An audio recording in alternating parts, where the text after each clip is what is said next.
question. True or false? No member of the House shall sit or vote therein, except for the purpose of electing a speaker, until he has taken and subscribed the oath of allegiance.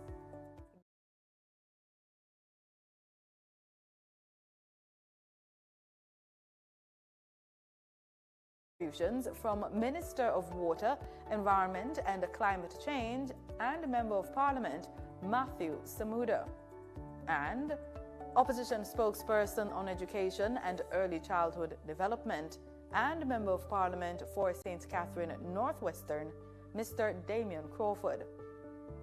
Remember, the annual sectoral debate is a series of presentations by government ministers where they outline the progress, plans and challenges of their respective ministries. These debates allow ministers to showcase their achievements and set the direction for their sectors, typically focusing on specific areas. It's a mechanism for accountability and scrutiny of specific government sectors.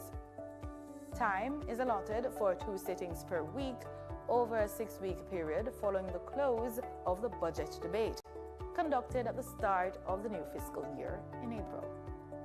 Based on the standing orders, any minister and any member of the opposition, selected by the leader of the opposition of course, is entitled to speak.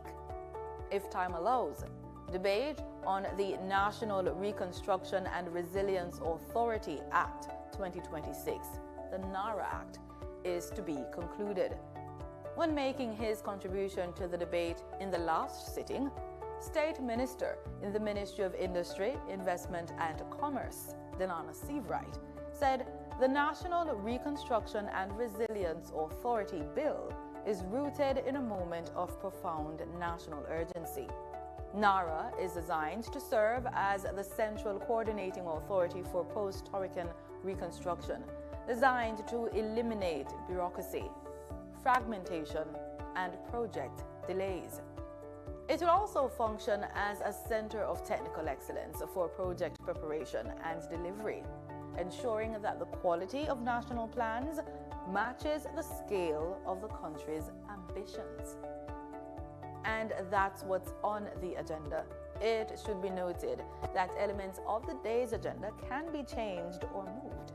But before we go, here are a few things you should bear in mind if you plan to attend a session at Gordon House. No visitor shall create any act of disorder within the precincts of the house. No visitor shall be admitted to the house without first obtaining an admission card. Visitors who remain within the precincts of the house during a suspension of the session are asked to keep silent. No photography, videography, or sketching of the proceedings is allowed unless so authorized by the presiding officer. It's almost time to go to the main event, but before that, let's get the answer to the trivia question. We asked, true or false? No member of the House shall sit or vote therein, except for the purpose of electing a speaker, until he has taken and subscribed the oath of allegiance. It's true. That's according to the standing orders of Parliament, provided that any person authorized by law to make an affirmation instead of taking an oath shall be permitted to make a solemn affirmation in lieu of the oath of allegiance.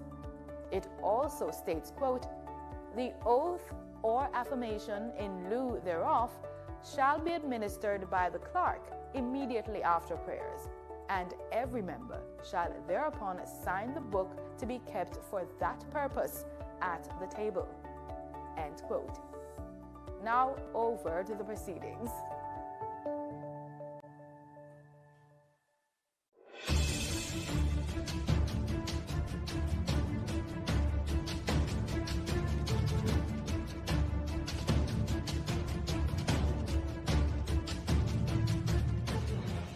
Peace begins with us.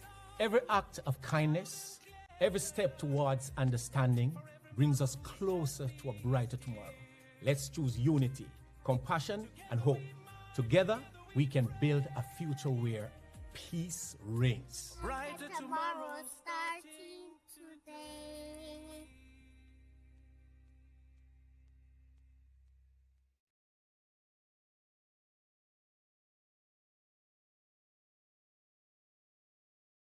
Jamaica, let's spread the word around to let the world know that we are proud to be one republic. We on the road to republic. Well then, let's propel we nation moving forward in a new direction. True independence, that's the projection. No more dependency, it's the best plan. Yes, we know what's best for us, cause we want we country prosperous. So make we just pull together as the general public while on the road to republic. Jamaica, let's spread the word around to let the world know that we are proud to be one republic. We on the road to republic. A message from the Ministry of Legal and Constitutional Affairs. We on the road to republic. We are the youth united against corruption, changing the world and the way we function. The youth united against corruption, changing the world and the way we function. You remember the youth, them are with future leaders, policy creators, decision makers. As if them are not just the cornerstone, but a crucial part to a better tomorrow. United against corruption, changing the world and the way we function. The youth united against corruption. A message from the Integrity Commission.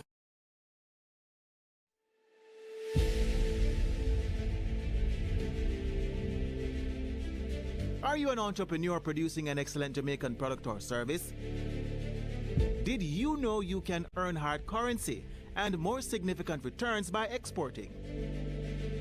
Contact the Ministry of Industry, Investment and Commerce to help propel your business along the export lane. Everything you can produce, the Jamaicans overseas want it. We're not going to get rich by just bringing down the debt. We're going to get rich by exporting a lot more. So grow exports, create job opportunities, drive economic growth through exports to make Jamaica a richer and much more prosperous country.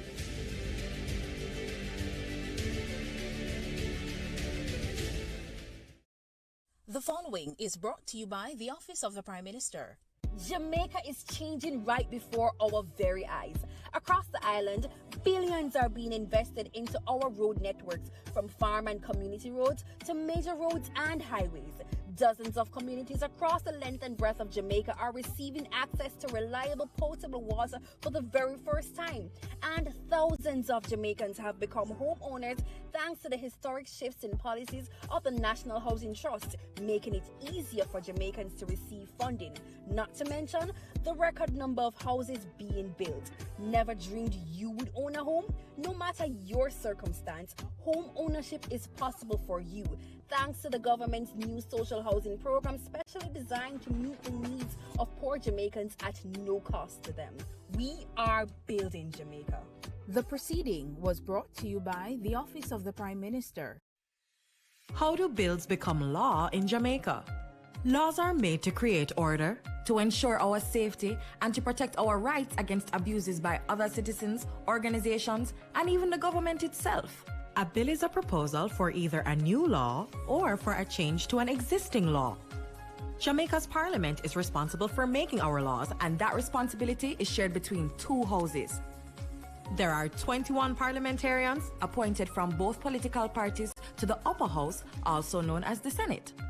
And there are 63 members of Parliament that we, the people, elect to the lower house, also known as the House of Representatives.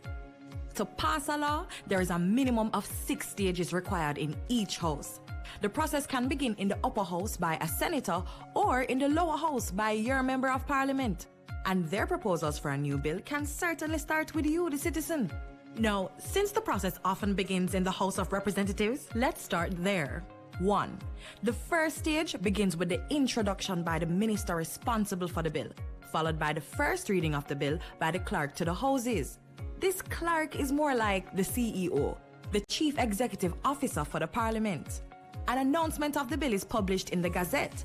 This is a public newsletter that the government uses to inform the citizens of what the Parliament is doing on your behalf. 2. The second reading begins with a summary of the bill by the minister. The main reasons for the bill are discussed both by the government and opposition members to determine if Jamaicans would really be better off with the new law or changes to an existing law. A vote is taken by the House to determine if the bill will move to the committee stage. Sometimes before going to that stage, the minister responsible for the bill can recommend the use of a joint select committee. It's called joint as its members are taken from both the upper and lower house. To benefit from greater consultation, the committee is empowered to invite the public to share their views of the bill in writing or in person, and does so through radio, TV, and newspaper adverts. This joint select committee submits its recommendations to the House of Representatives. The House debates this report, and a vote is taken to determine if the bill should go on to the committee stage, where it is examined by a committee of the whole House. Yes, that's the name. And that's what it is, a committee of all the members of Parliament that carefully examines each clause and makes improvements to ensure the bill will achieve its objectives. As chairman, the Speaker of the House monitors the process to make sure the rules of the House are obeyed and the process moves along smoothly. 4. The Committee of the whole House examines the bill clause by clause, then sends its recommendations for changes to the House of Representatives. This is called the report stage. 5. The bill then passes to the third reading to allow a final opportunity for MPs to make changes before it is sent to senators in the upper house. 6 to 10. In the upper house, the senators go through the same steps we just described. If any changes are made, the bill has to be returned to the House of Representatives for their discussion and approval. Now, if the bill had started in the upper house, it would also have to be returned to them for approval of any changes made by the lower house. 11. Throughout the entire process, the bill is being checked by the Legislative Council. That's the Parliament's lawyer. But before the last step, a copy is sent to the Attorney General of Jamaica for final review and certification. 12.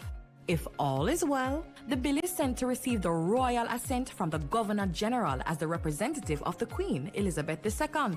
The bill is now an Act of Parliament. The Act is gazetted, and the rights of Jamaicans are further preserved and protected by a new law.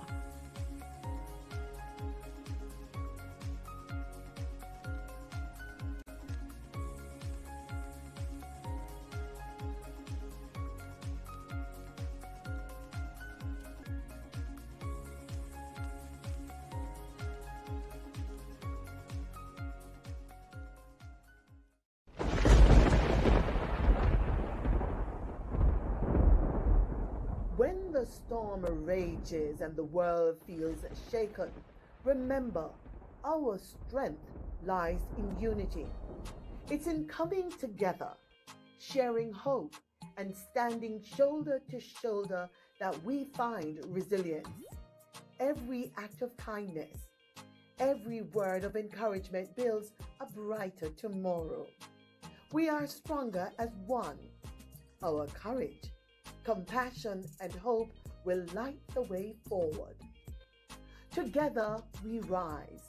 Together we rebuild, because hope is never lost when we stand united, because we are stronger together.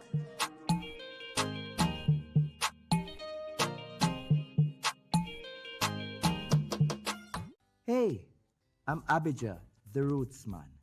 Today, I want to talk to you about something powerful. Peace. Peace isn't just the absence of conflict. It's about kindness, understanding, and respect. It starts with us. Every choice we make can build bridges or burn them. Let's choose peace in our words, our action, and our hearts.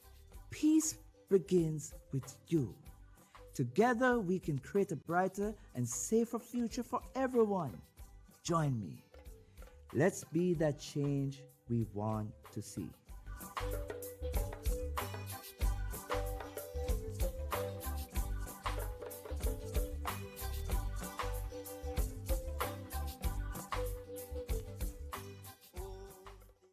Nah, click on your link for my liquor brother pre that slap bro, we no need that.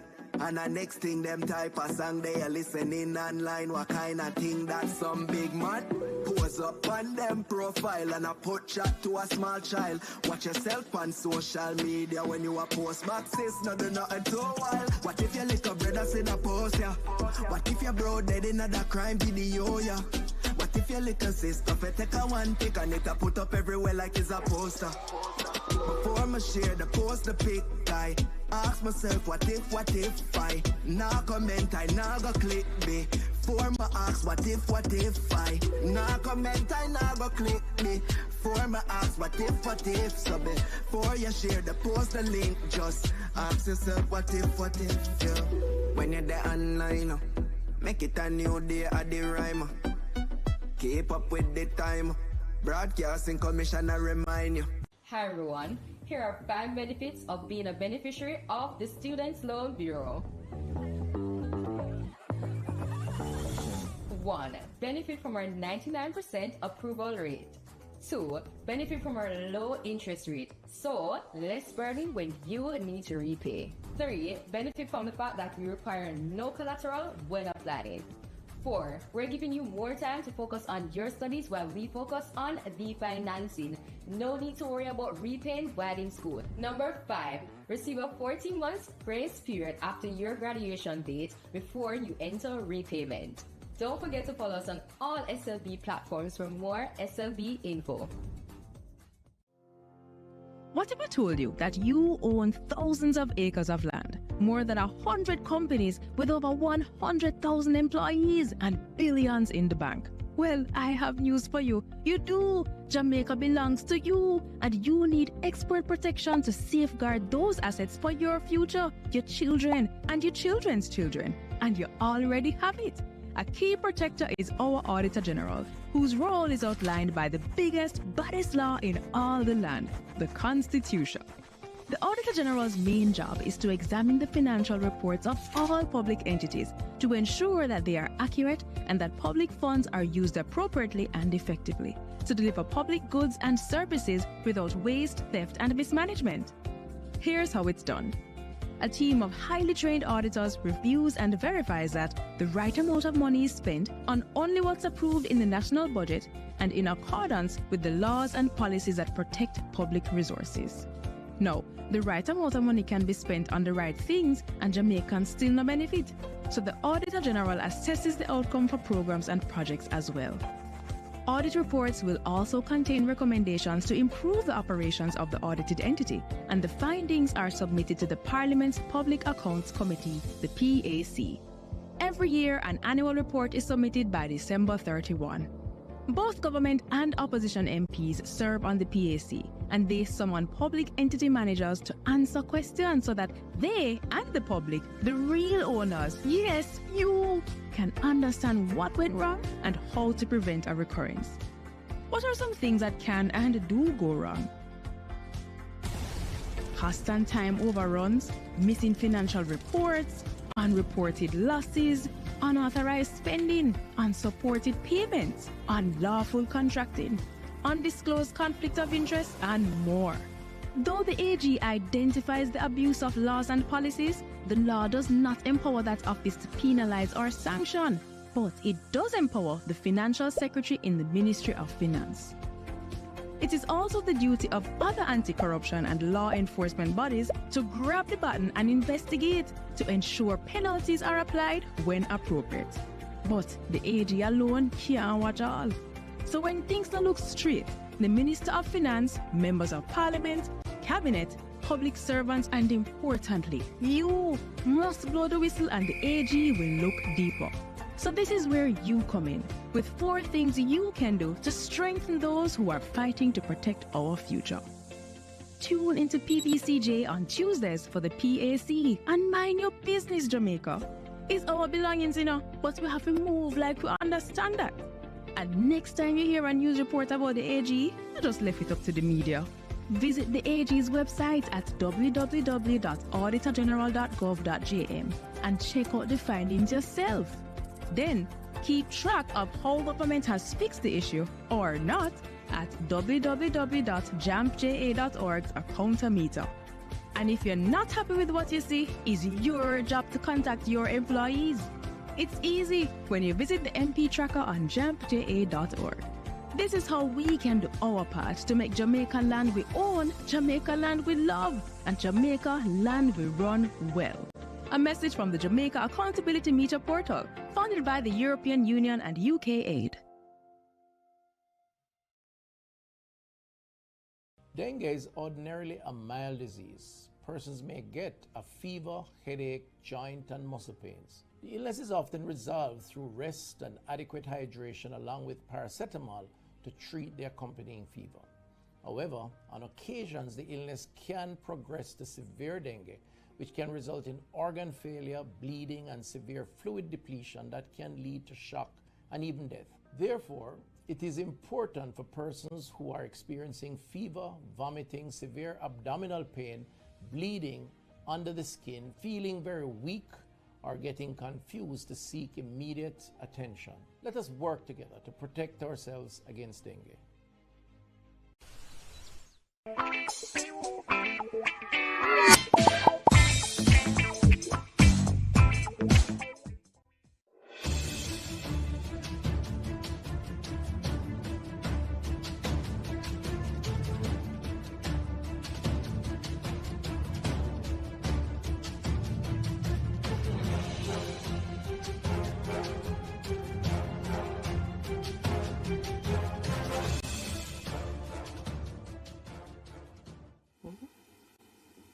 Almighty God, by whom alone kings reign, and princes decree justice, and from whom alone cometh all counsel, wisdom and understanding, we thine unworthy servants here gathered together in thy name do most humbly beseech thee to send down thy heavenly wisdom from above, to direct and guide us in all our consultations, and grant that we, having thy fear always before our eyes, and laying aside all private interests, just prejudices, and partial affections, the result of all our counsels may be to the glory of thy blessed name, the maintenance of true religion and justice, the safety, honor, and happiness of the king, the public weal, peace and tranquility of the island, and the uniting and knitting together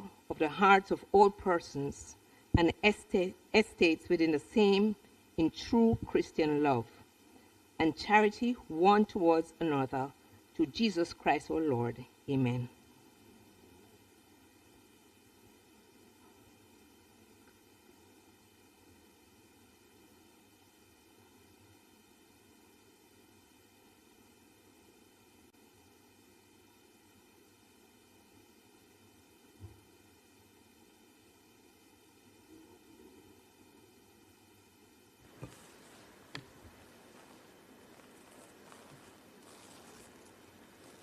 You may be seated.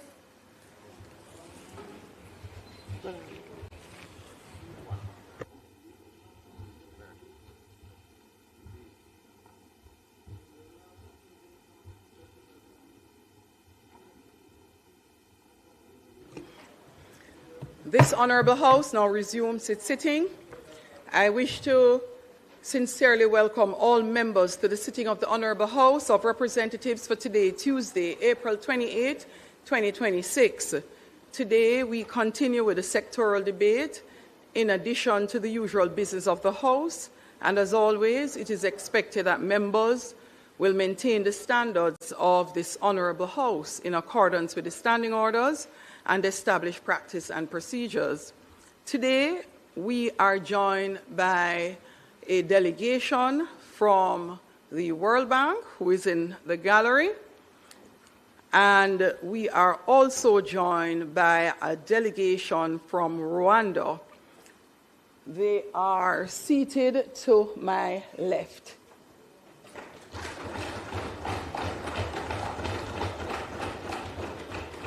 The delegation from Rwanda is here in Jamaica working with the Ministry of Justice and Constitutional Affairs to conduct an in-depth needs assessment for the implementation of an integrated electronic case management system, which is to be used right across Jamaica's justice sector. The delegation is being led by Honorable Rukunda Kuvuga, President of the Court of Appeal of Rwanda. And he is accompanied here today by the CEO and CFO, respectively, of Rwanda's Cooperation Initiative. I ask that you make them all feel welcome.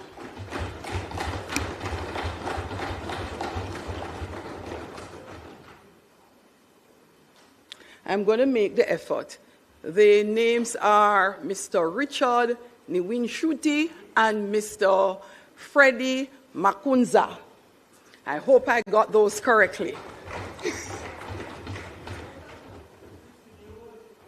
Also present here are our permanent secretary, Grace and Stuart McFarlane from the Ministry of Justice and Constitutional Affairs, who is seated to my right. Members, joining us also in the gallery in support of their members of parliament who will be contributing to today's debate are members from their constituency, and in the case of Minister Samuda, who presents today, persons from the ministry he leads.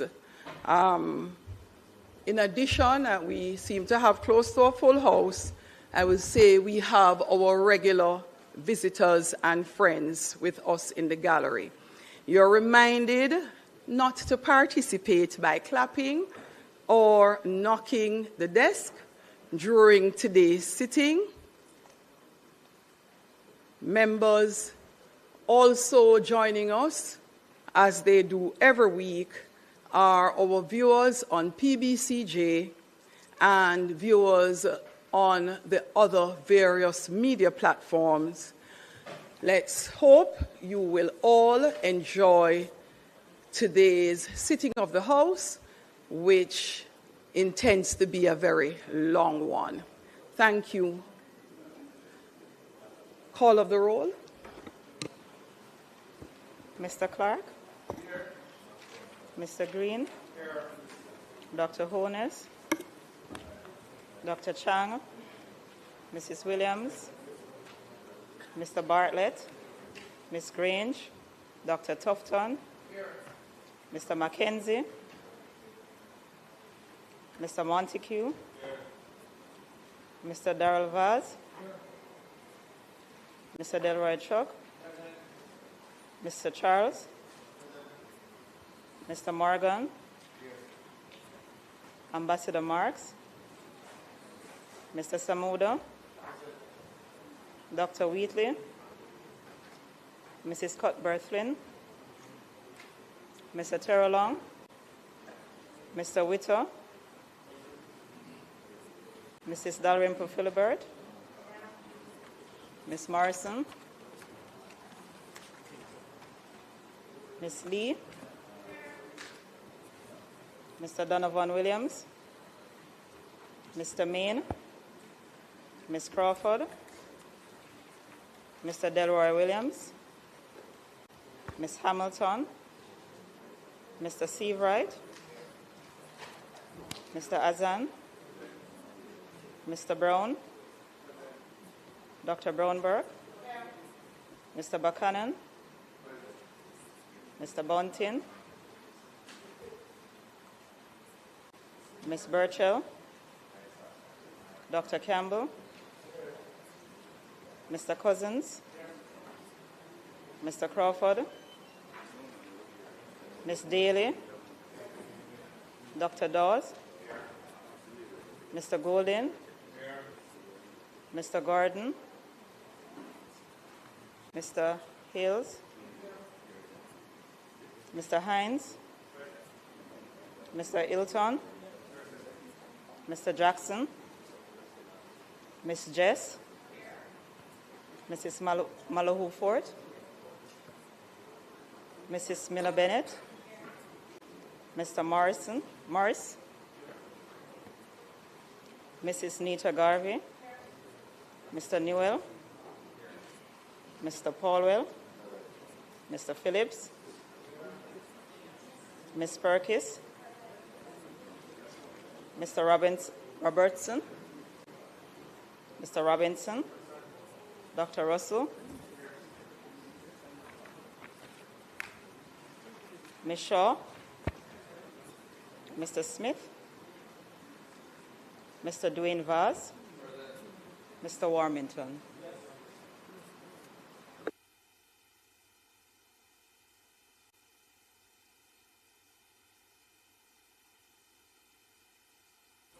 Permanent Secretary here, Mr. Wayne Robertson.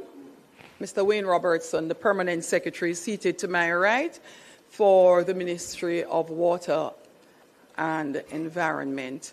I note also former Member of Parliament just joined us, Mr. Michael Stern, and I see some of our senators here in the chamber as well. I thank you for coming to lend your support to the sitting of the House today. Senator Rose Bennett Cooper and Senator Elon Thompson.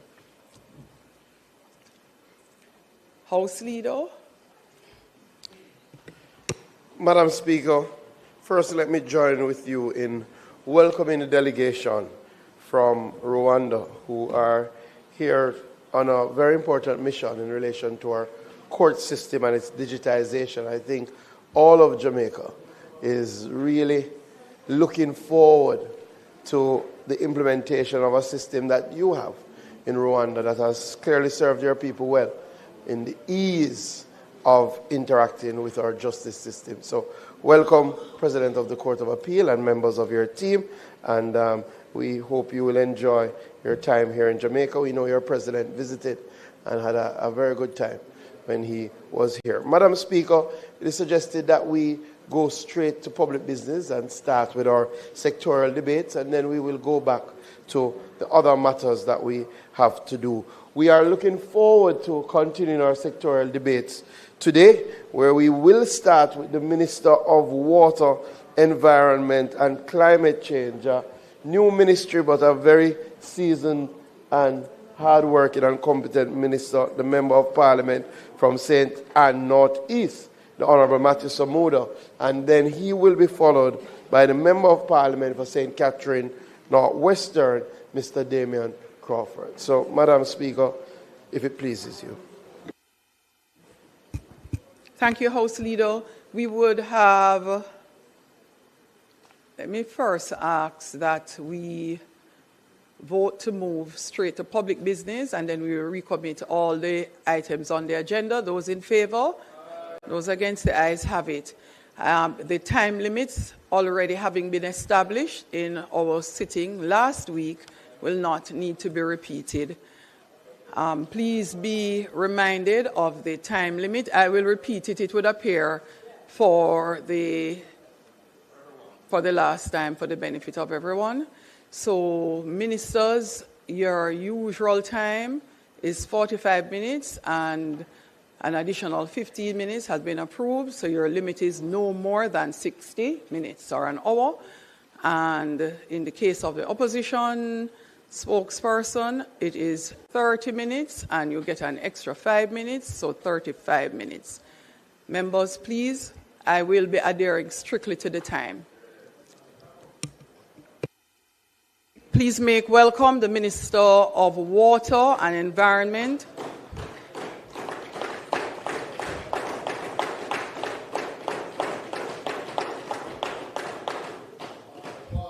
The Minister represents the seat of St. Ann Northeast. Thank you, Madam Speaker. Minister, I am sorry to interject.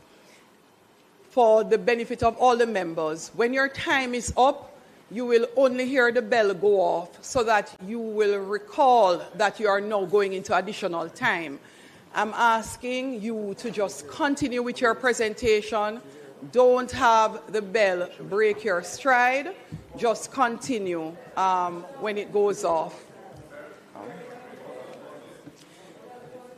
You guys major in the minor a lot though. Madam Speaker. When the buzzer goes off, since you don't like ringing the bell, because it's a bell. Yes, anything you would like. So when the buzzer goes off, you will just continue in good stride. and you do not need to sit or wait for additional time. So you're comfortable continuing your presentation. Thank you, members. Thank you, Madam Speaker. As I rise today to make my contribution to the sectoral debate in this honorable House, I'm privileged to stand here, firstly, because of the blessings of the Almighty, but secondly, because of the trust placed in me by the constituency of St. Ann Northeast.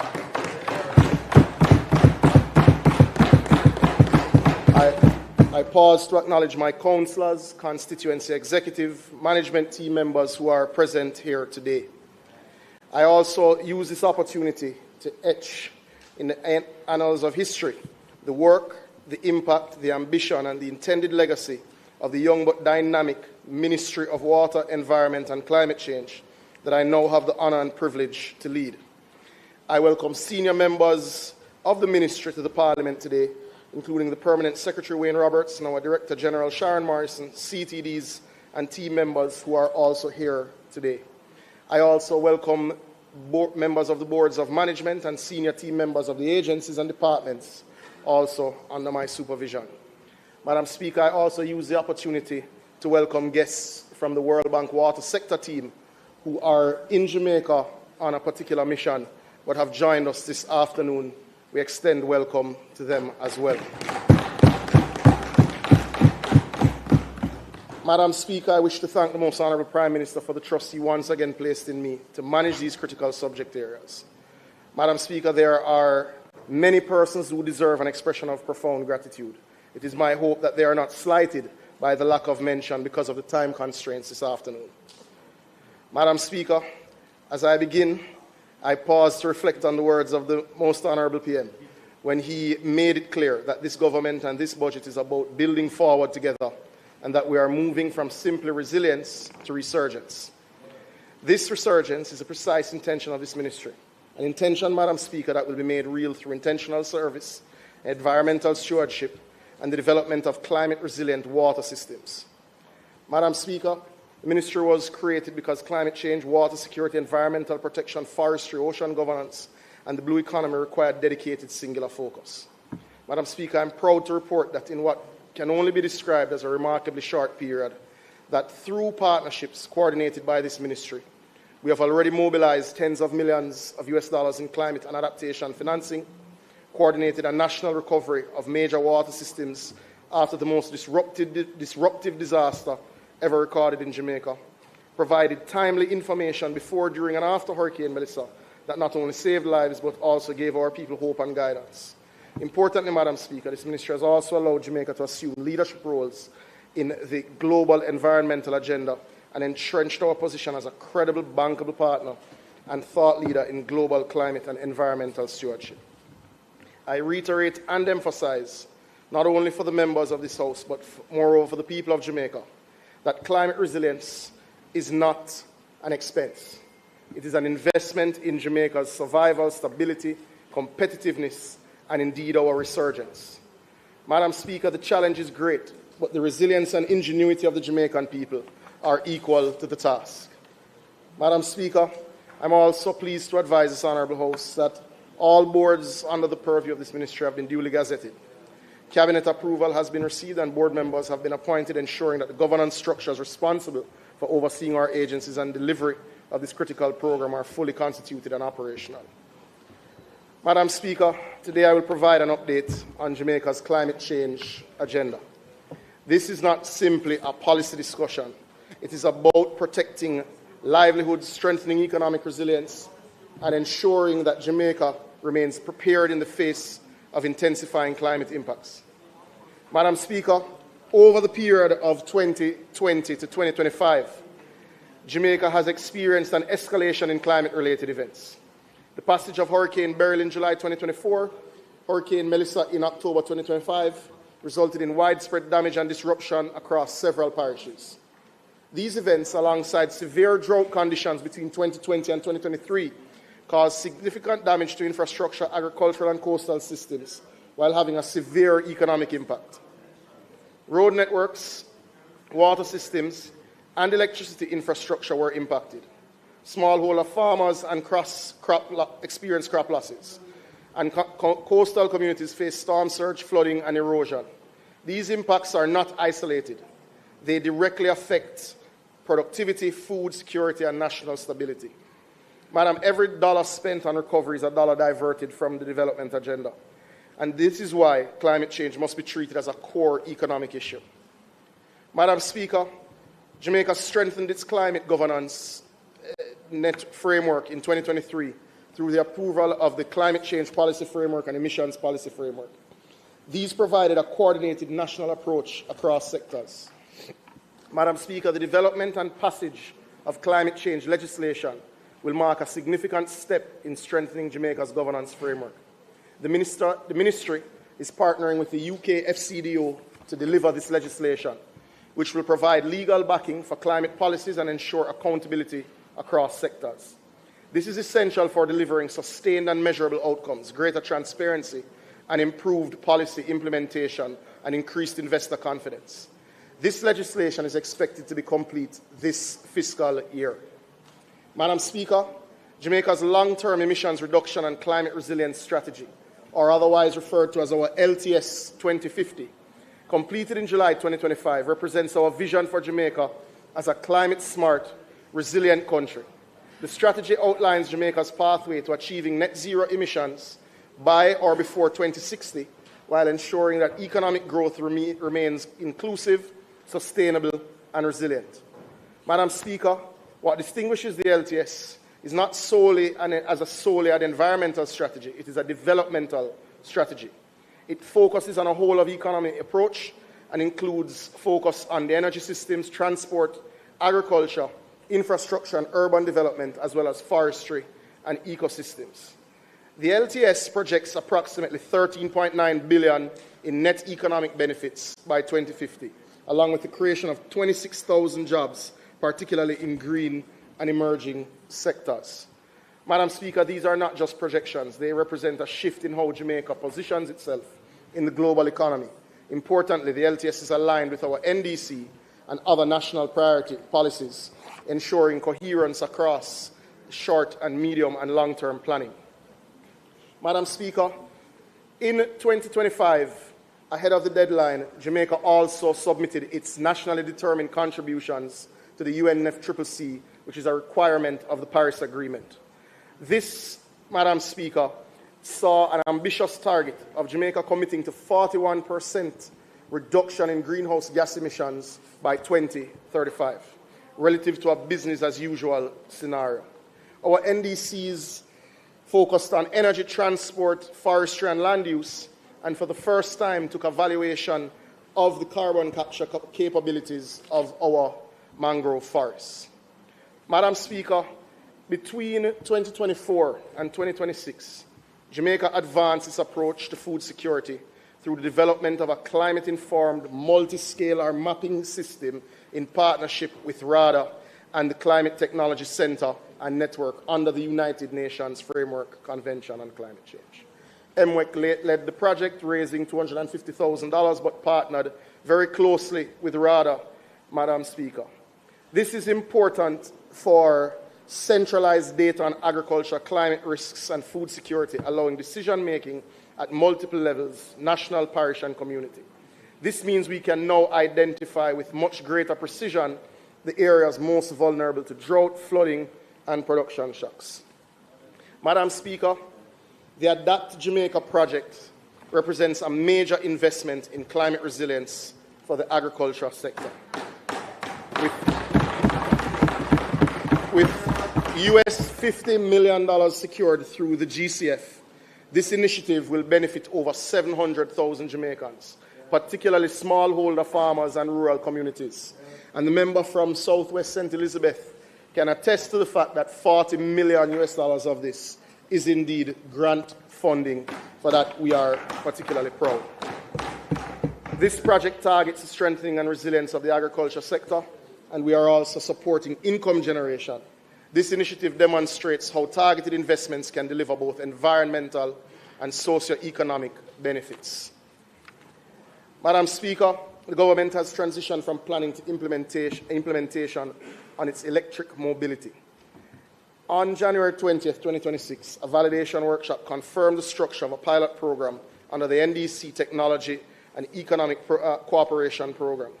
This program has deployed 3 standardized 12-meter battery electric buses across UTEC, CMU, and HART. These buses are designed to meet real demand with passenger loads ranging from 25 to 50 persons per trip and daily travel distances up to 240 kilometers.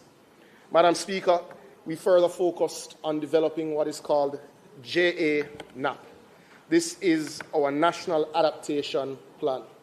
In this regard, the development of Jamaica's first comprehensive NAP, or JANAP, represents a critical pillar of our national response. This work is being advanced in collaboration with the PIOJ and is a priority for completion this financial year. Madam Speaker, the JANAP is not simply another policy document. It is an implementation framework. It is designed to move us from fragmented, project-based interventions to a coordinated whole-of-government approach to resilience building. The plan focuses on sectors such as water, agriculture, coastal zones. Madam Speaker, the strength of the JANAP is that it is being implemented by the PIOJ, who also developed the JSRAT tool, which is a systemic risk assessment tool. Therefore, the NAP will be grounded in data, risk assessment, coordinated vulnerability mapping, economic analysis, and climate projections to ensure that investments are targeted where they are most needed. Importantly, Madam Speaker, it integrates gender considerations, stakeholder engagement, and investment planning. Madam Speaker, the development of carbon markets, of our carbon markets framework, presents a significant opportunity for Jamaica to access new revenue streams while encouraging the growth of clean technology developments and installations across various sectors by participating in global carbon markets. Jamaica can attract investments and simultaneously support emissions reduction projects. For local businesses and entrepreneurs, this framework creates opportunities to participate in the green economy, as among other things, it supports technology transfer and economic diversification. Madam Speaker, we intend to finalize this framework this year. I won't speak much about the Loss and Damage Fund because I would have provided a statement to this Honourable House before, but just as an update, the country has submitted its first request for funds from the Loss and Damage Fund to the tune of $20 million, and we expect a formal decision in June of this year coming from the damage of Hurricane Melissa. Madam Speaker, the government, through the Development Bank of Jamaica, continues to push the throttle to position Jamaica to better access global climate finance opportunities. By aligning with international financing goals, Jamaica will be better equipped to secure the resources needed for national development. Madam Speaker, Jamaica will this year complete preparations for the launch of its own Balloon Grief Fund to be housed at DBJ. We expect this to be primarily financed by the GCF, and Jamaica targets over $150 million investment in this fund that will finance blue and green projects across varying sectors. Madam Speaker, the state of the environment. The global context is unambiguous. The United Nations Environment Programme has characterized our predicament as a triple planetary crisis: climate change, biodiversity loss, and pollution. These are not abstract threats. They are converging risk multipliers. Climate change intensifies storms and droughts. Biodiversity loss erodes ecosystem services like coastal protection and food security. Pollution of both air, land, and, of course, marine undermines public health and economic productivity. Small island developing states like Jamaica are on the front line. Sea level rise, coral bleaching, coastal erosion, and extreme weather events impose fiscal burdens and disrupt livelihoods. Our policy posture, therefore, must be anticipatory, science-led, and economically disciplined. This you have heard from me in this House before, Madam Speaker. However, I think it's important this afternoon to introduce the concept of planetary boundaries in this Honourable House. This graphic shows the current state with only 2 boundaries globally not being exceeded. The planetary boundaries framework highlights the rising risk from human pressure on 9 critical global processes that regulate the stability and resilience of the Earth. Crossing boundaries increases the risk of generating large-scale, abrupt and irreversible environmental damage. The impacts of these changes will not necessarily be immediate or drastic, but together the boundaries mark a critical threshold for risks to society and the biosphere we are a part of. Members of this House and those listening at home should be clear that this is already having an impact on Jamaica. But, Madam Speaker, I also believe we must be unambiguous in acknowledging the current state of our environment. In some areas, Jamaica has led the world. In other areas, we are behind. Only by acknowledging the problems, similarly to the way the MHPM and indeed the DPM have approached crime in this country, can we solve them. Above is Jamaica's ranking as assessed by Yale University in their 2024 assessment. Jamaica sits at 68 out of 180 countries assessed in the overall ranking. Good. However, important for us to confront the areas in which Jamaica is not assessed to be progressing at the right pace. For colleagues' information, areas such as climate change we're ranked number 23 in the world in our management of the subject. Marine protection, 27. But there are areas of particular challenge. Certainly, waste management, our red list index, we are at 164 and 138 respectively. So this gives you an idea of where we have to focus. The areas we're doing well, we want to entrench the work. The areas we're not doing well, we want to invest more and give greater focus to ensure we move up the ranking and indeed protect our environment. Jamaica's standing provides a useful benchmark. While we have had gains in areas such as protected area coverage and indeed waste management and ecosystem vitality, the EPI underscores a central truth. Incrementalism will not suffice. We require systemic interventions, better enforcement, stronger data systems, and targeted capital investments. Our current regulatory focus. Our regulatory framework is anchored by the NRCA Act and administered through NEPA. Complementary statutes include the Wildlife Protection Act, the Forestry Act, the Water Resources Act, the Beach Control Act, and the regulations governing air emissions, effluent discharge, and solid waste. And that's important to understand. The present focus is threefold: enforcement integrity, standards modernization, data and transparency. Madam Speaker, that is why I'm happy today to have tabled in this honourable House the overarching protected areas policy white paper, which is within your package, and the draft keys management policy green paper. The overarching protected areas policy will replace the 1997 protected areas policy and will provide the policy direction for the effective management of the country's protected area system. It should be noted that the island has over 350 protected areas, including national parks, marine parks, fish sanctuaries, forest reserves, and forest management areas, which have been declared under various pieces of legislation. Madam Speaker, in further bolstering the country's environmental legislative framework, the Ministry, in collaboration with the Forestry Department, is advancing the repeal and replacement of the Forest Act. This new piece of legislation will include provisions that specify transfer of land, inventory, and the classification of forests and forest land, and a declaration of a no-burn season. I'm happy to report that the Forest Bill is before the Legislative Committee of the Parliament and will be tabled in a matter of weeks. Legislative Committee of the Cabinet. Additionally, Madam Speaker, the Ministry will be advancing the amendment of the Wildlife Protection Act. In this regard, a draft bill has already been prepared and is being reviewed. It is my further intention to have this bill tabled before the end of Q1 of this financial year. Madam Speaker, the passing of this bill will clear the path for honouring of the government's commitment to finally ratify the SPA protocol. Madam Speaker, additionally, the government will complete the long-awaited environmental impact assessment regulations under the NRCA Act this fiscal year. Madam Speaker, our strategic environmental focus, and I have circulated the digital document, focuses on several areas, including increased protection and indeed waste separation, emissions focus on air quality, and of course, improved beach access. And I will go through them as quickly as possible considering the time.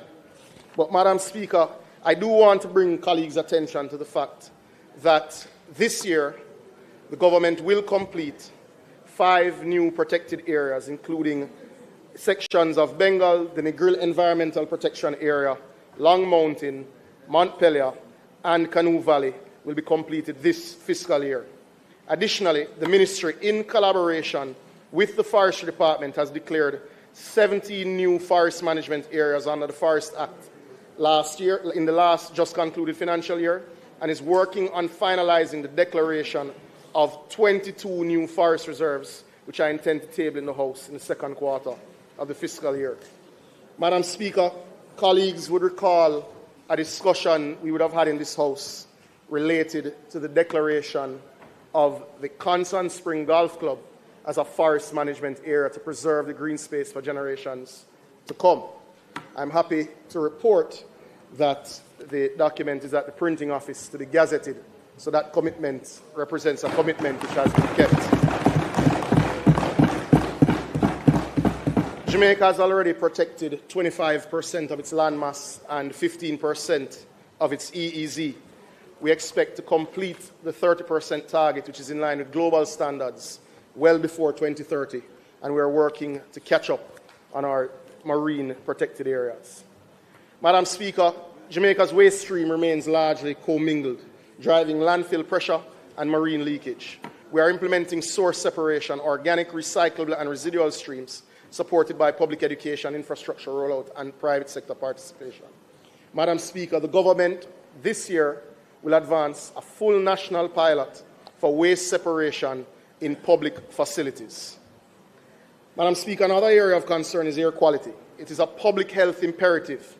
We are tightening emission standards at stationary sources, enhancing vehicular inspection regimes, and piloting low-cost sensor networks to complement reference grade monitors.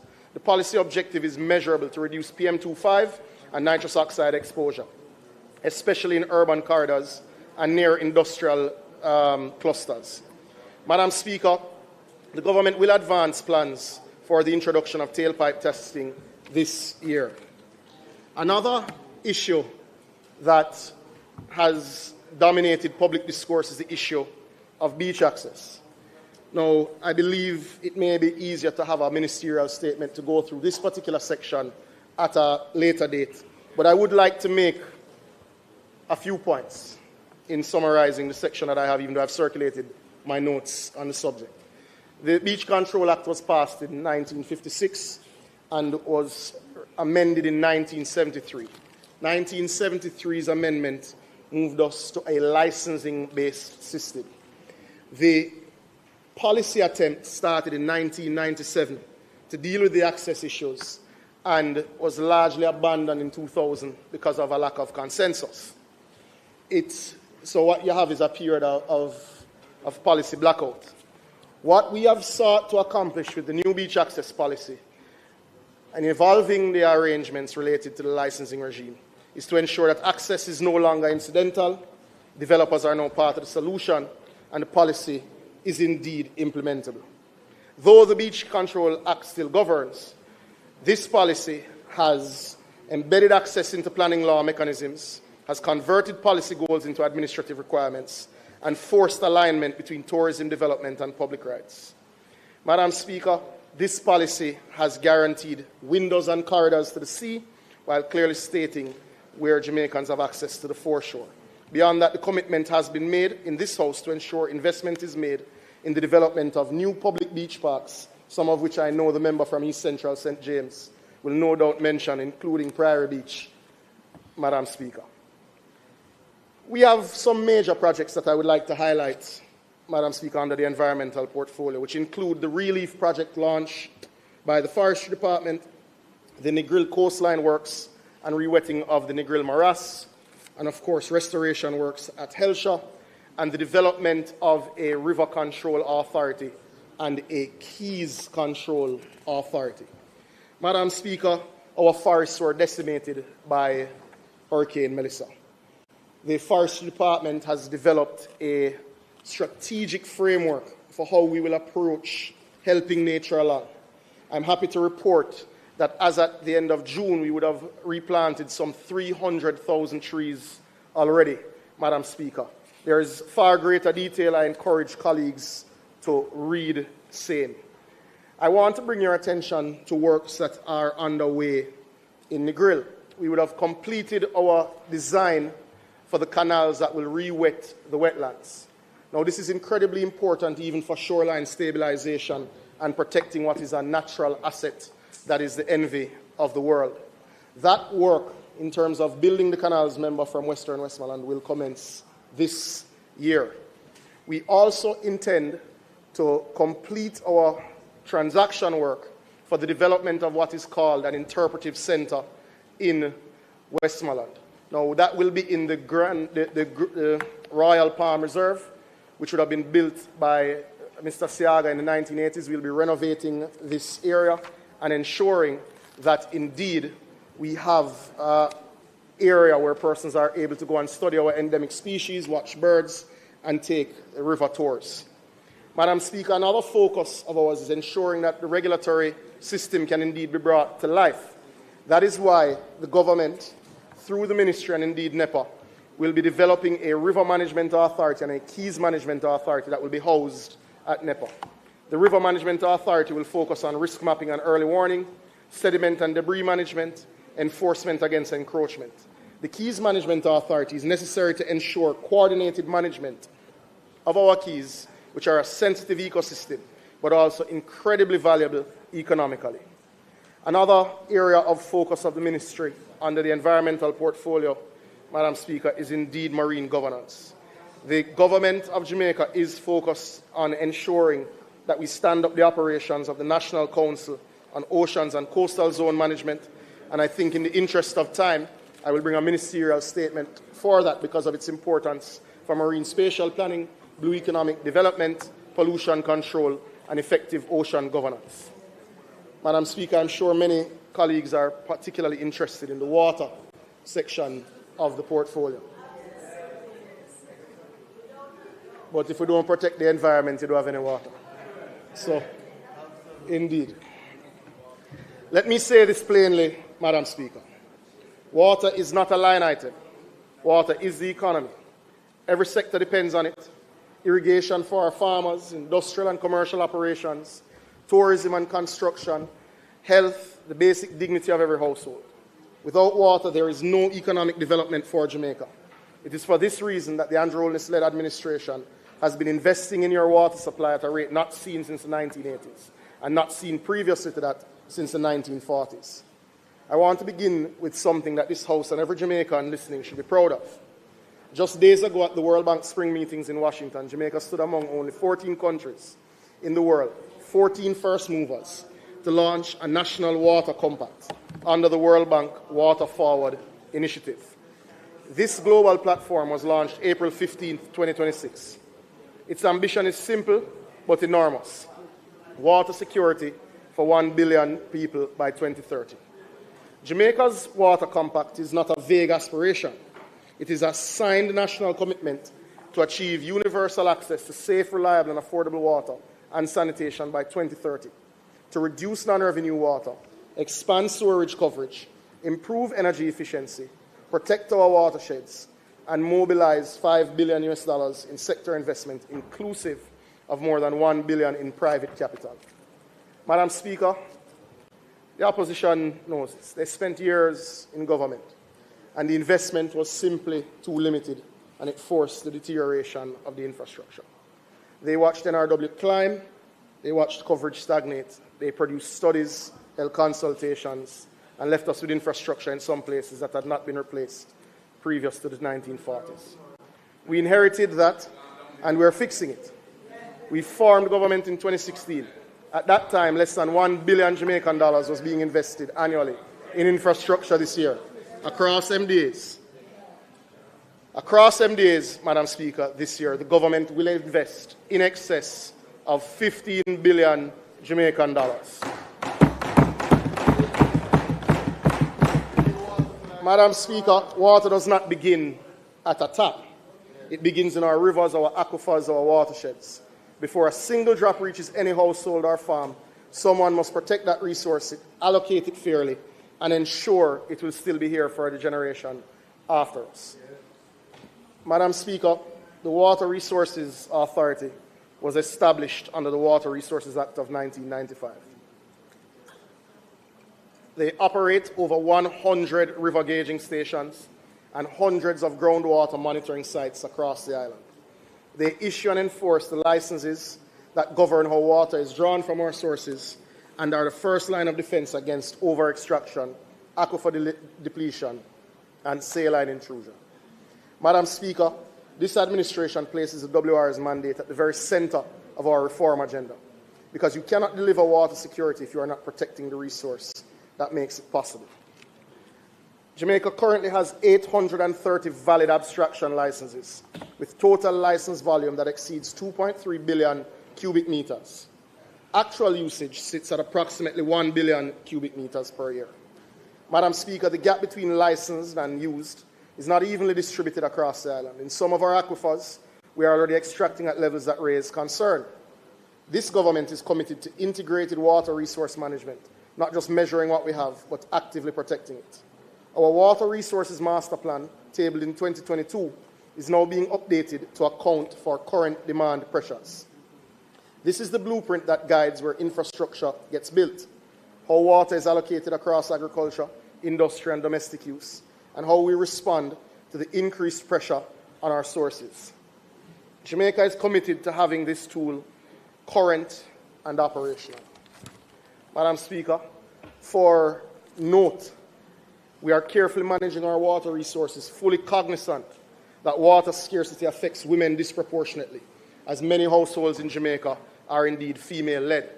The graphic in front of you shows the relative female population to water source availability.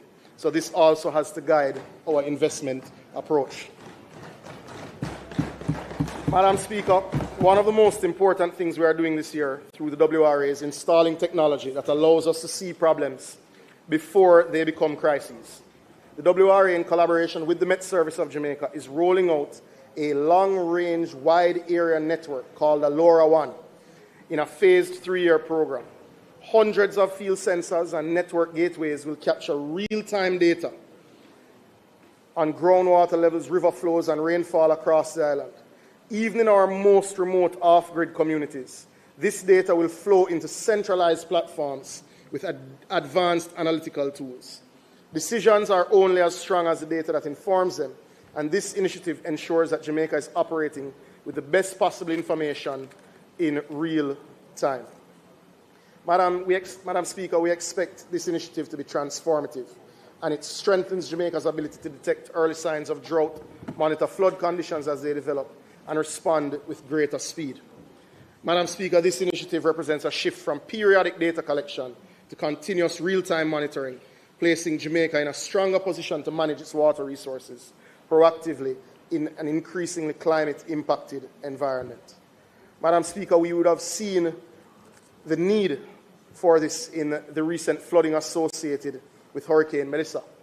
I want to congratulate the team at WRA for the role that they would have played in informing decisions being made at the national and parish level as it related to flooding, especially in areas such as Content, Chigwell, and indeed Newmarket. Building on the lessons from the recent flood events, including Hurricane Melissa, the WRA is taking decisive steps to strengthen Jamaica's preparedness in some of our most vulnerable communities. To this end, the authority is finalizing a comprehensive project proposal to secure external funding for the establishment of an early warning system in Port Maria, a town that has experienced repeated and severe flooding over the years. While Port Maria is not an isolated case, it is a highly vulnerable community that experiences major flooding every 2 to 3 years, Madam Speaker. Madam Speaker, monitoring and data will only work if we have the right legal authority to act.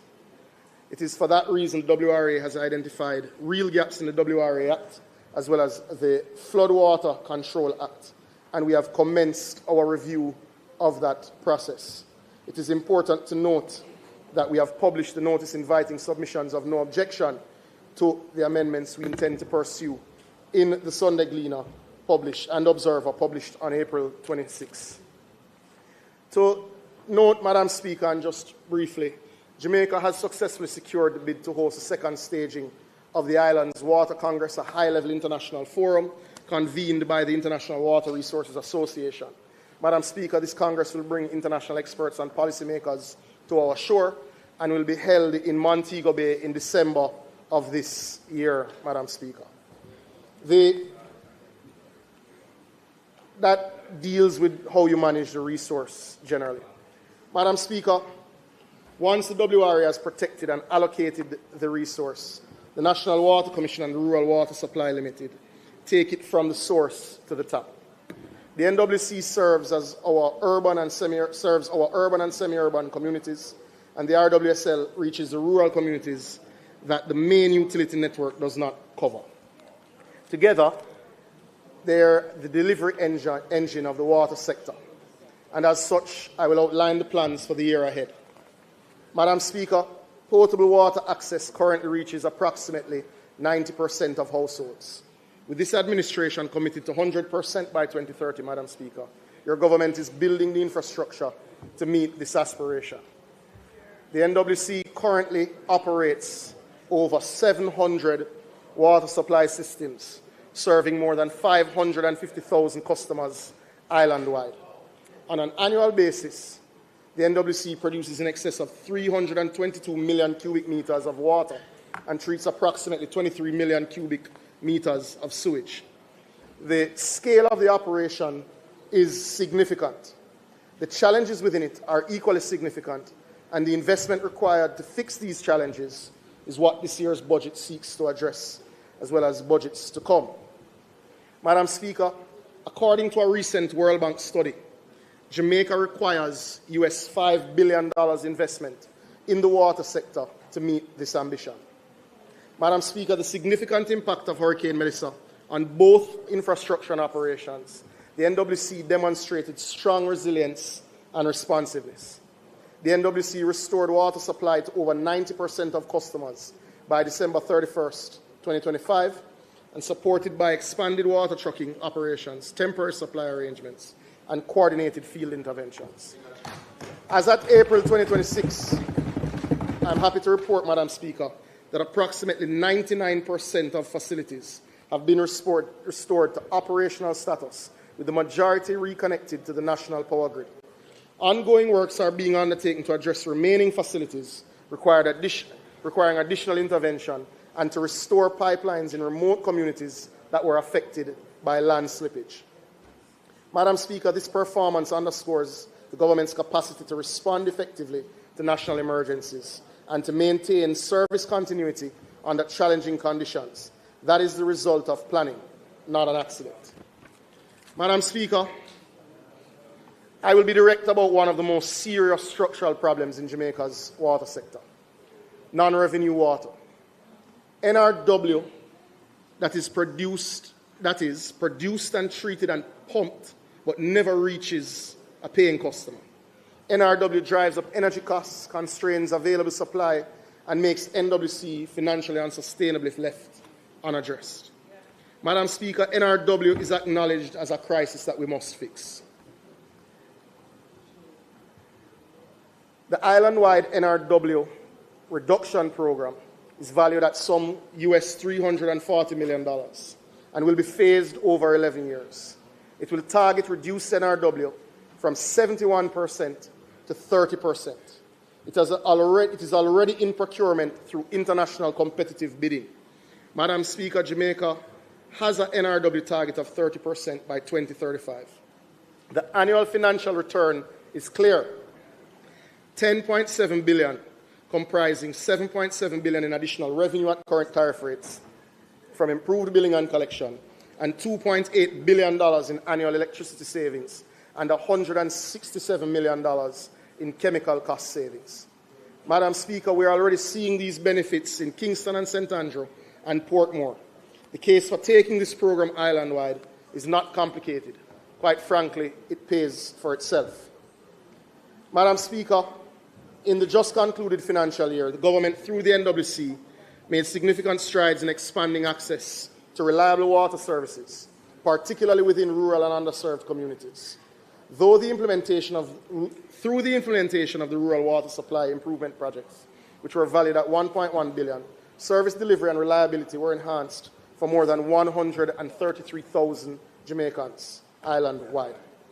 Additionally, approximately 14,000 persons across more than 20 communities gained access to piped water for the first time, representing meaningful progress towards universal service coverage.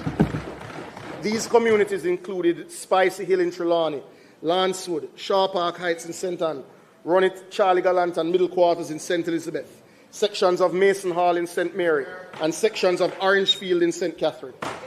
Madam Speaker, for those 14,000 Jamaicans, last year was not a policy document. It was the year that water came.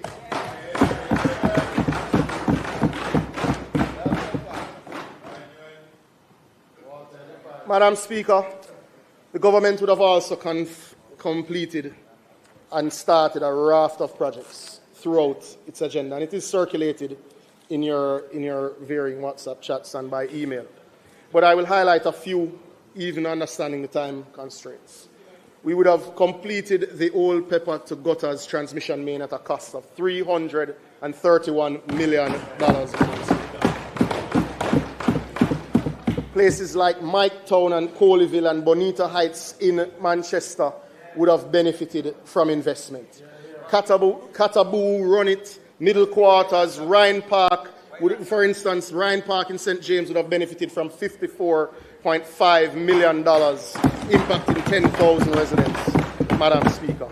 We would have completed work on the Jacksontown pipeline project, benefiting 2,500 residents, Madam Speaker. We would have completed work on the Port Royal pipeline replacement project with $533 million invested, impacting 2,000 residents. Madam Speaker, we would have commenced the work on the Ferry to Rock Pond pipeline, which will impact 3 constituencies of Western St. Andrew, West Rural St. Andrew, and Northwest St. Andrew. That project is slated to benefit 26,000 residents, Madam Speaker. We would have completed a Castleton pipeline project at a cost of $25.1 million, impacting 3,000 residents. Lancewood pipeline project at $6 million in St. Ann, Madam Speaker. We completed the Jack-Salt to Landover pipeline at a cost of $370 million, Madam Speaker. Madam Speaker, we would have done work in every single parish across the country, Madam Speaker. And whether it was the Kenilworth pipeline in Hanover at $360 million, Madam Speaker, or Kingdom Hall in St. Elizabeth, or the Carter Walk wastewater project in Portland, Madam Speaker, or if you went to the west in Egypt Gardens in Westmoreland, or if you looked at the pipeline replacement in Frome and Bulstrode at $15 million, Madam Speaker, we can go through a long list of projects. And you know, you never want to forget places like Gordonwood in Clarendon or the Newland area of St. Catherine, Madam Speaker. But we could go on, and I see the time ticking. And that's just what was done. We are coming to what is to come. No. Madam Speaker.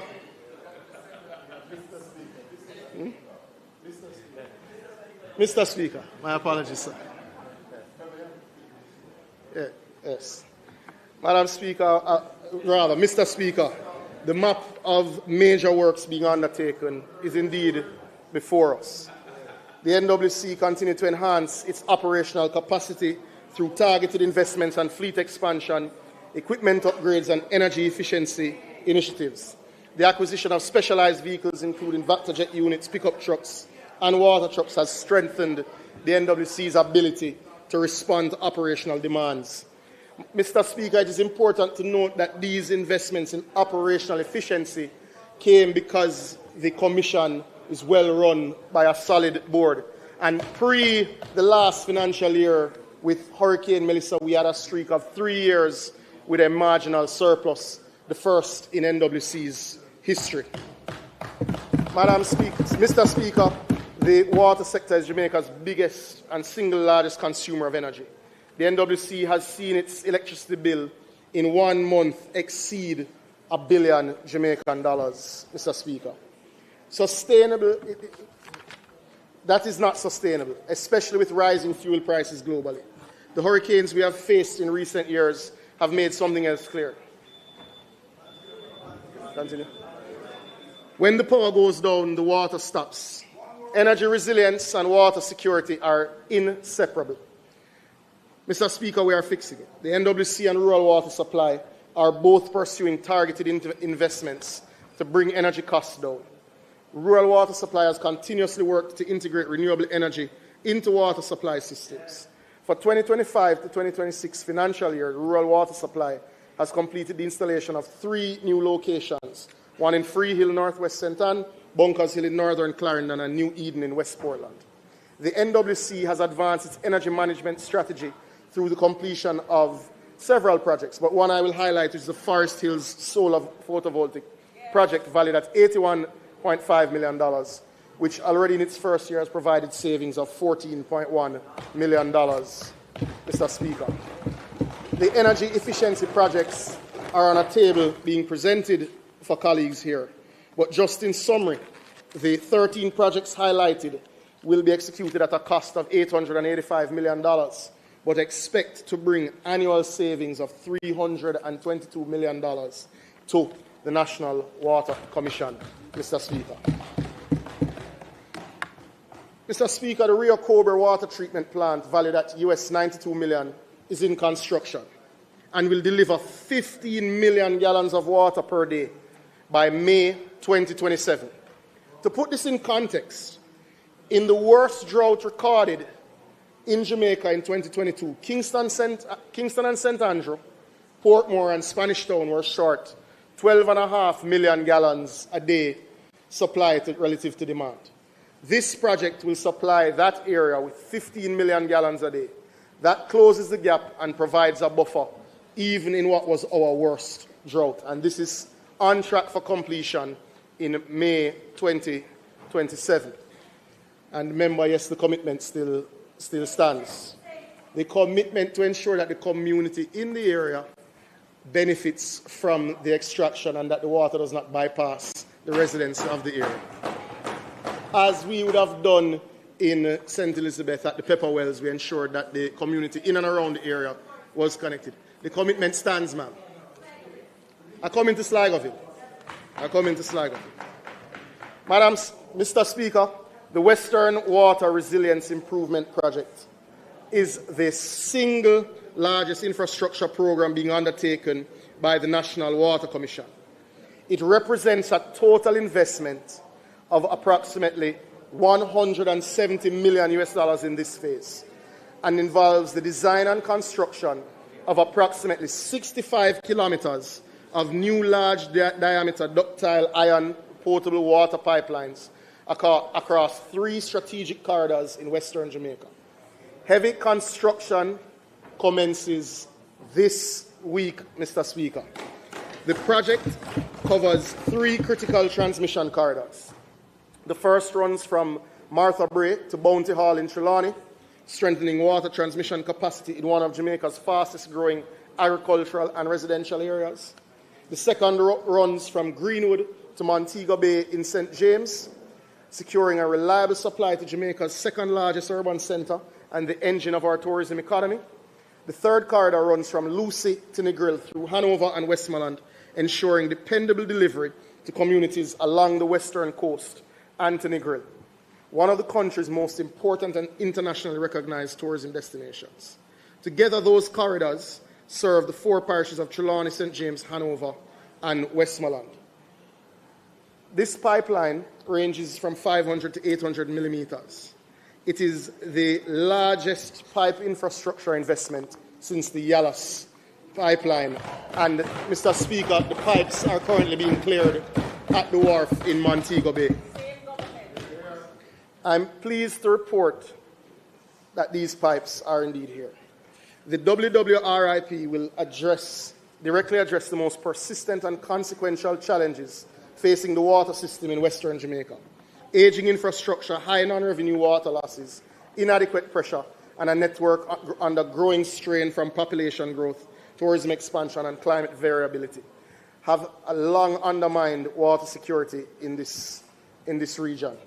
And though the benefits of this project are well known, my own experience with this project is precisely why my support is firmly behind the NAR bill, which will be debated later today.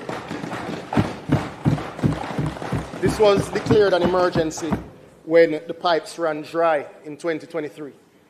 And in following the process faithfully, sticking to the law, and working on this day in, day out, including members of the Water Policy Unit and NWC working weekends, it took 3 years to get the pipes here. That is what the current structure took, and that is with complete focus on this project and bringing in experts in procurement and otherwise, just to be abundantly clear. Mr. Speaker, the water storage infrastructure that serves Jamaica today was largely built more than a generation ago. It has served us well, but time and population growth have outpaced it. Our population has expanded, our weather patterns have shifted, and what was adequate then is simply not adequate now. The government, through the NWC, will prioritize investments aimed at improving water storage capacity and system resilience. Central to this effort is a proposed upgrade of the Hermitage Dam, which is estimated at US $250 million, which will involve a comprehensive technical assessment of structural integrity, sediment levels, and eventual capacity enhancements. Complementing this initiative is a planned review which is underway of the Mona Reservoir to determine the appropriate size of an expansion of this facility, as well as necessary rehabilitation works. The third pillar of our capacity increase program is indeed the construction of the Rock River Dam in Clarendon.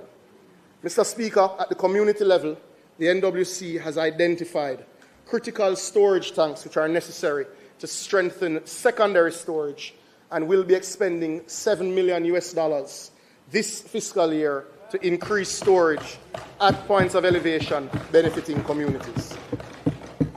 Production capacity, Mr. Speaker. The NWC has also enhanced its emergency response capability through the deployment of potable water treatment units, strategic partnerships with private suppliers to supplement water availability during drought conditions and supply disruptions.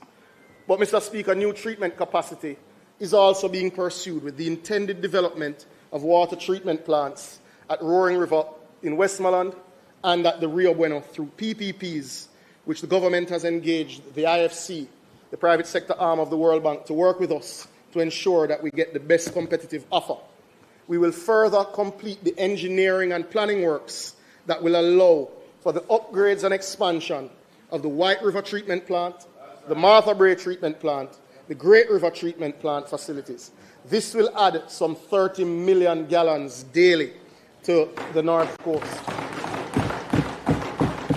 Mr. Speaker, we intend to pursue the projects associated with national expansion of Jamaica's storage capacity and new production capacity through NARA. This presents the opportunity to truly increase our resilience in the water sector. Mr. Speaker, further critical infrastructure to be undertaken with NARA include the rehabilitation and replacement of the Yalas Negro River raw water pipeline, which will address aging infrastructure and improve supply reliability to the Kingston metropolitan area. Mr. Speaker, colleagues should be aware of the Greater Mandeville Water Supply Project. This is being undertaken at a $2.7 billion cost. This year, we have $517 million slated to be invested. As we continue that project, we expect water losses in Mandeville to go below 50% by next fiscal year, Mr. President, significantly improving space. Now, the capital program, this is where colleagues tend to place a lot of energy and discussion. Hopefully time will allow me to go through as many of the projects as is possible. This year, Mr. President, we will focus on the following systems. Mr. Speaker, the upgrade of the Iterborough Jordan Well systems at a cost of $60 million, and we're nearing completion on this, and this will bring benefits soon. The Black River Town Centre to Arlington Parity Pipeline at a cost of $216 million, Mr. Speaker. We will complete work in Dornoch, Trelawney, and the Barron Hill Reservoir replacement at a cost of $86 million. The pipeline work will be a further $106 million. The technical start work for Rock River Low Ground Clarendon is already underway at a cost of $10 million. Sorry? Cheers. The Morant Bay Springfield to Seafort Morant Bay upgrade works will commence at a cost of $320 million. Improvements in the Savannah Lamar Township at a cost of $10 million. South Manchester, Grovetown to Cross Keys, $179 million, Mr. Speaker.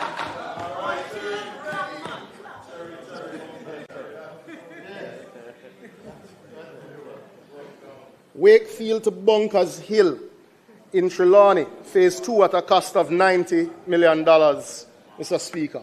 Christiana Spalding, 2 meetings, changing that line at a cost of $13 million. The line to Moravia at a cost of $90 million, members. The Juno Crescent, the completion of the Juno Crescent well development and lines associated with same at a cost of $80 million, Mr. Speaker. The line in Magati to Newton, that transfer pipeline will be completed this fiscal year at a cost of $44 million. The Rhine Park water supply in St. James, very important line. Procurement is complete. That will benefit from $78.6 million, member. Discovery Bay, Rosemount, Camelot, that line will see $45 million of investment this fiscal year, Mr. President. We will be investing a further $128 million in replacing the pipeline that runs along the Santa Cruz bypass, which has heavy line losses as well. Parnassus well upgrade system is projected to spend $96 million this year. We are doing some work on the Queen Heights system as well. We're doing work in Burnt Savannah at a cost of $84 million. We're doing work on the Grants Level well in Port Antonio at a cost of $10 million. We're upgrading the line in Yallas White Horses at a cost of $102 million, members.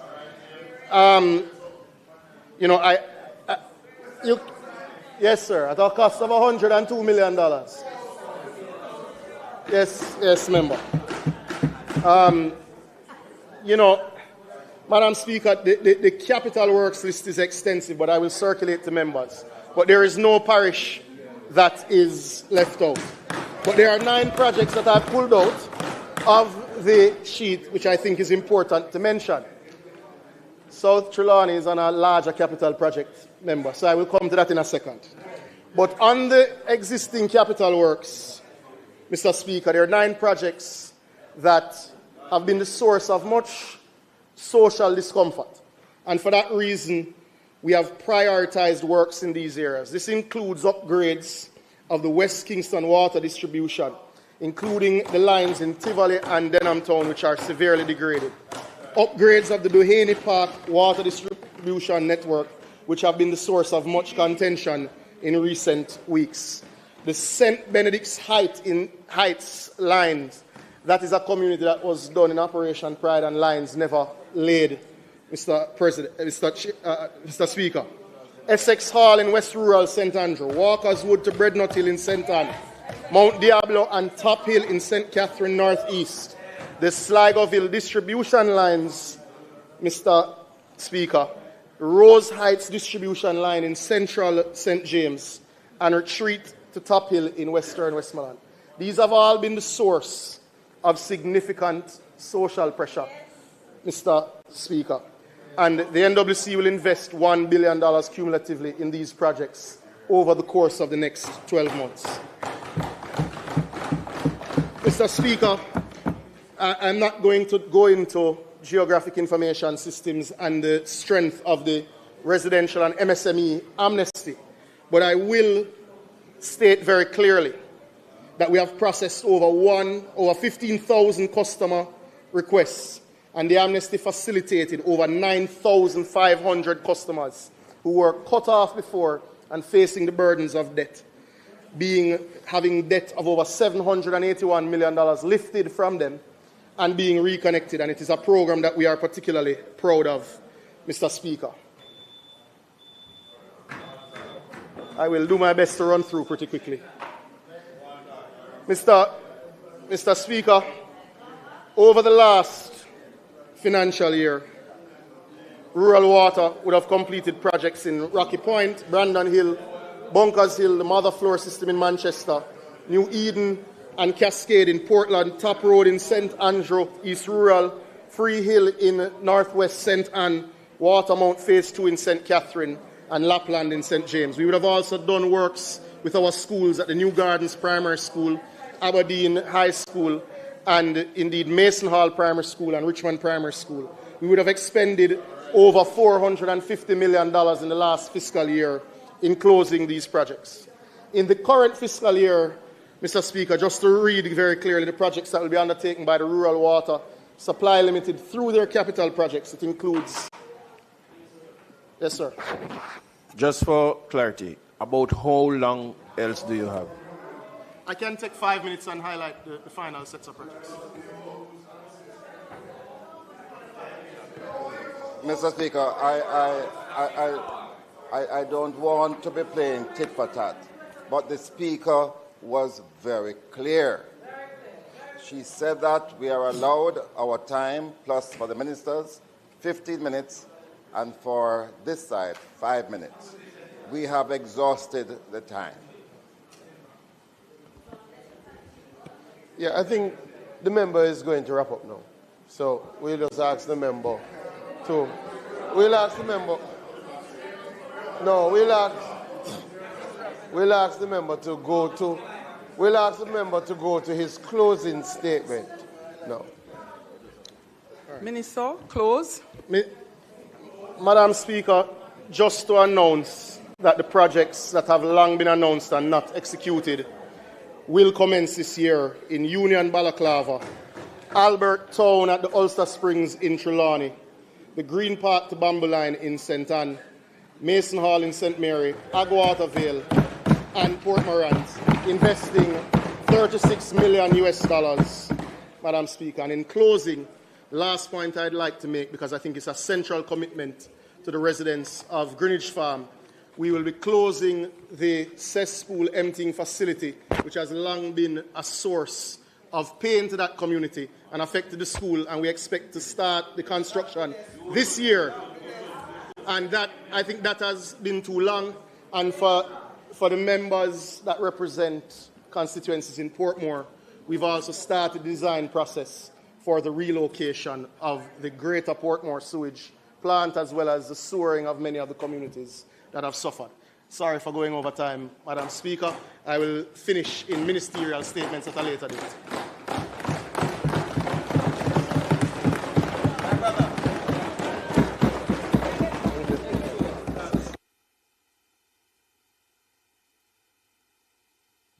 Members, while the minister is being congratulated by his colleagues, the central air system is giving some challenges in the parliament, so you may find that you are a bit warm.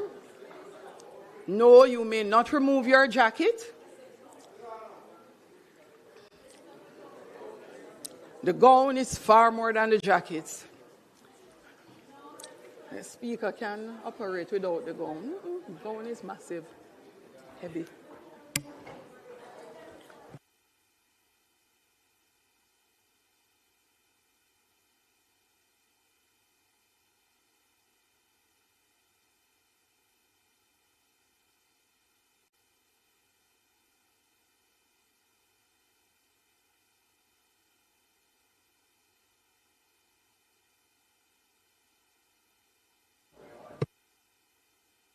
Members,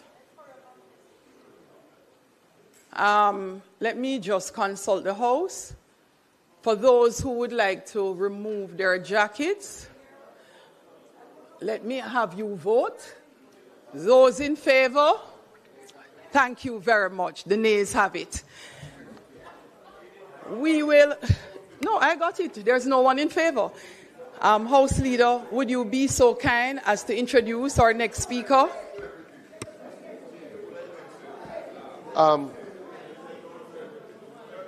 Marshall, the pointer. Well, the pointer. Madam Speaker, let us firstly thank the Minister of Water, Environment and Climate Change.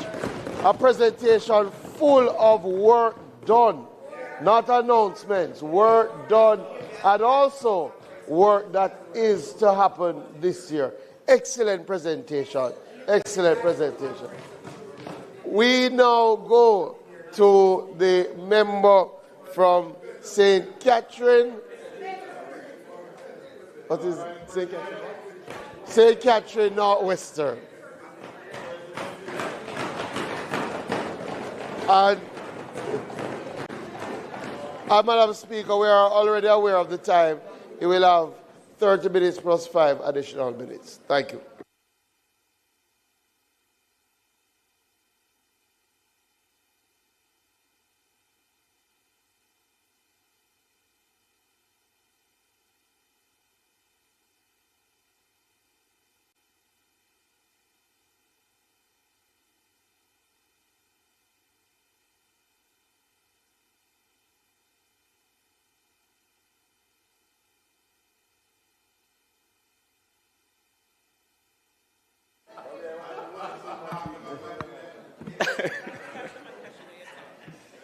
Don't start yet.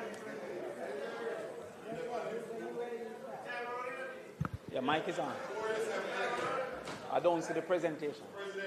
The time for your presentation is in front of you. It's to your right, so that's no, I your don't see time. the presentation itself.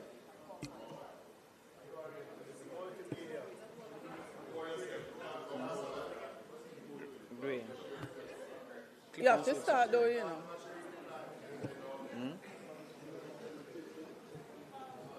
Yes, we did.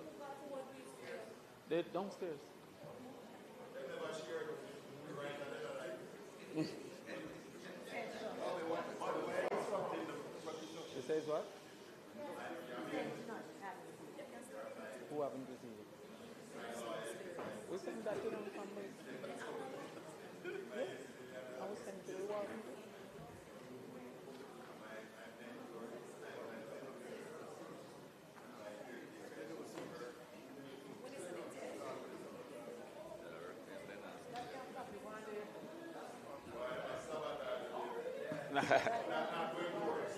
That's not going to work.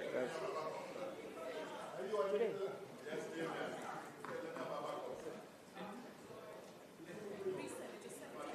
I'm just resend it to them. Give me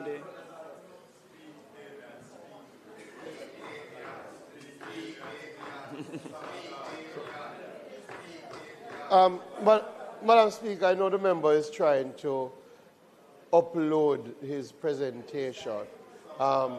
We hope that that can happen in quick time, but we are pressed, so we ask the member. Until that happens, the Marshal is trying to sort it out. Until that happens, the member starts and the presentation will catch up. Yeah, man.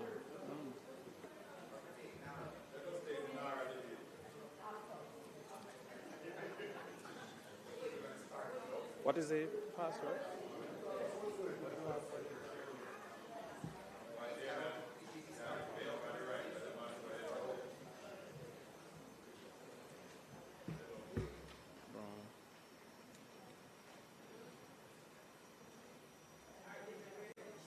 All right, tell me.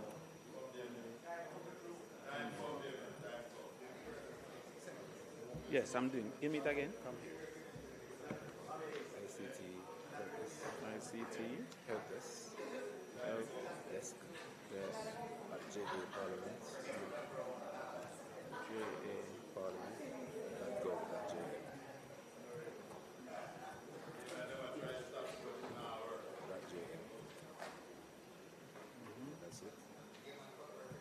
All right, same again.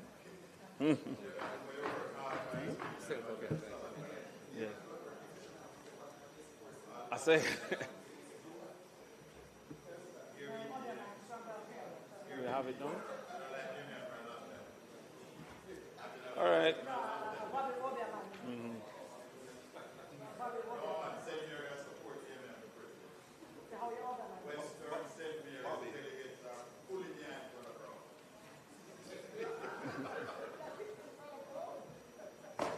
All right.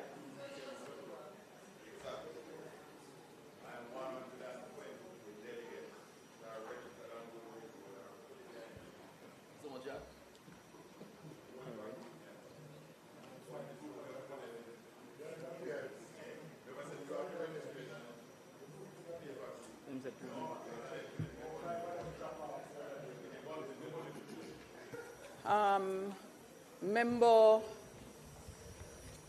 Crawford, unfortunately, they're still checking and cannot find the presentation.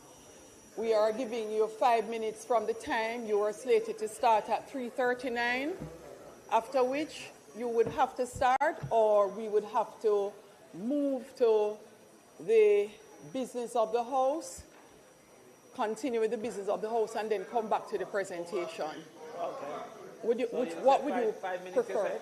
5 minutes take you to 3:44. 6 minutes, 3:45. I'll give you another minute. Yeah, you should have started at 3:39. I'll give you 1 more minute, member. Marshall? They're trying to pull it up from a flash drive instead. All right. Trying to pull it up from a flash.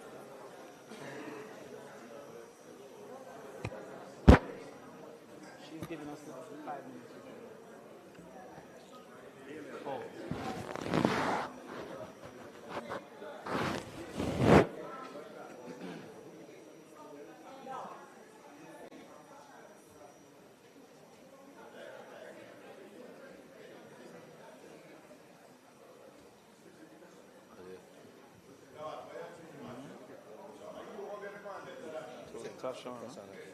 All right, Madam Speaker, in light of the circumstances, and as the member seems to require the presentation to follow, we suggest the other approach, that we go forward in public business, continue the debate on NARA, and then we return. There are two options before the House. This either the member starts without the presentation, which has been suggested, but the member has still not started. Right? No, man, that time is up. No, it was His time started at 3:39 and ended at 3:44, which is 2 minutes. We're not saying not take the presentation. We're saying it's either the member is ready now. Ready, man.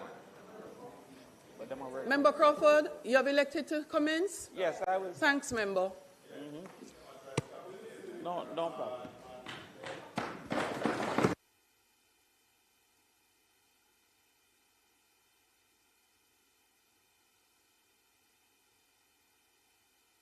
I think your mic went off. Thank you, Madam Speaker. And I thank the House for their patience. I would hope that somewhere along in the presentation, we will get the benefit of the audiovisual as we move along. I want to say just a quick thanks to my colleagues on this side and the other for having been cordial with me and also having made me feel welcome back to the House. I want to also acknowledge within the galleries persons, friends of mine from the constituency and otherwise, and also persons in my support.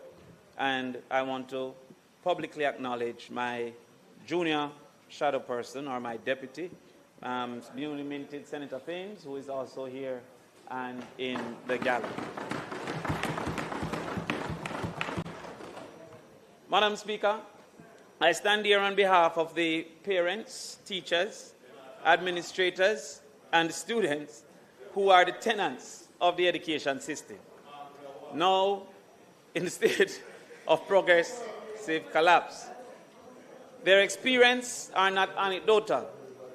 And today, I will play the role of a forensic auditor, seeking to understand and examine the structural integrity of the system at every level, to identify and name the specific points of failure, and to determine and hold accountable those who are charged with the management of the system. Madam Speaker, the evidence along the education system of inadequacy is stark and continuous. The evidence of failure is documented, consistent, and undeniable. The causes of failure are structural, chronic, and policy-driven, and the inadequate responses are generally immaterial and has fallen catastrophically short of what is necessary. Failure, as we indicated, Madam Speaker, is consistent across every level of education. The evidence of failure is not isolated and is systematic. I have documented this evidence and is consistent across all levels. Madam Speaker, it is the duty of education to transition our children up each floor and eventually across onto the bridge of productivity and economic participation. However, that failure is stark. The crisis starts at the very top. Jamaica's tertiary enrollment stands at 19% for the ages of 19 to 14. And so for the ages of 19 to 14, only 19% of Jamaicans are currently enrolled in tertiary education. An example can be done for Barbados at 65% and Trinidad at 36%. Within the labor force, only 16% have a tertiary exposure or education. And when one considers our youth that are not in education, employment, or training, it currently stands at 124,000. Madam Speaker, an assessment of our labor force indicates that the vast majority of exposure is at the upper secondary level. And please note I did not say completion, but exposure. The 51% of the labor force have been exposed to the upper secondary level, 5% only to the primary level, 20% at the lower secondary level, and 16% have been exposed at the tertiary level. Madam Speaker, the workforce is indeed moving in the wrong direction. The total labor force, Madam Speaker, has shifted by 12%. However, youth not in education, employment, or training has shifted 31%. Indeed, at this point, Madam Speaker, in 2020, there was 108,000 of those young people not in education, training, or employment. This 2025 was registered at 124,700. Additionally, Madam Speaker, in 2020, tertiary enrollment for 19 to 24 was 22%.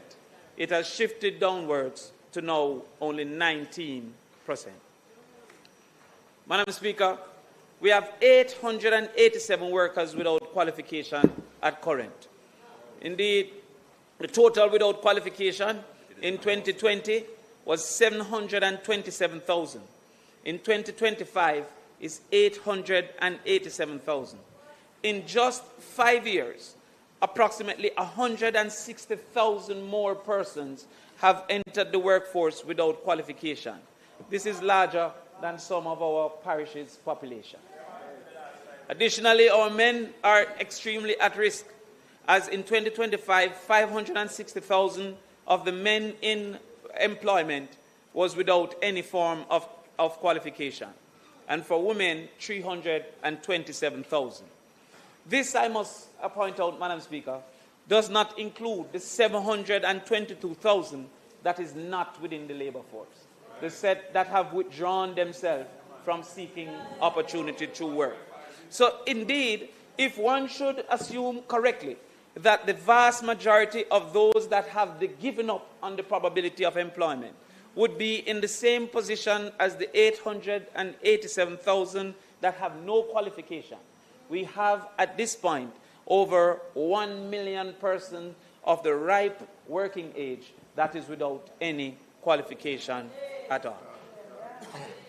One would therefore be wondering if Heart Trust NTA is coming to the rescue. However, Madam Speaker, the simple answer to that is a categorical no. Indeed, in 2024-2025, Heart NSTA enrolled 137,442 persons. One would be surprised to note that the certification rate of those persons was only 39.3%. Of the 137,422, only 53,669 were certified. This indicates that over 80,000 having been enrolled for that particular year did not achieve the most basic of certification. Madam Speaker, this is a continuation of the assessment by the Auditor General in 2020 that found that the average certification rate for Heart Trust NTA over the 5-year period of assessment was 45%.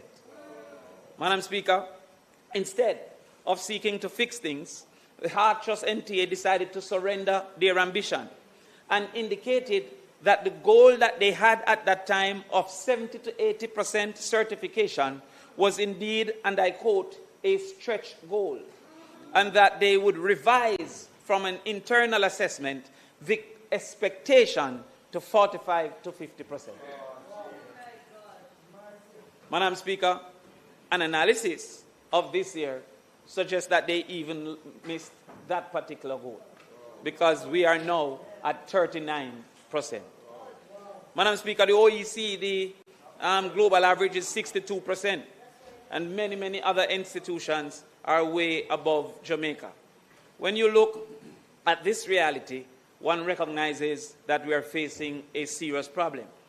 Now, when we further analyze those that were actually certified, the vast majority was certified at level 2, what is now currently the lowest level of certification, as they have been phasing out level 1. 70% were level 2, 15% were level 3, and 3% was level 4. It made no sense for us to continue from 5 to 8, as the numbers were indeed immaterial. The level 2 are supervised workers that cannot operate without supervision. Madam Speaker, when we go to the secondary floor, it continues. Only 19%. The Lord is good all the time. Page 15. Page 15. And the staff, of course, of the Parliament. Page 15. One more down.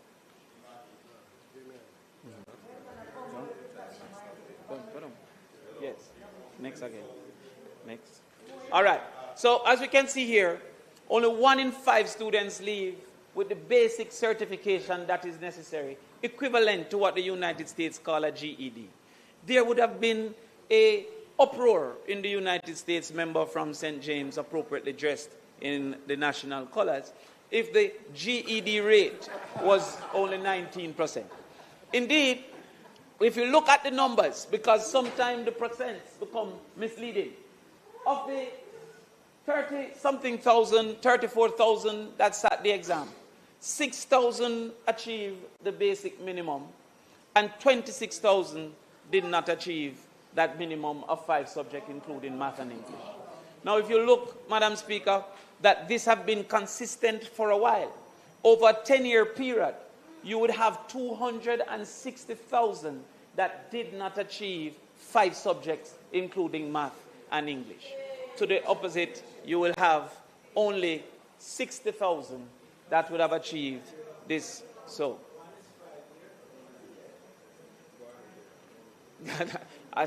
this is 1 year. This is 1 year. Now, next, go next. Yes. It is said, Madam Speaker, that the ministry has therefore sought to disregard and to sell a lie in the conversation moving forward. And this has been proven when we consider math and English, as has been reported by the Ministry of Education, and as is the reality when it comes to the assessment of the numbers. More recently, Madam Speaker, we saw a headline in the newspaper that suggested that improved performance in 2025 CSEC English and Math. There, the minister suggested that Jamaica was outpacing and outperforming the Caribbean. And I would quote, the minister says, regional average is 80% for student pass in English. We have surpassed the region in English A. The region average for mathematics is 39% of students passing mathematics. We are above the regional average again in mathematics, and unquote. However, Madam Speaker, this quote is deeply misleading. A serious assessment of the mathematics passes would have shown the following. 1, the lowest level of enrollment in the last 2 decades. In 2025, enrollment was 32,339 compared to 2023 of 35,768.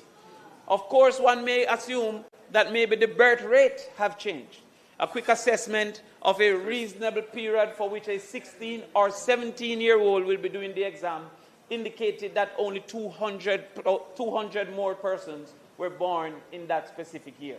So what this is showing is that in 2025, there was less participation of the age cohort in the examination and school process. Secondly, in 2025 was also the lowest in 2 decades sitting, 17,831. And the examiners wanted to assess by suggesting that the pass rate was only for those who sat the examination.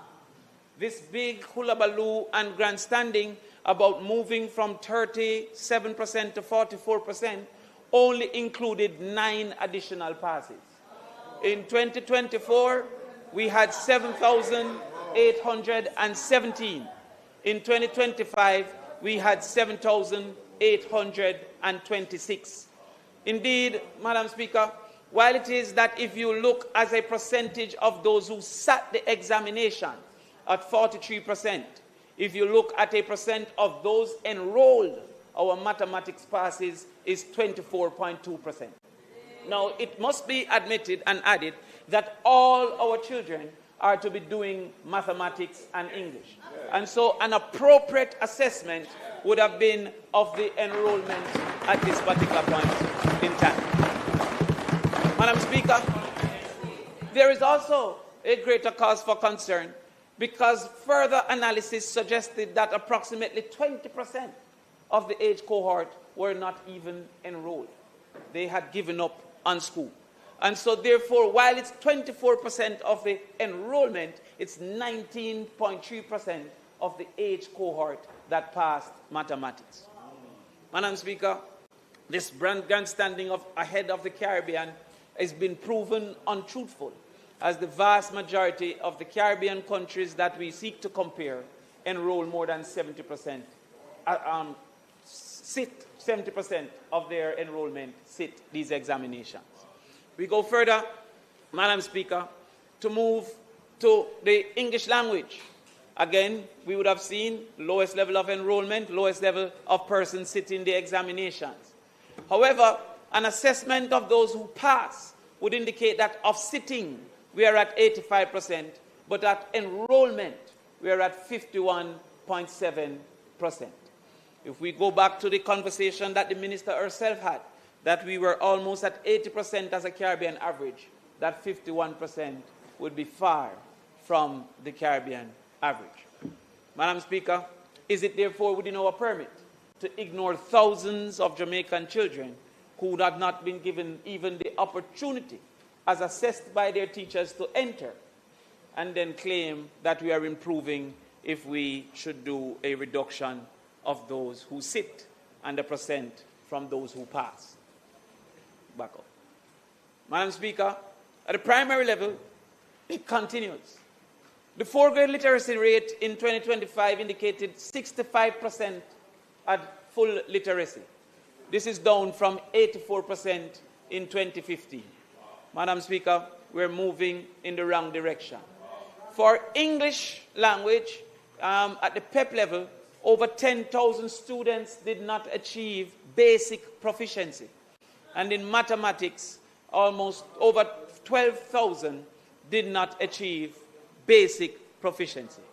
Madam Speaker, at that level, we found that less than 60% were proficient in all courses. From the age of 12, the failing is evident and prevalent in our children going forward. Madam Speaker, we move to the basement. And here, at the early childhood level, an assessment was done of 4-year-olds to see if they are ready for education.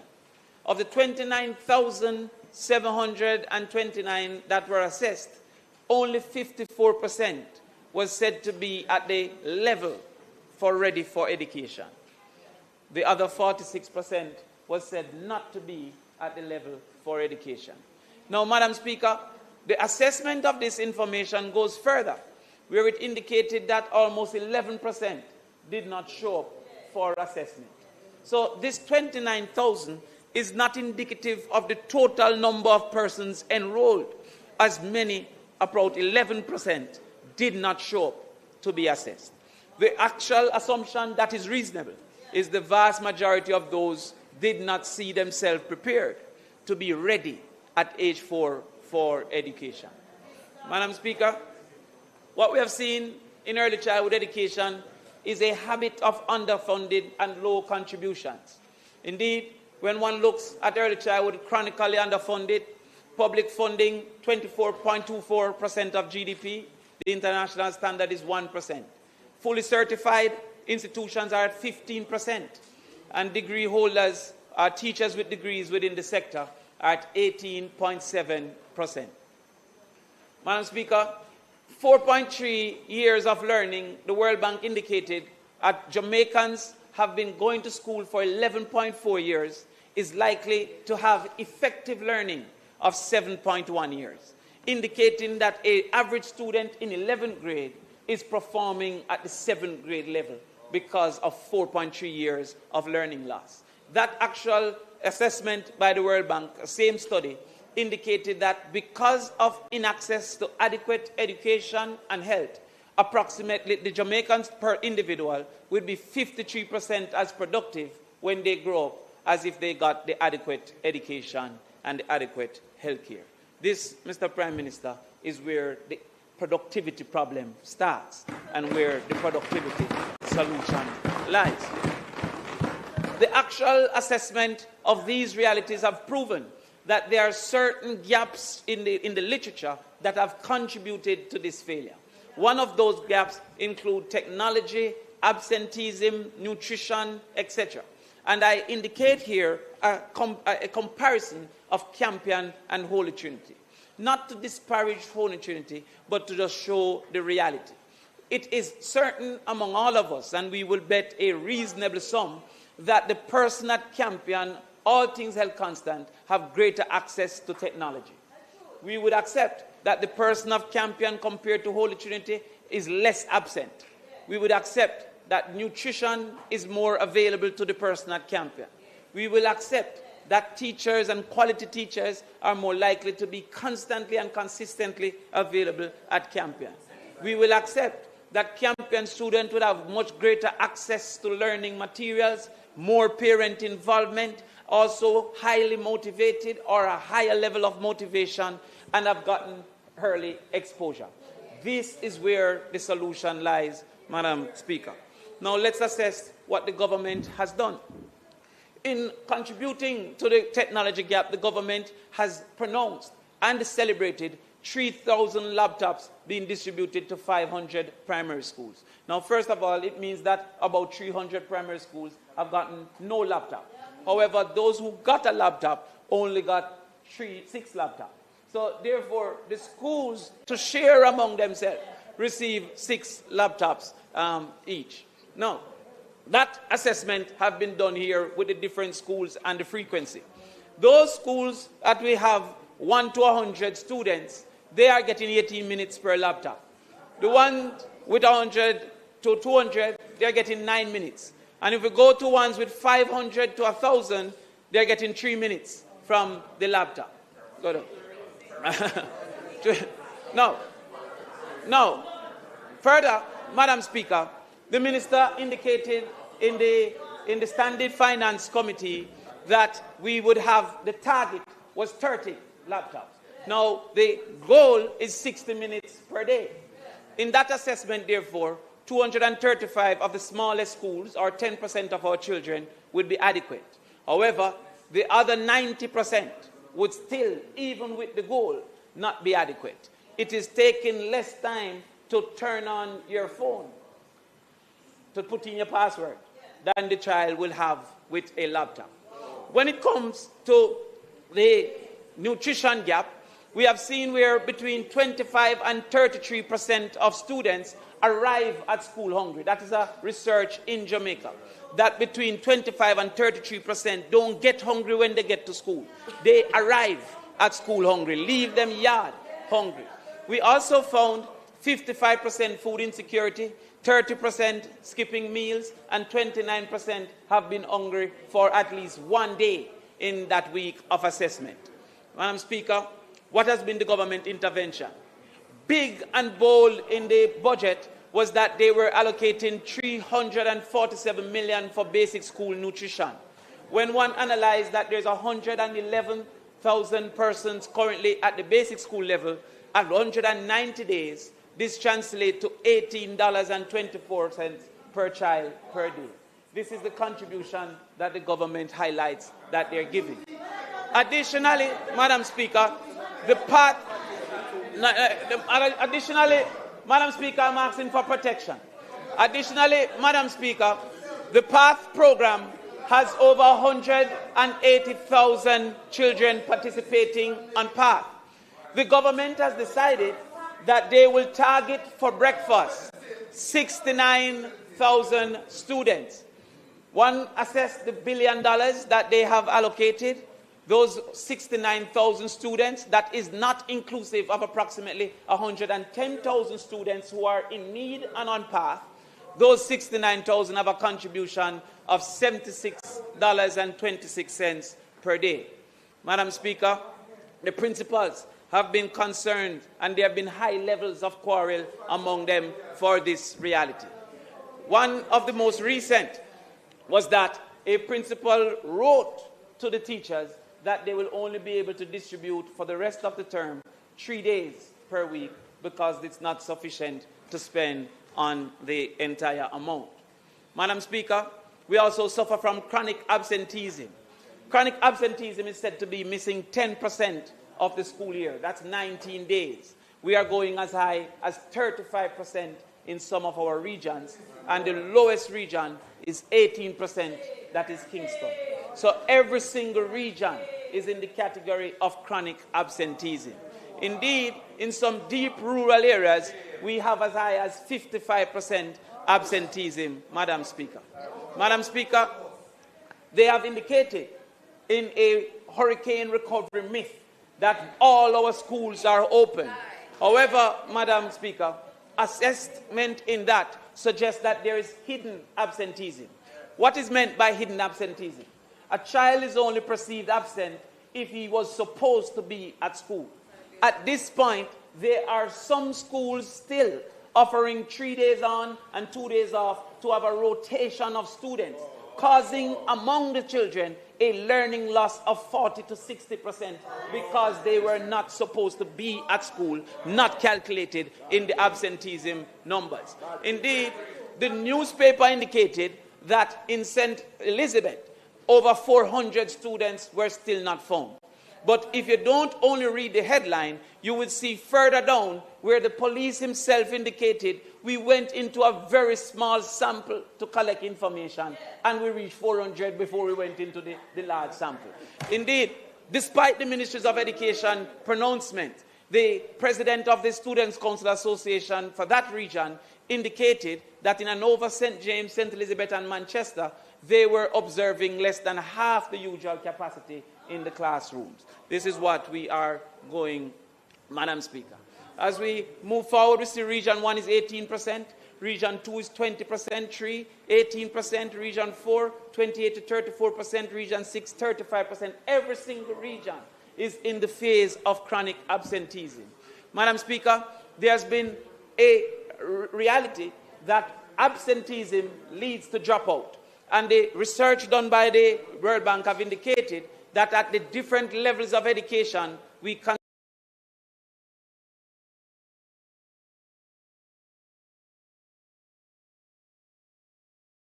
are attending or enrolled. At the upper secondary, 58%, because more and more they have dropped out. Madam Speaker, when we go down and look at some of the reasons for this dropout, we see that 41% of the boys simply said they're no longer interested. Now, if we should look at the total number between 2010 and 2017, you will realize that there's an increase in the number that just don't want to attend school. There is a decrease in the value of education in that period of time. In 2010, 90% said they simply didn't want to. In 2017, 32% said they simply didn't want to. When we look at our boys, they are the ones that clearly don't want to. But look at our girls. 49% had to drop out because of pregnancy. This is a major problem that we have to consider, Madam Speaker. And to this, of the total female dropout, teen pregnancy, Madam Speaker, has become a problem in this country.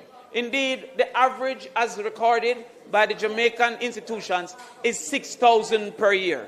Madam Speaker, if one looks at the reality that there is approximately 13 years of education between age 6 to age 17, we will recognize that in school at this time, 78,000 children are children of children in school at this particular point in time, looking at the rate of 6,000 per year.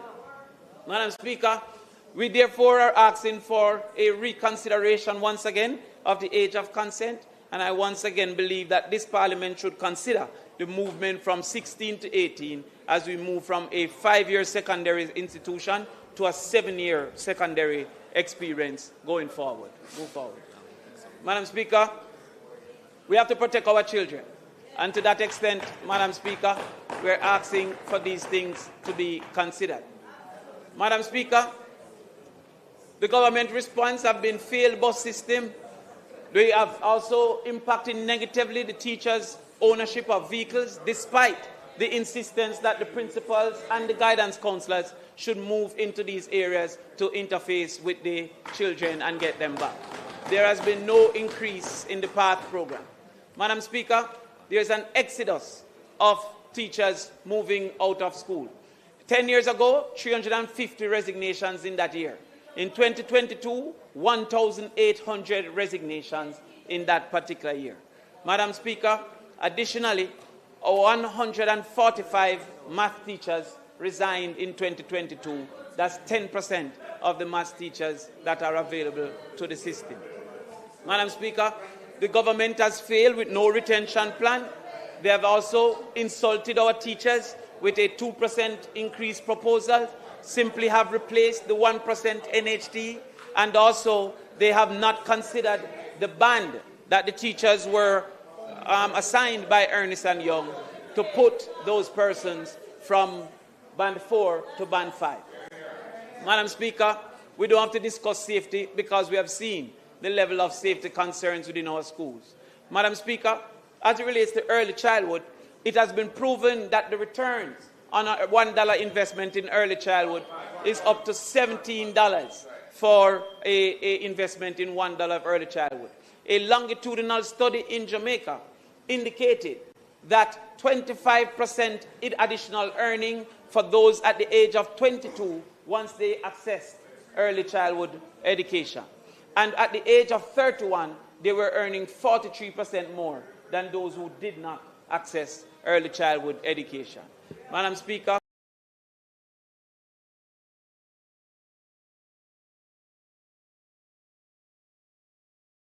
they earn more, they are significantly less likely to engage in crime. Minister Chang, transitions more smoothly through the entire system, are more likely to attend school consistently.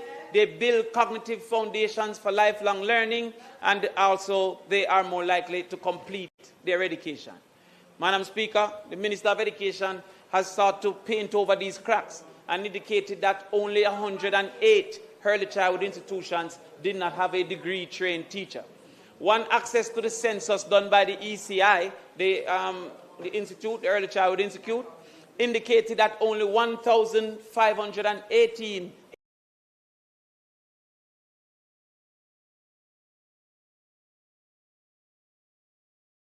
teachers and 658 are sure not to have a trained teacher. One wonders, therefore, where did we get that information of 108? Now, this trained teacher must also be established to be an exaggeration because most are diploma trained, despite the government's insistence that they should be degree trained. Additionally, the permanent secretary from the Ministry of Education indicated that they were investing $38 billion in early childhood education when the budget before us indicated only $8.5 billion. So one must wonder where they're getting this.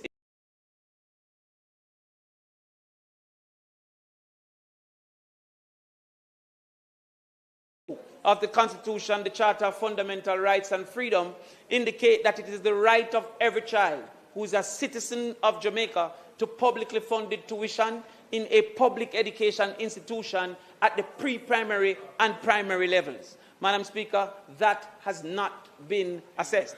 And therefore, when the Minister of Education answered in the Standing Finance Committee that she believed that this was actually being implemented, it left me with no further action to take than to seek the court's intervention to determine if this right has been satisfied.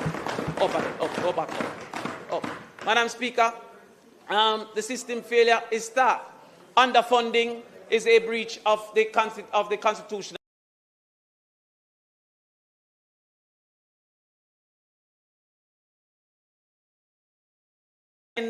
Of 30% to 90% are being absent is a breach of the constitutional right. And to that extent, Madam Speaker, on the 7th of April 2026, I filed a constitutional challenge on behalf of the people of Jamaica, and today we are seeking to inform the government that we will be seeking a constitutional assessment on if the right to a free primary at a free institution is being actually distributed to our children. Madam Speaker, in a just society, education is not a privilege to be managed. It is a right to be guaranteed. It is the true intention of the members on this side to place children at the heart of the Jamaican future. Madam Speaker, in 2011, we reached across the aisle and established the right. I believe in 2026 we should once again reach across the aisle and ensure that the right is actually implemented. Madam Speaker, we are not here only to celebrate its existence, but we want to implement that right in full. Madam Speaker, what we have presented is a clear and present reality that the failures in education gets worse under this government, and that there must be an intervention for our children to once again become the center of development in the Jamaican situation.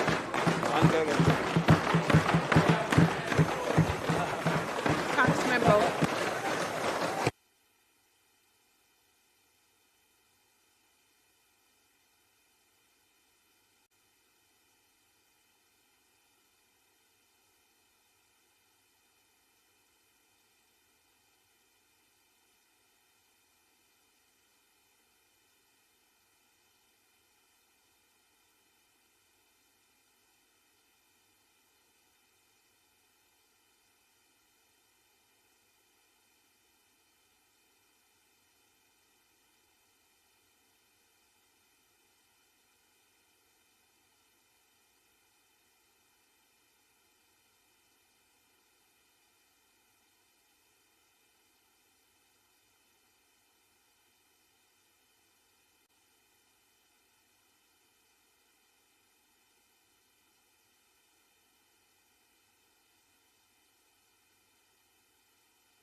House Leader.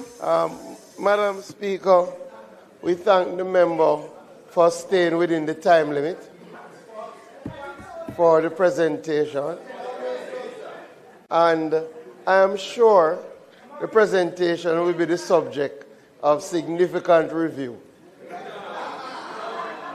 But we thank the member for his contribution. And his final slide about let's go together is a good note to end on and to move into the continuation of the debate around the National Reconstruction Authority. Let us go together. Madam Speaker, as we are in public business, we are going to continue the debate on the National Reconstruction Authority. I know that there are some members who have indicated. I know, so no, we're going to continue. We're in public business now. We had suspended the agenda to come to public business. Under public business, we're going to continue. We're going to continue the debate on NARA. So I'm going to ask, Madam Speaker, that we suspend the sectorial debate until next week. Let's suspend the sectorial.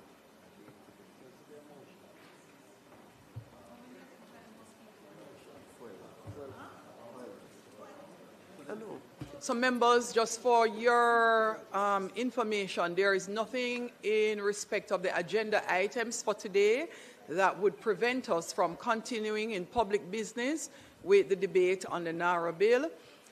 We now ask that the House approve the suspension of the sectoral debates to continue next week.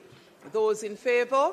Aye. Those against? The ayes have it. House Leader? Thank you, Madam Speaker. As I was indicating, we will further on recommit other matters of the agenda. But as we are in public business and those matters don't touch on concern the NARA bill, we want to continue the debate to closing and take the NARA bill through all its stages today. So the members who have not yet participated, who intend to participate, they can indicate so that House Leader, I have asked both leaders of opposition business and the leader of government business to provide the names of the members who are expected to participate today in the debates in respect of the NARA bill. And I've also asked for a sequence so that it is far more orderly. So I will start with the opposition. The first member on the opposition side slated to speak is the member from Westmoreland Eastern.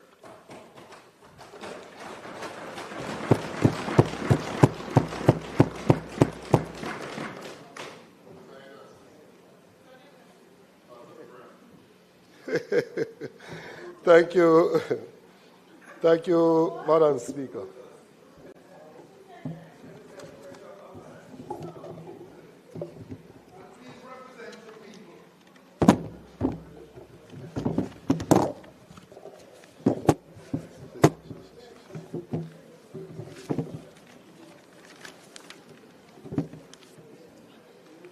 Thank you very much, Madam Speaker. Madam Speaker, let me begin by making one thing absolutely clear. On this side of the House, we do not oppose reconstruction. We do not oppose resilience.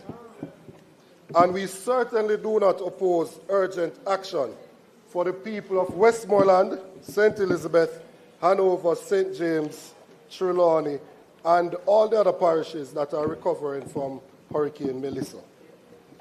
What we oppose firmly, responsibly, and unapologetically is construction without safeguards.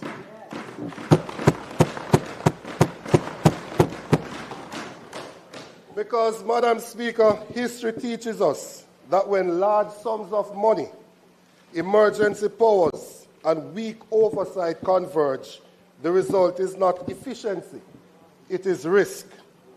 Risk of nepotism, cronyism, victimization, maladministration, and rampant corruption. The core problem, Madam Speaker, is a gap between promise and law. Madam Speaker, the Prime Minister delivered his presentation, and in his presentation he spoke about transparency accountability, independent oversight, and national unity. But this House is not voting on a speech. We are voting on a law. And when we examine the law, the bill before us, we see a troubling pattern. Many of the safeguards described in the Prime Minister's presentation are not in the bill. So, Madam Speaker, because I realize that there are issues about the presentation and the bill, I decided to examine both carefully. And in looking at it, I went to the Memorandum of Objects and Reasons, because we are being asked to just follow some things blindly. And I am not willing to do so, because I have seen persons oppose even those things which are not disputable. For instance, I am happy today to read the Memorandum of Objects and Reasons to see that we have finally decided that the hurricane actually made landfall in New Hope in Westmoreland. It took us months to agree that Westmoreland was where the hurricane made landfall. Months. Several reports said that it made landfall in Black River, which then affected how resources were mobilized. There are several records to show. On a point of order. Several records to show that. No, listen. On a point of order. Several reports. The member. Several reports. The member is misleading the House. There was no official report emanating from any authorized agency of government that indicated that the hurricane made landfall outside of New Hope. The member is misleading the House to give the impression, as he has said, that a wrong pronouncement was made and the resources followed suit. That is incorrect, and the member should withdraw. Madam Speaker, several persons. I can make my presentation today, and there is nobody in here that can tell me that I can't make my presentation. So look here. Don't start with that. Don't start with that.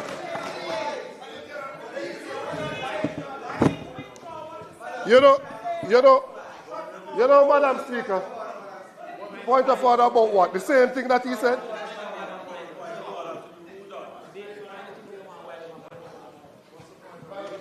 Madam Speaker, we can't move on without addressing this point. He said, which suggested that we can send for the Hanson.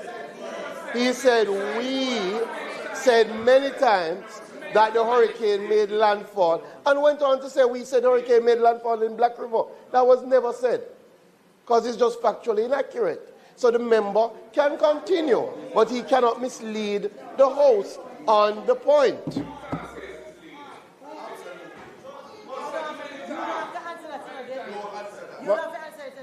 Madam Speaker, the Memorandum of Objects and Reasons said that the hurricane traversed the island, resulting in catastrophic loss and damage to lives, livelihood, economic, social, cultural, and environmental systems. It went on to say that the hurricane damage is estimated at $12.2 billion. Now, a JIS article in November of 2025 said that redwellings, we had damage to 156,000 and that 24,000 of them were totally lost. I have looked throughout this bill, Madam Speaker, about reconstruction, and I am yet to find the section that speaks about the reconstruction of the 156,000 houses that were damaged and the 24,000 that were destroyed.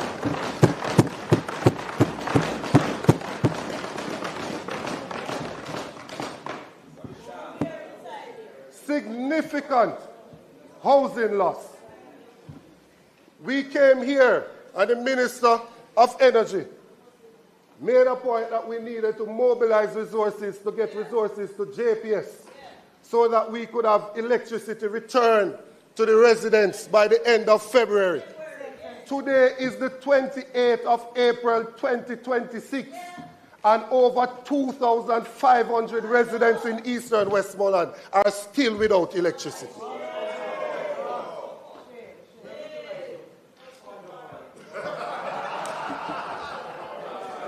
Madam Speaker, the member is misleading the House. If you look at Hansard as to what I said, February 28th, save and accept for those areas that had specific challenges. He failed to add that. And I can say, Madam Speaker, I can say that as of today, we are at 99.6% with under 2,000 people still without electricity to be done in the month of April to May. So, if you're going to quote me properly, please. You know, Madam Speaker, I'm not here to pick a fight with the Minister of Energy. I'm not.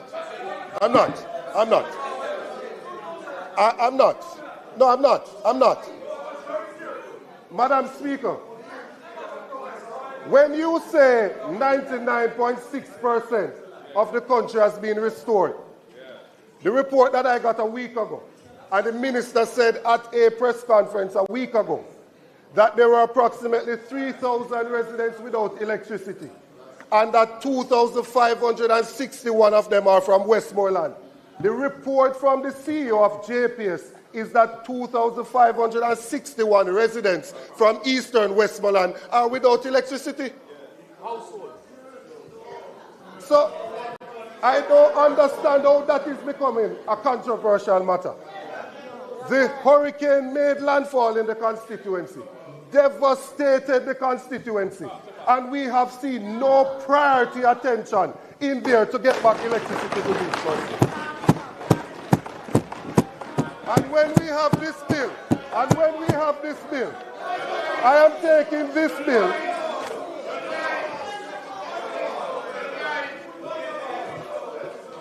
Madam Speaker, there can only be one Minister of Energy at a time. And that happens to be me. Hold on. I cannot hear you at all. Members. Go ahead, Minister. I could not hear a word. Madam Speaker, there can only be one Minister of Energy at a time. And it so happens that that happens to be me at this particular moment. I am going to read from a report of the 26th to show that he's misleading the House. He's misleading the House. As of today's date, it is 99.71% restoration. Westmoreland is at 94% with 1,937 persons still without electricity. And in St. Elizabeth, 80. This is a report that I got hours ago today from the Jamaica Public Service. So you can't say that the managing director of JPS giving you a different report than he's giving me. You are wrong, and you must admit it and stop misleading the House.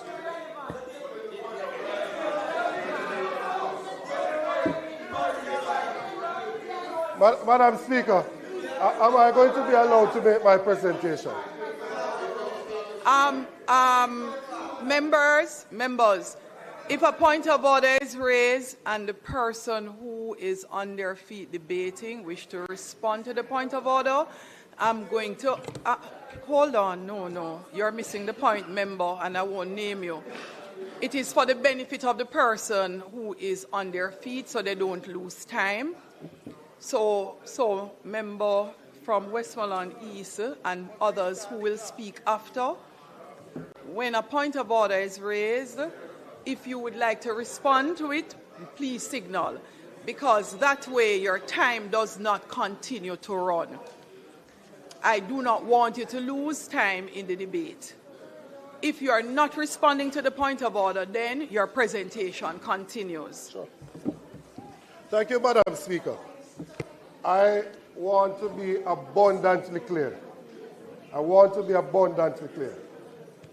The report that I got from the CEO just over a week ago stated that you have 2,561 customers in eastern Westmoreland that are without electricity. That is the report that was given. If you simply go to Google and type in VAS electricity 2,561, it will come up. Now, the point I am making, Madam Speaker, is that I want to support this bill because the people in the constituency have been devastated. But I want to see in this bill the reconstruction for the people in eastern Westmoreland.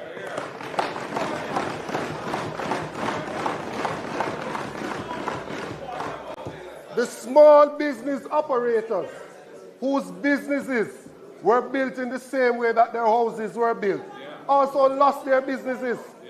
The small farmers down there, the shopkeepers who need electricity to refrigerate their items, they don't have it. And I am not seeing that in this bill, and that is what I want to see in there.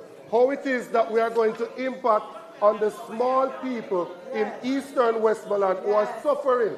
Today being April 28th is exactly 6 months since the passage of the hurricane. And we still have these persons without the basic commodity.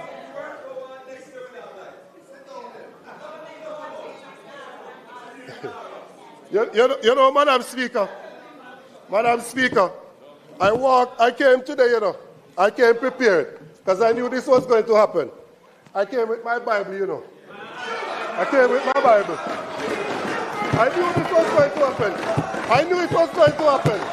I came prepared because I knew it was going to happen. And I want to turn it, Madam Speaker. Proverbs 1 verse 10, Madam Speaker. My son, if sinners entice you, do not consent. I am not consenting today to the disruption that is coming from over there. No consent today.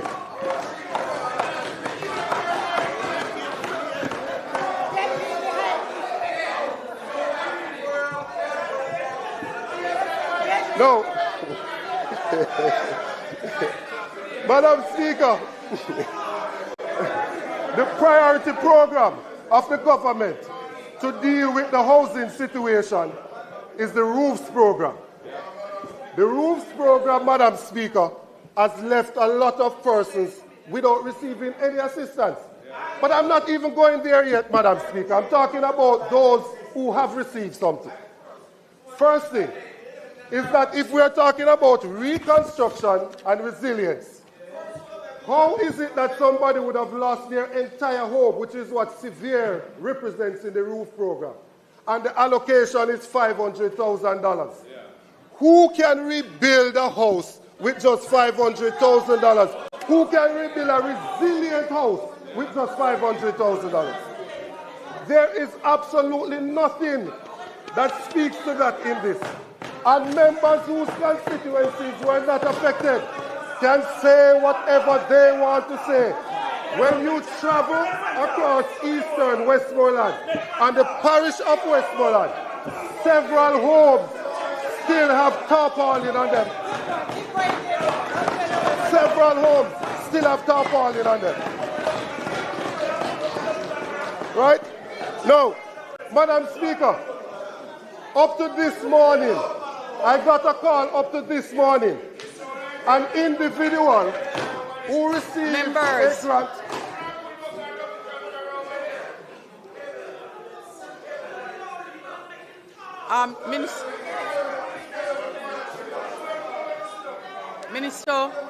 Minister, before you make your point of order,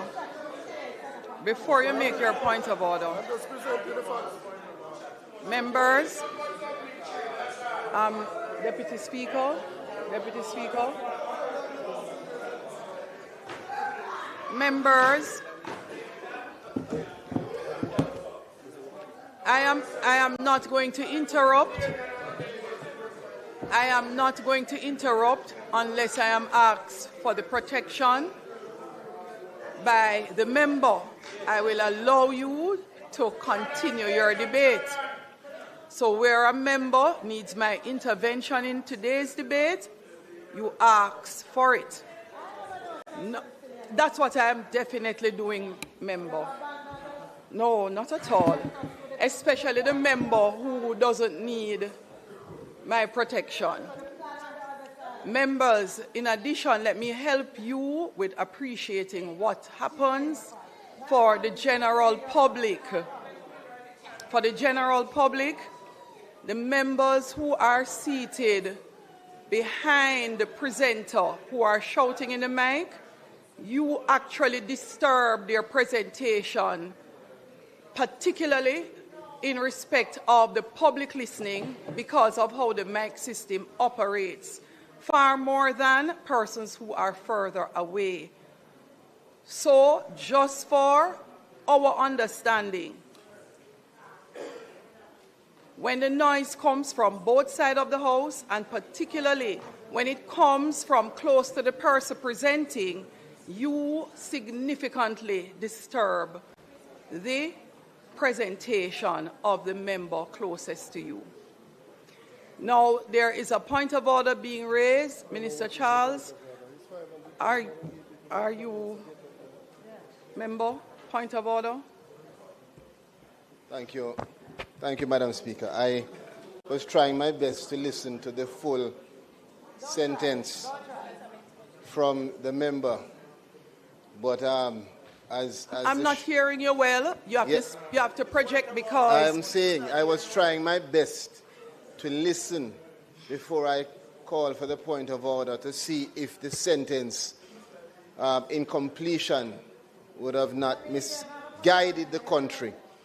But when the member gives the impression that the roofs program was meant to provide all or rebuild all, it will mislead the country. Allow me. And why I say so, why I'm saying so, Speaker, is when you say that that cannot rebuild, you will give somebody who's listening the impression that that was the intention of the government when we have other programs under the shelter recovery that provide full solutions, right? So the roofs program is never meant to be a full solution. There are other elements of the shelter recovery program that do so. It's very important then that the member not mislead the country with his utterances. Thank you, please. Madam Speaker. Would you be so kind to turn your mic back on?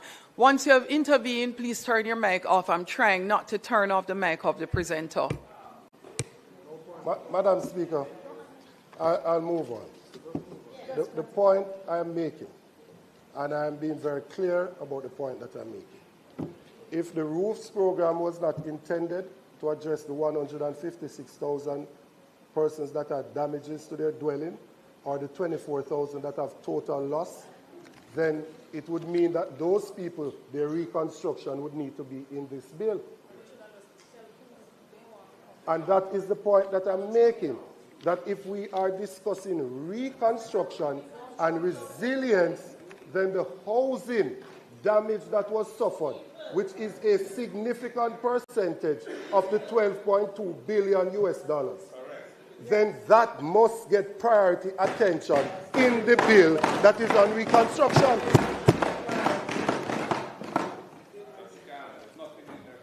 Now, I got a call today, Madam Speaker, and the individual was complaining that they haven't gotten anything from roofs. And so I checked with the ministry. And when I checked, the ministry said that the person already benefited from a program through TEF. So I checked as to how much did the person benefit from TEF. The person got $100,000 worth of material. And based on that, the person is ineligible to benefit from the roofs program. Which means this individual who suffered total loss to their dwelling and under the roofs program would have qualified for $500,000. Because they got $100,000 a tourism worker, they now become ineligible to benefit from the roofs program. That is something that must be addressed. Yes. Yes. There is actually a difference between politics and governance, Madam Speaker. When I'm on the political platform, I am one of the most strident politicians you will find, making my political point. But when I'm in here, Madam Speaker, I'm talking about the governance and how the lives of the people that I represent are being affected.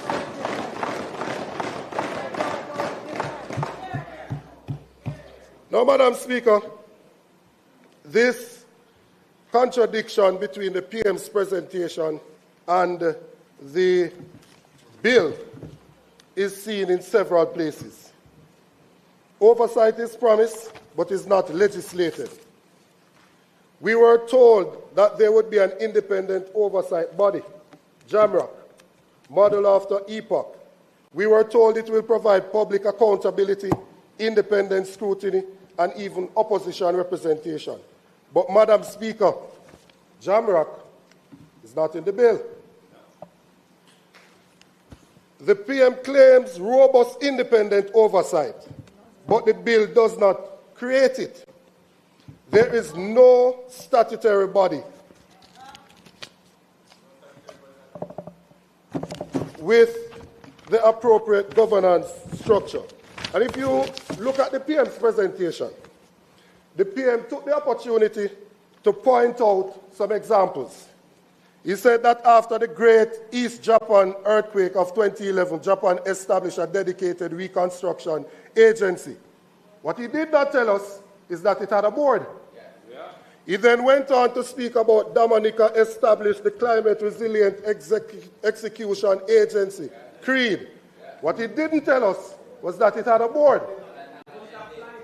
Then he went on to speak about in Jamaica, former Prime Minister Percival James Patterson, the great man from Eastern Westmoreland, established the Office of National Reconstruction after Hurricane Ivan. When he did so, Madam Speaker, he wanted a non-political individual to chair the committee. And he decided that he was going to second someone from the EOJ. And so he seconded none other than Danville Walker, who ended up not being non-political after all, because he contested the election in central Manchester. But he chaired it. There was no overreach. They had a committee that had representation from the PNP, from the JLP, from NGOs, from private sector, and they had to get approval for the projects that they were doing. So to just give the examples without speaking of the governance framework that was behind those examples is misleading.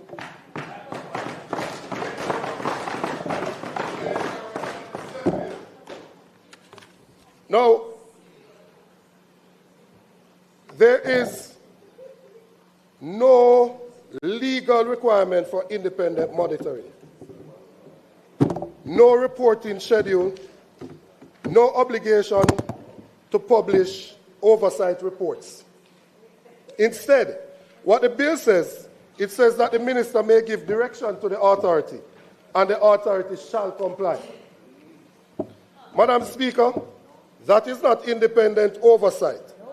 That is executive control. As the House is being asked to rely on executive assurances instead of legislative safeguards. You cannot ask Parliament to pass hard powers into statute and accept the soft safeguards on trust. That's right.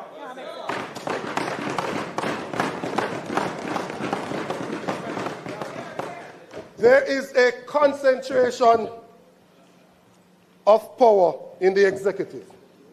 Madam Speaker, let us examine the structure being created under this bill. The PM appoints the CEO. The minister determines the CEO terms, remunerations, and conditions. The minister can issue binding directions. The cabinet determines which projects proceed.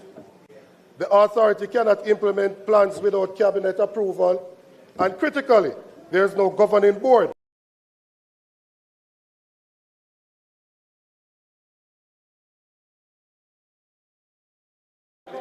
Clear accountability without independent oversight is not accountability. It is concentration of power. It is heavy ministerial and cabinet control over appointment, approvals, direction, project flow. What the government calls streamlined accountability may in practice become streamlined political control.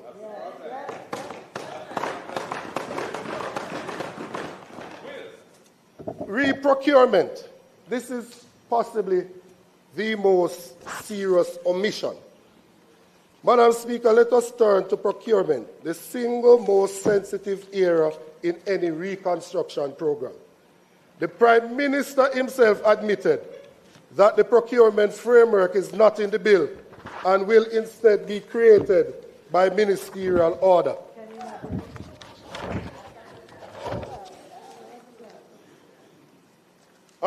This is the Prime Minister.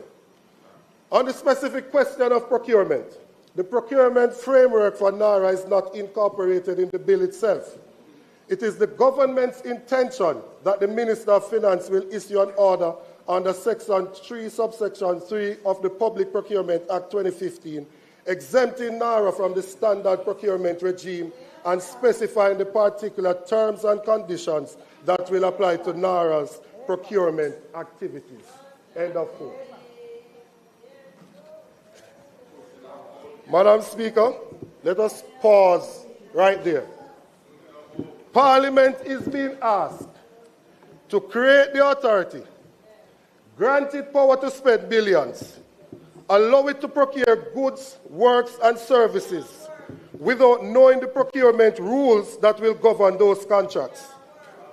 No tendering principles, no publication requirement, no conflict of interest provision, no mandatory disclosure framework for awards.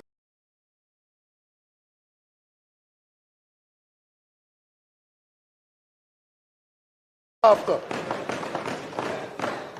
as the member from South Manchester said, the House should not approve a blank check without guardrails.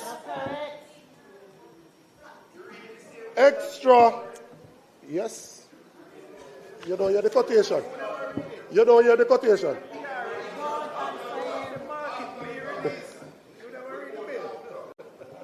There are extraordinary powers to override existing laws. Madam Speaker, the bill will not merely coordinate, it overrides. It allows the authority to direct agencies on how to process approvals, impose deadlines, require concurrent approvals, proceed without waiting on other approvals, and even modify or make exception to zoning requirements. And if agencies resist, the authority can apply for a step-in order, where the minister effectively grants the approval himself with full legal effect. Madam Speaker, speed is necessary, but speed must not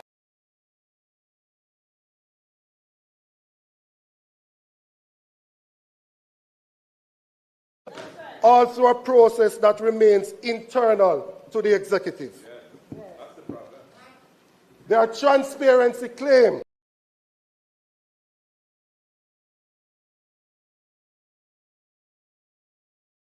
The authority will operate with unprecedented transparency. But what does the bill actually require?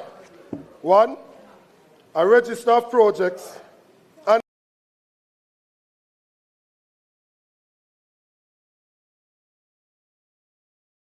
obligation with criminal penalties for disclosure. There is no requirement to publish procurement awards, no requirement to publish contracts, no requirement to publish step-in decisions.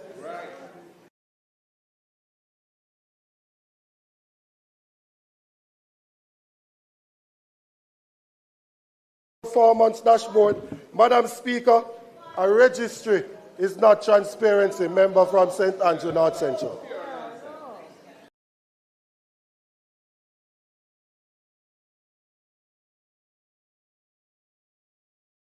The FAST program, Madam Speaker, that is narrowly tailored disaster recovery is a broad investment fast-track regime.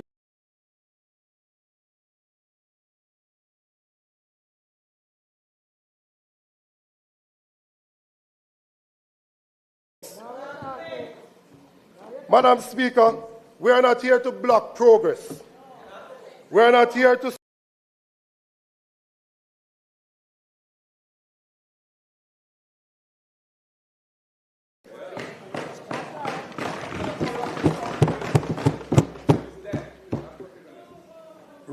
statutory oversight.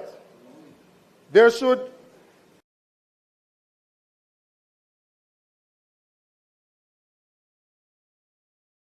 and publications duties, guarantee opposition participation, and require semi-annual public reports. The procurement safeguards in law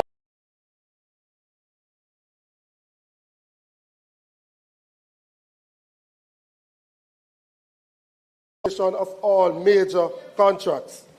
With transparency, mandatory provision of project list and update, procurement awards, directive issues,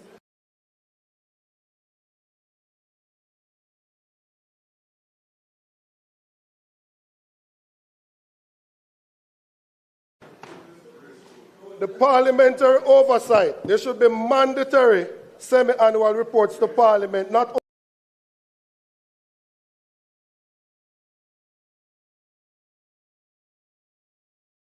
in closing, Madam Speaker, the bill is being presented as a vehicle for national transformation, and it may very well be.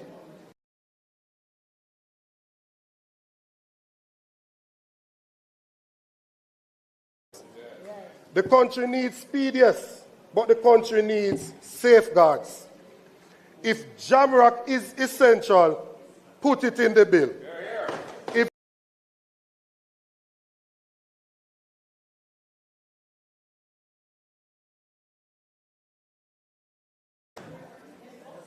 If those measures are truly essential, they should be written into the legislation before Parliament passes it.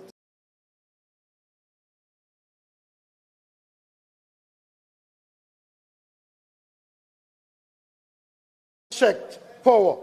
We do not support rebuilding on a weak governance foundation. Let us not just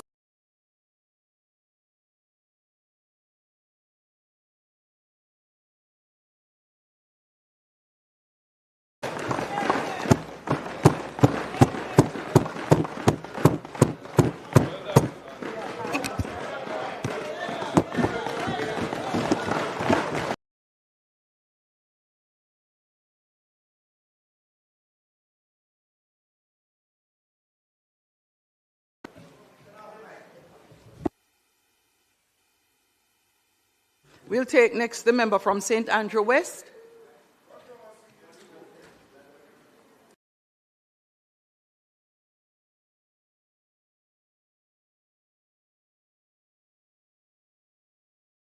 The member from St. Andrew Southwest.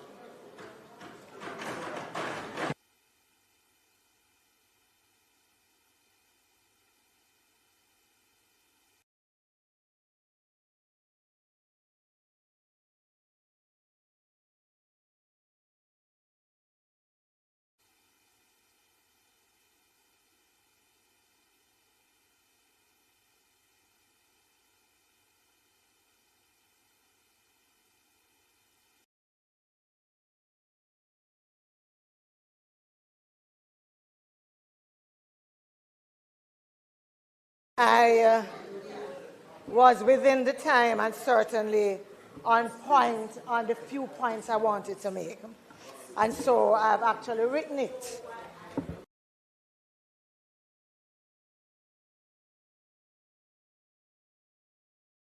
My responsibility as a member elected to this parliament by the people of Southwest St. Andrew, and my responsibility to ensure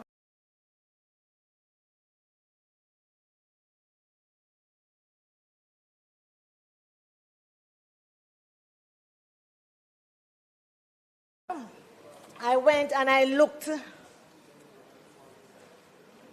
at the objects of the bill.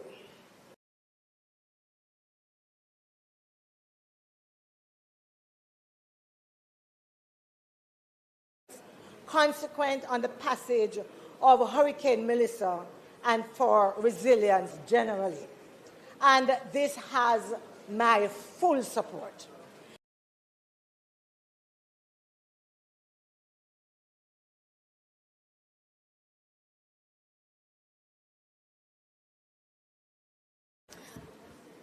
Extremely concerned that such an important institution having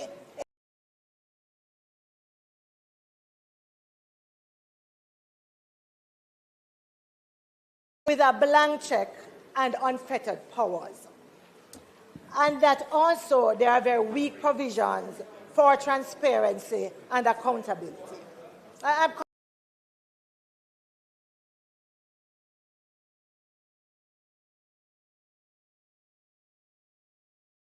Being railroaded through Parliament by a government who has no problem in 2017, yeah, agreeing to 400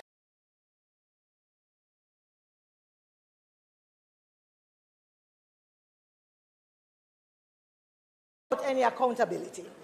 Even now, not a soul know where they carry them there. The same government with the ministers spending money on the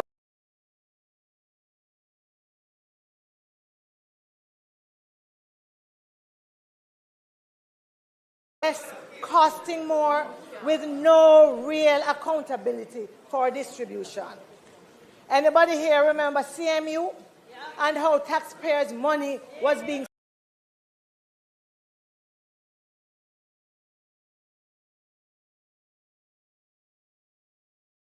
those? Yeah, man, that was the used car scandal we talked about. The same issues, serious procurement breaches, contract bidding rules being breached.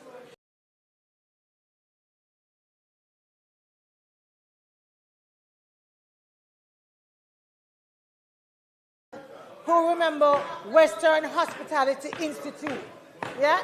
That many thought was a eat a food prosperity thing and go on. So when all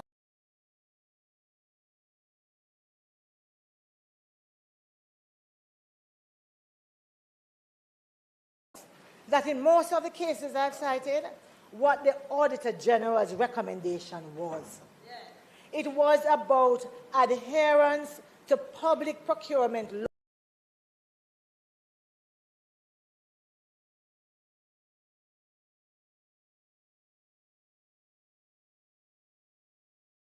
So you can ignore the transparency and you can ignore procurement laws.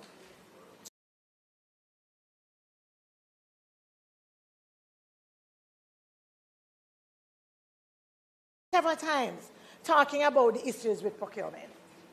And I have no difficulty if we believe that there needs to be changes, yes?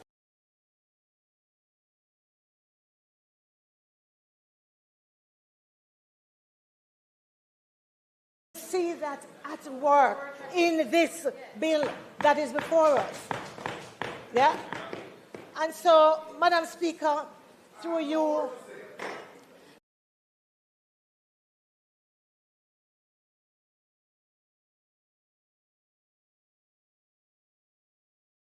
yes, outlining targeted amendments to the NARA bill, drawing from other jurisdictions. And I'm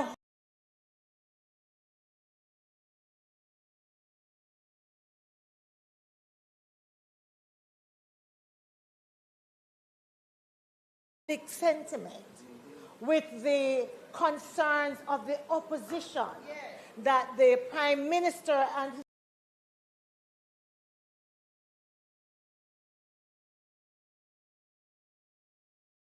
our public duty and pause for a while, review and rework and wheel and come again.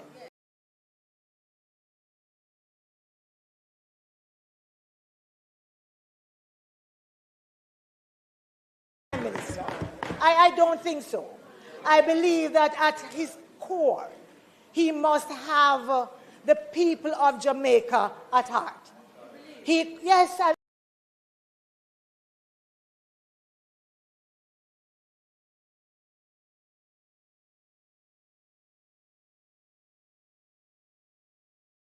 with these bills, and to see others just stuff their money, their pocket full of money, and don't have no concern.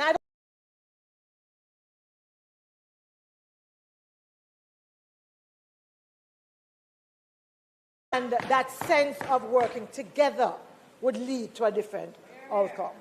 So that's the first point I wanted to make in terms of why I am uneasy. Yeah?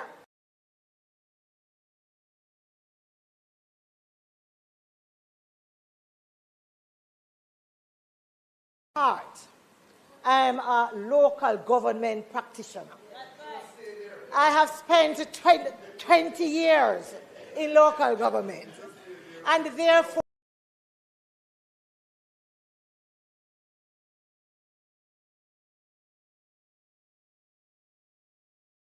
and gives NARA the right to ignore the professional advice of municipal corporations and members.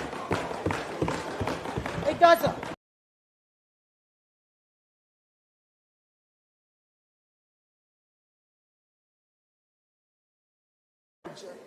One, to establish timelines for inspections, evaluations, and assessments, as well in 21.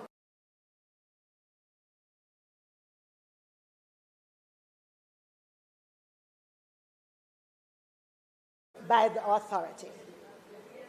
The truth is that I get a sense of a very high-handed approach in how this is worded.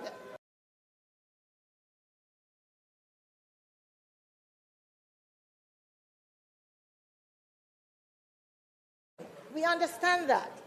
No question about that. But I am sure these approving entities are all on board. And therefore, there must be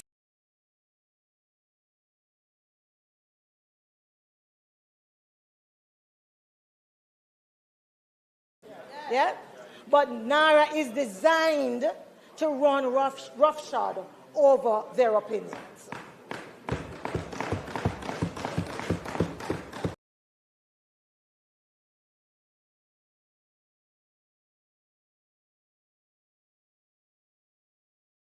Government with connected persons involved in one way or another with construction, some even being flagged for building breaches, involved in one way or another with construction, some even being flagged for building breaches.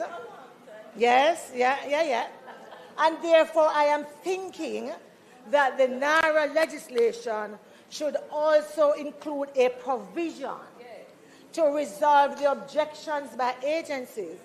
Otherwise, what's the message that we are sending to everyone with an application before those same authorities? Yeah, especially those who are not big business. So what is it? Is only the big trousers man them can ignore parish council? The rest of us mortals have to go and make changes to our plans when they object to what we have in front of them? That for me don't sit right. It doesn't sit right. Quite frankly, Madam Speaker, I think there's a very easy fix for this, quite frankly. I believe that what we could do is simply include in the legislation actual pre-approval consultation. Yes? So that that mechanism is encompassed in the law itself.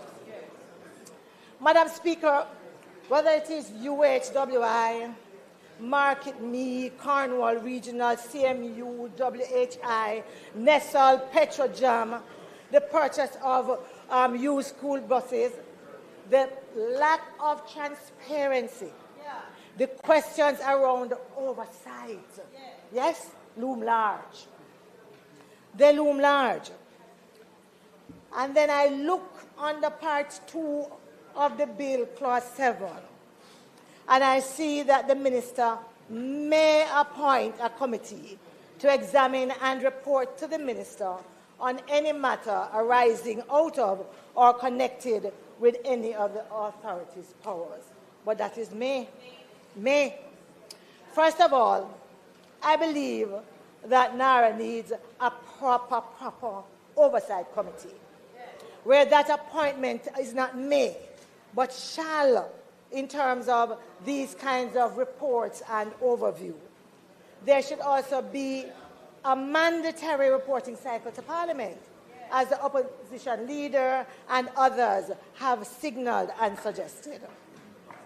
So, Madam Speaker, as I take my seat, I want to say that all of what I have placed on the table does not leave me with a level of trust that would have me voting for this NARA legislation in its current form without specific clauses in the legislation to ensure greater transparency and accountability. Because at the end of the day, it's my children and grandchildren. It is going to be the people of Southwest St. Andrew, in fact, all Jamaicans, who are going to bear the burden of repaying this debt. Thank you.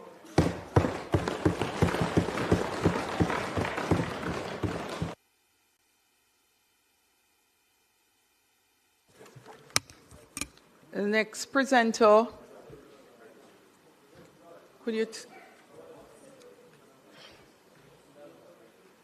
next presenter is the member from St. Catherine West.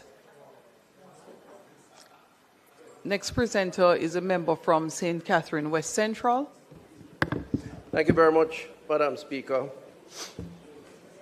Madam Speaker, colleagues, I rise to make my contribution on this bill, the National Reconstruction and Resilience Authority, Act 2026. First of all, my view, having listened to members on both sides, particularly members on that side, is that this bill, Madam Speaker, should not be as controversial as it is made out to be. I really don't think so. However, I have an appreciation as to why this is the case. Madam Speaker, we exist, unfortunately, and I think there's enough responsibility to go around, in a low-trust society where many see actions of our political leaders and governments as sinister, and where some, recognizing the sentiments of a wider population who is cynical, see this as an opportunity to exploit for political advantage. And this is very unfortunate, because it does very little to address the issues. What you get instead, Madam Speaker, and this is my own interpretation, not casting any judgment on anyone, is that the arguments that have emanated from this debate up to this point are stimulated by emotive objectives, rather than logical, practical, and contextual attempts at finding solutions to a crisis that affect the people that we represent. And I honestly do think that those who allow perfection to be the enemy of good are hurting the over 500,000 Jamaicans in the 5 critical parishes that have been impacted by this hurricane, Category 5, the first ever, while we here debate, prolong, and engage in emotive insinuations. Again, the consequence of a low-trust society. And I do believe, Madam Speaker, that as leaders we need to rise above this, and that this represents an opportunity for us to be one as a parliament and a government to solve the challenges that the people face. For me, Madam Speaker, there is a context. There is a context to this debate, this discussion. This is a context that has a practical component to which this bill seeks to address, and it appears is being ignored. For example, the member from Eastern Westmoreland, who I know has been impacted, and indeed 2 or so days after the storm, I went to his area, and I believe a week or so, he and I were at a similar location trying to address some of the challenges. And I saw the pain, rightfully so. But we were there, working together. But the member, I think, is, and I say so respectfully, is failing to appreciate when he speaks about the title of the bill and ignoring that the response to a crisis has to take place in stages, Madam Speaker.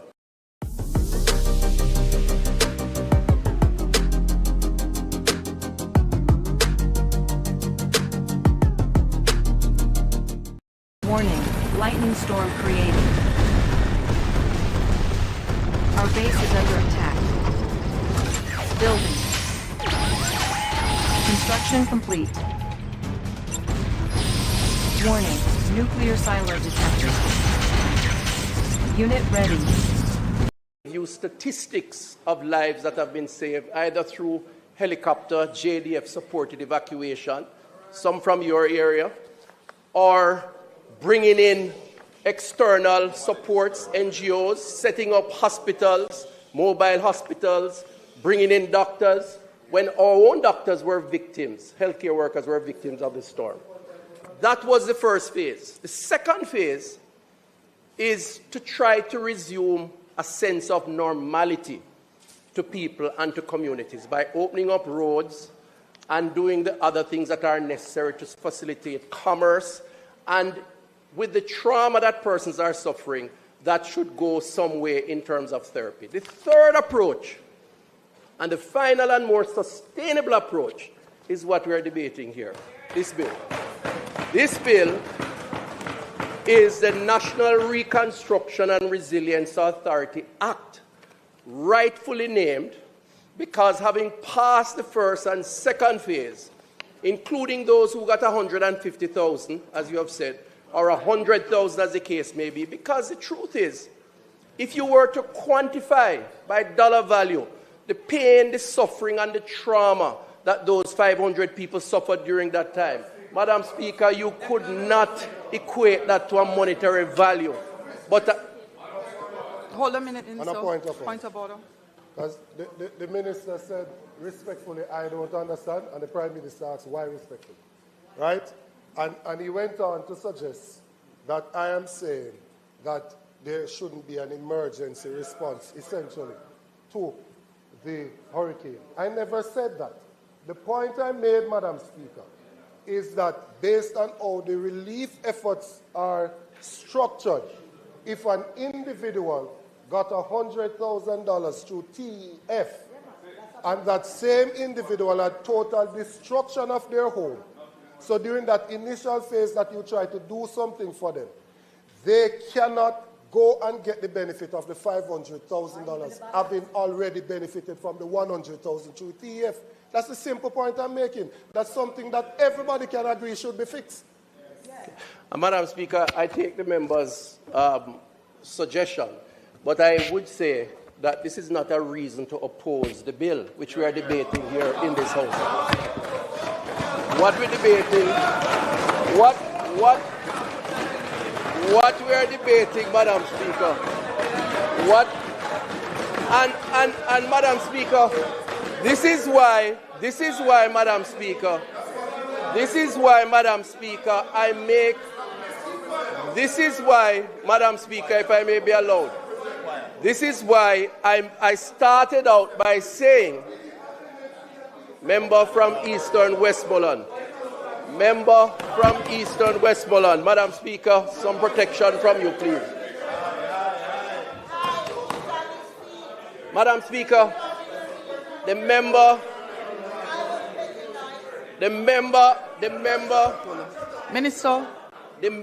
as emotionally traumatized as he has been and is, rightfully so because of his representational responsibilities, is supporting. Minister, the same members, if you would only listen and follow the rules, both sides would be able to have a far more comfortable debate. I am giving no one extra time, not even a second extra. Therefore, I would like you to use your time properly. So, Minister, if a point of order is made, I've said this before, and you're responding to the point of order, indicate it means your time does not continue to run until you have responded to the point of order. If you are ignoring the comment, then we continue. You do not need to indicate, you ignore the comment and you continue with your presentation in the debate. That means your time immediately starts running again.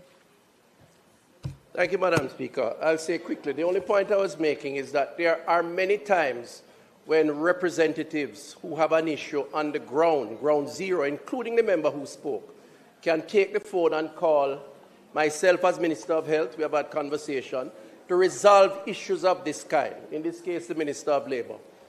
However, being brought into this kind of conversation, to my mind, is exactly the point I was making. We are engaging emotive reasoning in order to not support what is the most substantial response for the reconstruction and resilience. And I'm saying, let us focus on what is important. But let me move on, Madam Speaker. Let me move on. So there are phases, and we are now in the reconstruction phase. So, Madam Speaker, what is the context that is important in the discussion around this bill? The first context, given that it is a crisis, is the efficiency, or indeed, for better understanding, the speed in which we work to truly restore persons and to make them more resilient against a Category 5 hurricane. And so the bill has to be structured in a way to recognize the importance of quick decision-making. And I don't think we should make any apologies for it. I don't. In fact, if the members on that side are honest with themselves, they themselves have spoken about the inefficiencies of the current bureaucracy and the need for change. The very opposition leader has spent time talking about it. Is he now arguing that we should engage the very same process to deal with people who have emergencies? It cannot be, Madam Speaker. It cannot be. And indeed, Madam Speaker, history...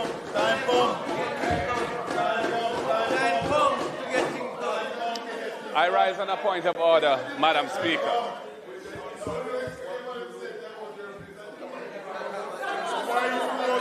The member is misleading the House. It has never been my position, or indeed anybody on this side's position, that we shouldn't have more efficiency, a quicker procedure, and faster resolution of the issues. We're all in favor of that. The fact is that the current bureaucracy and the way the government is interfacing with it has led to all sorts of problems, and which need to be addressed structurally. However, what we are complaining about is a lack of accountability, a lack of transparency, and a lack of oversight, and a lack of oversight, and a lack of oversight. So I'm not suggesting that opposition leader. No, that's okay. It's okay. Opposition leader. I've turned off all mics. Opposition leader, Prime Minister is making a point of order on your point of order. Hold on now. I'm asking, opposition leader, are you yielding? Madam Speaker, I'm not yielding. I'm simply saying that the minister is misleading the House about our position, deliberately, I think, because the position I'd like the country to believe is that we want to slow the recovery down. We would like to fast-track the recovery. All right. But we want it to be done in an honest way, not a... All right.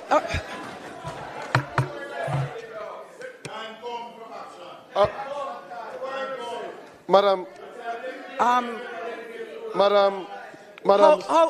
Speaker. House leader, I'm having a challenge as well, so I would like you to address it in this discussion. Yeah. For far too long, persons use point of order just to disturb the other person and make a presentation. Yeah. We are required. No, after today's debate, you will see a speaker's ruling on point of order and how it should be utilized so that we stop abusing point of order. Yeah. Madam on Speaker, both sides. Madam Speaker, you have covered the ground. Firstly, a point of order cannot be used to enter into another debate. Members, allow me. Members, allow me. Allow me. Please allow the House leader to complete his statement. Members. Madam Speaker, when I rose on the point of order, it was to highlight that the member was factually inaccurate in a point he made. That is different. That is different than a member categorizing an intervention. If I believe that your intervention means you are slowing down the process, I must cancel it in a debate without you telling me that I am misleading. You can intervene on facts. When the Minister of Electricity in Energy intervened, he highlighted that he was saying you are factually inaccurate on the numbers. That has nothing to do. Members, this is a debate. For the members who have spoken already, you have got your chance. When the response is, your response will be categorized. Unless there's a factual inaccuracy, do not enter on a point of order. Thank you.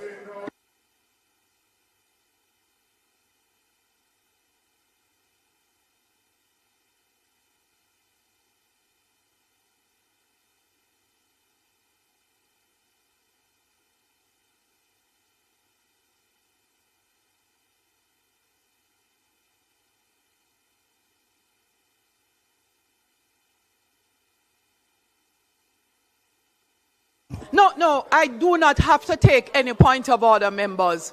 Hold a moment. I do not have to take point of order. And let me remind you of the House rules as well. For a point of order to be taken, it means the person on whom the point of order is being raised must take their seat and allow the other member to speak. For efficiency's sake, follow the rules of the Parliament. Everybody. So, no, I allow the opposition leader. I remember when the Prime Minister was speaking, 2 points of order that were not points of order. It happens on both sides.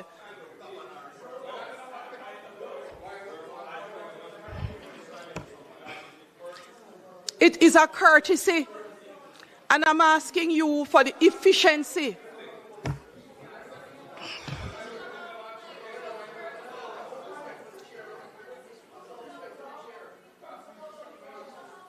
No. Please stop that debate. Because when your time is up, your time is up. And it doesn't matter who you are in the House.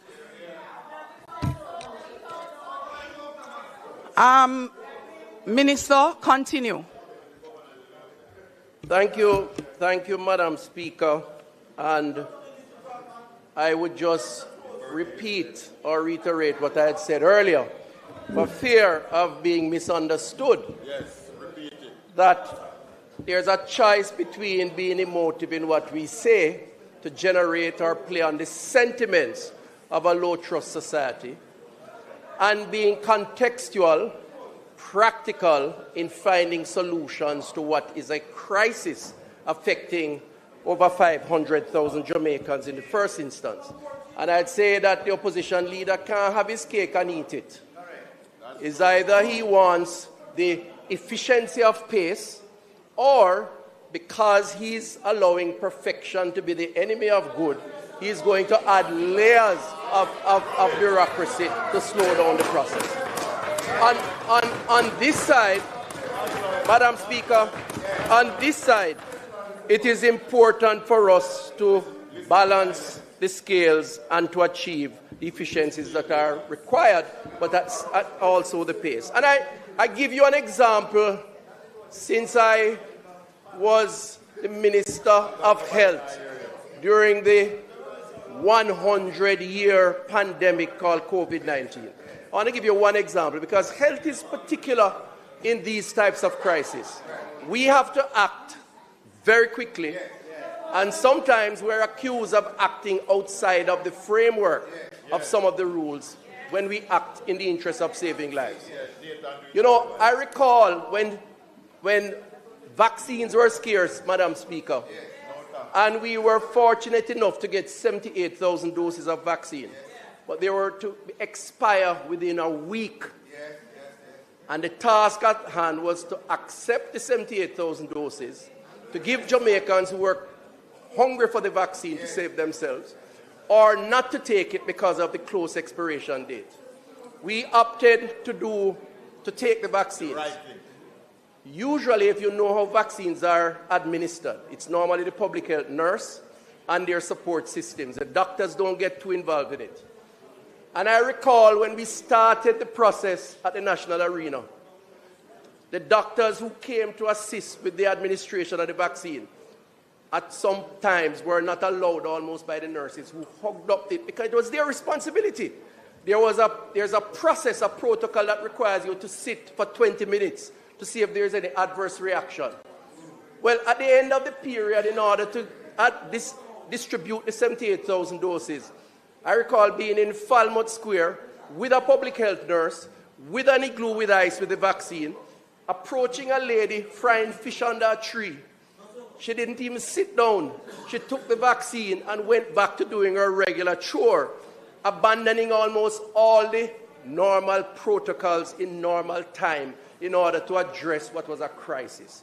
That is a practical solution to a context which impacts saving lives. This is what this bill does, Madam Speaker, and we should make no apologies for it. In fact, Madam Speaker, the Most Honourable Prime Minister has given examples of countries that have had similar crises and have had to put special purpose vehicles in place. And we could expand that. New Zealand and the Canterbury earthquake recovery, 2011. Australia, New South Wales, 2022. And of course, Peru and the Authority for Reconstruction with Change. All special initiatives to deal with a context and to find special arrangements to deal with the people. I urge this House, Madam Speaker, colleagues here, let us put, and I'm using your template now, let us put the people first when we consider the next stage of the reconstruction and resilience, and stop engaging in a practice that will only delay addressing the concerns that they have. Madam Speaker, the next critical issue that I'd like to address linked to the bill, because I think it's in keeping with this low-trust society that is creating this cynicism, is the issue of oversight. And the opposition has made heavy weather of oversight. And I do believe that issues around oversight is perhaps the bigger issue. There seems to be a lack of confidence in the process as being prescribed to implement measures and to provide the relief that the Jamaican people needs. And it's okay, I believe, to make suggestions to strengthen the bill. I have no issues with that, and I think we all should accept that. But I think to take extreme positions, which ultimately... Do you think all dishwashing soaps are the same? Try Done. Done. Triple Risk Cleaning Power. Are you still without electricity after Hurricane Melissa? Keep your lights, fridge, washing machine, and all your 110-volt outlets running.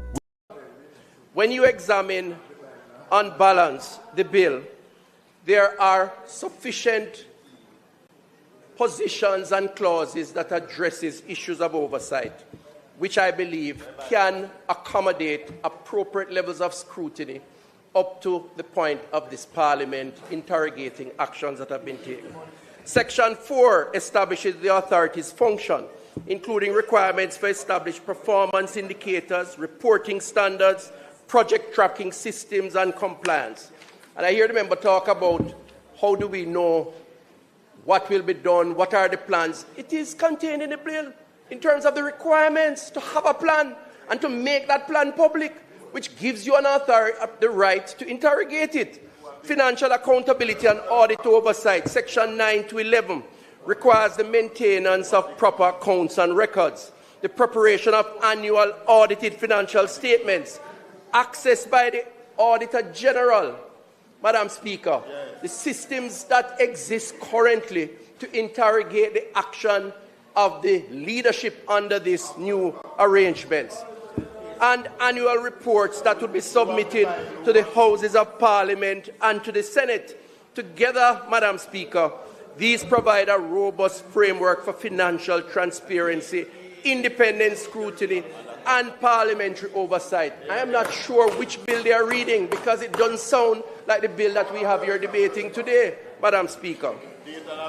Ministerial oversight and planning discipline, section 10 to 13, requires the authority to furnish reports. And of course, those reports will find their way up to the Cabinet of Jamaica. The government, you know, one of the oversights of the debate is that the practical reality is that the government was elected to lead. And again, the people have entrusted in the government, as we do every 5 years or otherwise, to provide leadership. We cannot allow that leadership in a time of crisis to be stymied by the over-bureaucratization as insisted by the opposition, because at the end of the day, they are the same ones who will come and accuse us of inaction to address the very problem that we face. And we can't do that. Cabinet control over approved projects and implementation plans, section 17 to 19, is very much there. Procedural safeguards for expenditure approvals and step-in powers, section 21 and 24, very much present. Madam Speaker, I really have to wonder if the members fully understand what this bill is about. When it comes to balancing the need for speed to address an emergency, to address the 500,000 plus Jamaicans who are in need, with the need for oversight, which even the Parliament here is involved in providing. Madam Speaker, I close by saying St. Mary Western. St. Mary Western. This bill, Madam Speaker, should not be so controversial. Minister, you have enough time. I would like you to repeat the point you were making. I could not hear you. Thank you, Madam Speaker. I appreciate your protection. I was saying, Madam Speaker, that there are provisions in the bill to deal with oversight through the regular channels of oversight responsibility, from the Parliament to the Auditor General to the Cabinet of Jamaica to publish reports, PAAC, and I wonder, and it forces me to say that on that side, they seem to be caught up in the trap of the low-trust society where they probably don't trust themselves why they provide the argument on all these things. And it's unfortunate. It is unfortunate because if Madam Speaker, We on this side trust ourselves to go right by the people. You don't seem to trust yourselves. Why you're questioning existing arrangements that are in place for oversight? So, Madam Speaker, in closing, Madam Speaker, I wish I had a Naira for Cornwall. It would have been a long time. The procurement process for Naira takes between 6 and 12 months per procurement transaction. That is why it's dragged out so long. I wish I had a Naira. We should have declared Cornwall a national emergency and subjected to quicker decision making. But that's another issue. Madam Speaker, I close by saying that we should be careful. We should be careful that we do not allow perfection to be the enemy of good. We should accept where suggestions can strengthen the bill.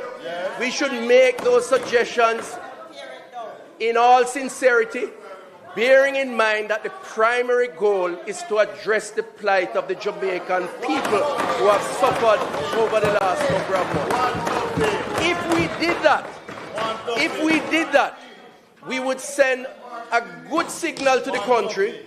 We would demonstrate that as leaders, we want to go past this low trust society, and it is starting with us because we mean the people good and we put the people first. Thank you very much, Madam Speaker.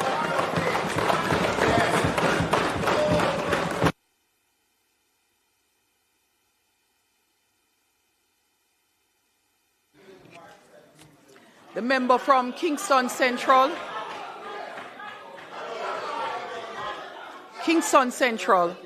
Donovan Williams, the member from Kingston Central. Donovan Williams. Member Donovan Williams, that's for the orderly's benefit. Donovan Williams, the member from Kingston Central, all the way to the back.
Members, before the next member of the House makes his presentation, I would just like to advise the House that you have 10 presentations remaining at 30 minutes per presentation.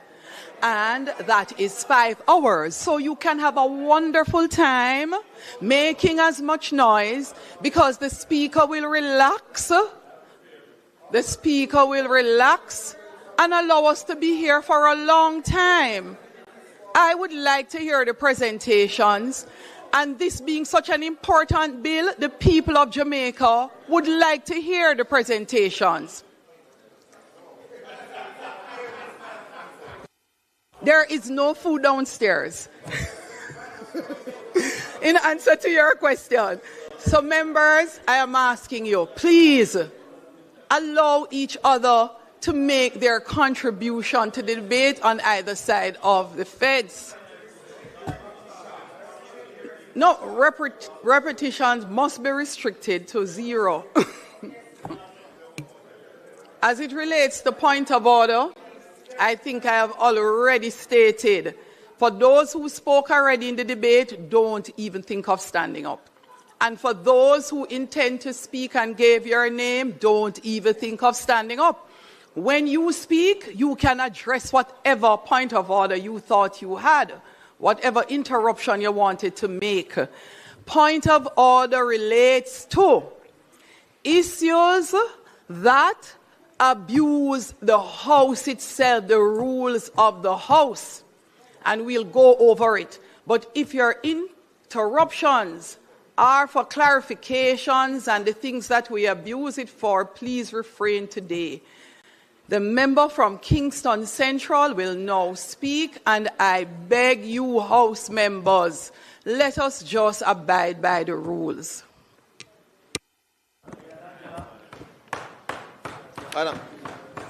Madam Speaker, I crave your permission to speak from permission granted, member. Yes, grateful, Madam Speaker. So, Madam Speaker, I rise to make my contribution in support of the National Reconstruction and Resilience Authority Bill 2026. And I must say, firstly, Madam Speaker, this is not a routine bill. It is not an ordinary administrative adjustment. It is born of national disruption, national loss, and national urgency. Now, Madam Speaker, I support this bill because Jamaica is not served by process alone. Jamaica is not served by process alone. What do I mean? We are served by lawful process that leads to results. And if ever there were a moment in our national life when we must move from process to performance and from institutional delay to implementation, I say it is no. What NARA does, in my view, is to ensure that these processes do not become bottlenecks to national recovery. Now, Madam Speaker, I particularly support the proposed, having looked at the bill and perused sections of the bill, in particular the step-in order provision at clause 24. Now, the step-in order is intended to achieve 3 related objectives. First, it is designed to break administrative deadlock, where delay threatens national recovery. Secondly, to ensure that reconstruction is not frustrated by institutional inaction or fragmentation. And thirdly, to preserve the momentum of approved projects while still maintaining the wider framework of supervision, accountability, and oversight. Now, the bill, it was made clear by the member from Central Clarendon last week at the sitting that the bill does not abolish approving entities. And I heard the member from Southwest St. Andrew earlier in her presentation, who's a former mayor of the Kingston and St. Andrew Municipal Corporation, indicates that it is a bypassing of the local authorities.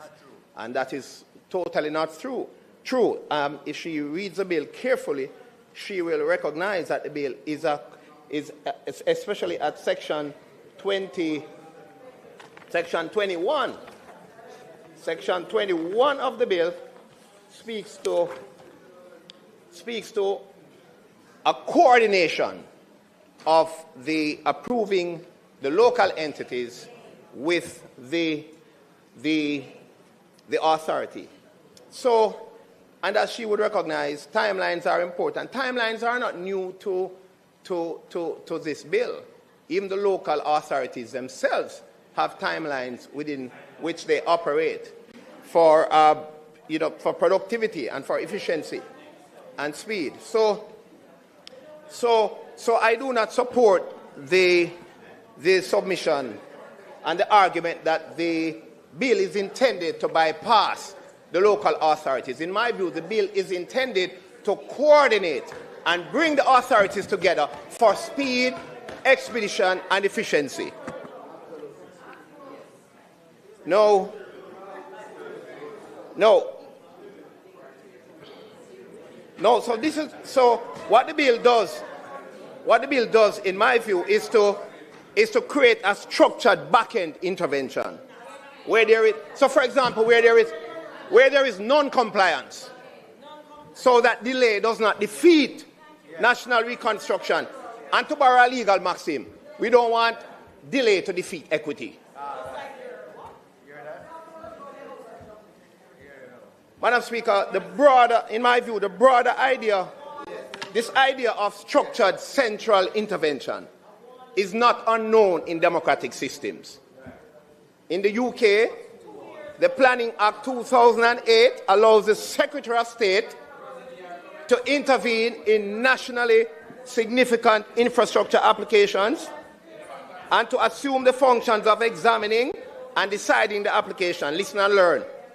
In Trinidad and Tobago, the authority to grant planning permission is vested in the minister responsible for town and country planning, with applications processed by the planning division on the minister's behalf. In New Zealand, the Resource Management Act allows the minister to call in matters of national significance for central decision making. So while the NARA stepping order is a distinct Jamaican adaptation, the broader principle that central government may lawfully intervene where nationally important development requires urgency, coordination, or final determination, it is not without democratic precedent.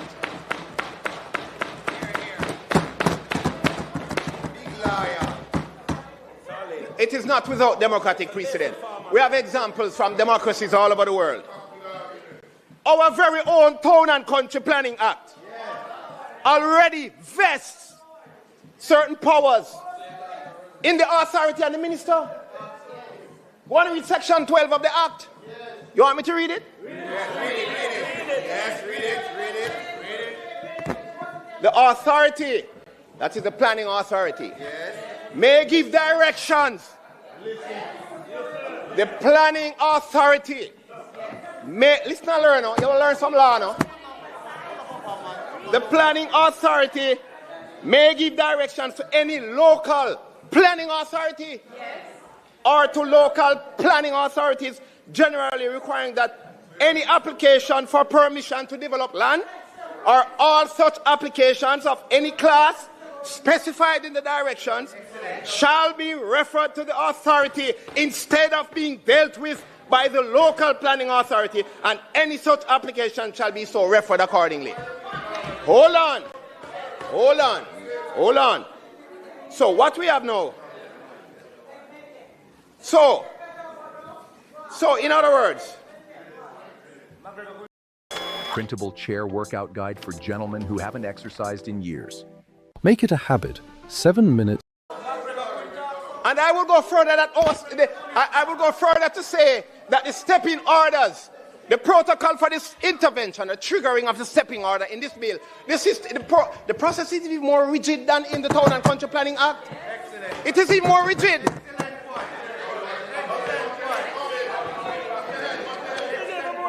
It's more rigid because remember, there's a process. There's a process to do. It's not that the authority just gets up, on a frolic of its own and triggers and give directions. There's a process. The authority would have had the intervention, would have been working alongside the planning, the local planning authority from day one. From day one. The authority would be working with the local planning authority from day one. Yes. But look here, where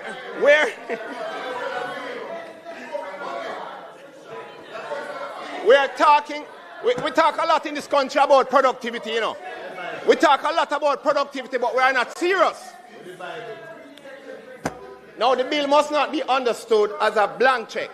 Now, read section 21, you will see that from day one, there's a coordination between yes, let's move. The bill must not be understood. Madam Speaker, the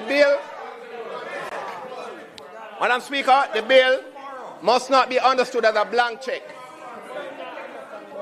We must not cherry-pick isolated provisions for political effect.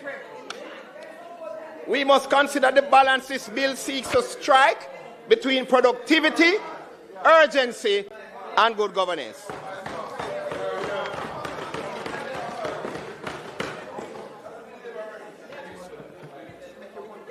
The authority is not on a frolic of its own, in my view. Cabinet must issue, and as my previous speakers have pointed out, Cabinet must issue the official list of approved reconstruction and resilient projects and designated strategic investment projects. Programs and plans are not to be implemented without Cabinet approval. You have to remember there's a role, the Cabinet is an oversight in all of this. The bill requires a public electronic register. It requires annual reports. It requires audited financial statements. It requires that these statements be laid in both houses of this Parliament. This ensures transparency and parliamentary scrutiny. Additionally, the Public Accounts Committee and the Public Administration and Appropriations Committee, as pointed out by the member from St. Catherine, and other relevant parliamentary bodies, they retain the jurisdiction to some. Look here, this Parliament, in my view, on a perusal of the bill, retains the jurisdiction to summon the authority at any time. That is real. No, but we have that inherent, Parliament has that inherent jurisdiction. We have that inherent jurisdiction in Parliament. This is real. This is real accountability in action. It leaves the accounts and records of the, listen this. The accounts, listen this, carefully. The accounts and records of the authority are open to examination by the Auditor General. And it requires the authority to submit its corporate plan, operating plan, and estimates to the minister. It's not a blank check. It's not a blank check, as I've heard some people say it's a blank check. This is a strong instrument with oversight built into its architecture. This is not a blank check. So, Madam Speaker, the question before us is not whether the bill centralizes responsibility. It plainly does. The real question is whether that centralization is arbitrary or structured. On the face of the bill, it is structured. It is tied to approved projects. It is tied to approved plans. It is tied to reporting obligations. It is tied to audit. It is tied to consultation. It is tied to ministerial supervision. It is tied to cabinet oversight and public accountability.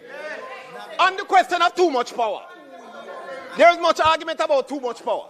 Let me ask the question. What is the purpose of a legislation if in the look here, what is the purpose of a legislation if in the aftermath of a catastrophic event, if not to empower decisive and timely action?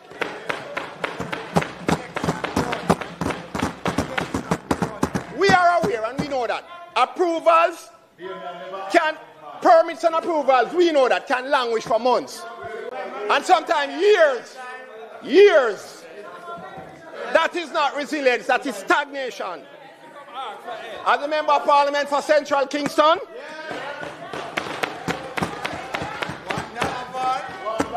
I know that governance is not experienced by our people in theory.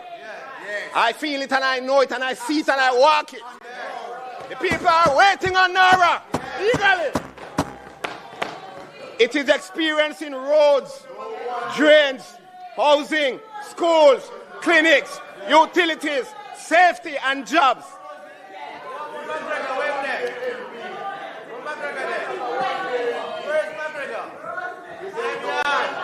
Madam Speaker, the nation, and Mr. Speaker, the nation has suffered much. The nation has suffered much. The people are waiting. The government must do what it was elected to do. Parliament must now play its part. I commend the bill to this honourable House.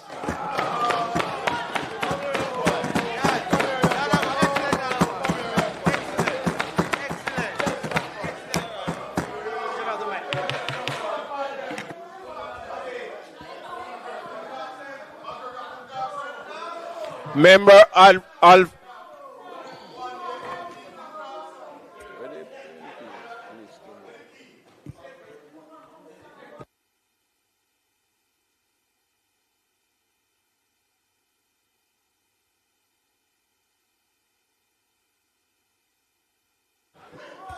Member from St. Catherine Southeastern, you now have the floor and your time starts now.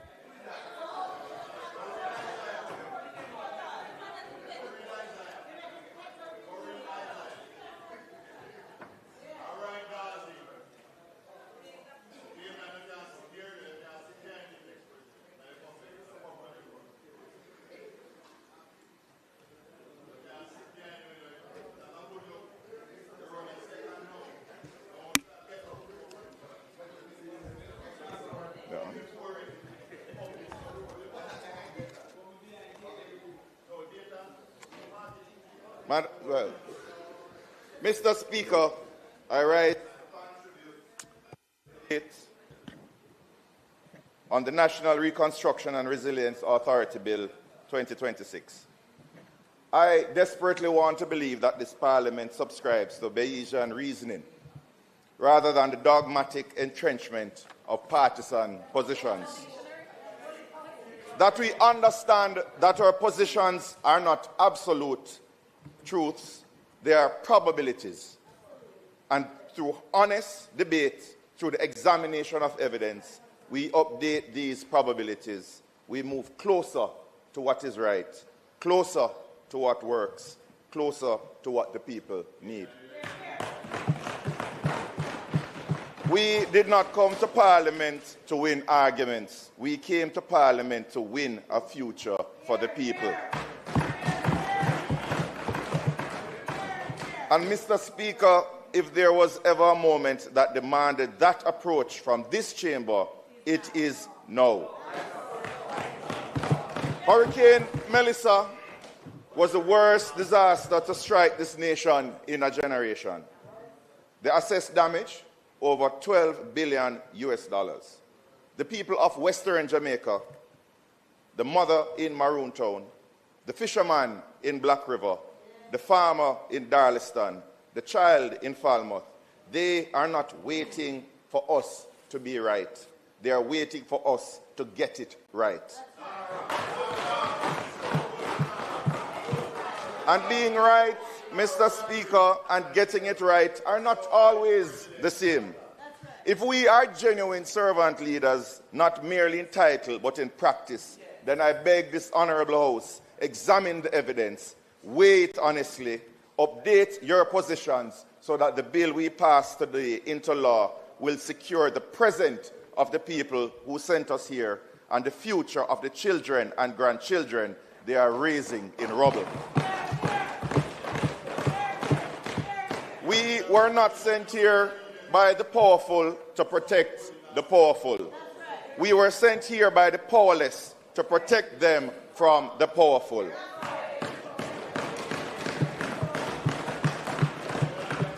Mr. Speaker, the man in the street watching these debates is asking one question. What is NARA? The superficial answer is that NARA is a reconstruction body. But the question is not what NARA is. The question is what NARA is for. Is NARA the answer to the devastation caused by Hurricane Melissa? Yes. Or was Hurricane Melissa the answer to this government's long and deliberate march towards authoritarianism and absolutism?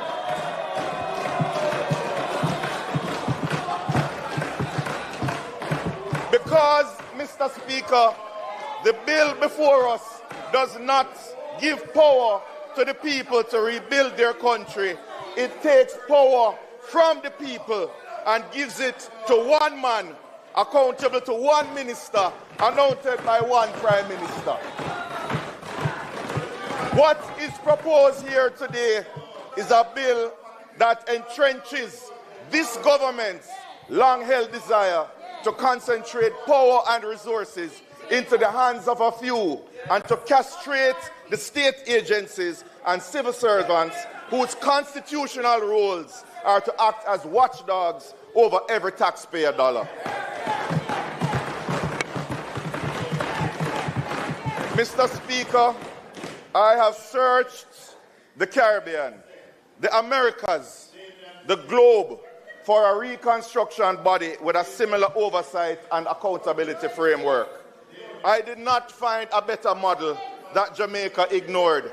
I found that Jamaica invented the worst model. I am convinced that this government has designed the weakest governance model for a disaster reconstruction authority that has ever been assembled by a modern democracy. A model destined by its very architecture to be scandal-ridden, destined to fail in its strategic objectives of efficient, resilient, and meaningful reconstruction of the infrastructure and the lives of Jamaican people. The Prime Minister spoke of Peru. He carried us thousands of miles across the world to find his cautionary tale. But, Mr. Speaker, we need not travel that far. The answers are closer to home. The warnings are in our neighborhood. When Hurricane Dorian swept through the Bahamas in September 2019, a Category 5 storm, the strongest ever to make direct landfall in that nation, the Bahamian government did not reach for a CEO with absolute powers and an advisory board. They built a full governing board of directors with legally bound fiduciary duties. The Disaster Reconstruction Authority Act of 2019 established a separate chairman, a vice chairman, a managing director, not one omnipotent executive answerable to only a prime minister, but a board with duties, with power, with accountability baked into the law itself. The Bahamas did not trust their reconstruction to one man. They trusted it to a board. And yet, this government asks that Jamaica trust ours to one man with no board. On procurement, the very area this bill defers to, with a ministerial order after it passes, the Bahamians wrote the obligation directly into their law. All contracts awarded within a fiscal year must be publicly disclosed. Their audited accounts had to reach the minister within 3 months of the financial year end. But, Mr. Speaker, even with all of that, the Bahamas still had a scandal. Their forensic audit revealed extreme executive salaries with no basis in performance, companies billing the government for work that they can't prove, and contractors without submitting evidence of a single day's work done, $20 million spent on debris management with non-compliant contractors. The Bahamas had stronger oversight and still fell apart. And Jamaica, through this government, wants us with weaker oversight to stand with them. Cannot work. The logic does not hold. The math does not add up, and the people will pay the price.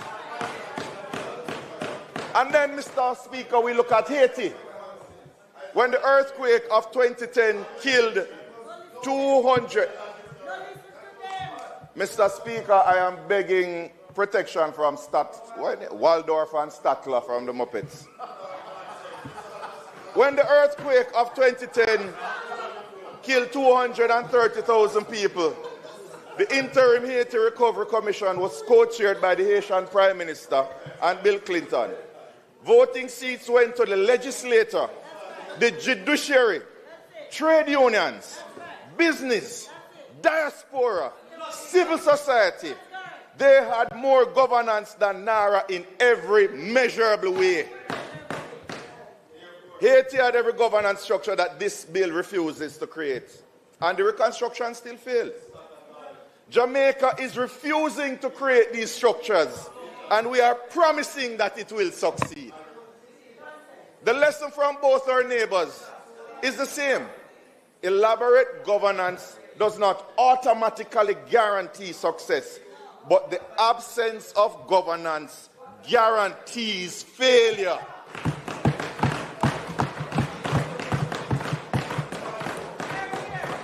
We on this side are not saying that good governance will save us, but we are saying that bad governance will certainly destroy us. Madam, Mr. Speaker, let me go into an area that my colleagues on the other side would prefer I leave unspoken. The question at the heart of this debate is not merely about governance models. It is about trust. And trust must be earned before it is given. You cannot legislate trust into existence when it has been betrayed so many times, over and over and over again. This government is not asking us to trust the system. They're asking us to trust them.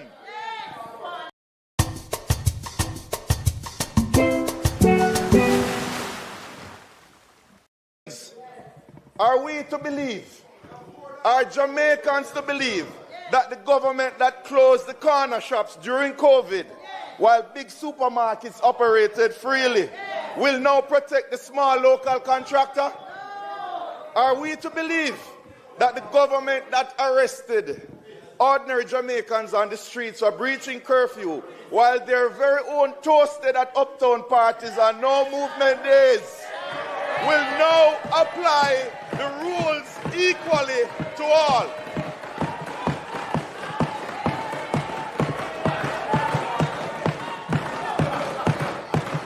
Are we to believe that the government that spent a decade building highways while the side roads of every constituency develop potholes wide enough and deep enough to swallow a vehicle will now prioritize communities that the highways don't reach?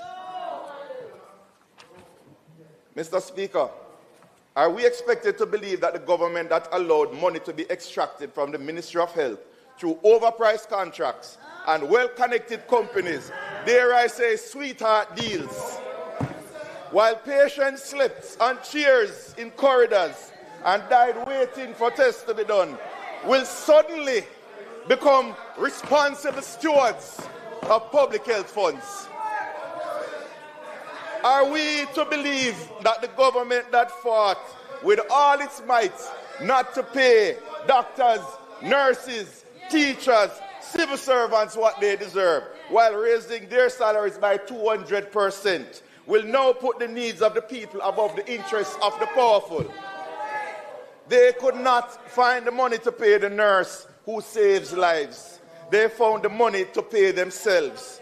But now they want us to believe that they will use $2 trillion to save the lives of the people the nurses serve.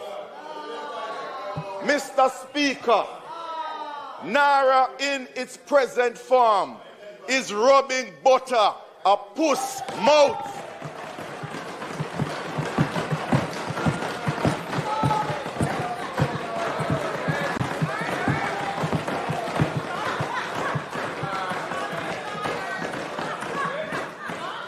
I say that without apology because the people watching these debates understand exactly what this means. It means do not give something precious and powerful to someone who has repeatedly shown you that they will abuse it. And it means if you do, do not pretend you did not know it would happen. We are not being asked to give Naira power and hope for the best. We are being asked to strip Naira of accountability and pretend nothing will go wrong. Mr. Speaker, let us examine precisely what this bill creates at its center. One CEO appointed directly by the Prime Minister, no merit-based selection requirement in the bill, no independent vetting, no governing board with fiduciary duties, an advisory board only, with no power to override, no power to dismiss, no power to compel, They call it an advisory board. But advice without authority is not governance. It is chattings. This CEO, this Caesar, will exercise authority over nearly 2 trillion Jamaican dollars. He will select his own auditor annually, subject only to the approval of the cabinet secretary, who serves the same cabinet that appointed Caesar in the first place. So, Mr. Speaker, the Prime Minister appoints the CEO. The CEO selects the auditor. The Cabinet Secretary approves the auditor. The Cabinet Secretary serves the Prime Minister. This is not a circle of accountability. This is circling the wagons.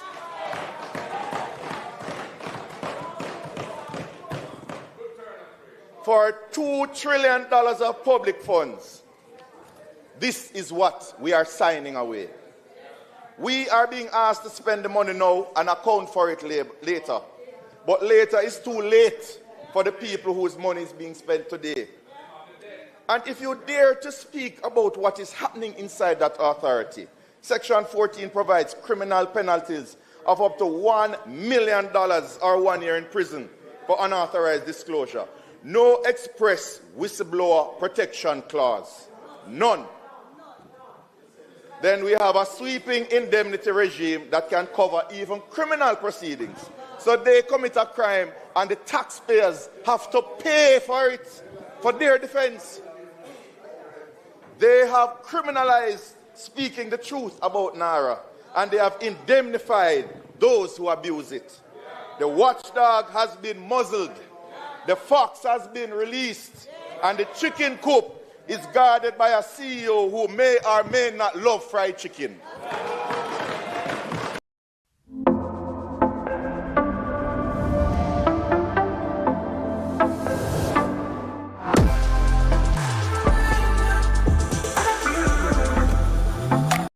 Lord Acton warned us, power corrupts, and absolute power corrupts. Absolutely.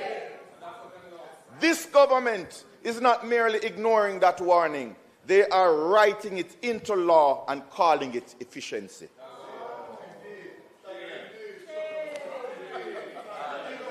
Mr. Speaker, the Prime Minister announced that Naira will build a new Kingston Public Hospital, and we always welcome that. But he also announced a new government campus at National Hero Circle. And I have a simple question for this Honourable House.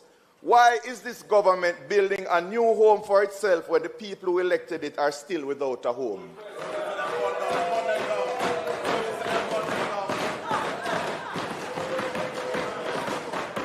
The new Parliament building, the new government campus, the new KPH, these were on government wish lists long before Hurricane Melissa arrived. Which is why we ask again, is Melissa the answer to the prayers of the government?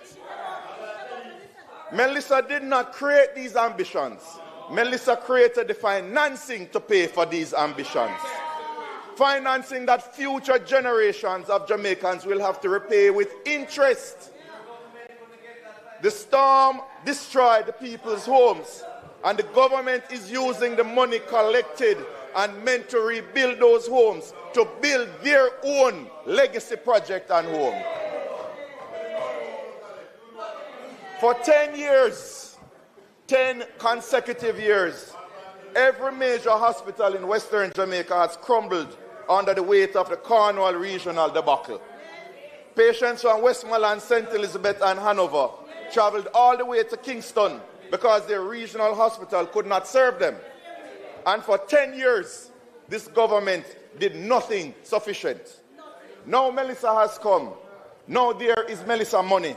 And what rises to the top of the project list? The government campus, the Parliament building. For 10 years, they could not find the money to fix the hospital that serves the West. Now they have found the money and they're spending it on the East. The people who suffer the most are the last in line. Relax, Rose, wait. Rose. East, Kingston. Priorities. Rows of all the people interrupting me. And who decides? The bill is explicit. The cabinet shall cause to be issued the authority and official list of approved projects. NARA cannot even originate its own project list. Every comparable reconstruction body in the world, in the Bahamas, in Haiti, was empowered to identify and originate projects. NARA must wait to be told what to do. The authority has all the power to build, but it has no power to decide what to build. The power to execute is given to NARA. The power to direct is kept by the cabinet. This is not delegation. This is subcontracting corruption. If the Prime Minister decides that the new Parliament building is a reconstruction and resilience project, it goes on the list, and NARA builds it with your money, without a board to question it, without a parliamentary vote on procurement, without an Auditor General review. Mr. Speaker, let me speak to what is truly at stake. Then raise a point of order. It's an internal auditor for 1 year. Mr. Speaker, let me speak to what is truly at stake. Because this is not a debate about institutional design. This is a debate about the future of Jamaica. The destructive force of Hurricane Melissa can be a blessing in disguise if the short-term pain unlocks the long-term transformation of this country. $2 trillion, the largest injection of capital into this economy in our history. This could solve the age-old problems that have plagued ordinary Jamaicans for generations. It is not the magnitude of the storm that defines a disaster. It is the nation's response to the disaster of the storm. Let us not make this crisis go to waste in building a better Jamaica. We could build roads that do not flood every season, drains that channel water rather than carry away communities, government buildings that do not shame the people who work in them, houses that are designed for Jamaicans to live in with dignity, not relics of an era before black Jamaicans were smaddified. We have the money to build a new Jamaica, but we are choosing the governance structures of the old plantocracy. Instead of heeding 28 civil society organizations, instead of heeding 29 members, I see you member, 29 members of parliament, instead of heeding the joint submission of Jamaicans for Justice and the Jamaica Environment Trust, this government presses forward. The Auditor General, even before this bill has even passed, has already launched a Hurricane Melissa Relief Governance Audit because the patterns of mismanagement were already present. They're visible in the early relief response. The Auditor General is already auditing the relief, and this government is passing a law to keep scrutiny away from the reconstruction. They have seen the scrutiny coming, and they are legislating it away. We are not building the NARA that Jamaica needs. We are building the conditions that will require another NARA when, God forbid, the predicted devastating earthquake strikes or when the next killer storm comes to this beloved island. We are not building back better. We are building forward worse. But this time with $2 trillion to accelerate the next collapse. Worse. Madam, Mr. Speaker, they may pass this bill today. You have the numbers. You may ignore the 28 civil society groups. You may dismiss the 29 MPs who have expressed concerns about this bill. You may look past the Bahamian forensic audit, the Haitian failure, the Auditor General's work already in the public domain, your own scandals. You have the power to pass this bill today, but the people have the power to judge you tomorrow.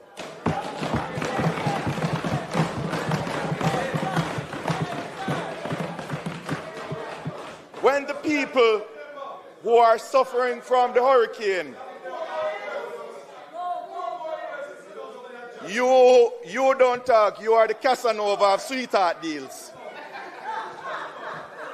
The Casanova of sweetheart deals. When the people who are suffering from the hurricane that passed 6 months ago and now face another hurricane season in 6 weeks, when they realize what was done here today, you will never be forgiven. So let my words go down in prophecy. This day will be remembered as the beginning of the end of this government. Because the mother in Maroon Town shall remember. The daughter in Darliston shall remember. The baby in Black River shall remember. The pensioner in Portmore shall remember. They will remember the future you stole from them.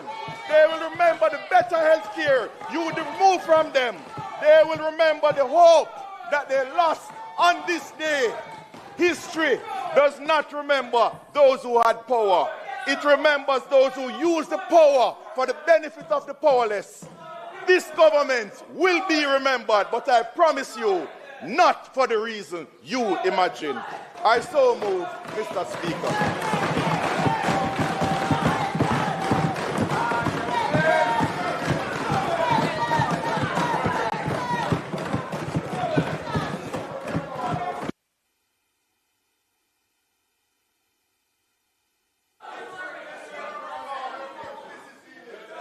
Member from St. Ann Southeastern, you now have the floor. Member from Southeast St. Ann, you now have the floor.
Mr. Speaker,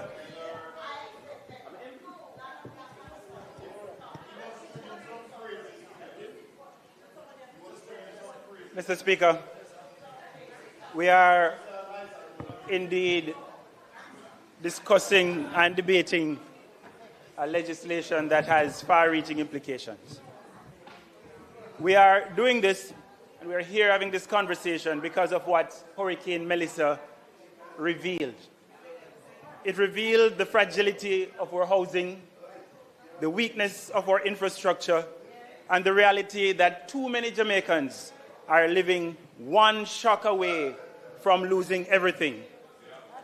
Homes destroyed, businesses devastated, roads washed out, families forced to split up because basic systems failed. Mr. Speaker, the hurricane didn't create these conditions. It revealed them. And like the hurricane, this bill forces us to answer a critical question about our country. The question was asked in Steerfield, St. Ann, last week, after the killing of 2 young men by the police. It is being asked by families still waiting to rebuild. It is being asked by young people trying to find work and trying to figure out their futures. The question, Mr. Speaker, what kind of country are we living in? Mr. Speaker, this is not a question to express frustration. It's a question about how power is exercised in this country. Are systems working or are systems being bypassed? Are citizens participants or bystanders, waiting, sitting in limbo? We cannot examine this bill, Mr. Speaker, without answering this question. The issue is not whether we should rebuild quickly. Actually, we must, at a pace and at a scale like we've never seen before. The issue is, how do we rebuild? Do we rebuild through the systems or around the system? Because Jamaica does not need only one part of Jamaica working. Jamaica needs the entire system functioning. Not one authority delivering, but ministries, agencies, and communities working together. This bill does none of that. This bill is focused on building concentration of power, and concentration of power in a way that does not have any accountability attached to it. What Jamaica needs, Mr. Speaker, it needs embedding, engagement, and empowerment. Embedding the strengthening of what allows for the strengthening of what exists. Engagement allows for the involvement of people, and empowerment allows us to enable action where people live. If the system is broken, Mr. Speaker, creating one powerful authority does not fix it. It works around it. It undermines it. It makes matters worse. And I'm not talking here theoretical. I'm speaking based on the evidence. You look at the writings from the UN and it says true resilience depends on strengthening institutions, local governance, and participation. The World Bank goes further. It says where recovery is embedded, systems improve, capacities grow, and countries get stronger. However, where recovery efforts bypass national systems, projects are delivered, but systems remain weak and failure returns. Mr. Speaker, let us look at two examples. Indonesia. After the tsunami, Indonesia created a powerful reconstruction authority in Aceh. It had control, it had funding, it had speed. And yes, they built some houses, some roads, some infrastructure at scale. But, Mr. Speaker, it operated outside the normal system. Ministries were bypassed, local capacity was not built, and when the authority ended, guess what?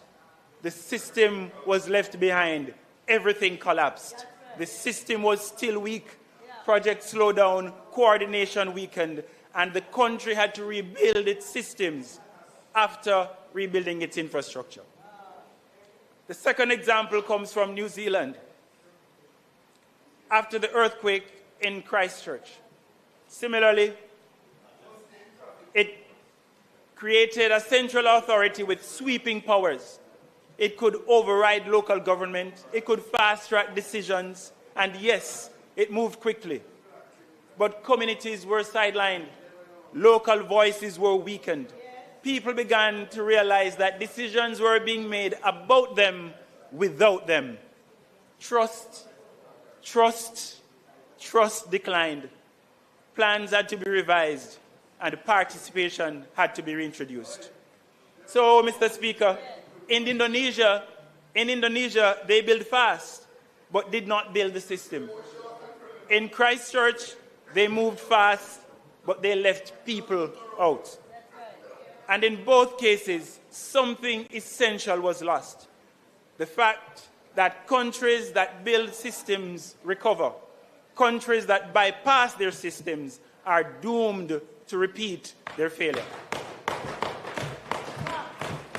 Mr. Speaker, let's put that another way. Speed without system is deferred collapse, because it's not a matter of if. If the systems are not in place, failure is certain. Speed without systems is deferred collapse. Now, Mr. Speaker, this bill creates an authority that can act, direct, and override. It is a super authority. It is a supernova. Oh, sorry, a super Nara. A super Nara. And yes, as we see elsewhere, it will get things done. It will build, but it will not transform. Because it is designed to do things. It is not designed to change how things are done. But imagine, Mr. Speaker, imagine a NARA embedded in the system, cutting through delays, clearing bottlenecks, forcing coordination, modernizing processes and legislation, not replacing the system, Mr. Speaker, but making the system work. Mr. Speaker, that is transformation in practice. One of the most telling things about this bill, Mr. Speaker, is what is missing. Well, a lot is missing. But let me talk about two things which are missing. One is structured participation by the people. And the other is the implications for rural Jamaica. So while the bill aims to rebuild communities, it excludes the communities from decision-making. This is not a policy flaw. This is failure to understand and appreciate this critical tenet of democracy, the people's voice. Mr. Speaker, the bill provides for consultation with relevant persons, but it does not define who they are, how consultation should occur, or how long it must last. And yet, the authority may even affect zoning, land use. How do you do that without getting input from the people who are affected? So, Mr. Speaker, imagine a clause with language that speaks to ensuring that all major reconstruction and resilience projects and any material changes to land use or zoning are subject to public consultation prior to approval. Or language that require a notice of proposed projects and programs to be published in the Gazette, or a minimum consultation period which must be observed. I don't think this is asking too much. The people deserve to have a say in this legislation. Now, the other area which is invisible is the treatment of rural Jamaica. When the hurricane passed, it revealed farm roads that were never properly maintained, drainage systems that had long outlived their usefulness, communities served by roads that were always one rainfall away from isolation. Mr. Speaker, this bill does nothing about these things. It does nothing about the roofs that blow off in Coombs and Cowley. It does nothing about the informal settlements across the country in places like Pine Walk and Parrytown, or the embankments that broke away in various parts of the country. So, Mr. Speaker, this is not accidental. It is the result of a development model that centralizes decision-making, prioritizes large, visible investments, and treats rural communities as secondary. And this bill repeats the errors of the past and will condemn rural communities to failure as they've always been. Because, Mr. Speaker, what is invisible in design will not be visible in the outcome. The bill, therefore, should include provisions to address equity and inclusion in development. The authority, for example, could be required to ensure that reconstruction and resilience efforts prioritize vulnerable and underserved communities. The authority could also be required to allocate a defined portion of resources to rural and vulnerable communities and ensure representation of rural stakeholders in planning and decision-making. Mr. Speaker, if we do, remember, what we've always done, we will get the results we've always gotten. This is a chance to do things differently.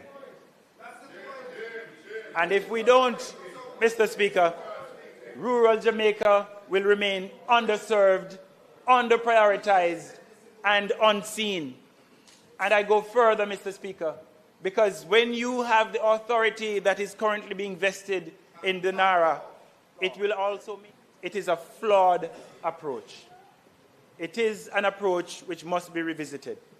You cannot build resilience by curtailing systems.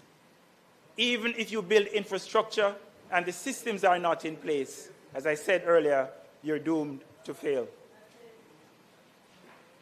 Mr. Speaker, the bill states that the authority shall prepare, implement, and oversee projects, and may do anything necessary. But nowhere does it require the authority to strengthen institutions, reform systems, or leave behind a lasting capacity to carry the work forward. One of the most difficult things with these institutional arrangements, Mr. Speaker, is that you cannot, or it's difficult to transition. When you have all the power and the resources that are now being vested in Naira, it's almost impossible to transition to the ministries and the agencies. And so that is why the bill must make the provisions to embed the authority, not to create a separate entity, but to ensure it works through the existing system. So, in order to move from an execution mandate to a transformation mandate, consideration should be given to language along these lines. That the authority should prioritize the strengthening of existing government institutions, systems, and processes to ensure long-term resilience. And that it should also identify and eliminate inefficiencies in approval and implementation processes. Because at the end of the day, that's what we want. We want the system to get better. We want, after Naira, we function as if Naira was in every agency, in every ministry. Mr. Speaker, I asked the question earlier on. What kind of country are we living in? It's the country from it's a question from Steerfield. It's a question from our young people. But we must also ask ourselves this evening, what kind of country do we want to live in? A country where power is centralized, a country where citizens are excluded, where accountability is selective, or one where systems are strong, where people are included, where the future is secure. Mr. Speaker, if we rebuild without fixing the system, we are not building resilience. We are rebuilding vulnerability. And so, Mr. Speaker, I have only one request left. Let's send this bill where it belongs. Let's send it where it belongs, to a joint select committee, because we know it can be much better than what is presented here. I thank you.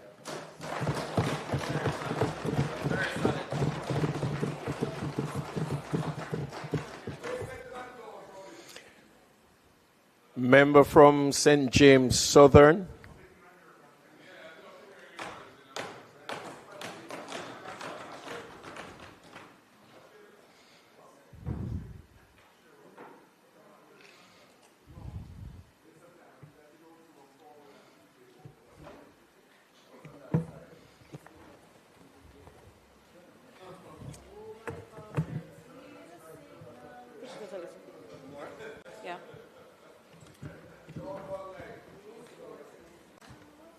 All right.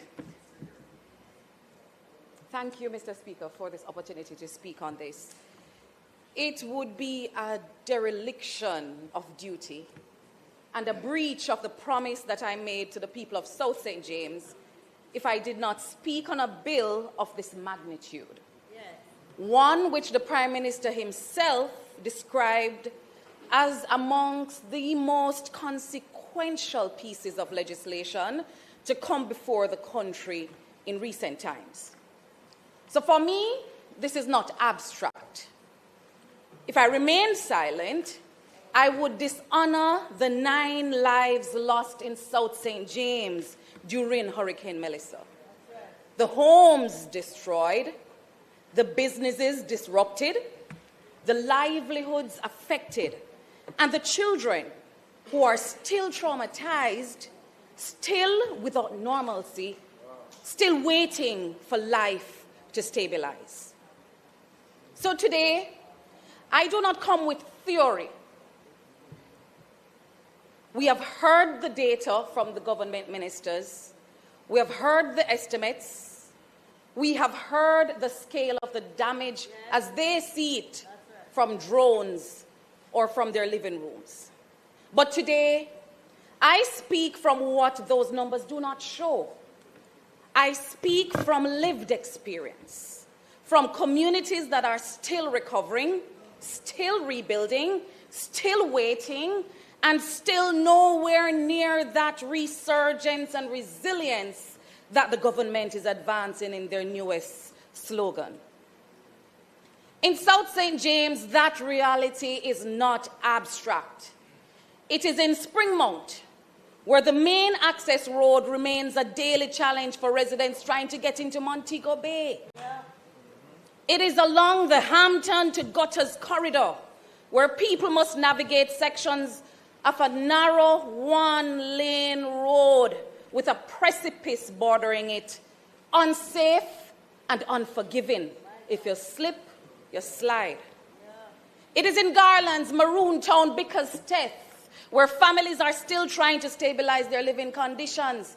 People still live under tarpaulin. And I'm not saying they're living under a structure covered by tarpaulin no more. It is in Niagara, Cambridge, and Stonehenge, where residents are still struggling with housing repairs, basic infrastructure, and in many cases are still not captured by the government's assistance database. No roof for them under roof.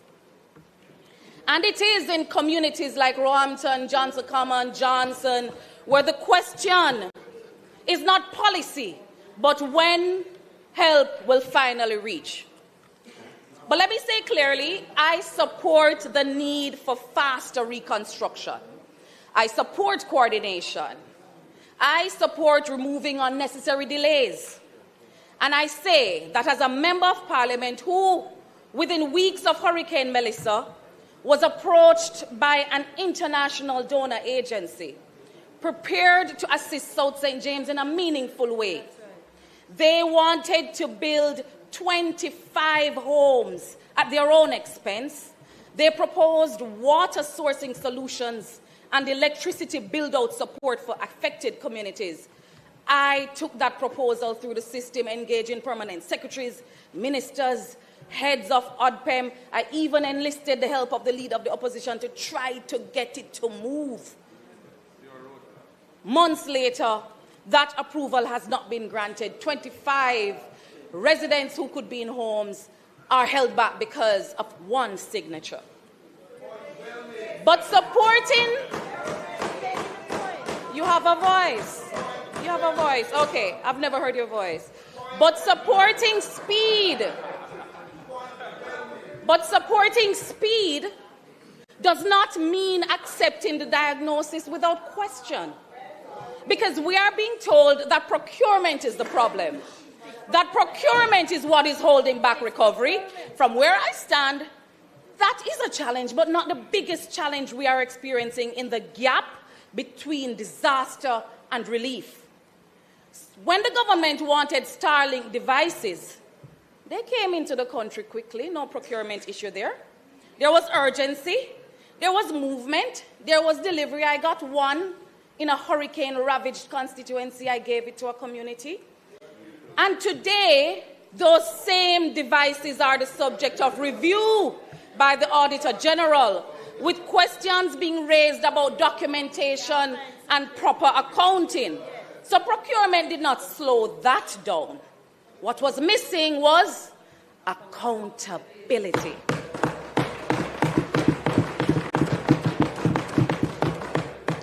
Procurement again. Shelters were activated. People were moved into those shelters, but in too many cases, people were left without adequate food for days after the storm. No cot. That was not a procurement issue. Food could have been sourced. Food could have been delivered. That was a failure of coordination and management. We saw cases where individuals listed as shelter managers were no longer present, some dead, some migrate. Yeah. That's not procurement. That's a systems failure. That's right. We saw food packages being distributed through the JDF, and while that distribution moved quickly, it often reached the same individuals repeatedly, while others who were in genuine need remained at the back of the line and are still waiting. That is not procurement. That is a failure of targeting, coordination, and oversight. The system has shown that it can move. The question is how it moves, who it reaches, and whether it is accountable when it does. This is not a procurement problem. This is a systems problem. It is a problem of coordination, a problem of follow-through. It is a problem of weak management. And it is a problem of accountability and transparency not being consistently enforced. And if the diagnosis is wrong, then the solution is going to be wronger. What this bill really does, it is against that reality that this bill must be examined. Because when I reviewed it carefully, one thing became clear. Narrow, you know. This is not a narrowly tailored recovery framework. It's not narrow at all. Under Section 25, it extends beyond disaster response into designated strategic investment projects across multiple sectors. That's right. So this is not just about rebuilding. This is about restructuring how development decisions are made in this country without guardrails. And when we look at how that structure is designed, three concerns arise. First, under Section 22, 3, and 4, the authority can issue directives and the minister can override decisions of approving entities. What can go so? That is not coordination. That is the replacement of independent decision-making. Secondly, under Section 3 and the schedule, there is no independent governing board. Under Section 5, the CEO is appointed by the Prime Minister.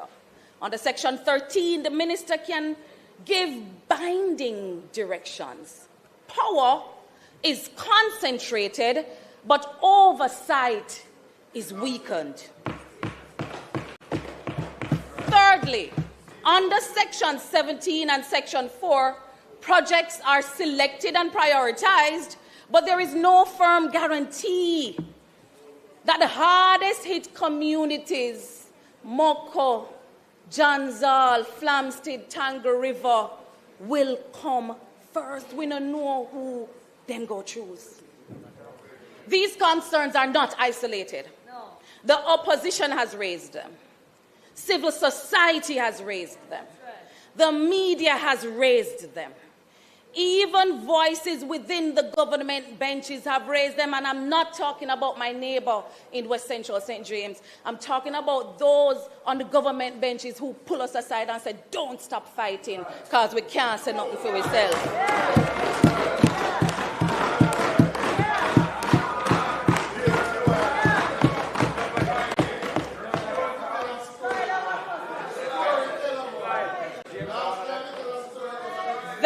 Collective voice is not saying stop. It is saying send the bill to a joint select committee, a time-bound committee So the opposition is not saying delay it, time-bound. We can get things done. One that works quickly, but ensures the bill is properly tested and strengthened. And we're here. The opposition is ready to do the work, ready to sit the long hours. We're doing it tonight, ready to move with urgency, but also insisting that we must move responsibly. This authority will manage billions of dollars, trillions even. Trillions of dollars is not abstract. They represent real resources that the Jamaican people will ultimately have to pay back. They shape national priorities. They determine what gets done and what must wait. So the issue is not just speed, it is how decisions are made, it is how resources are directed, and it is whether the system ensures fairness.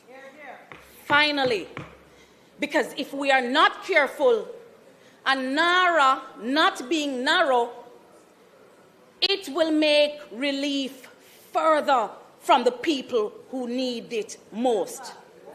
The responsibility before us is not just to act, although we can act, but to act wisely, to ensure that the system we create serves the people who need it most, not our friends, to ensure that public resources are managed with discipline, fairness, accountability, not buzzwords, words the government ought to get comfortable with.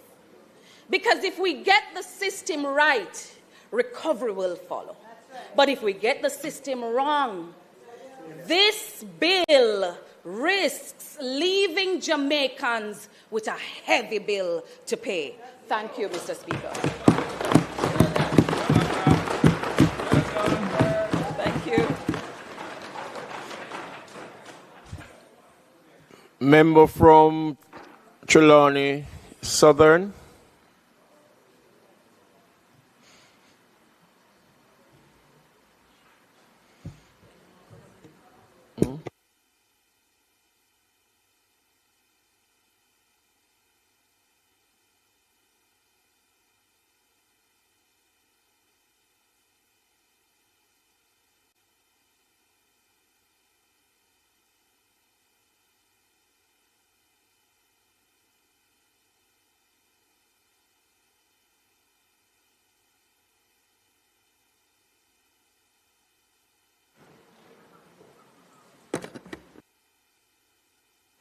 Right.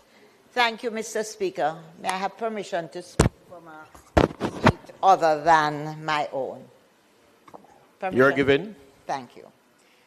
You know, Mr. Speaker,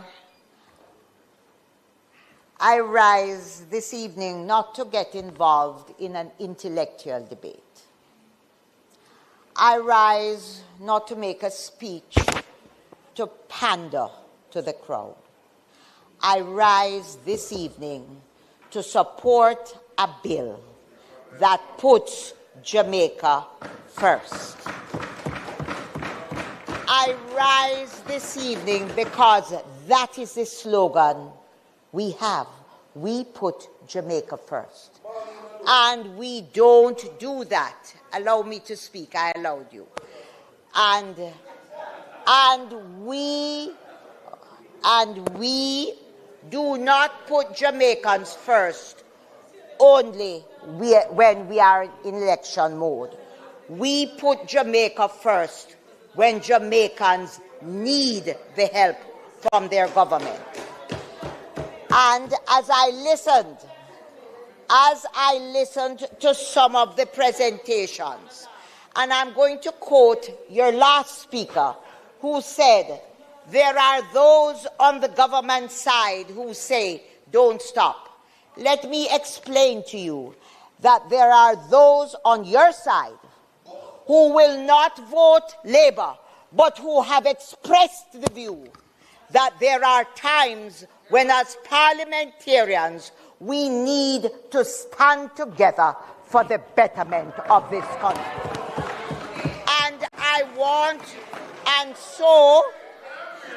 And so I want to commend to you all this evening evening that this is not time to campaign, because the campaign is over.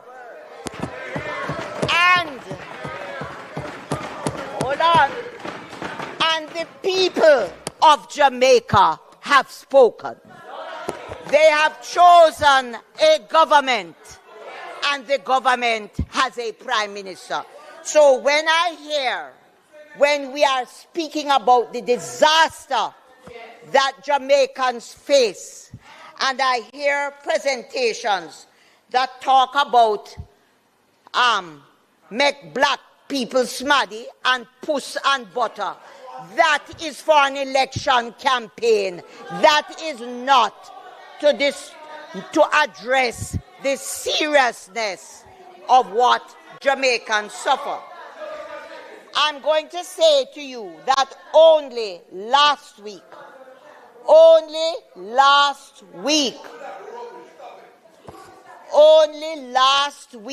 I had to reach out to a minister to help students to be able to take their exams up at the university because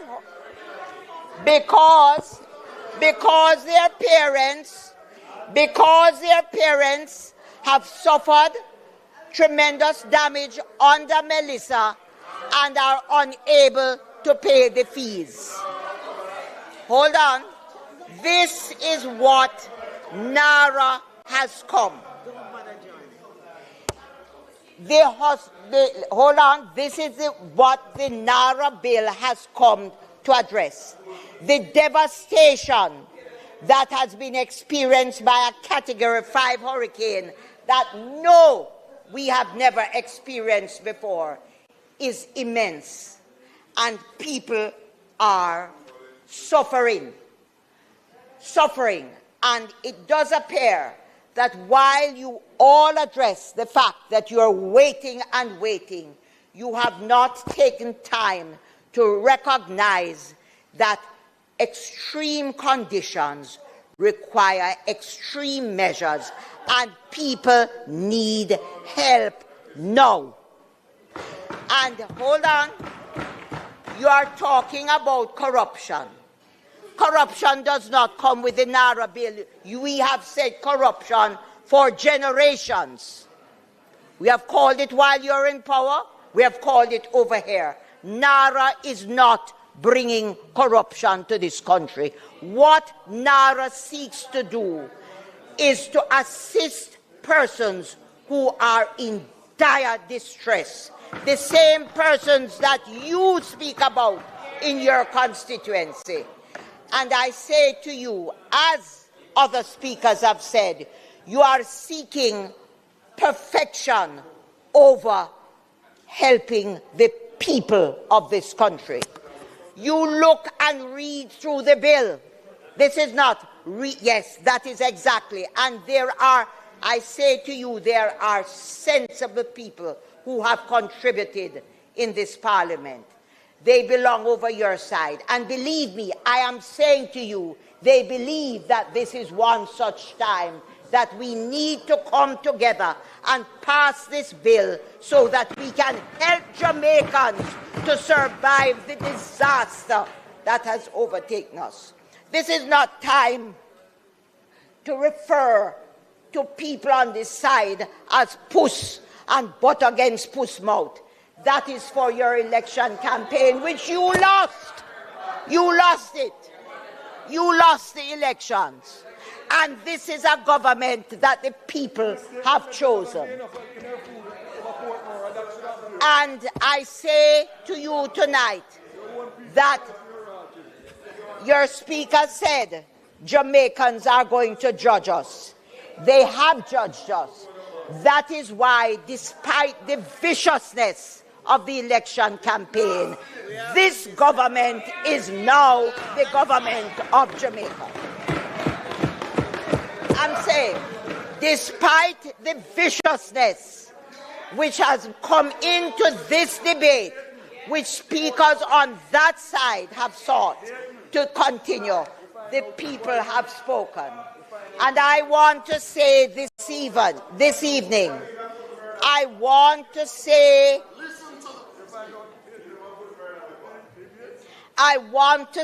to you this evening, Jamaicans are waiting for the government to reach out and to help them. Remember, if there are weaknesses, there are mechanisms to come back to Parliament and strengthen the bill. But right now, people need the help. Children need the assistance. And I say tonight, I urge you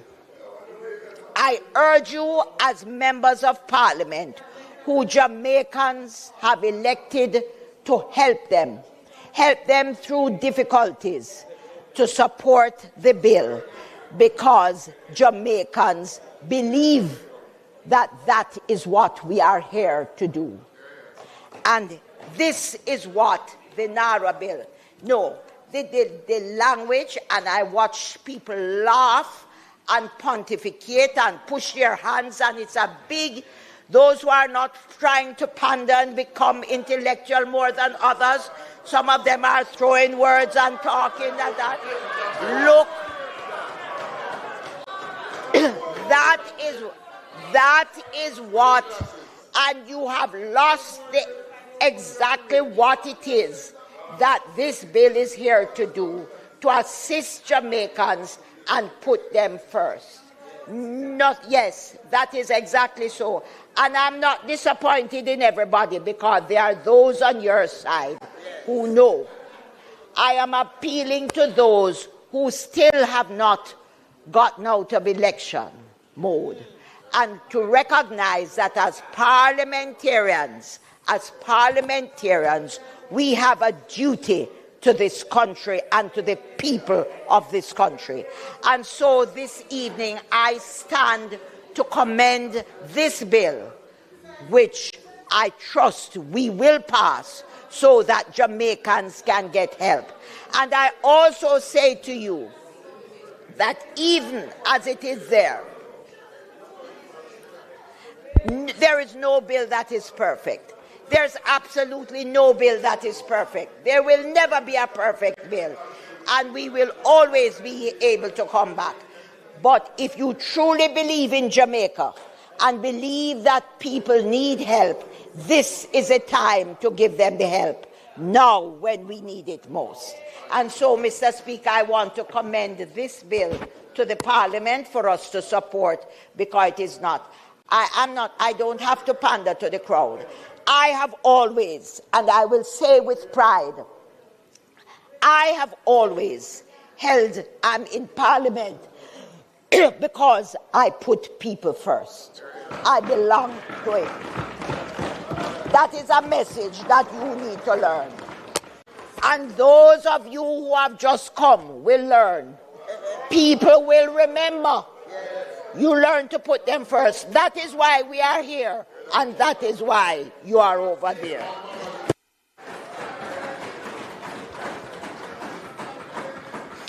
Member from St. Catherine.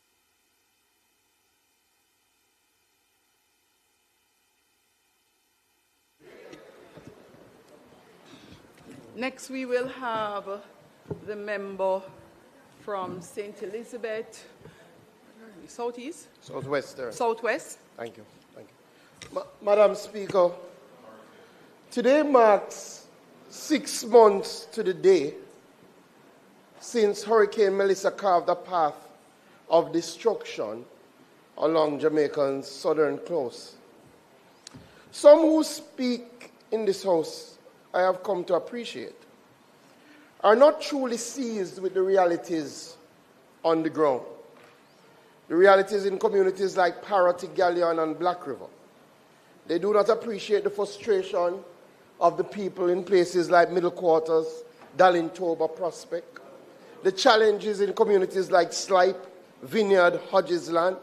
They have not been relocated from their homes like many of us who resided on Crane Road, Spice Grove, Forest Mountain, Newtown, and many more in Southwest St. Elizabeth. They are resident in their doctor's office, focusing on reshaping the human physique, while we have to focus on reshaping and rebuilding lives in communities. For us, the hurricane is not a memory, but a daily reality that continues to shape how we live, work, and rebuild. In those communities, the damage is deeply personal and immediate. Homes were torn apart, roofs lifted clean off their structures, fishing equipment lost to sea, and small businesses, which represented years of sacrifice and investment, were wiped out in a matter of hours, leaving families not only displaced, but uncertain about how they would recover. Today, the Gleaner picks up some of those stories, like Basil, who lost his house and his business, like Sonia Linton, who lost her house and her business as a fish vendor in Black River. Those people are impatient of this debate, and they are, quite frankly, sick and tired of what appears to not be constructive intervention, but politicking, where one member seems to be more concerned about where the hurricane made landfall, another telling us about the beginning of the end, instead of focusing on an expedited reconstruction process. Madam Speaker, of course the government welcomes suggestions that strengthen the framework. In fact, we have been clear. Some of those suggestions have already been taken on board. However, what cannot be countenanced is an attempt to demonize the bill, to portray the bill as lacking accountability, and an attempt to delay the bill and delay the reconstruction of this country. Madam Speaker, since Hurricane Melissa, the government has restored access to many communities, have carted away hundreds of trucks of debris, have worked with JPS to bring back electricity to a level in a faster time frame than any other disaster of this magnitude. Persons have started to receive grants from the Ministry of Labour. Officials have seen containerized solutions being put in their communities. We are rebuilding critical infrastructure. Inputs have been provided to help restart agriculture and fisheries. The NGO community has answered the call.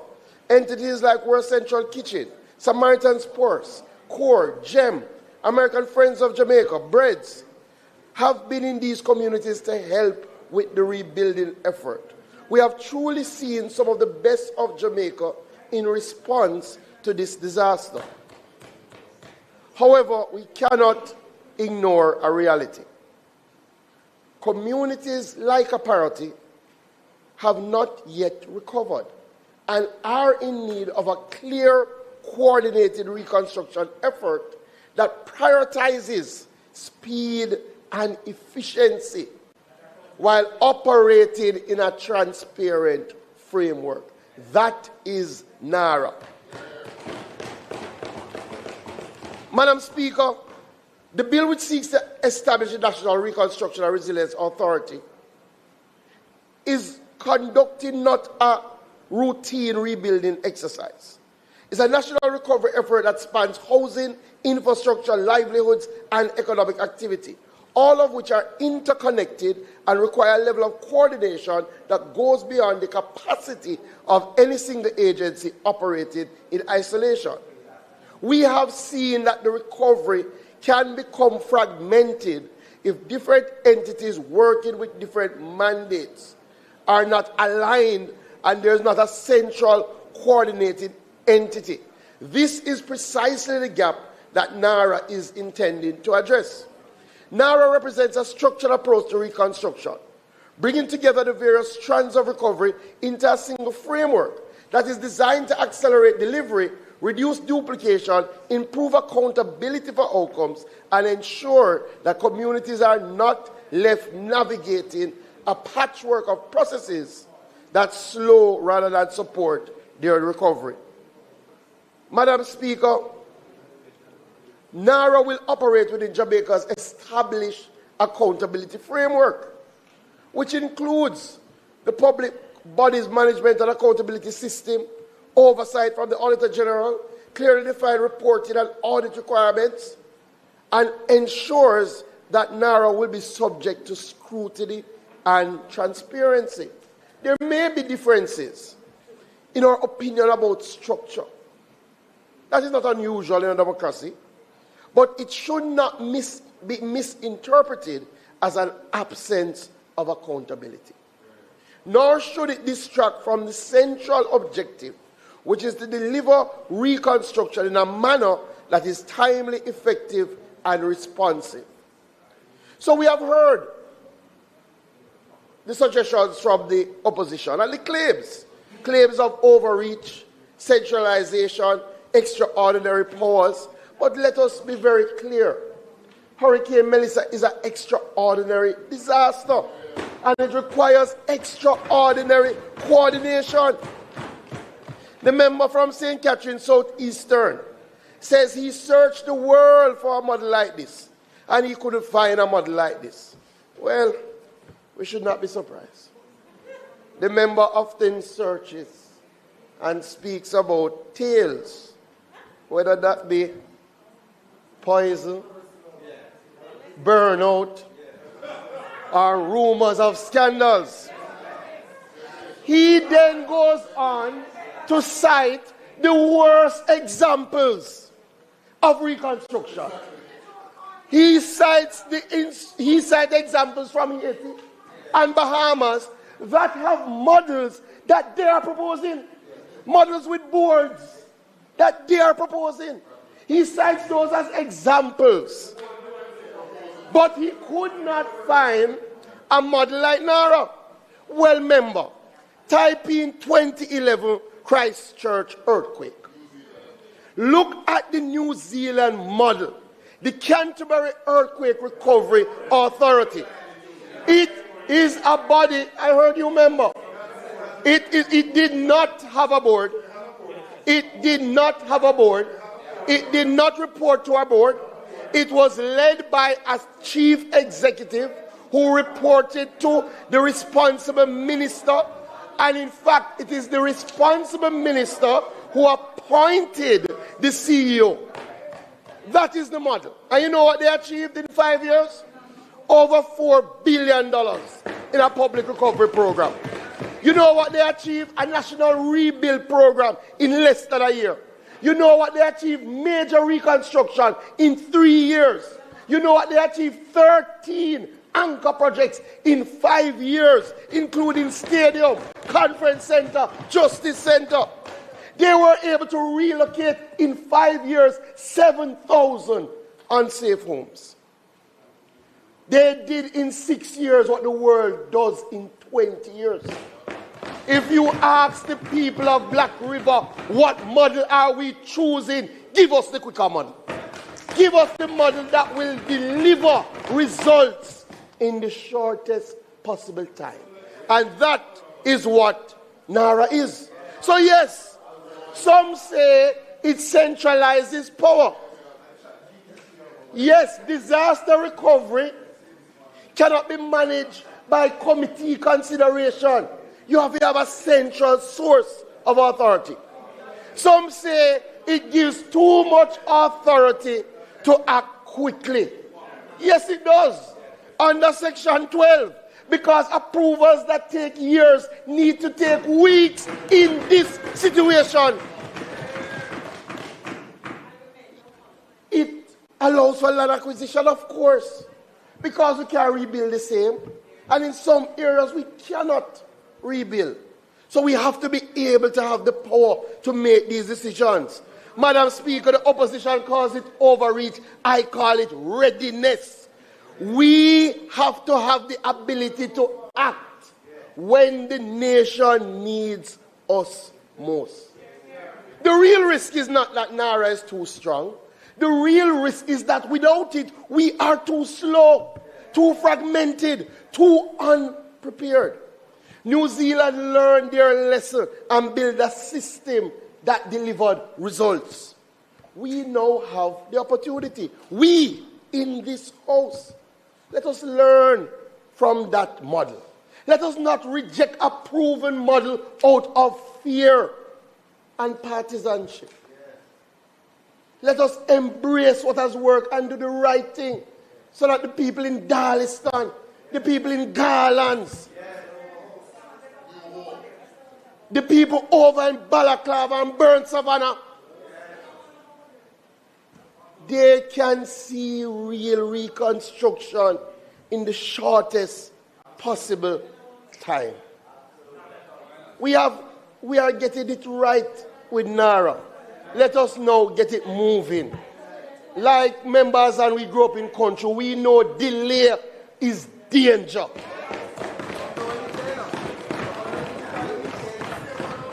Let us resist the urge to delay. We must pass this bill today and start the reconstruction. I thank you, Madam Speaker.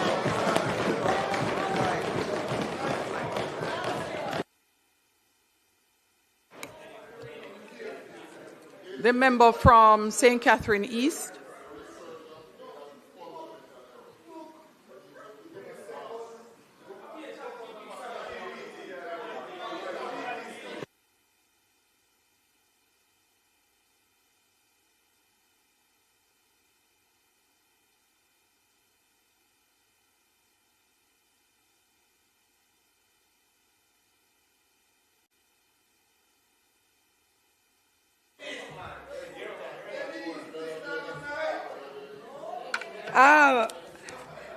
Madam Speaker, I'm going to ask you to give me some protection because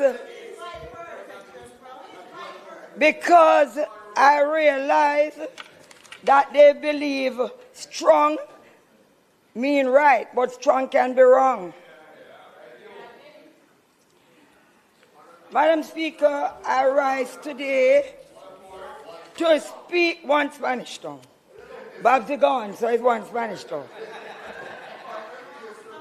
I rise today, Madam Speaker, to speak on a very, very important bill, the National Reconstruction and Resilience Bill. And Madam Speaker, I want to just remind this House that emergency gone. When we had the emergencies after Melissa, it's people from all over the world was helping us. It was not NARA. Now we have a chance to use NARA, and we cannot rush it because we are going to say people want to build back stronger and better. There is a thing that named speed, but if you look at the Road Traffic Act, it tells you that speeds have limits. And if speeds have limits, the bill that we intend to pass today must have checks and balances. Indeed.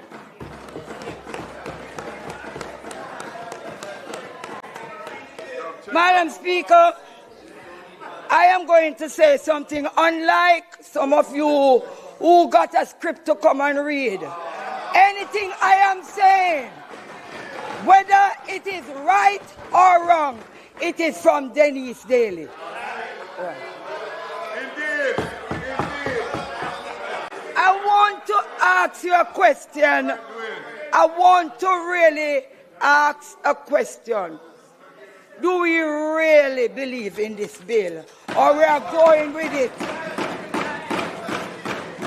Honestly, or are we just following because we are afraid to speak out about something that is going to affect every Jamaican. I leave this with you. I believe when the people sent us here, they did not send cowards. They sent brave men and women. And I would want you to be that the brave leaders that your people sent you here to be. Madam Speaker, unlike many who have seen the bill, and I don't even see like they open it, but they have a lot of big talk. Very much so. I want to tell you that I took the opportunity this time to read this bill. And this bill, if you are mindful and if you are aware of how the Jamaican people think of us, we will be very careful about passing this bill without checks and balances. Don't believe the same people that you are in here now trying to lobby on their behalf don't know nothing about NARA. So you're now lobbying for people who knows nothing about what you're lobbying for them for. And therefore, I am wondering if NARA is for us or is for the people. Well, we will see. We will see. We shall see. I remembered once, Madam Speaker, I was in a class. Don't worry about that. Yes, yes. You have lifelong learning, you know. You have lifelong learning. Some never go to class. And I remembered very well that a student got up and said, we are making preparation for them without consulting them. What we are doing now is making preparation for people without consulting them. Fundamental. Fundamental. I want to just say to you, Madam Speaker, the Prime Minister said that this bill is the largest pending bill that history will probably ever see in this country. But about 50% of this bill is going to be owed and have interest on it to be paid back. Right. So it's not any free money. Our people money. Our grandchildren, great-grandchildren money. And therefore, they did not ask us to be swift and then be dishonest. They want us to be swift and fair and honest. That's what they ask us to do. That's why they want oversight. Plan, that's only it. This bill, Madam Speaker, have too much concentration of power in one man's hand. In this bill, I see ministers to tell me head start to spin. Because everything I hear, minister.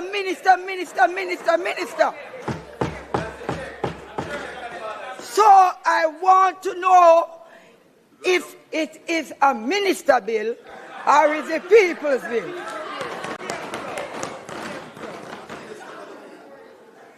You see, it is good to get power now. And it is good to get title. But let me tell you something. You see, down the road, let us not come back either here or in the court to give answers and to clarify what we pass in this house. This bill is exposed to corruption and fraud. bill, Madam Speaker, I want protection, you know. This bill has the potential for erosion of public trust. And I'm going to tell you something. You know why some of us is so happy in here? Because we can get the ears of the CEO. But for me, you're not going to have the ears of the CEO. And the Prime Minister from Spanish Town, we don't have any drain there. Every drain is blocked. No, he comes from, when the Prime Minister, hello, the Prime Minister never refused from reminding this Parliament that he's from Spanish Town. And therefore, I am saying that some of you knows exactly where to go to get the help when Nara pass. And then some of us don't know where to go. So our people going to suffer. While you and the team that you want for specific reason will get the privilege. So therefore, this bill can carry political victimization.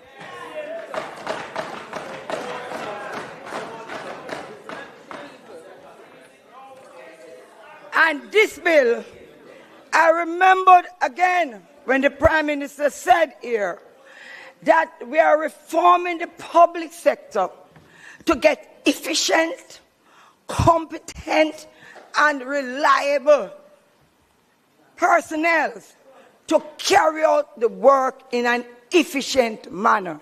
What are we going to do with these people now? It's a question, so you can answer. But, Madam Speaker, I am certain that not before Melissa, there was some of you are very happy for Melissa because you'll be able to execute them now because I don't even believe you had the budget for it.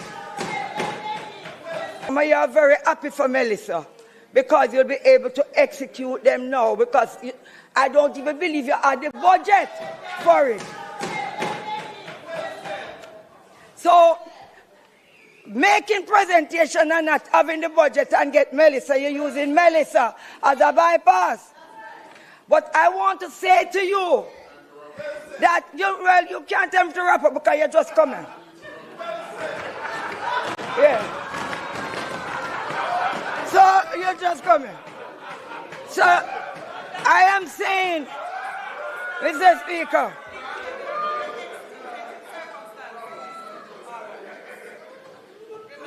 that massive responsibility that is going to be given to the CEO on a day-to-day basis is a recipe for disaster. And Madam Speaker, I stand, not because James has come here when he wants to go vote for something. Yeah, that's the only time. That's the only time St. Thomas people see you. St. Thomas people see you in Parliament when you come to vote for no matter. Madam Speaker. Member Daly. Madam Speaker. House Leader. Time being now way past the time that Parliament should legally continue without permission to do so, the time. Hold a moment. Go again, House Leader. Madam Speaker, as the time for the continuation of Parliament has passed, I ask that we move a motion for us to continue beyond the time specified. The question is that we allow for the continuation of the business of the House beyond 7:30. Those in favour? Those against? The ayes have it. Thank you, House Leader. Member Daly. Thank you very much. Madam Speaker, I was about to wrap up. But let me tell you something. Nobody instruct me unless it is Eastern St. Catherine. And that's why I'm going to continue. So if you want me to think there, I would advise you that we are from Spanish Town. We do not take instruction from anybody unless it is from our constituency. Madam Speaker, I am saying to the Prime Minister, and I'm saying to the members on both sides, do not do anything out of sentiments. Let us look at the bill in its entirety. Fix the bill, because we are not against the bill. We are against what is in the bill. Thank you very much.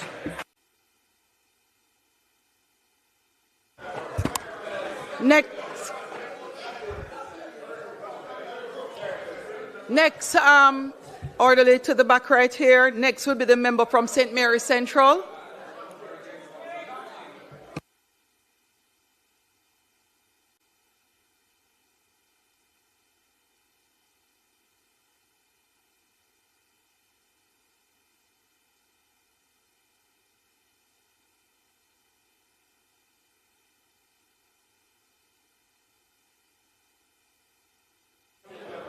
I don't take the speaker. You may proceed, member.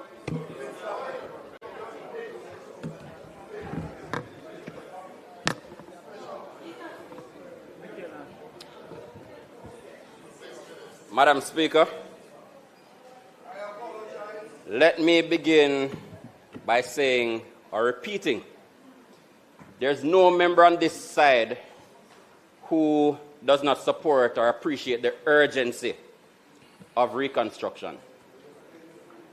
But I can speak with some confidence, Madam Speaker, because the last time the member from South Trelawney got up and spoke so passionately in support of a bill, her minister sent that bill to a joint select committee. And I am very hopeful, based on the passion that he spoke. Madam Speaker, if you listen to the members on that side, with the exception of one, you'd believe the Naira bill came down on tablets of stone. But I'm encouraged by the fact that the Prime Minister submitted 4 pages of amendments today. He amended Clause 2, he amended Clause 3, he amended Clauses 4, 8, 9, 10, 13, 17, 28, and the schedule. And I'm hoping that by the end of this evening, he will go one further, and he will accept the recommendation that this bill be sent to a time-bound joint select committee of Parliament so we can have a better Naira bill.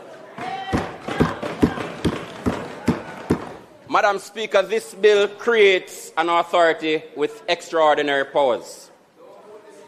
Under sections 21 to 24, this authority can direct regulators on how to process approvals, when to make decisions.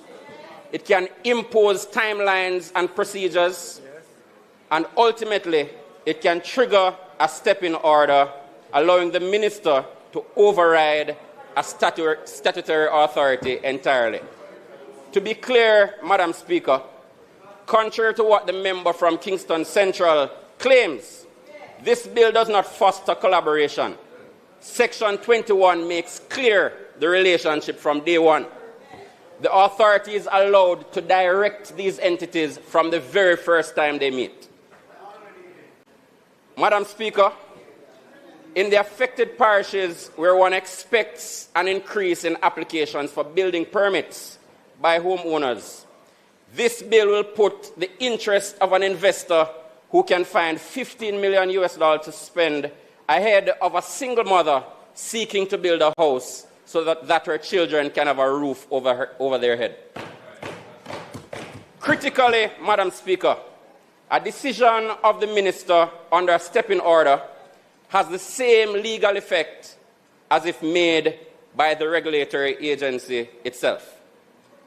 This is not coordination, Madam Speaker. This is a substitution of the regulatory state. If there's an issue with efficiency, fix the entities, give them the resources, make them more efficient. The Prime Minister told this House that procurement rules will not be in this bill, and they're not, but instead will be established by order under the Public Procurement Act. Madam Speaker, we are being asked to approve a body that will manage billions of United States dollars in reconstruction spending without seeing the procurement framework. And with that framework subject to change without any scrutiny after we have passed this bill. This is a structural gap in accountability, Madam Speaker. The Prime Minister has argued that this model is consistent with the executive agency framework. But the argument does not withstand scrutiny. Yes, executive agencies have an advisor board, but they are not governance-free. They are, based on the Executive Agency Act, required to have an approved scheme of management, which shall include the establishment of an advisor board and targets. While advisor boards are mandated by statute, the NARA bill has no such provision. The Executive Agency Act also provides for the appointment of a chief executive officer. It states that the appointment shall be done by the Governor General on the advice of the Public Services Commission. The bill before us today, which involves spending significantly above and beyond that contemplated by executive agencies, simply requires the Minister to appoint the CEO. Madam Speaker, the Most Honourable Prime Minister cannot claim to draw inspiration from the executive agency model without accepting the very important safeguards in the Executive Agency Act. The Prime Minister himself acknowledged in his presentation that the executive agency model has had weaknesses.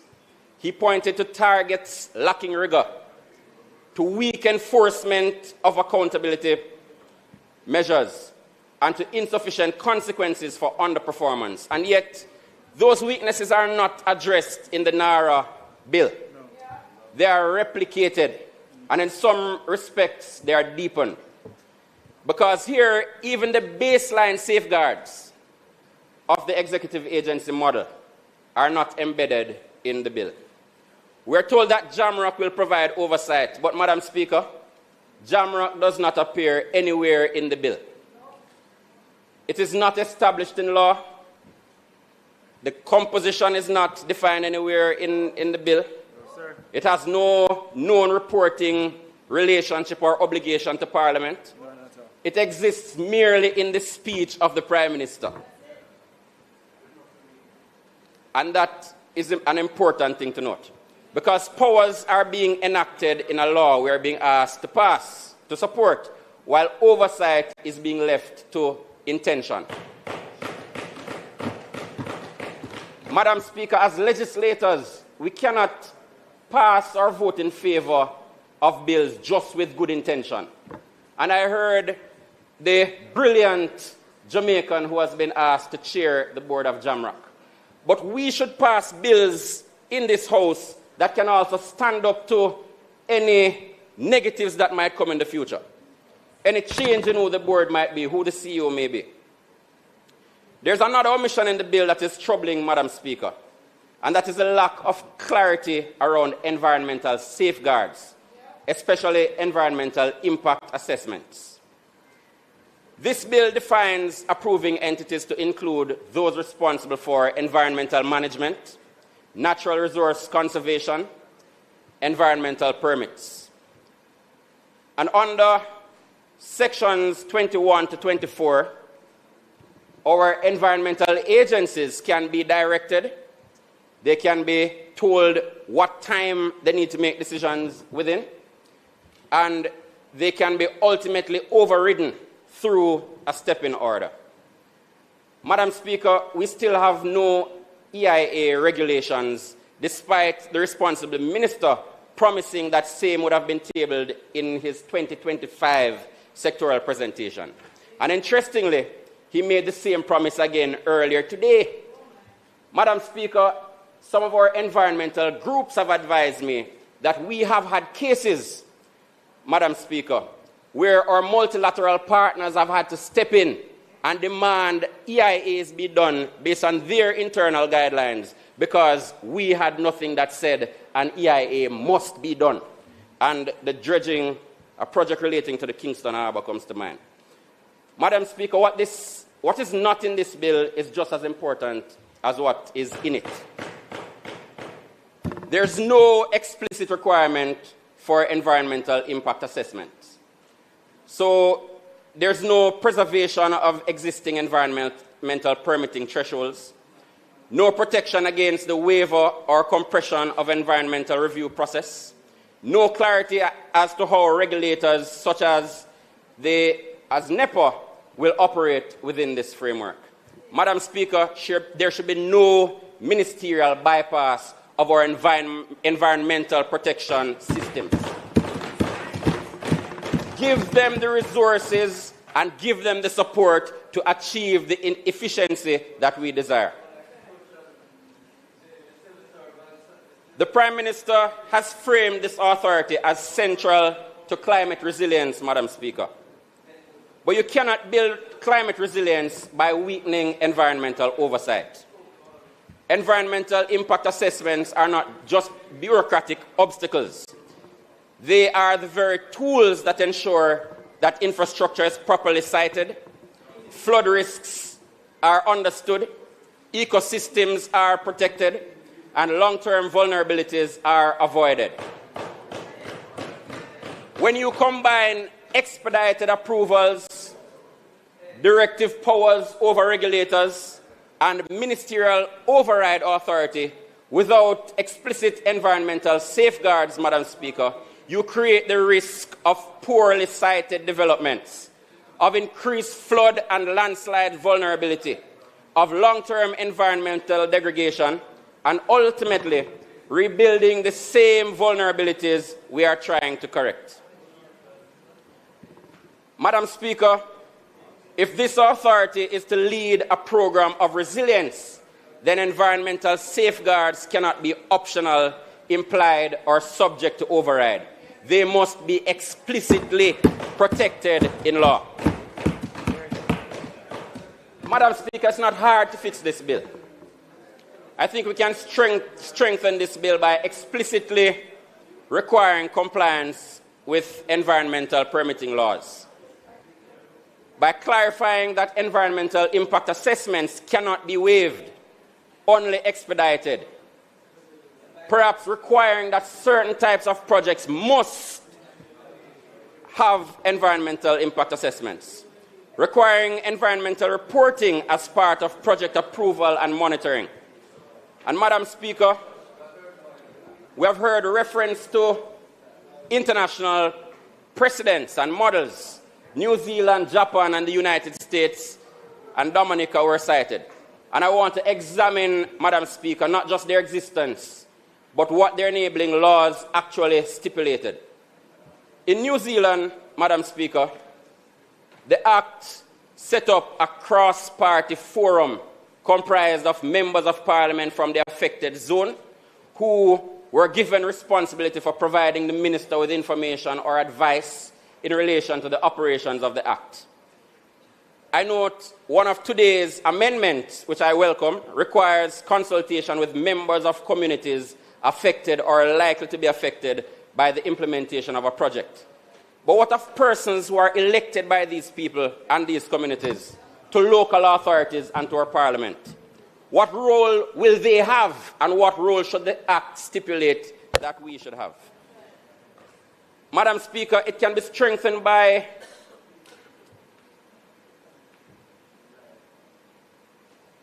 the draft recovery strategy and plans being shared with the public by the Act. Public consultation mechanism, and I think that has now been addressed. Statutory reporting to Parliament, not just a one-off reporting. And, Madam Speaker, I note a talk about sharing with the public. I'm hoping it will not be like what has been shared with the Spark program, where you have a website with static information, the roads that were approved, but you can't go and access updates on where the road in your community is. So you're driving through mud day in, day out to get to your home blocked off, and you can't go online and get a look on a dashboard to see what the status of the project is. Japan, Madam Speaker, the Reconstruction Agency was mentioned, and that was established under the Reconstruction Agency Act of 2011. That framework required a basic reconstruction plan and continuous monitoring and reporting. The Dominican model, Madam Speaker, which is closer to home, which was established under the Climate Resilience Act of 2018, that model, Madam Speaker, had a formal board and defined governance structures. The bill in front of us today, Madam Speaker, only defines vaguely a CEO. In fact, we have no idea whether this CEO needs any background in terms of planning or in terms of construction or in terms of what exactly is required of the CEO. It is not stipulated. Yeah. All we know is that the minister, the Prime Minister, appoints the CEO.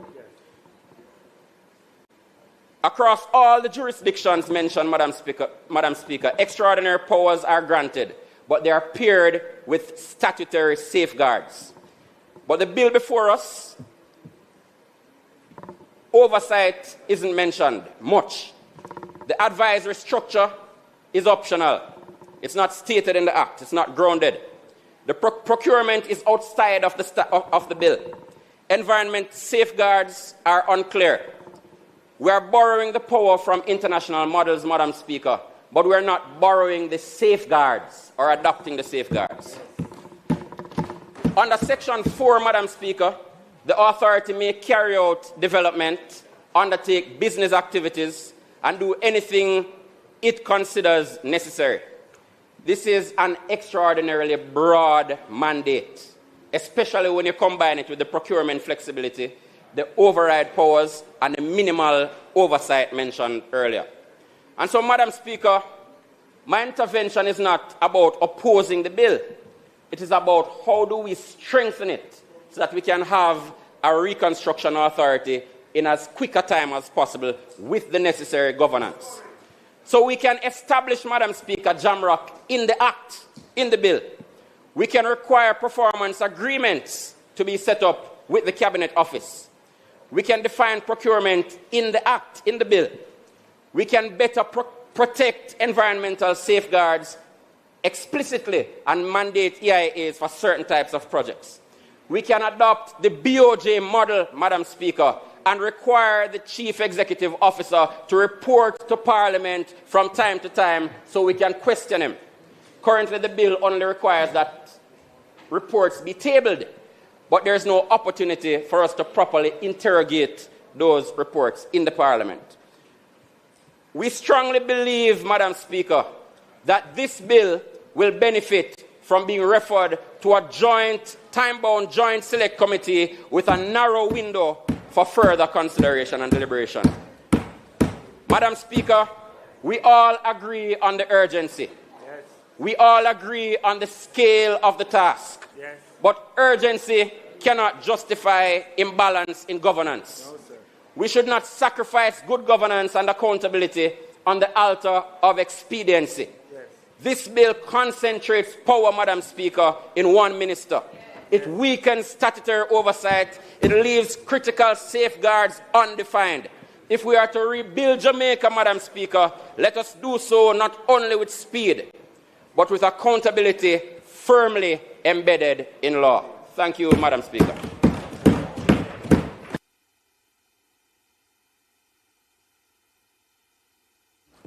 Next is the member from Clarendon North Central.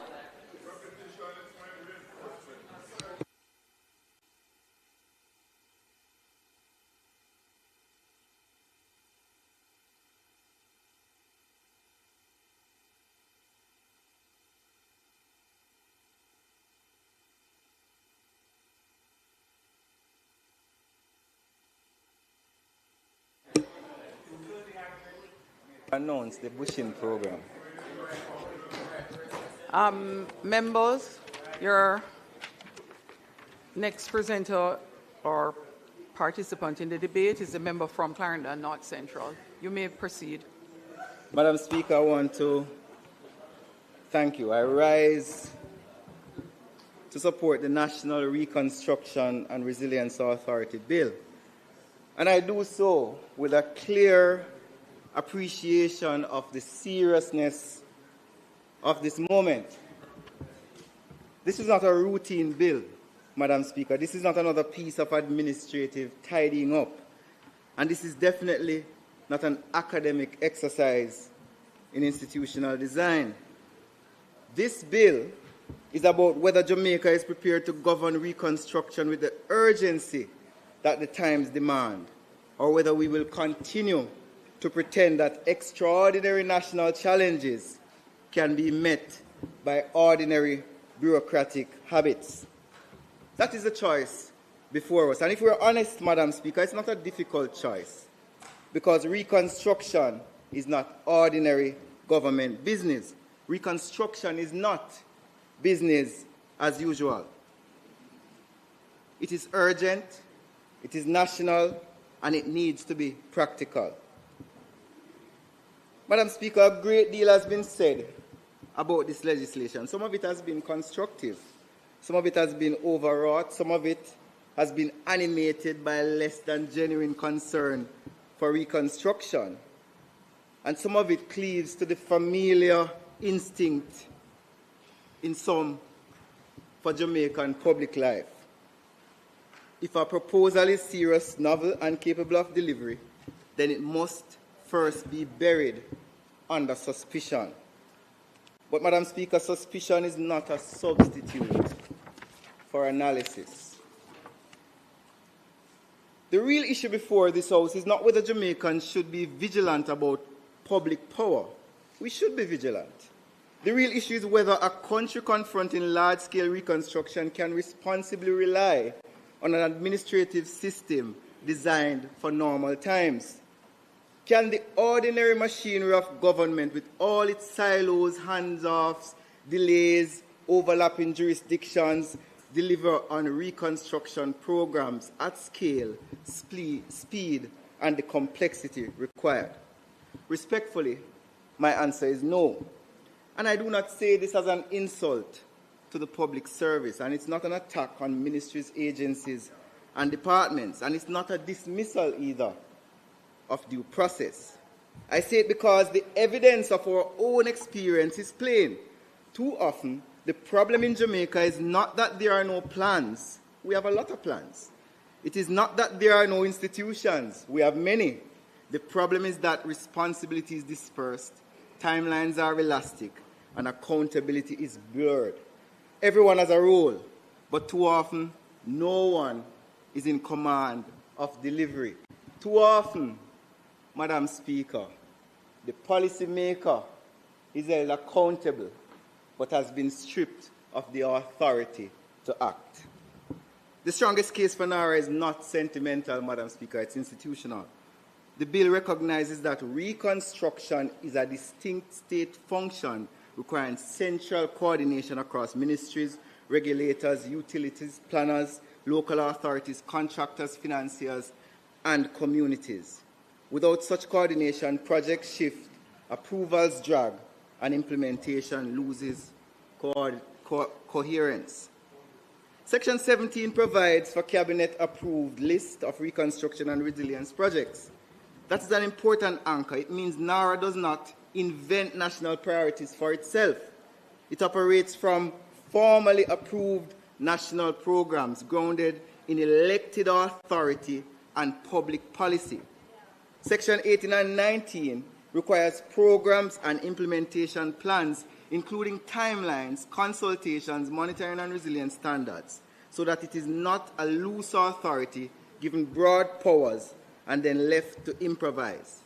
It is a body expected to move from approved priorities to disciplined execution. One of the big issues, Madam Speaker, has been the question about accountability. Madam Speaker, Section 9 and 12 are essential. They require annual audits, annual reports, corporate plans, operating plans, and parliamentary tabling. These are not cosmetic provisions. They are accountability architecture built in the bill. And Madam Speaker, I was here and I listened to several speakers speak about the bill having no accountability. I was a bit challenged because there are some of them who have been here longer than I, who sat in this House and voted on accountability bills and amendments to hold us and governments accountable, are now saying that those same laws that they voted on and passed do not apply to NARA. If you agree with them, then the Integrity Commission Act does not apply to NARA. The Corruption Prevention Act does not apply to NARA. MOCA, FID, does not apply to NARA because according to them, there is no accountability. Madam Speaker, Jamaica should be proud of its accountability framework and infrastructure.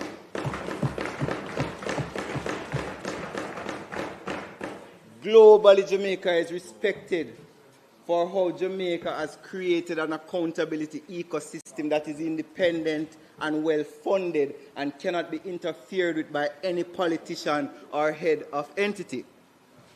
But, Madam Speaker, that is not the only thing.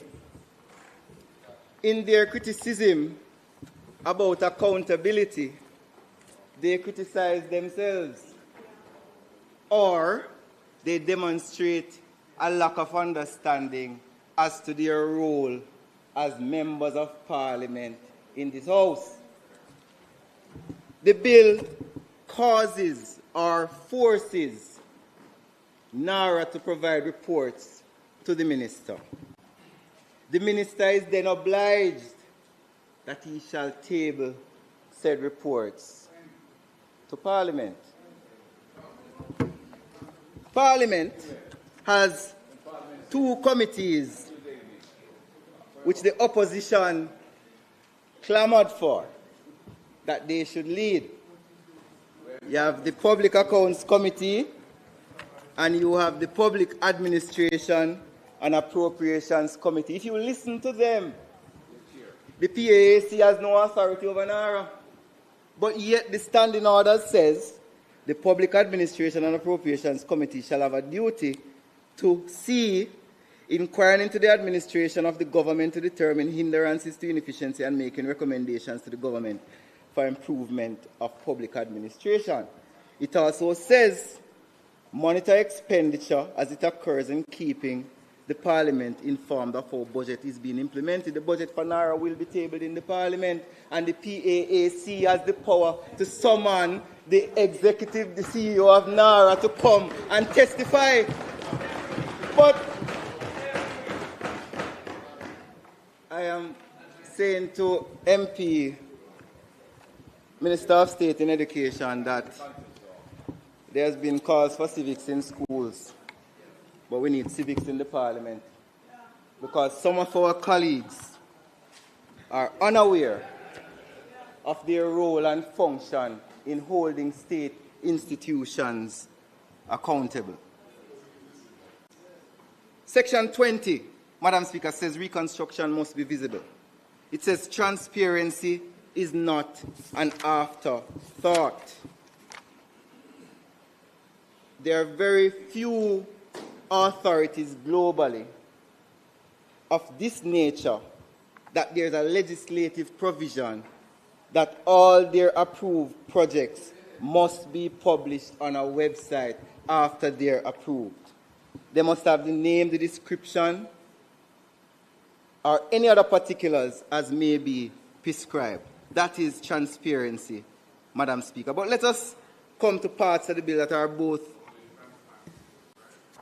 controversial by some. Section 21 and 24. My colleague from Central Kingston would have spoken about the Town and Country Planning Act. And he was challenged by a member from the other side. But we play tag team over here. And I am going to give the other side of his argument that he never did. Section 13(2) of the Town and Country Planning Act, where an appeal is brought under this section from a decision of a local planning authority or the authority, the minister shall make a determination within 90 days of the hearing thereof, and may allow or dismiss the appeal, or may reverse or vary any part of the decision of the local planning authority or the authority as the case may be, whether or not the appeal relates to that part, and they deal with the application as if it had been made to him in the first instance, before determining any. But that's what the step-in clause is, opposition leader. You need to read the bill. The step-in order cannot be activated unless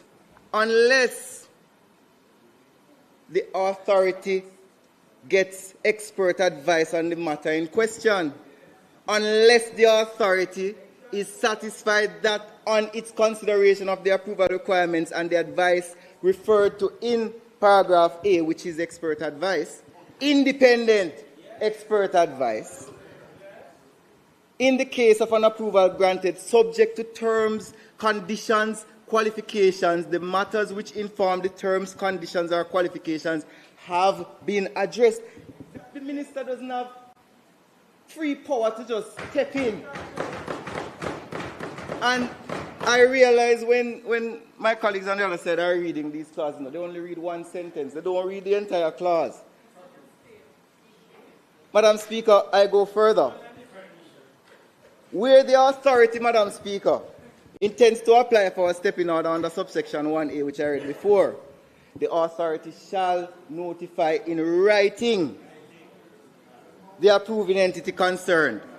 And it goes on and states rights of the approving entity. The objective, Madam Speaker, of the actions related to the step-in clause is not to undermine the authority of approving entities. It is to cause approving entities who may not be acting with speed for important recovery and resilience project to act. But it comes with its safeguards. Madam Speaker, we have had experiences, and I don't see a member Terry Long here, where authorities have placed conditions on government projects to say if the government does not do this, I won't call the name of the authority, in Portmore, that if the government don't build the road, they won't approve the wall for the school. So the students of the school have been disenfranchised because the authority did not get their road. The road project is waiting on one agency. The agency is also waiting on another to approve, while the country suffers. Madam Speaker, Section 21 and 24 are meant to break that culture. NARA may convene. NARA may convene approving entities, impose timelines, and require applications to be processed concurrently rather than sequentially. This is not lawlessness. This is a common sense headed statute. Madam Speaker, when an entity fails to act or acts unreasonably, that is where the minister steps in. So it's simply inaccurate to say the bill rejects due process. As a matter of fact, if I was drafting this bill, there is too much process in this due process, tying the minister from acting quickly. Minister Morgan, but speaking to the mic for the benefit of the public. I am subjected to the wisdom of our chairman of cabinet and leader in placing accountability on himself in this bill. Madam Speaker, the reconstruction period, delay can be just as damaging to the public interest as arbitrariness. I wish you would give me permission, Prime Minister, to speak about the bridge program. No, man, I need to mention it. Minister Nigel Clark would have agreed on a bridge program. Minister Morgan, when you speak and turn your back around, you are not recorded in Hansard or heard. Thank you, Minister.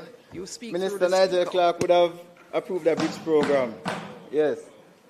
Approved a bridge program over 2 years ago.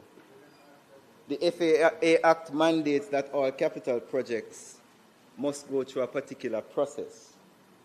We saw the issue with Troy Bridge, where a 100-year-old bridge was washed away, but the system told us that you had to do environmental studies, you had to do value studies, you had to figure out whether the bridge was worth replacing, while the people on the border of Trelawney and Manchester suffered. The yam farmers could not carry their produce to market. The children on one side of the river could not attend school because their school was on the other side. We now have an accelerated bridge program that is supposed to repair 55 bridges, and 2 years later, the process has caused us delay. Madam Speaker, the recovery of Jamaica cannot be subjected to the same types of delay. Madam Speaker, 2 additional features of the bill deserve more attention than they have received. First, the bill allows where lawfully practicable to use existing government capacity while merely duplicating the state. That's an important aspect because the authority is not intended to become a bloated parallel government. It is meant to align, organize, and accelerate what already exists. The bill contemplates designated strategic investment projects under FAST. This recognizes that reconstruction is not only about repairing damaged public assets, but also crowding in productive investments. Madam Speaker, some speak as though Jamaica is wandering in unknown territory. We are not. The Prime Minister would have instructed myself and members of the team to visit Peru to study their reconstruction solution. It is that solution which has, to some extent, informed our approach to this bill. But we are not picking a solution and stamping it on Jamaica. We have adopted the solution to fit our peculiar challenges.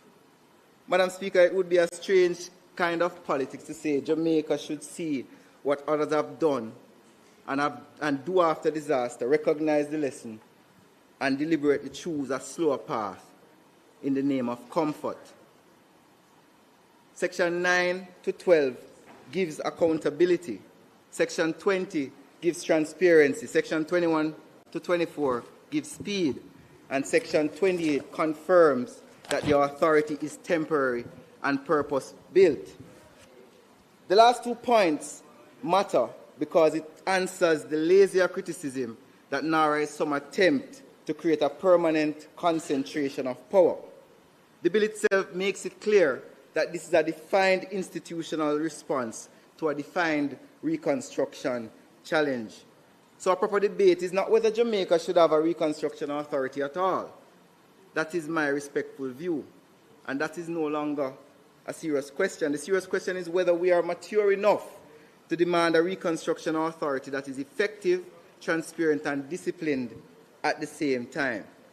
Can we insist on speed without surrendering accountability? Yes, we can. Can we insist on urgency without abandoning legality? Yes, we can. Can we insist on coordination without accepting opacity? Yes, we can. Can we build a legislation that does all of the above? We have in this bill. That is the real argument, Madam Speaker. Madam Speaker, I want to compare history. We have had disasters before, and governments have been given the responsibility of assisting its citizens in these disasters. In 2004, we had Hurricane Ivan and a member of the opposition sought to use Ivan as a comparison in how we are managing this NARA process. Colleagues may not know in this House, but for totally destroyed houses in 2004, persons received $20,000 grant. For severely damaged houses under Ivan, they got between $7,500 and $10,000. And for other damage, they got $5,000 grant. Danny Buchanan, Minister Donald Buchanan, former Minister Donald Buchanan, famously clarified, and this is on GIS, the government could not fully replace all private property losses.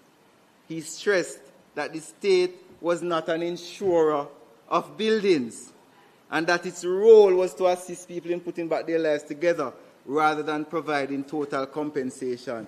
Compare what was done to individuals in 2004 to what we have done after Melissa, and what we are doing now is a demonstration of a different type of government. There is also the argument about procurement, where the member from Westmoreland pointed out that there is no procurement provision in the bill. Us who have knowledge of how laws are written know that where a bill is silent on a provision, then a provision or a legislation or a statute of authority applies to that law. In this case, the NARA bill does not speak specifically about the regime for procurement. What it says is that the minister will come and declare what the procurement process will be. The minister does not act independently and will be subjected to the rules of the Public Procurement Act. Section 3 of the Public Procurement Act says, the minister may, by order, subject to affirmative resolution, declare that this act or any provision shall not apply, and it goes on. The member from St. Mary said that we are going to be not coming to Parliament, but we are asking for Parliament to approve a bill, and there will be no coming to Parliament to determine how the things will be procured. When the legislation states clearly, member, that the minister has to come to Parliament to pass an order by affirmative resolution as to the procurement process that will take place under NARA. Madam Speaker, there are some amendments that we will be. Public Procurement Act, Section 3, subsection 3. But Parliament will have the opportunity to vote. Parliament will have an opportunity to vote on the order. Madam Speaker, we have listened to many commentary on the bill, and we have made some adjustments on the bill. We will be including, as suggested by the member from East Portland, a definition for resilience, and that will be outlined in committee. We are also making an amendment to improve the monitoring and implementation of reconstruction projects. That's clause 17. We'll be amending that to improve it, as well as we'll be improving, well, not improving, but we'll be adding a conflict of interest clause, which was something that I believe was raised by the leader of the opposition, that there was no conflict of interest clause.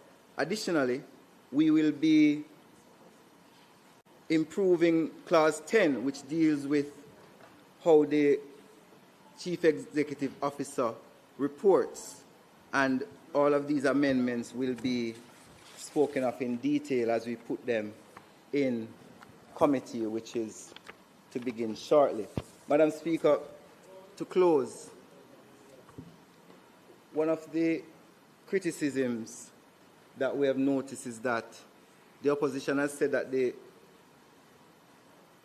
NARA is a growth bill, Prime Minister, parading as a reconstruction bill. Those are my words. But I ask the question, what is wrong with that? What is wrong with using a disaster as an opportunity to go forward and invest and build your economy and make it better?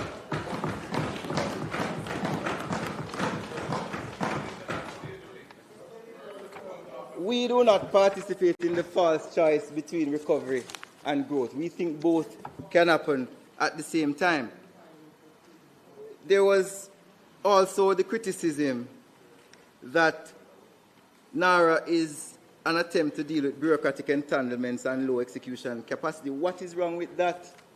Why not deal with these problems through NARA and create an ecosystem and an excellence approach where other entities and other government agencies can look at best practices and adopt them based on the examples shown by NARA? There was also the criticism that we are not consulting. Well, I can say to you that this government, as a part of its policy direction, does not go into communities and change communities without having consultations. And you can use the SPARK program as an example. It was for the first time the people of Jamaica made a decision, another choice, as to which roads in their communities will be built. And the sad thing, Prime Minister, is that a lot of the members of the opposition are not happy with the choices of the people in the SPARK program and want to change it. But that's a debate for another day. Is you choose the road, let me know, is that me? You got 7 out of 10? You know. Do you know, Prime Minister? I am focused, yes. There is also the argument, Prime Minister, which has been debated ad nauseum, that this entity does not have a governance board. But Parliament is not confined to one template for a statutory body. And Parliament may design a specialized executive-led body if a national problem requires concentrated responsibility. NARA does not mirror a conventional board-driven authority. What we have done is we have looked at all the best practices that we have, and we have crafted an organization that is fit for purpose for the emergency that we currently face. So we have taken some from statutory bodies, simpliciter. We have taken some from executive bodies, and we have made NARA. There's no problem in that. And then there's a criticism, Prime Minister, that we moved it from $150 to $15 million. And I ask the question, what is wrong with that? What is wrong with having more private sector entities being able to invest in more projects in Jamaica? It can be a straw man when you raise it. There is also the criticism that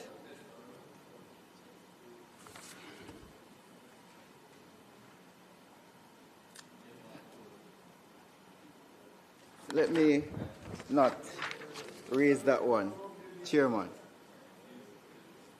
Madam Speaker, we have designed a bill fit for purpose. We have designed a bill that will assist in our recovery. We have designed a bill that is accountable and subjected to the accountability frameworks that exist in our country. We have designed a bill that is going to transform Jamaica and bring additional growth and resurgence to our country. We have designed a bill, Madam Speaker, in the best interest of the people of Jamaica, and I know that the people of Jamaica will continue to support the bill as they have been doing throughout this debate.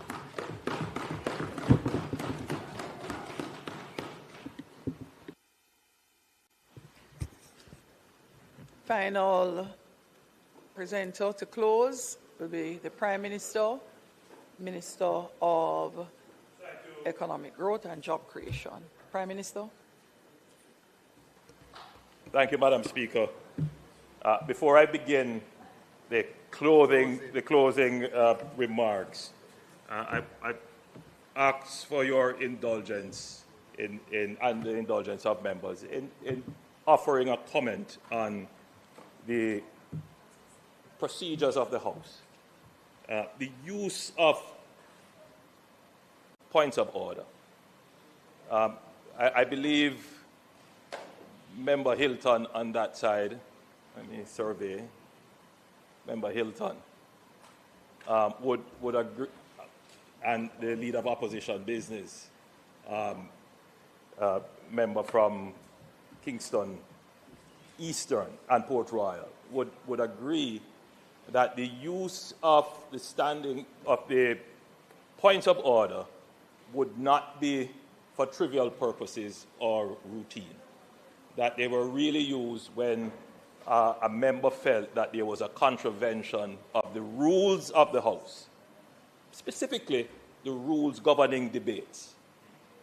We emerged a convention where members would rise to their feet and claim a point of information or a point of clarification. And the convention was that the member who had the floor would yield. And I recall those days quite clearly when members would stand and say, point of information, Madam Speaker, and the member opposite would yield. Or sometimes the member rising on a point would not even say what it is. He would just say, could you yield, member? And that was the convention. And forgive me, member from South St. Catherine would have been there as well. It has changed a bit, and we have sought to use the points of order where they really should not be used. And I would just want to encourage members, for the good order of the House and its proceedings, that we revert to the time-tested, tried and proven conventions that have served us well.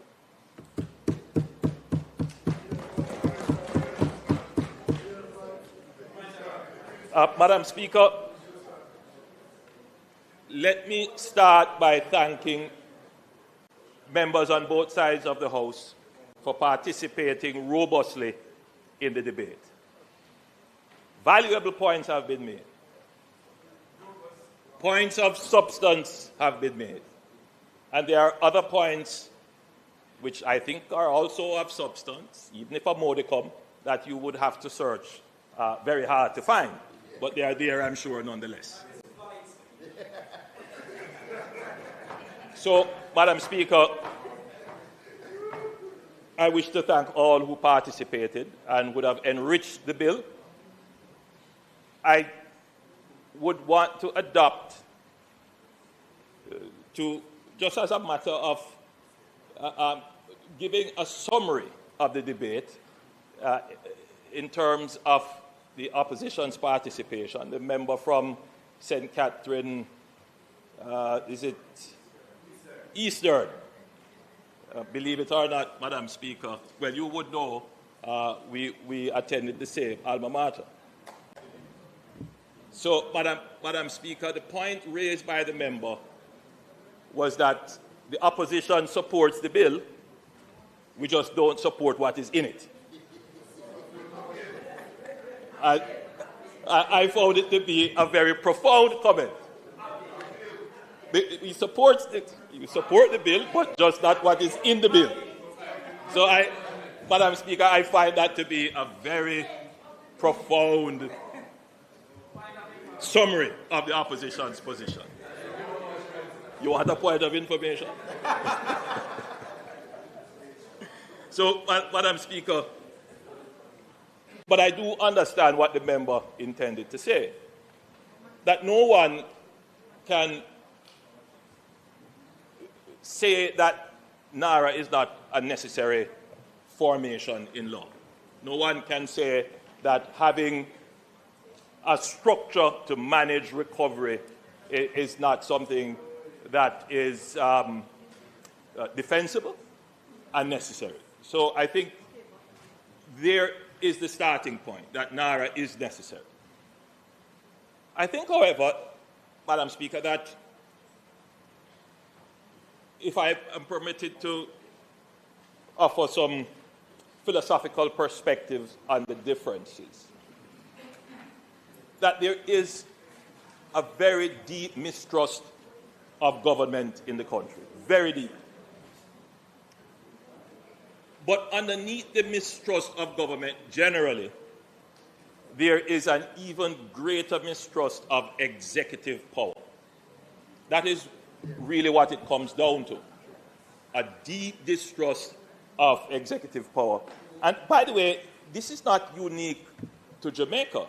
It is a worldwide phenomenon for countries that have what is described as a liberal democracy. Democracy is liberal precisely because executive power is controlled and in many instances restrained.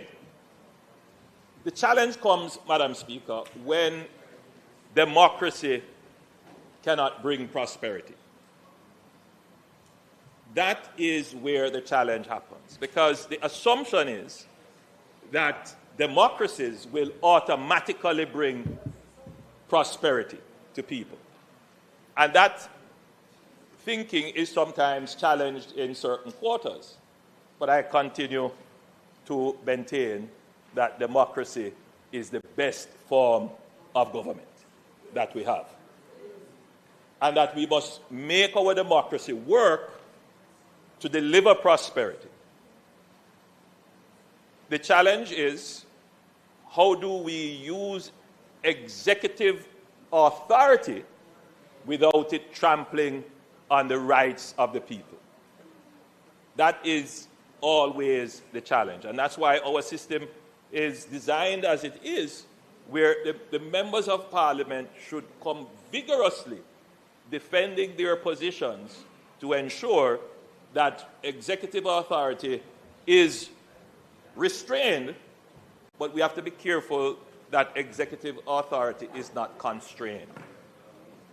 Because it is in the constraining, the over-limiting of the actual power to execute that the prosperity is actually delivered.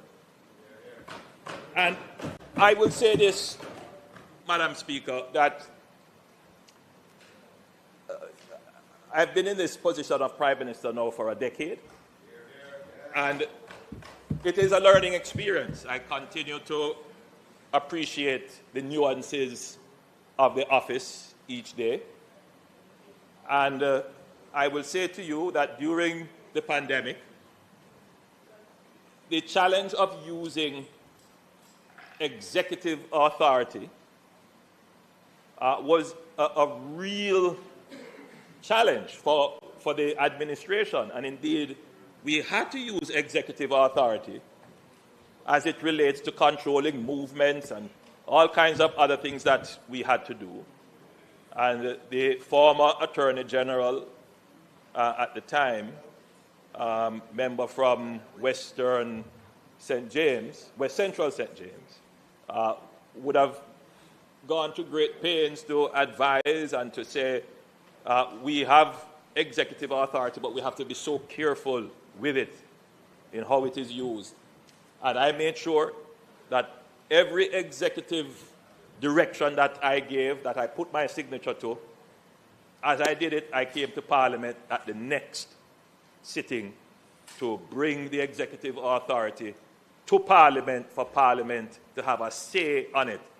And there were times when Parliament's say, though not by authority, couldn't change it. But because Parliament said you should consider this or you should consider that, we took that on and we made changes to many of the various orders for movement and gathering and all the other things that we had to do.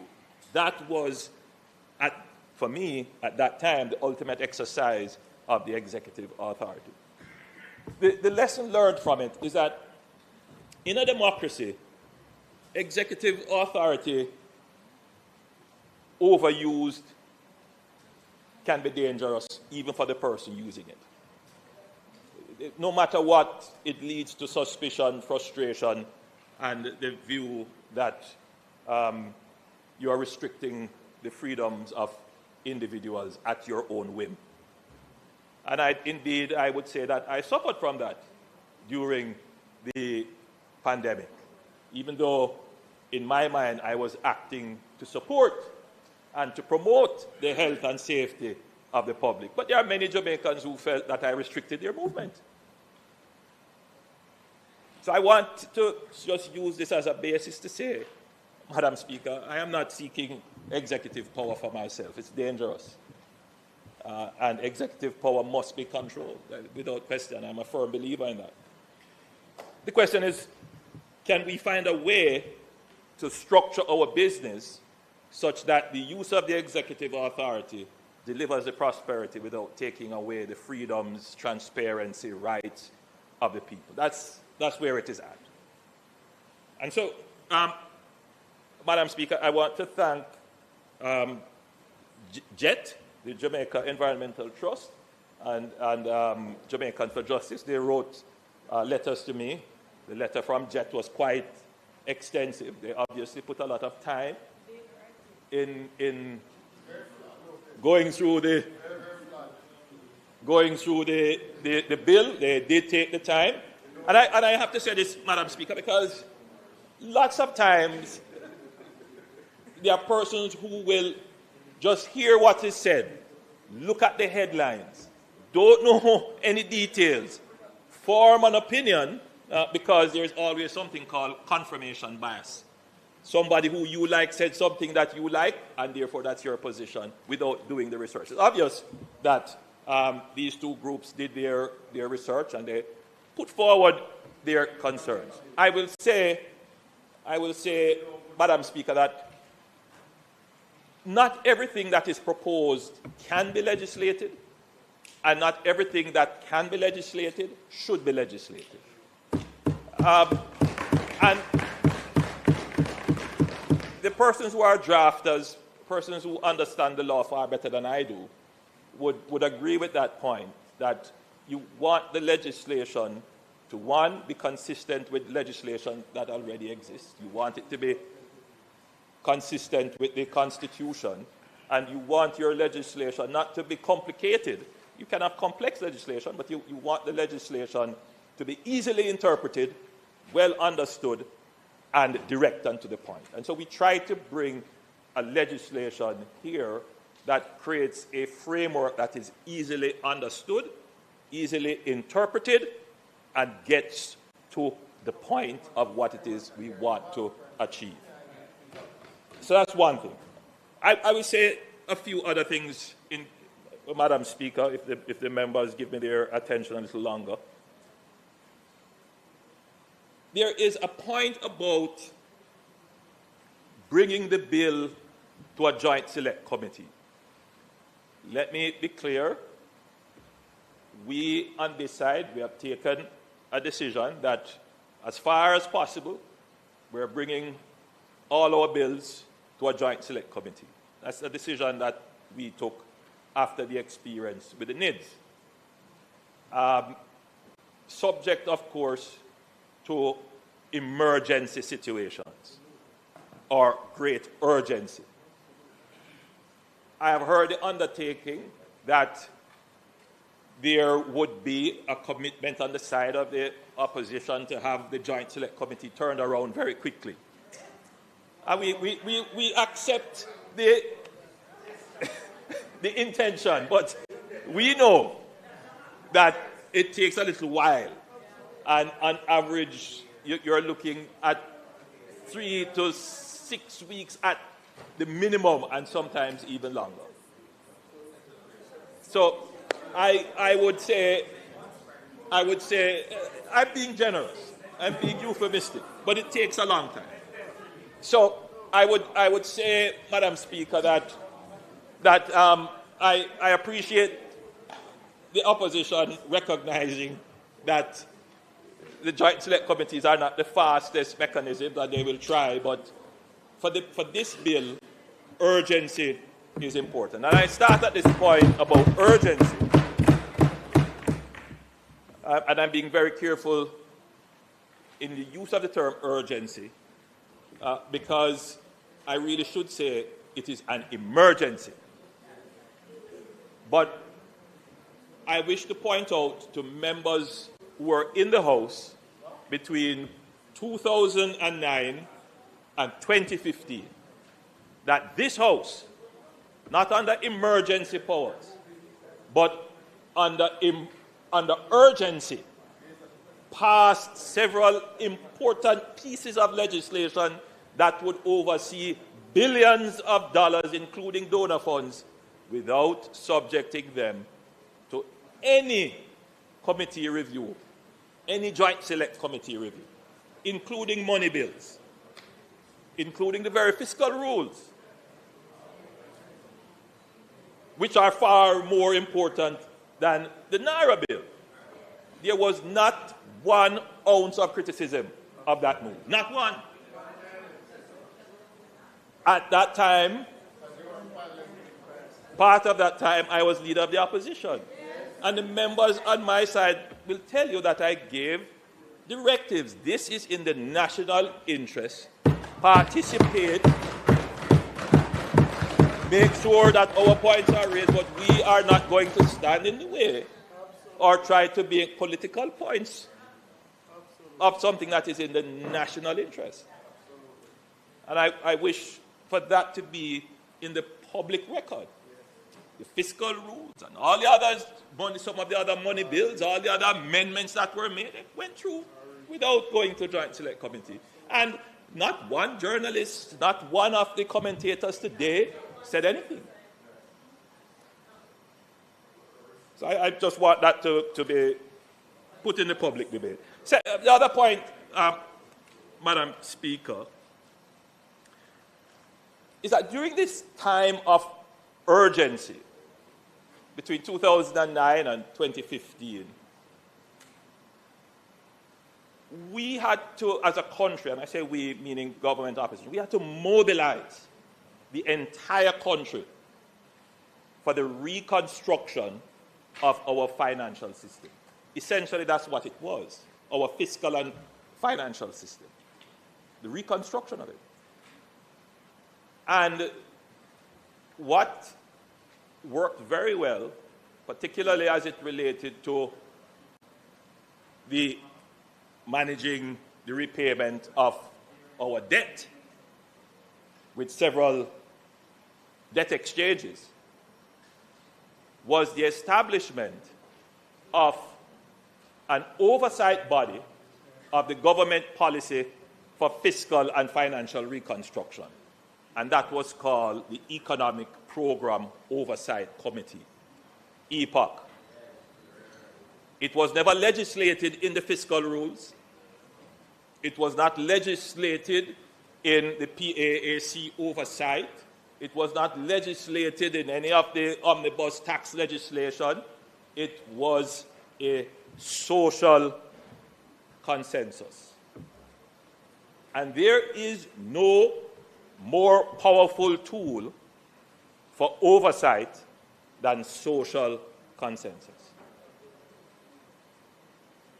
And EPOC carried us through the economic reform program. It played a role in keeping the opposition then on side, keeping us informed, working with the Minister of Finance, making sure that what the government said it was going to do, it did.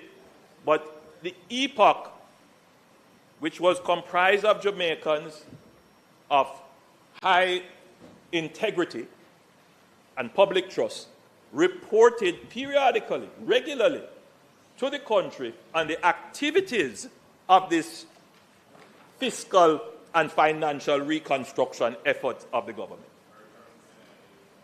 And it worked. It kept the government to its word. What it said it was going to legislate, it legislated. And it kept the opposition to its word. What we are going to support, we supported. And we can stand here today to say that Jamaica came out of that very difficult period with a reconstructed fiscal architecture and monetary architecture as well. Something that we can be proud of. And we can do the same thing with the reconstruction of Jamaica after Hurricane Melissa. That is all that we're trying to do.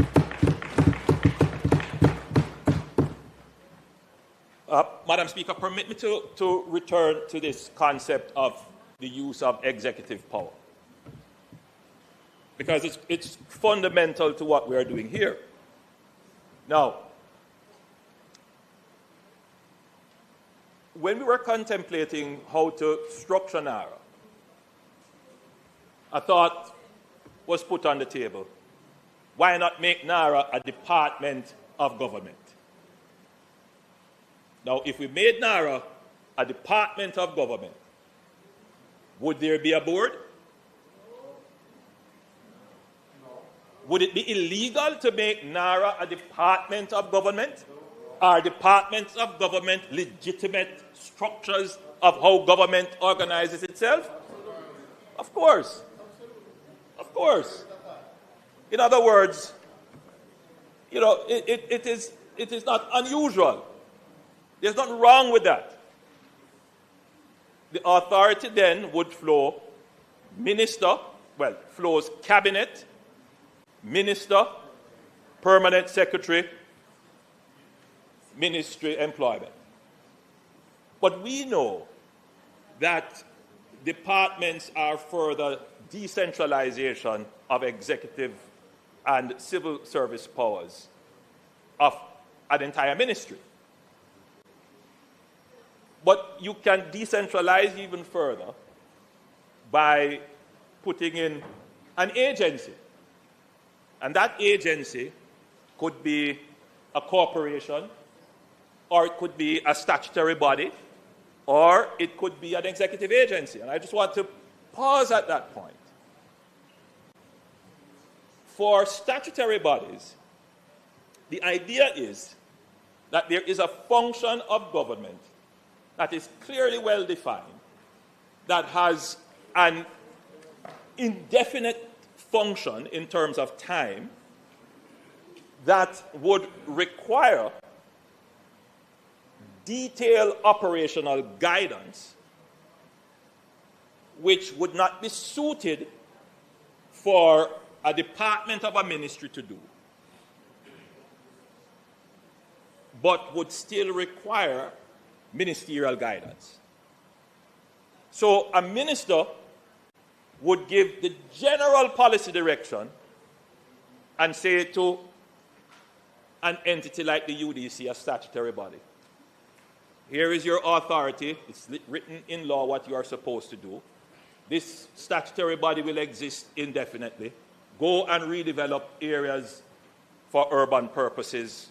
Go and acquire land for land banking for those purposes as well. Go and operate various companies to provide services.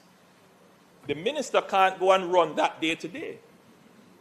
Every day there is a different use of the executive authority delegated through a board and an executive officer. So the board manages the governance of the general policy direction, but also, in some instances, guides the executive officer in the day-to-day management and helps to resolve conflicts, manages that. That's fine. But what about a function that is very specific? For example, giving passports to Jamaicans. It's an executive agency. That function is very specific.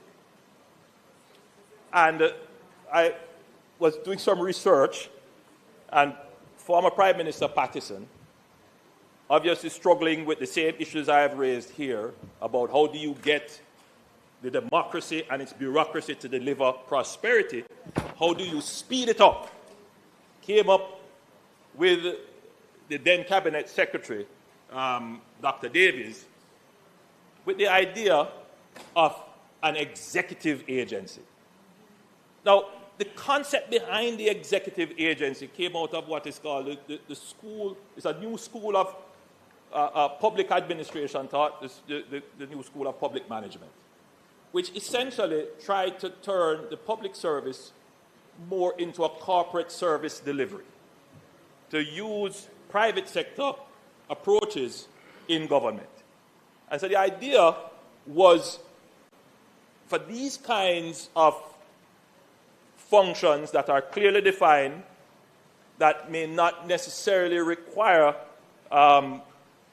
great discretion of the minister. The policy direction is very clear. That you could just create an agency whose only task is get it done. What policy direction should there be in fixing potholes, other than to fix the pothole? So the NWA was, and still is, an executive entity. It has a specific task, and you just want to get that done. And so I'm giving you the history of how it came about. So instead of having a statutory body or having a department of government like Public Works Department was,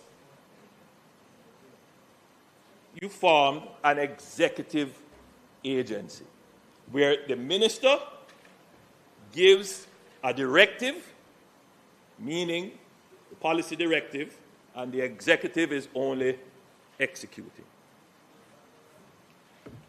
The Executive Agency Act provides for the executive to have an advisory board. How it works is that the executive recommends, the Prime Minister appoints, but it's not a governance board. It's not a governance board. And it advises the CEO. Now, what we did with NARA, we looked at it and we said the functions of NARA are going to be very specific. More than that, members, it is time-bounded. So this is not going to go on indefinitely. And the policy direction for NARA will be very clear. They will be written and made public. But more than that, the scope of NARA, I heard somebody say NARA is not narrow. That's not true. NARA will be focused on a specific set of projects that will be published. The other issue that I would want to clarify, though, that the use of this structure, NARA, focused in this way, does not take away from existing resources. And that was a prime consideration in the creation of NARA. The member from St. Catherine Eastern and the member from St. Mary's Central raised the issue that what is going to happen is that NARA is going to suck up the approval resources, and a lady who wants to build her house and recover from the hurricane, her approval will be left behind. That is not true, member, and you should take great comfort that that is not so. And so the lady who is listening and feels that you are representing her should have great comfort that that is not the case. That NARA is designed to operate in parallel with, not in competition. And NARA is designed in such a way that the resources that it will have are going to be on top of what exists in the regular system. So it's not going to take away from the regular system. And just to be clear, when Hurricane Melissa hit, my direction was the half of Jamaica that was not hit needs to work twice as hard to make up for the part of Jamaica that was hit. And, it's clear that the productive elements in the country that were not impacted, they have put out the effort. And those who were impacted, they have also put out the effort. And what we are seeing is that the recovery is going to come much sooner than we had initially predicted. And so in no way would we structure NARA for it to take away from the regular resources that we are encouraging to work even harder. So NARA will not take away from the regular resources. No. Sorry, Prime Minister. House Leader.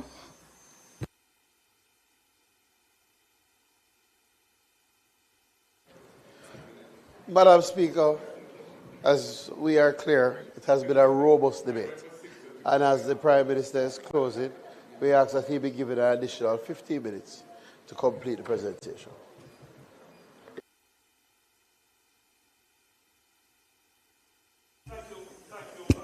Hold on, Prime Minister. The question is that the Prime Minister be allowed 15 minutes to complete his presentation. Those in favour?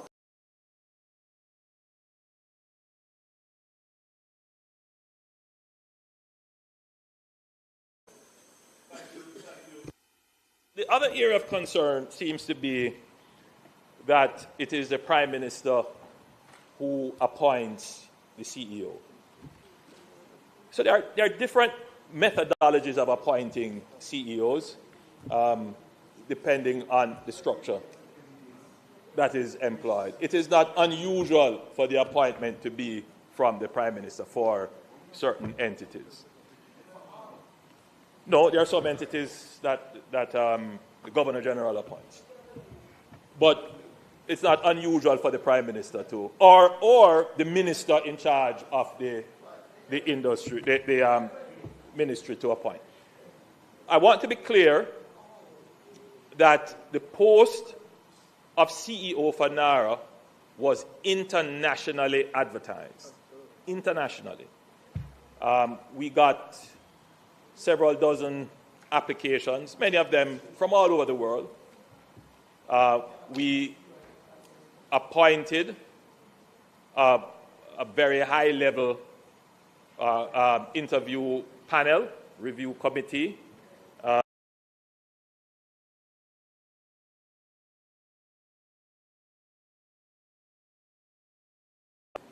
My recollection, the head of the Port Authority, Professor Gordon Shirley, who also is the chair of our Police Services Commission, the head of the Transformation Implementation Unit, the TIU, was also a member, and a few other persons.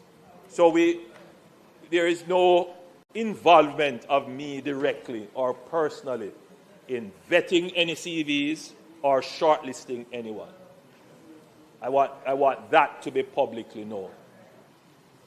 So there is a distance, a healthy distance between myself and the process of finding, interviewing. I also want to point out that there seems to be a concern about concentration. I've heard that centralization is a term used. That NARA seems to centralize power and authority in, sometimes the criticism is centralizes it in the CEO or centralizes it in the minister.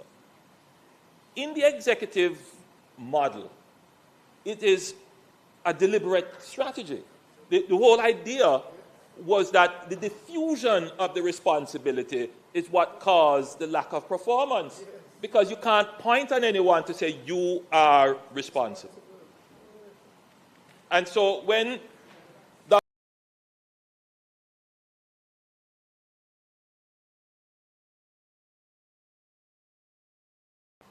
that the primary, well, let me not say that, let me go ahead. The rationale was to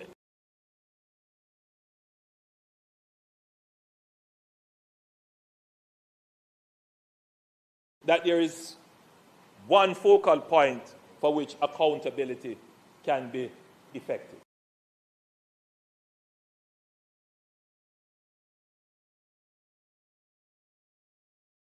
That your government is very sensitive to any concentration, any centralization that may lead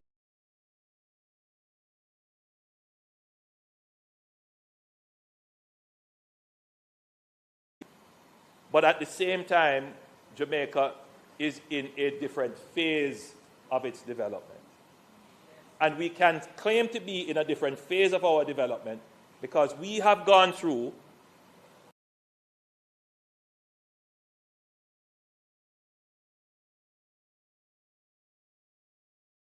that our accountability, our anti-corruption and oversight framework is probably the most robust in the Caribbean.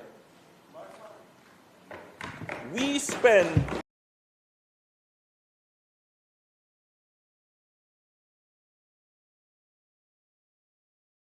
when you look at, so if you look at our oversight capabilities and what we have built,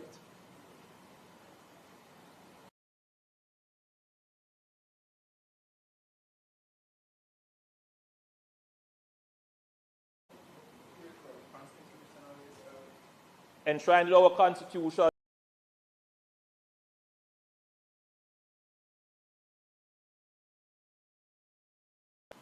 and the Auditor General has moved from doing post audits to doing real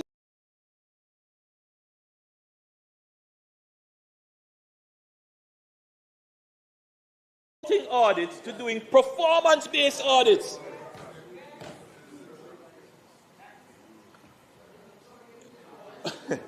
We have the Integrity Commission.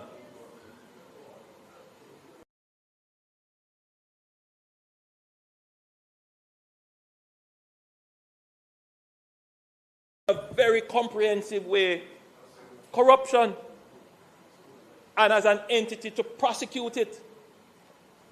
Outside of that, we have MOCA, not a part of the IC framework, but acts in that way on specific major organized corruption activity.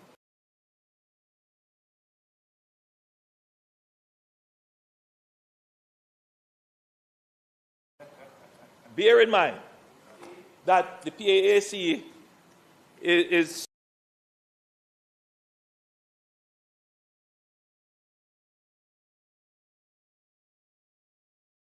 the PAAC, and it has been very effective and was reformed to be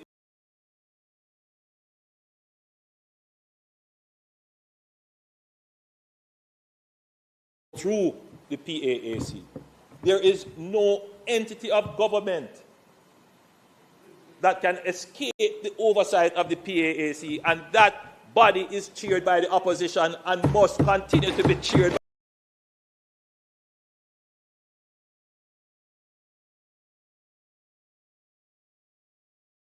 so the oversight function of the government apparatus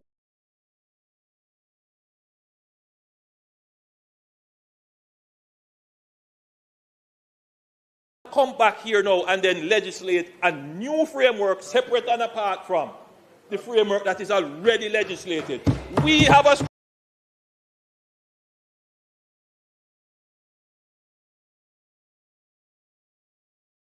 the persons who are advocates for anti-corruption, they must continue to push. You can't ease up because you don't want government to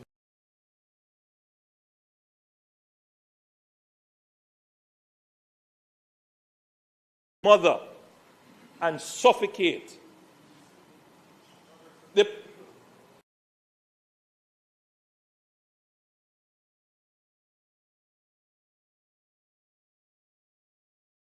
that have no relevance to outcomes.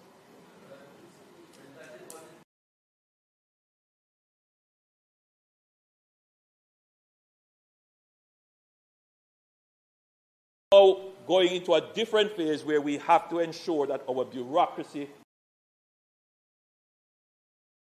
we will continue to push that and continue to spend the billions of dollars on it.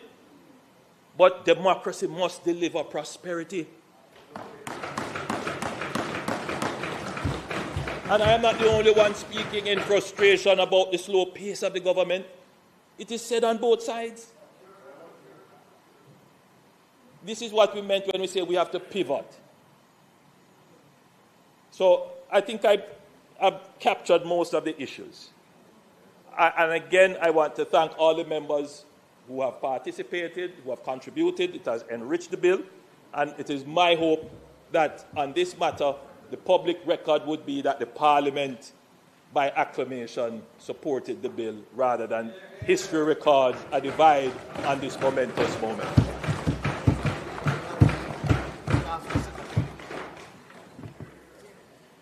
Madam Speaker, I now ask for the second reading of the bill.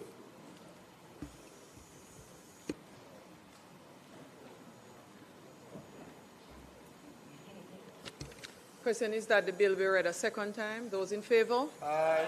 Those against? The ayes have it. Clerk? Let me. A bill entitled, An Act to Make Provision for the Management and Implementation of the Post-Disaster Reconstruction and Resilience Efforts consequent on the passage of Hurricane Melissa, and for resilience, generally to establish the National Reconstruction and Resilience Authority, and for connected matters read a second time. Thank you. Marshall? The House will now resolve itself into a committee of the whole House to consider the bill clause by clause.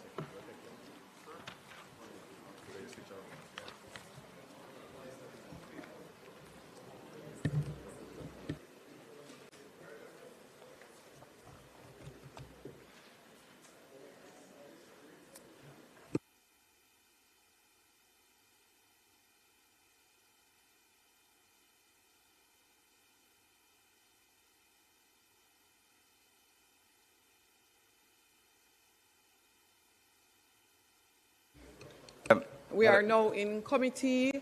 Minister, would you be so kind as to indicate, as per our usual procedure, how you wish to proceed? Madam Speaker, we have some amendments to the bill.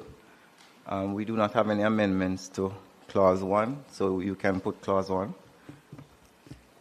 Members, the question is that we put Clause 1. Those in favour? Those against? The ayes have it. Madam Speaker, I know that the amendment sheet would have been distributed.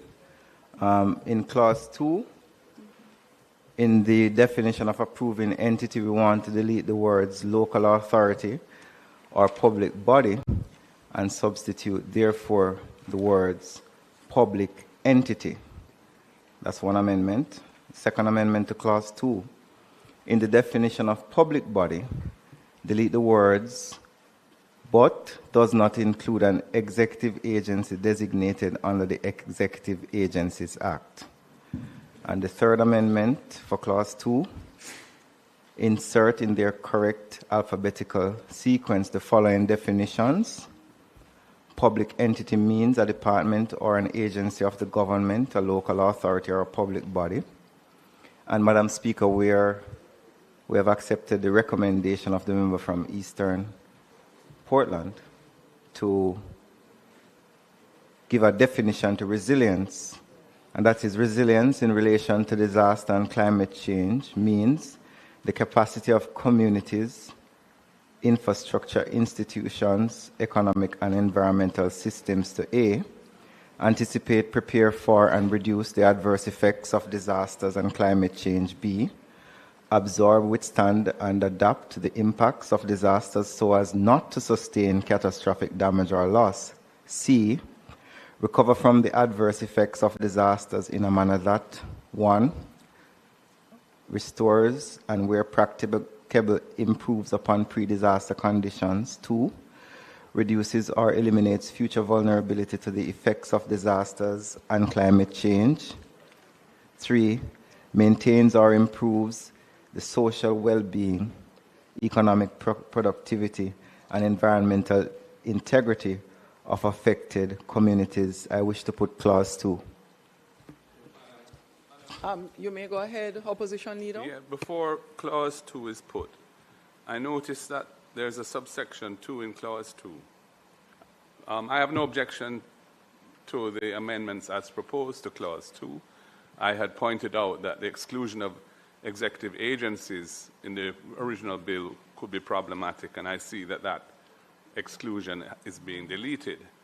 But in subsection 2, or subclause 2 of clause 2, it allows the minister by order to amend a definition in the Act. Normally, powers to amend given to a minister in relation to legislation deal with things like monetary values, such as fines, because those over time can become redundant and so on. But to amend the drafting of a provision, a definition, in this case a definition of works, is very unusual. We don't normally give a single person in the executive the power to amend legislation, especially without it being subject to affirmative resolution, having to come to the House and the Senate for approval, because the legislation itself has been passed by the House and the Senate, or will have been before this can become law. So I think if you intend to keep a provision allowing the definition of works, which seems very comprehensive already, I'm not sure why it was seen to be necessary to have a provision allowing the minister to amend the definition of works. It's a very comprehensive definition. Works includes A, the carrying out of any of the following activities, namely construction, reconstruction, assembly, altering, manufacturing, processing, fabrication, erection, instrumentation, installation, fitting out, improvement, commissioning, decommissioning, demolition, clearance, land remediation, maintenance, repair and renovation involved with building, civil engineering, structural engineering, electrical engineering, mechanical engineering, and other engineering and technology projects, and B, goods and services incidental to the carrying out of the activities referred to in the paragraph I just read. It's a very broad, it's an immensely broad provision as is. I'm not sure what the motivation was to allow the minister to alter it. But if that's going to happen, that must come to Parliament in our submission.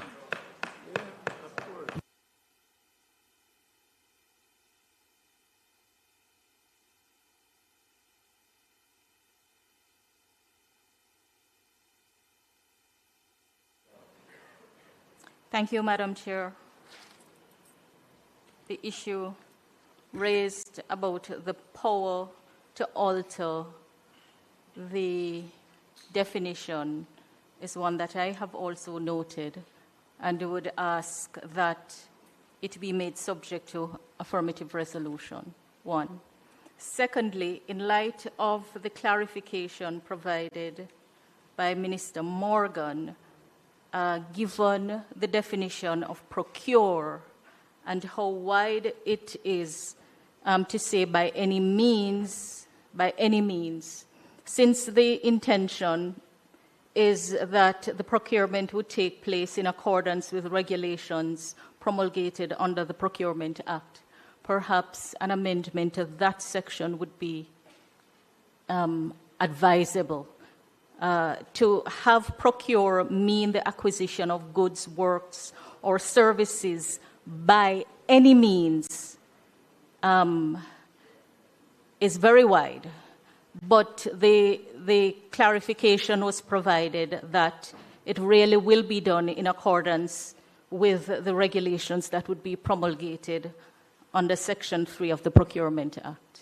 So I am proposing for consideration that the definition be amended to read, procure means the acquisition of goods, works, or services in accordance with the regulations promulgated under the Procurement Act and including where necessary purchase. So it's really substituting by any means with a reference to what has been stated is intended to be in accordance with regulations to be promulgated under the Procurement Act. It's the second. The third point in relation to Clause 2 is the definition of approving entity.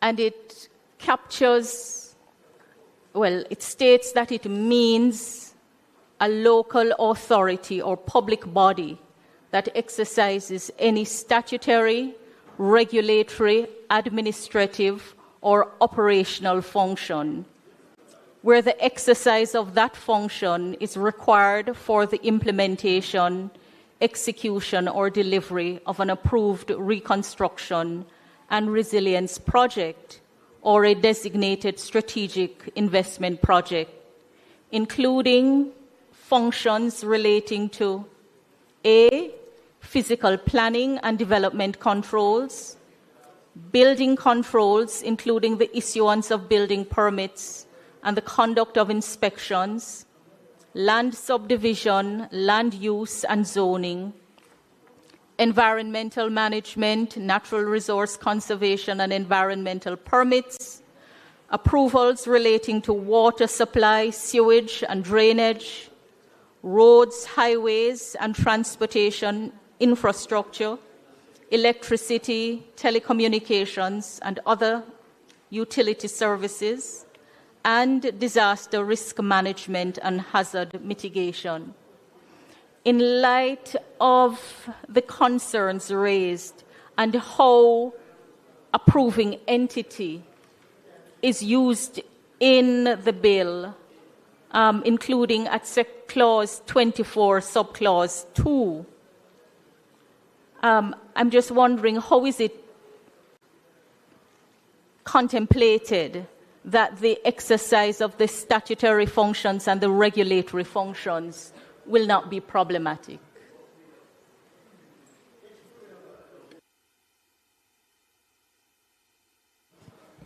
Member Green and then Opposition Leader and members, would you please do not engage in repeating comments made by others, because once we get into that mode, we will be here forever. Yeah. So please only limit your comments to additional information you would like to offer instead of repeating suggestions made by other members. Thank you. Yeah, Member Green? Thank you, Madam Chair. I support the suggestion of the member from West Central in relation to in Clause 2, definition of works, that we insert the phrase that the minister may by order subject to affirmative resolution. I think that would satisfy the leader of the opposition, just to ensure that there's oversight in relation to any change to the definition, but still achieve the overall objectives of its inclusion. Outside of that, Madam Speaker, I think when the members spoke in relation to procurement, I think there isn't need for any changes in relation to that definition. I think clearly this law is subject to other laws and regulations that are part of our framework. And I think in relation to Clause 2.1, approving entity, but I think Member Fort really put it on the table as to how it would operationalize. I do not believe any change is needed in relation to that part of Clause 2. So I would suggest that outside of the changes already put forward, the amendments, that we also amend to include by order subject to affirmative resolution in 2A. Member... Yes, if I may just... After Opposition Leader, then Member Hilton. Just two comments. I'm trying to be brief. The Prime Minister gave an assurance that there would be an order made under the Public Procurement Act. And in fact, I think Minister Morgan repeated that in his presentation on the bill today. Absent that, on the face of it,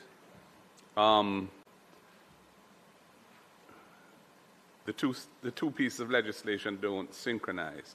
So I think the member from West Central's point is there ought to be a reference, if it is the intention that there will be an order under the Public Procurement Act that addresses how procurement by NARA is to take place, with a framework which we hope will be one which ensures sufficient transparency and accountability in relation to the procurement by NARA, given the massive projects which it is expected to handle, I think there ought to be a reference. So I would support that point. The other point I want to make, there's no definition of projects in the bill. Now, in Clause 4, which is the functions of the authority, there are numerous references to the word project. Elsewhere in the bill, there are two categories of projects. There are the approved, one second please, there are, I want to get the phrase correct, the approved reconstruction and resilience projects, which as I understand it would be driven by the cabinet and would be public sector projects largely, though they could have partners. And then there are the private sector ones, which are the designated strategic investment projects. Those are two kind of terms of art used in the bill elsewhere. Those two. Now, what isn't clear is whether NARA is limited to those two categories of projects, the approved reconstruction and resilience projects, which are driven by the government, and the designated strategic investment projects, which are driven by the private sector, or whether under Clause 4 of the bill, it is anticipated that NARA would also be able to embark on other projects not necessarily driven by cabinet. And that's an important policy decision which I think should be clear in the legislation. So if that were so, if the feeling was that the two categories of projects are really what NARA is to concern itself with, then there should really be a definition of projects in Clause 2, in the appropriate alphabetical sequence, that says projects means approved reconstruction and resilience projects and designated strategic investment projects. So that would clarify that the regime which is created in other parts of the Act, which is a developed regime, would be limited to those things, and that there isn't scope for other things that don't fall under that. If that is the intent. If it's not the intent, then I think it should be made clear that it's adding words, such other projects as NARA may choose to or may execute from time to time, or something along those lines. But the use of the word projects on its own, wherein you have those two categories used elsewhere, to my mind, creates a lack of clarity as to the scope of NARA, which is, I don't think we should have that lack of clarity. There are no other projects that Yes. are Minister Morgan, I know you are piloting. Would you allow Member Hilton to go first? Thank you, Madam Chair. The leader of opposition observation is particularly critical because if you look at Clause 21, both and subsection 2, that looks at the notwithstanding provision of any other enactment to the contrary, then it will give a even wider scope unless you define work and narrow the scope of the procurement exceptions. It will really undermine, I think, any sense of governance and in the structure that has emerged from 21 subsection 2. The notwithstanding provision takes away from any limitation. So I think the point made by the leader is critical if you're going to have language like notwithstanding any other provision or enactment to the contrary. Thanks, Member Hilton. Thank you, Chair. We have no challenge in accepting the amendment to Clause 2, subsection 2. The Minister may, by order, alter the definition of works subject to affirmative resolution. As it relates to the other amendments suggested, I just want to mention that though, and as it was said before, the law does not specifically outline a regime of procurement, it does come under the authority of the Public Procurement Act. And I will repeat again, Section 3, subsection 3, where the minister will or may, the minister may by order, subject to affirmative resolution, declare that this act or any provision thereof shall not apply, and the minister will be bringing a resolution as it relates to the list of projects. NARA's authority will be restrained to the projects approved by Cabinet, which is the list of projects. And we have said that on numerous times, and as a matter of fact, those projects will come here. So there is no contemplation that there will be, NARA will be doing every project in Jamaica. That's not the policy direction, that's not in the statute. So I want to put clause 2 as amended. Member from St. James West Central. Thank you, Madam Chair. Just to say that if we legislate that something can be done by any means, it means that it can be done by any means. And if the intention is that the procurement is to be done in accordance with the regulations, just a minute. I appreciate the concerns about the slowness in procurement. And they are real. I mean, all of us here have experienced it. But if the answer is really that the intention is to have the procurement done in accordance with those regulations, it will not achieve the objective of legislating that the procurement is to be done by any means. Thank you, Member. Madam Speaker, we hear the member and we put clause 2 as amended. The question is that we put the amendment to clause 2 as written. Those in favor? Those against? Divide. Clerk.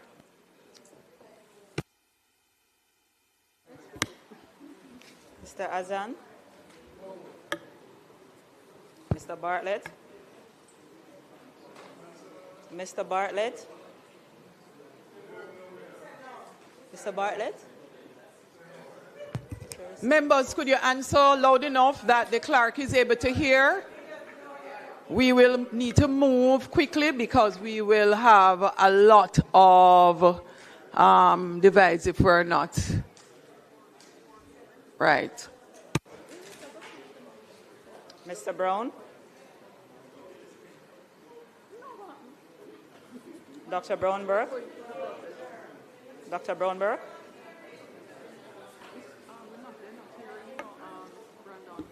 Mr. Buchanan. Mr. Bunting. Ms. Burchell. Dr. Campbell. Dr. Chang. Mr. Charles. Mr. Chuck. Mr. Clark. Yes. Mr. Cousins. Mr. Crawford. Ms. Crawford. Ms. Crawford. Mrs. Cuthbert-Flynn. Ms. Daly.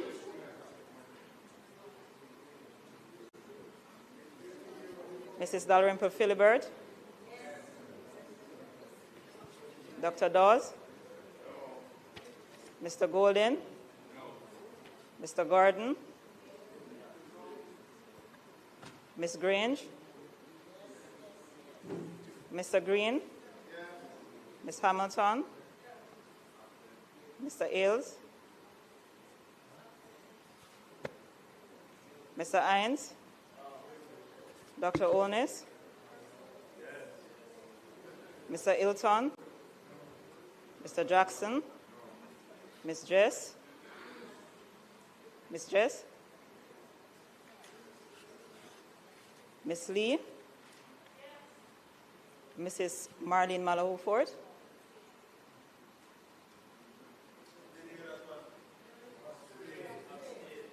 Ambassador Marks. Mr. Main, Mr. Mackenzie, Mrs. Miller-Bennett, Mr. Montague, Mr. Morgan, Mr. Morris, Ms. Morrison, Mrs. Nita Garvey, Mr. Newell, Mr. Paulwell, Mr. Phillips, Ms. Perkins, Mr. Robertson, Mr. Robinson, Dr. Russell, Mr. Samuda, Mr. Seabright, Ms. Shaw, Mr. Smith, Mr. Terlong, Dr. Tufton, Mr. Darrell Vaz, Mr. Dwayne Vaz, Mr. Warmington, Dr. Wheatley, Mr. Delroy Williams, Mr. Donovan Williams, Mrs. Williams, Mr. Witter,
Members, ayes 31, nays 26, abstain 1, absent 4.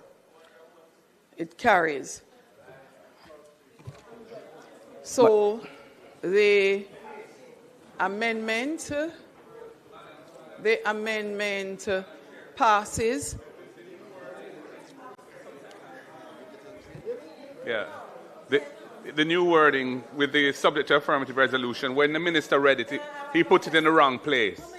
It needs to be the minister made by order subject to affirmative resolution. Alter paragraph A of the definition of work. Read it again.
Members, we will continue. The count and tally is absolutely correct.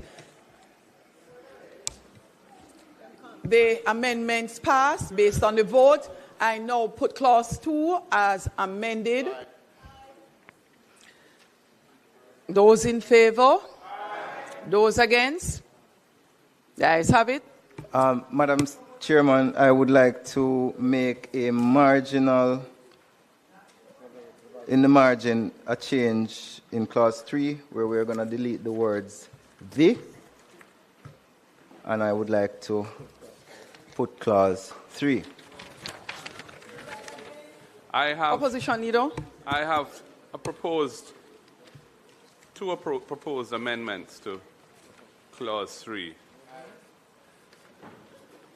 I want to move the following amendment, that there be a subclause 3 added. 3 what? That would state that the function, and the reason for this proposed amendment is the fact that in clause 25 of the bill, where it speaks to designating these strategic investment projects, these designated strategic investment projects, one of the criteria for doing so is that the project contributes to the achievement of the purposes of the Act. And the Act lacks any statement of its purposes. So I wish to make that clear by adding a subsection 3 to the clause 3 that would say the purposes of this Act are to establish a statutory framework, and I'm taking this language from the Memorandum of Objects and Reasons. So it would say, the purposes of this Act are to establish a statutory framework, for the efficient, coordinated, and transparent management of extraordinary time-bound reconstruction and resilience efforts to focus on building back better to withstand future climatic and geophysical events. B, to create a more robust, climate-resilient infrastructure, encouraging better land use planning.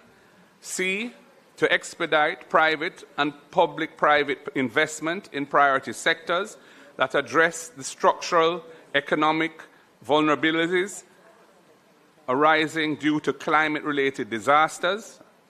And D, to enable growth and diversification of Jamaica's economic base. Those are all lifted from there, except rather than, the only change I've suggested is that rather than make a specific reference to Hurricane Melissa, since this is going to be, there may be other events, I just said climate-related disasters. That's reasonable.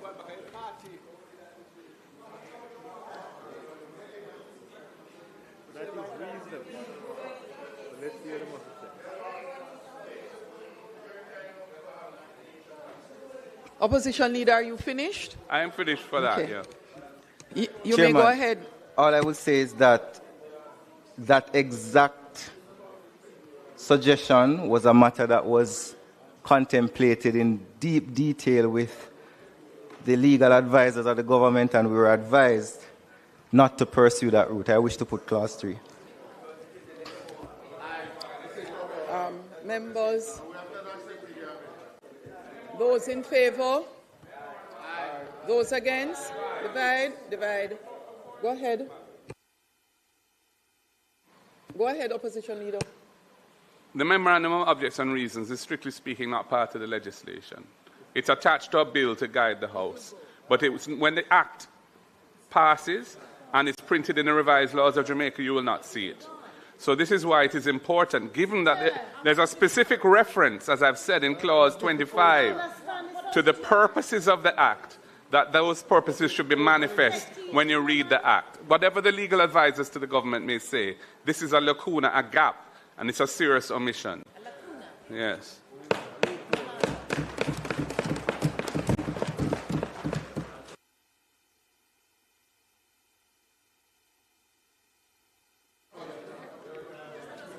I was saying, Madam Speaker, and I repeat it again. We had a discussion, both at Legislative Committee and otherwise, about this exact matter that the member is raising, and we have been advised that this is not something that we should transport from the objects and reasons and put into the bill, as it is not necessary.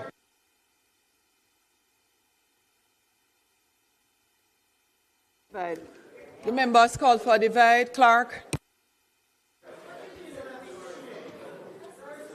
Mr. Azan, Mr. Bartlett,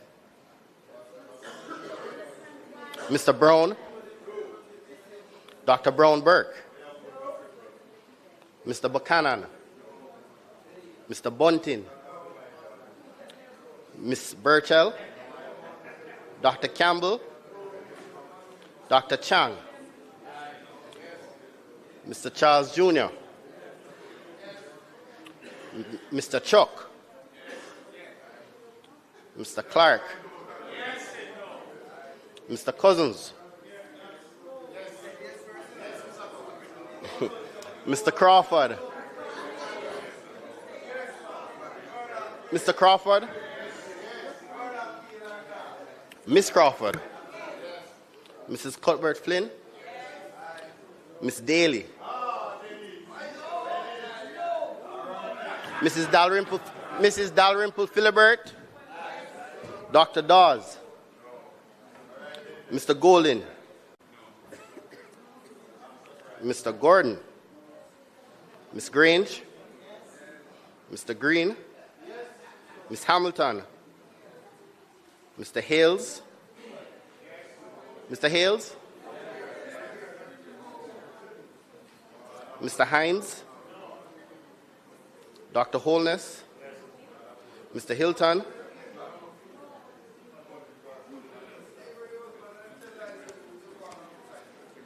Mr. Jackson, Miss Jess, Miss Lee, Mrs. Malahoo Fort, Ambassador Marks, Mr. Main, Mr. Mackenzie, Mrs. Miller Bennett, Mr. Montague, Mr. Morgan, Mr. Morris,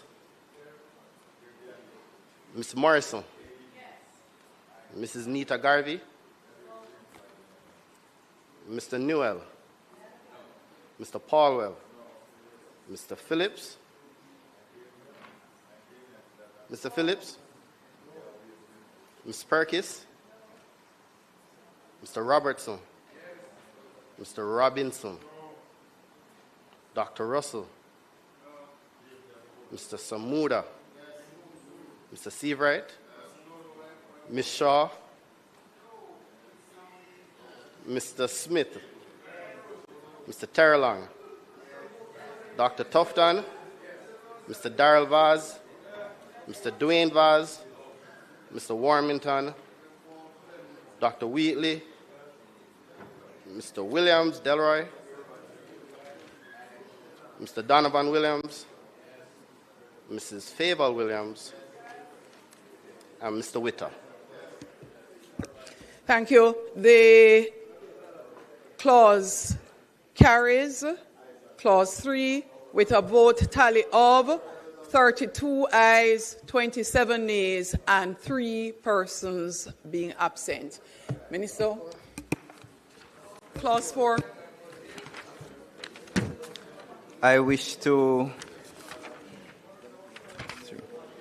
make a marginal correction in the marginal note to the clause, delete the word "the," and then I wish to put clause 4. Madam Chair. Opposition Leader. Madam Chair, I have a question and a proposed amendment. My question is for the Prime Minister. Where there are references in 4 to projects, first of all, it talks about the authority being responsible for the administration of this Act, including the preparation, implementation, and oversight of national reconstruction and resilience projects. And then there are several references in the lettered paragraphs to the word projects on its own. And I asked the question, or I had suggested an amendment that we define what projects means for the purposes of this Act. Specifically, my question for you is it your understanding that narrow scope of activities would be limited to the approved reconstruction and resilience projects, which is a regime that where there's a register and so on for that, and it has to be approved by cabinet, and perhaps the so-called designated strategic investment projects, which are the ones that have to be at least 15 million US, and there's a regime around that as well. Are those the two categories of projects that fall within the scope of this Act, or is the Act also embracing other projects? We don't know what the scope of them would be. That's what I'd like clarity on.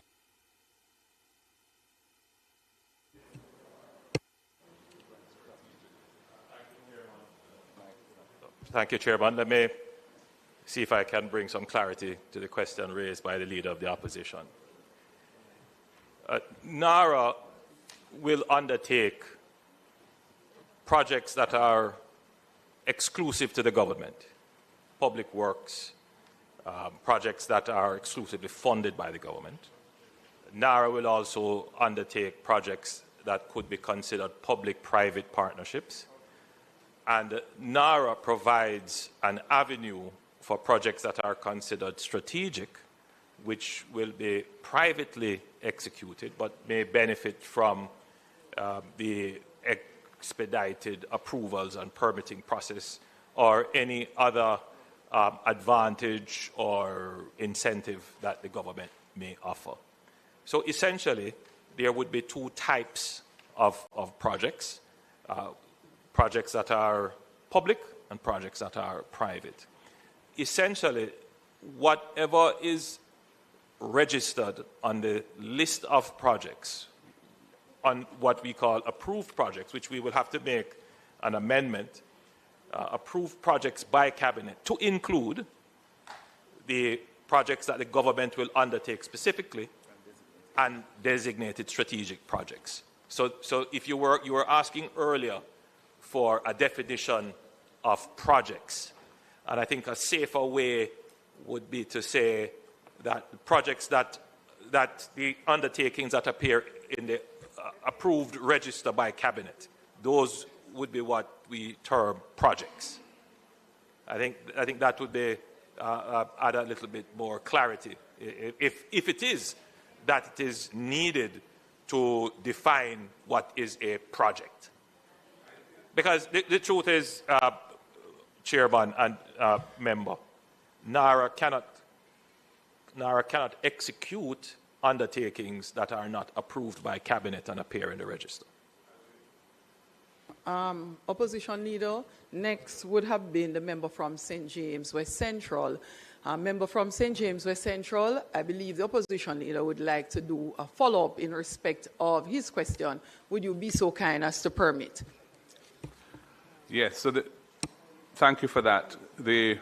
Prime Minister, the register deals with the approved reconstruction and resilience projects, which are the ones that Cabinet would have approved and would involve public resources.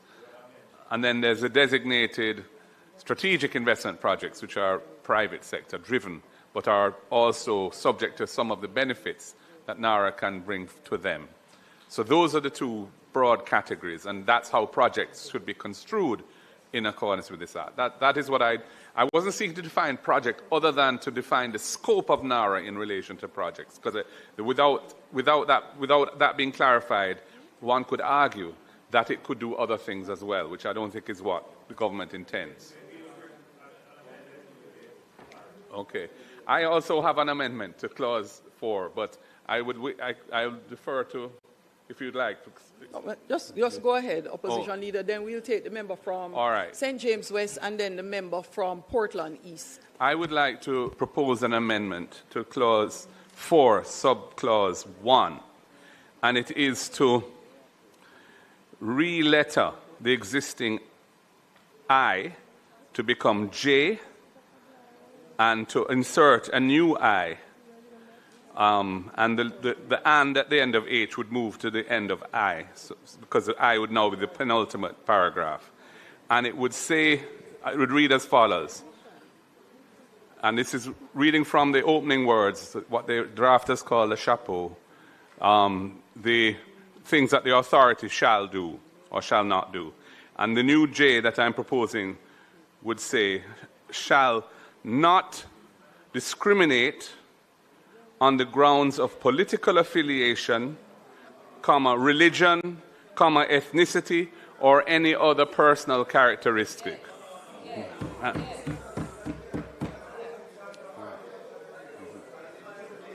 I'll read it again. Leader. Huh? Oh, not finished. No, Go ahead. I'll say it again. J would read, and the word shall precedes it. J, not discriminate on the grounds of political affiliation, religion, ethnicity, or any other personal characteristic. Gender.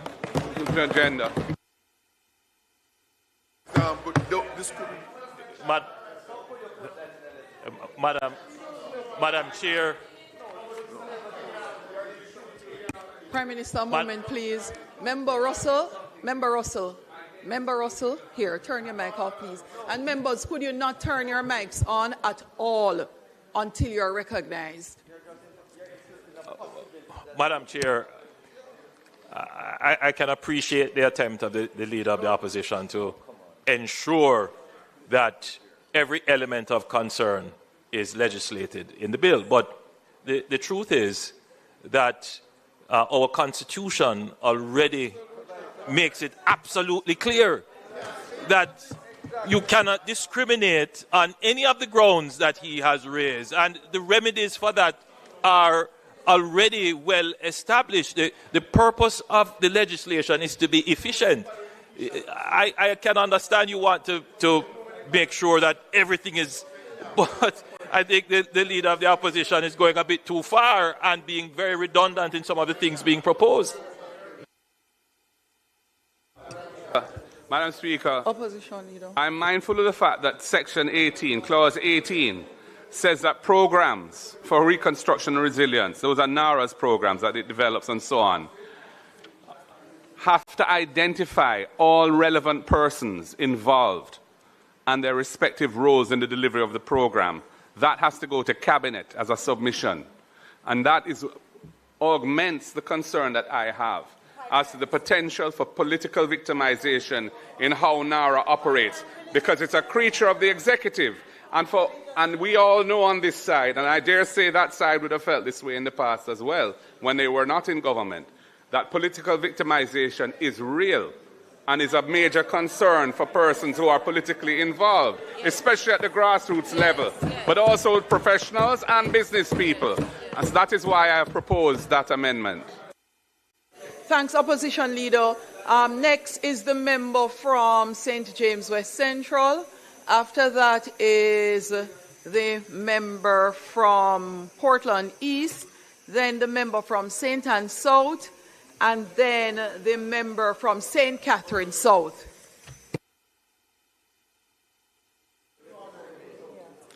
Thank you, Madam Chair. Seeking some clarification. The reference to cause projects, programs, and plans to include standards, specifications, and requirement. This is at clause 4.1f, as whether the intention is to have new standards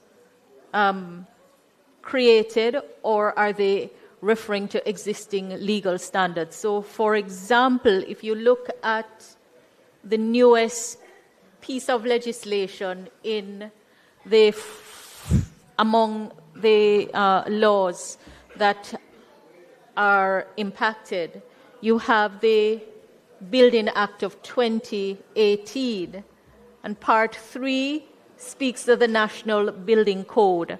And when the act was being done, the code, the documents,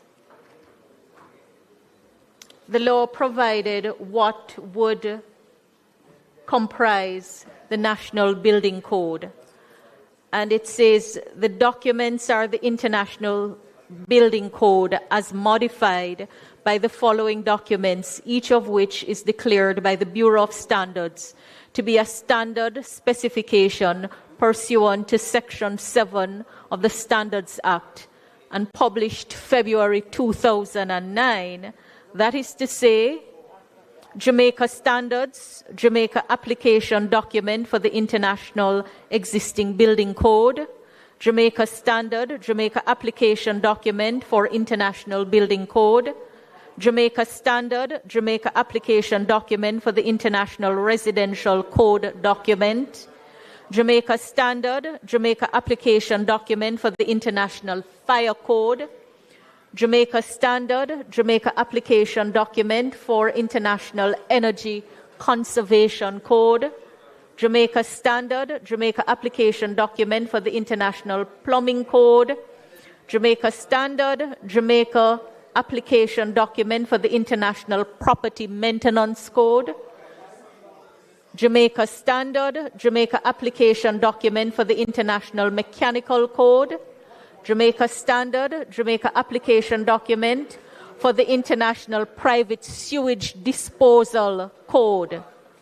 Jamaica Standard, Jamaica Application Document for International Fuel Gas Code, Jamaica Standard, Jamaica Application Document for the International Code, Council Electrical Administrative Provision and National Electric Code, and other things. So we have legal standards which refer to international standards. And the question is whether the intention is to utilize the existing standards that are part of our law and which can be adapted, both adopted and adapted, or to introduce completely different standards not already part of the law or part of the system that we use for adoption and adaptation. That's the first question. The other question relates to how subclause 4 is drafted.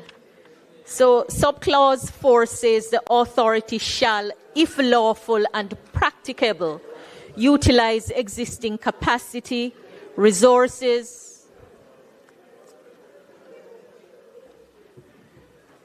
facilities and systems in government which may be appropriately co-opted for the purposes of this Act. This is the only place if lawful is utilized, and it begs the question whether something that is not lawful can be had resort to in other place. I know it couldn't be the intention that you can resort to anything unlawful, but the way it is drafted here begs the question and calls for some clarification. So I would propose that since page 6, clause 4, subclause 4, the Act shall, the authority shall, if lawful and practicable. I understand the practicable, but if you're saying if lawful, then it begs the question whether in other places it can resort to unlawful matters.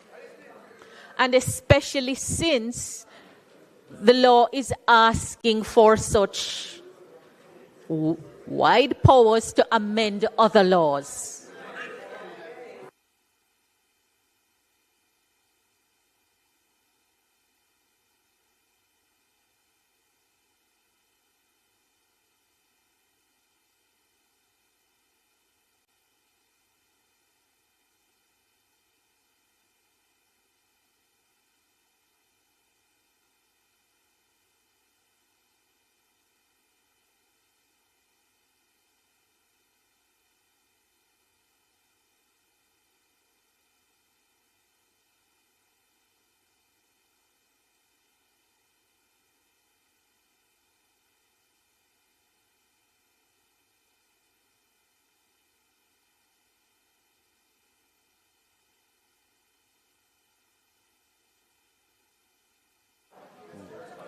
Thank you, Chairman. Right. Mr. Prime Minister, just seeking clarity for one thing. I know that the leader of opposition would have raised the issue of definition and projects. I heard your response, but I'm just suggesting that in light of your response, it can be accepted or rejected, but I'm thinking that projects actually needs to be clearly defined. Okay, but I would suggest simply because in your explanation, you gave a distinction between public and private, or government interest versus private. And just suggesting that in relation to projects, that an inclusion of natural disaster relief efforts to be distinct from building construction. So that, just to say, so that there's no conflict with Section 25 and 19, Section 19.3, and I had raised it the last time, and it was fixed at resilience, but when it speaks of the development of projects and programs and plans shall prioritize, there's a gap in relation to projects remaining undefined. Thank you.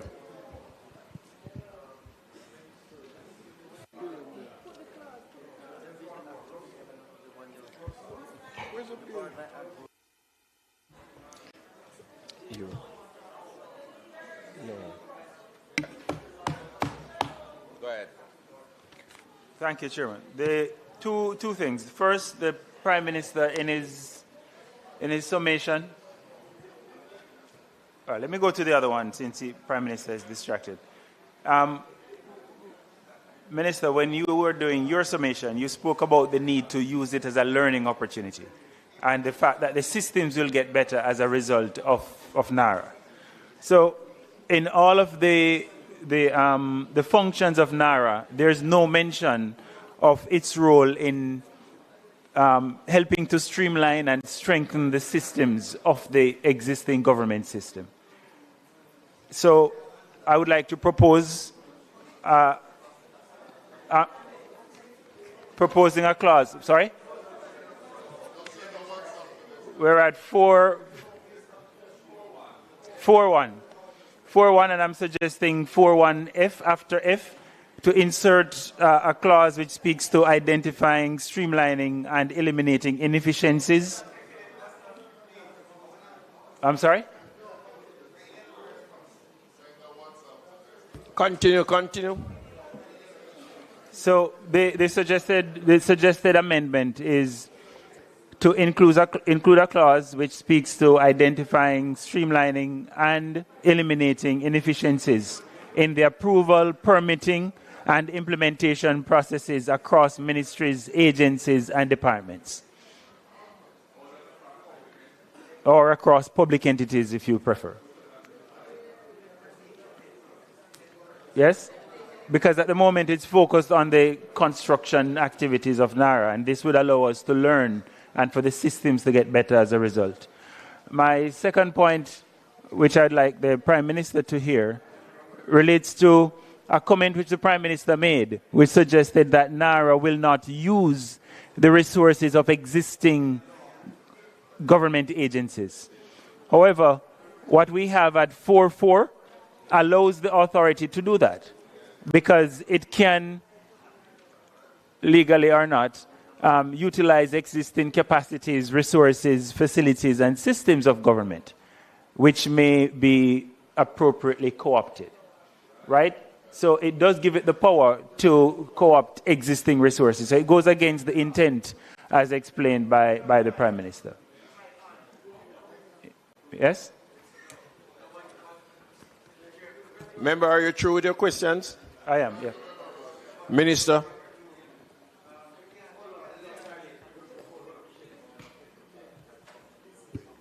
Thank you, Mr. Chairman.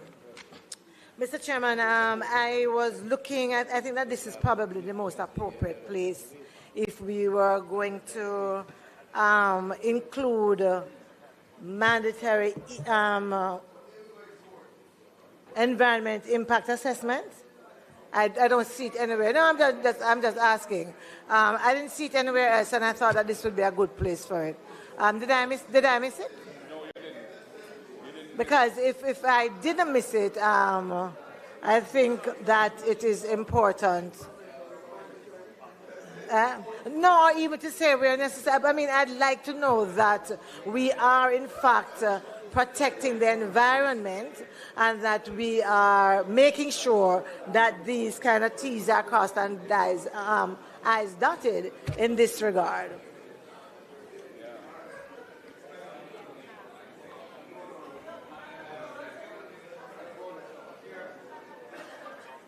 Madam Chair. Hold on a moment, please. You know, Member Jackson actually was before. I can yield if that's the case. Yours was covered, thank you. Minister Samuda? Madam Chair, there is absolutely nothing in this piece of legislation that is in conflict with the Standards Act. And to the best of my knowledge, I'm the only person in this House on either side that has sat as chair of the Standards Council. So I can say so with a fair degree of comfort, because literally this is an unnecessary point.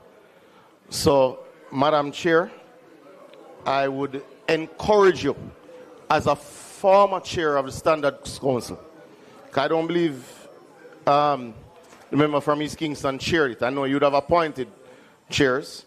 I don't believe the member from Western St. Andrew would have chaired the Standards Council, though you'd have appointed members.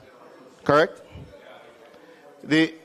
I can assure you, the Standards Council and its legislative remit is not in question in this particular matter. And I would encourage you, Madam Chair, to put this matter to a vote, because it is not in contravention of anything related to the Bureau of Standards.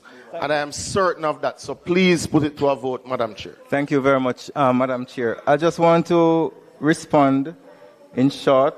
One, we cannot use NARA as a catch-all for all issues of efficiency. To the member from St. Anne, and the Minister Samuda would have responded to the matter related to 4F, and I just want to say that it will be in accordance with the existing laws of Jamaica. I don't think there is anything else for me to respond to. Can we put the matter to a vote?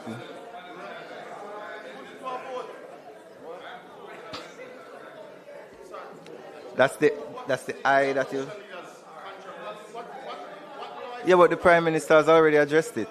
With the Constitution of Jamaica, the Charter of Fundamental Rights and Freedoms, it's not the same thing. No, what I'm saying is, to echo what the Prime Minister said, the Charter of Fundamental Rights and Freedoms, as well as the Constitution of Jamaica, address it. Opposition Leader, let me just make sure I clarify. Are you saying that you would like to put to a vote the amendment you're recommending? I would like the Minister to tell me what he feels about that, because I find that to be quite abnormal, and I would not, no, I would never go there. What we put to a vote in the House are the amendments, clause by clause, being referred to the House by the Minister piloting the bill, and what Minister, hold on, Opposition Leader, and where there are differences in views, as in the case where you are of the view that you would like to have a vote on your amendment, that is done through the process of a divide if you are not in a position to support the clause.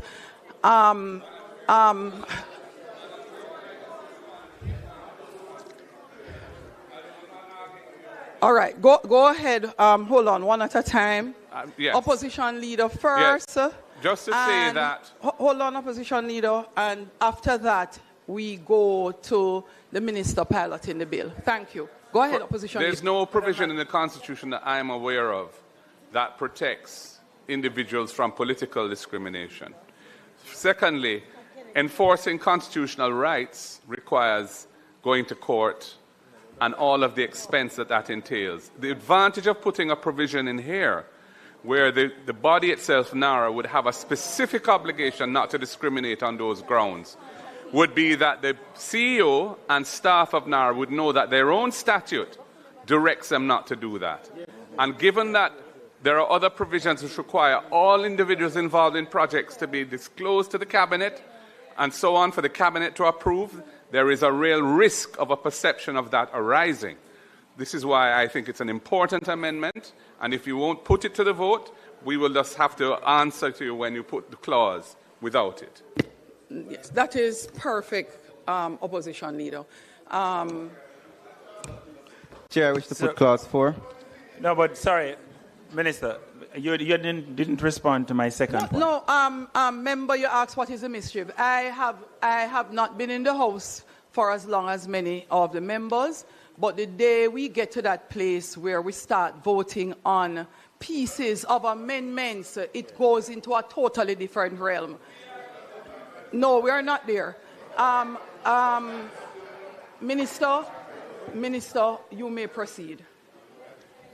Thank you very much, Chair. Remember that the only amendment that we're putting is in the marginal note to the clause, delete the word "the." Sorry, but my question...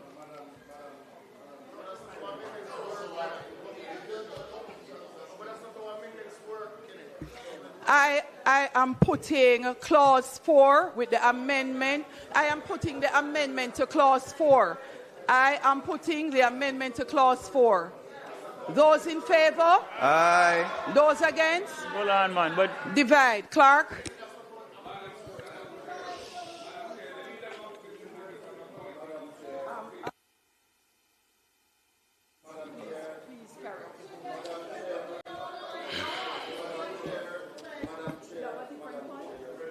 No, leader of opposition business. Do you have a different point? Do you have a different point? Yes or no? Yes or no?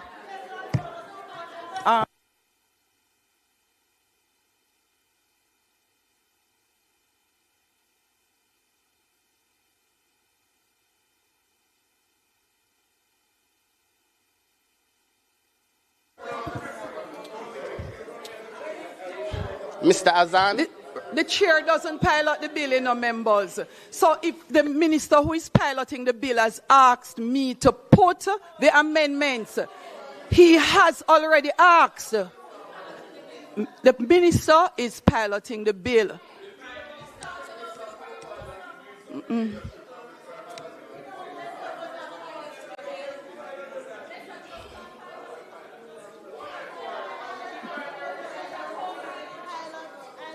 Thank you. Thank you very much. Members. Yes, Madam Chair, the simple point I wish to put and to make is that any member, any one of us, can propose an amendment to any section in committee that's of the not bill. In question. Opposition business. That's not in contention. Madam Chair, that's not in contention. Your role is really to allow the members to speak. No, I take offense to that. No. Leader of opposition business, if you do note, the chair has allowed for amendments to be proposed. The amendments are proposed. I am saying to you, leader of opposition business, that to start an exercise where we are voting on the proposed amendment of any member is out of the norm. What we vote on is the amendment that is being put forward by the person piloting the bill. And all members of the House have the opportunity to vote yea, nay, to call a divide and vote accordingly. Minister? Just on a point of clarification, Chairman. The Leader of the Opposition pointed out that he's not aware of anywhere in the Constitution that speaks to discrimination on the basis of one's politics. My information, and I stand to be corrected, is that the Constitution does speak to one's political opinion. So we just, well, you know, one's opinion could equate to an affiliation as well. So I just want that for the record, Madam Chair, that the requirement for this to be included would be redundant.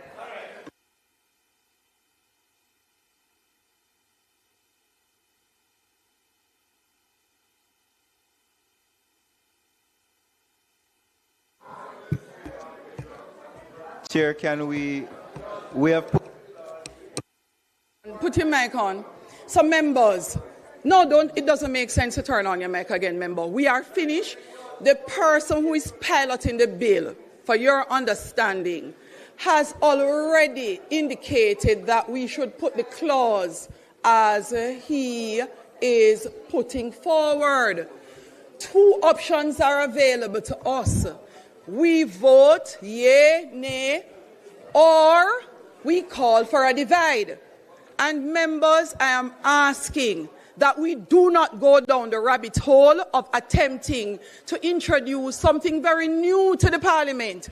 So as Leader of Opposition Business said, members, every single member is allowed to put forward any recommendation you would like. That is not a challenge. However, the person piloting the bill ultimately will say to all of us in the House, this is what I am putting to the House for a vote. So we will not start a process of voting on what you would like to vote on.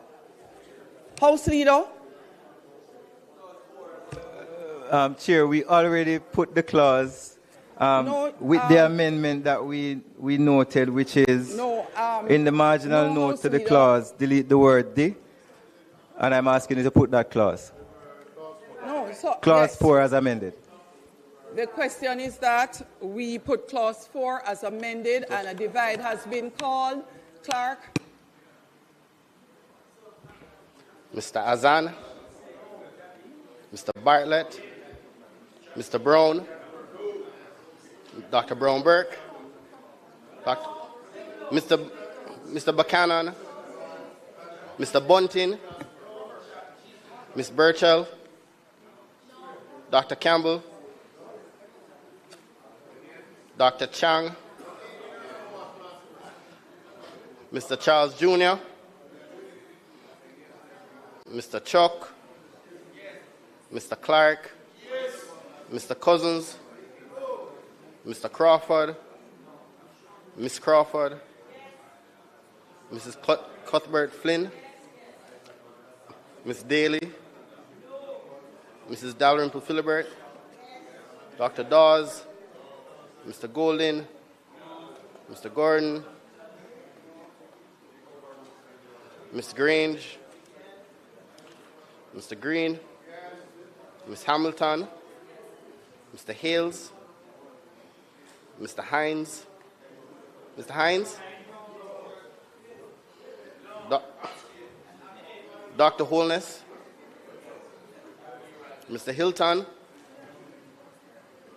Mr. Jackson, Ms. Jess, Ms. Lee, Mrs. Malahu Fort,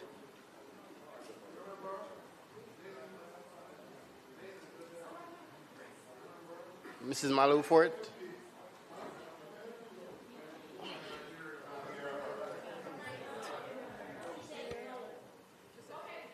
I'm saying the proposal is already covered in section 13(3)(b) of the Constitution. Member So it's Malahu Fort, unnecessary. you are required to vote yea or nay or abstain. Mrs. Malahu Fort, your vote? What did you vote, member? Because I did not hear that. Nay. Okay, thank you, member. Go ahead. Ambassador Marks, Mr. Main, Mr. Mackenzie, Mrs. Miller Bennett,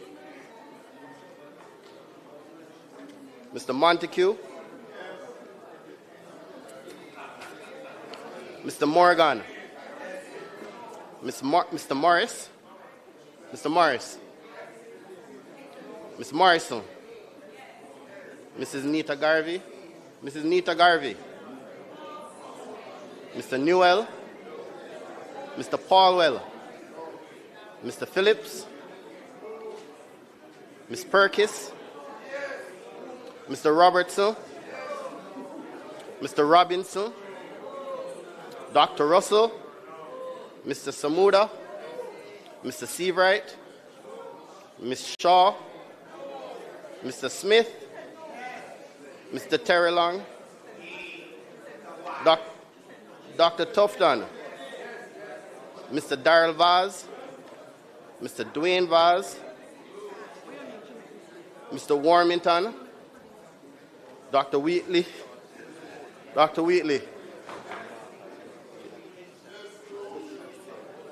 Mr. Delroy Williams, Mr. Donovan Williams, Mrs. Favor Williams, and Mr. Witter.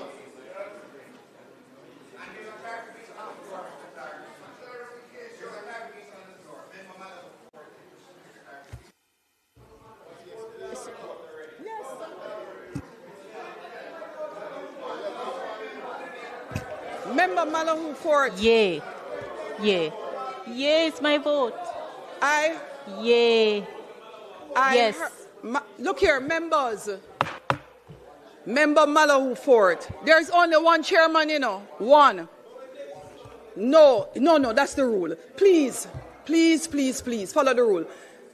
I asked what was the vote of the member. No, I couldn't hear her. I heard the member beside her answer for her. She said something about... You can pull it. Member Malahoo Ford, what was your vote? Yes. Yes. Yes.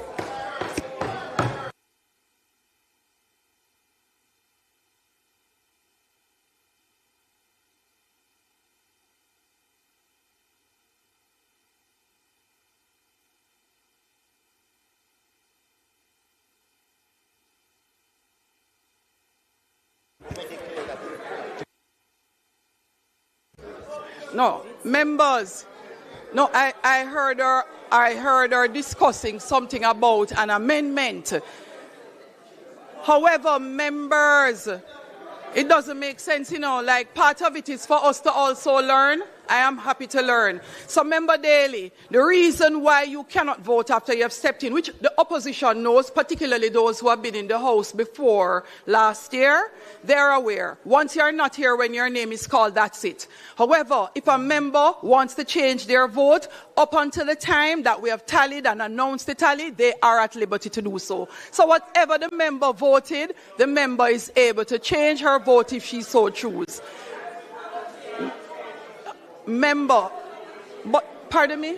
No, you were not in the chamber, Member Daly. Tally, please.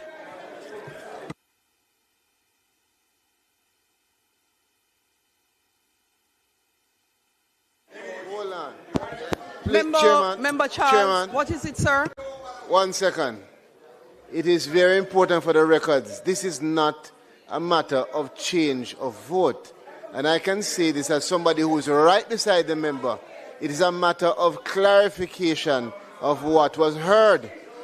And hold on, luckily in this case, the member also, in her preamble to her vote, explained herself, unlike the rest of us. And in her explanation, she was very clear as to what she said about 13 being the Constitution. So a nay vote would make no sense. Member Charles, you are absolutely correct because it was in her explanation exactly. So that I appreciated. It's a clarification. Yes, and members, Erskine May, paragraph 2586, if any member of the Lords by mistake votes in a wrong lobby, they must wait until the others in that lobby have voted and then ask the tellers not to count their vote. The tellers then accompany the member of Lords concerned to the table and look, no, she did. She said that's not what she voted and no. And Mr. Cousins, I don't know why you'd like to be here forever. Okay? but the member's explanation, which I listened to, did not accord. She was actually objecting to the amendment being suggested. That's what I got from her statement. So let me tell you, members, the ayes 32, the nays 27, and absent 3. Members, the clause carries as amended. Next clause, pilot I wish of the to bill. put clause 5, 6, and 7 without amendments. I wish to put clause 5, 6, and 7 without amendments. 5, 6, and 7 without amendments. Members, the person piloting the bill, that's not a joke, you know. 5, 6, and 7. Oh, you don't ever do that, member. Marshall, please. Angela Brown-Burke, I name you. Outside. Marshall, go for her. Angela Brown-Burke.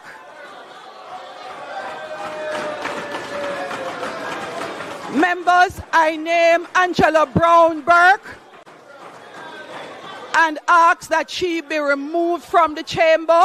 Those in favor? Those against? The ayes have it. Member outside.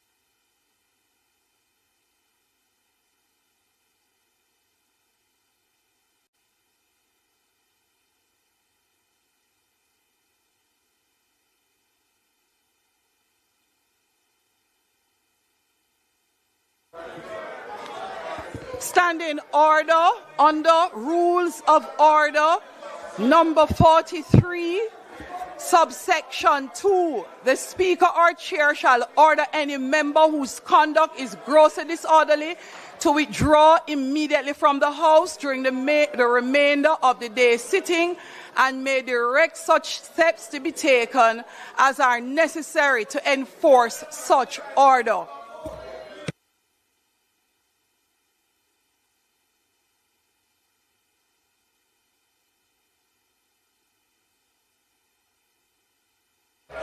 Member Angela Brown-Burke, member.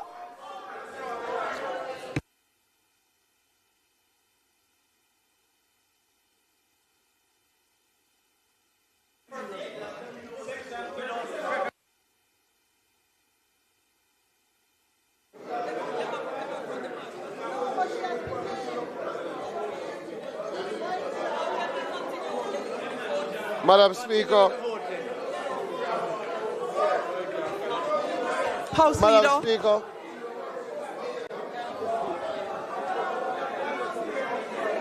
Madam Speaker, I hereby move. Madam Speaker, I hereby move that the member for St. Andrews South be suspended for the rest of the duration of the House. Those in favor? Those against? Clerk.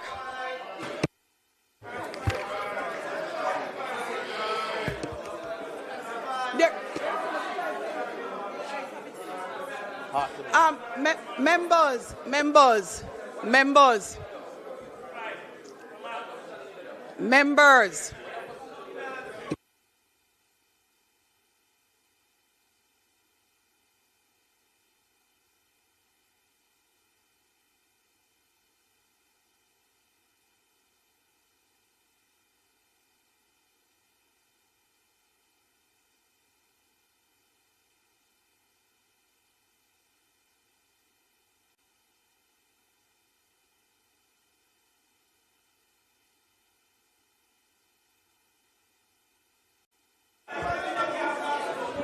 Madam Speaker, for the avoidance of doubt, Chairman, the motion that is being moved is that the member for South East St. Andrew be suspended for the remainder of the sitting.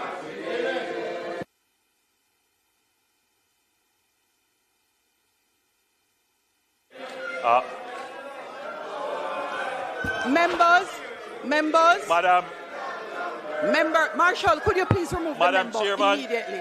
Immediately remove the member. You are instructed to please immediately remove the member from the House. Madam Chairman, we were proceeding quite effectively in going through the clauses of the bill. I think what we are witnessing now is a display which, when we reflect on this in years to come, it will not be amongst our best. And I think the order of the House and dignity of the House must be preserved. And I would invite all members to join in preserving that dignity of the House. You are the members.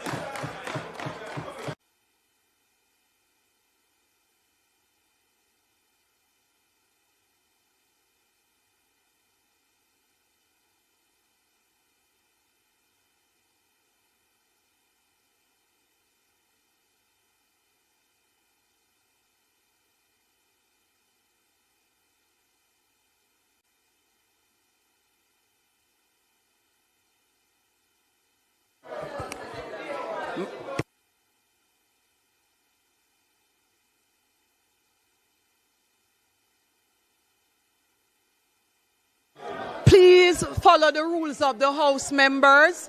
And yes, if a member behaves out of order, the standing orders allow for the naming of said member. The rules of the House are serious and we should not take them for joke.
Marshall,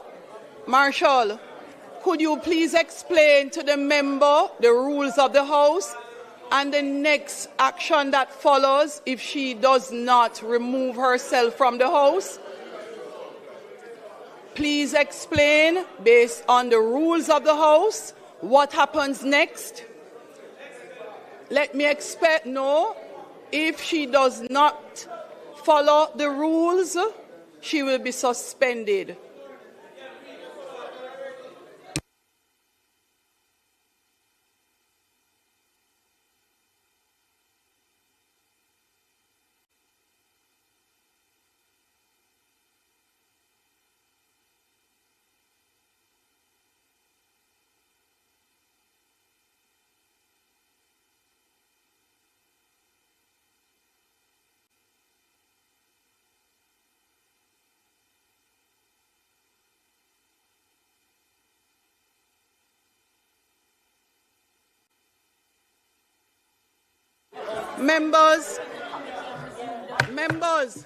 of suspending the committee and resuming the House. Marshal, Marshal, Marshal, could you lift the mace, please? Suspending committee.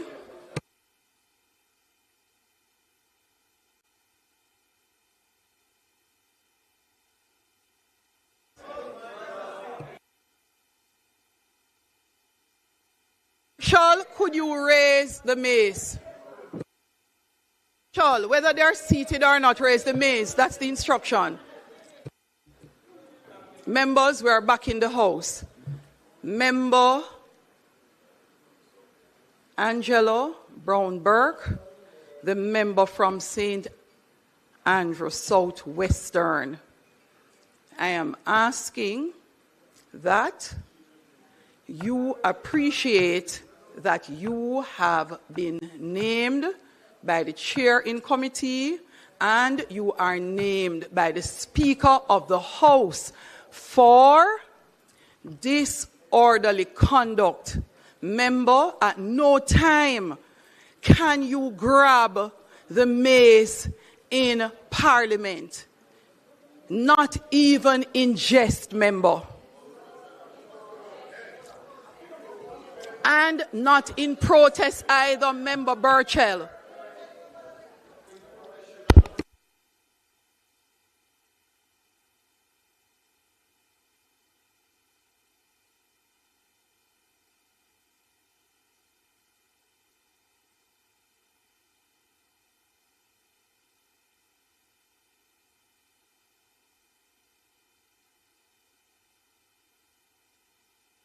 Members, member, do not leave. Member, do not leave. None of you.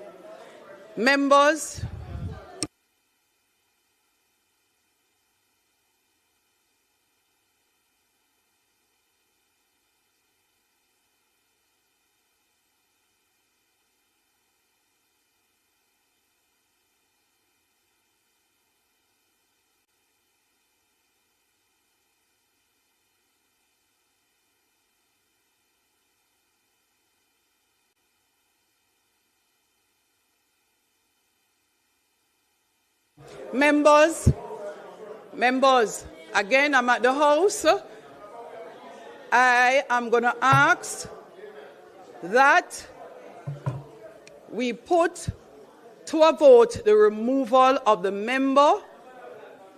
Yes. House Leader. Let's start with the beginning.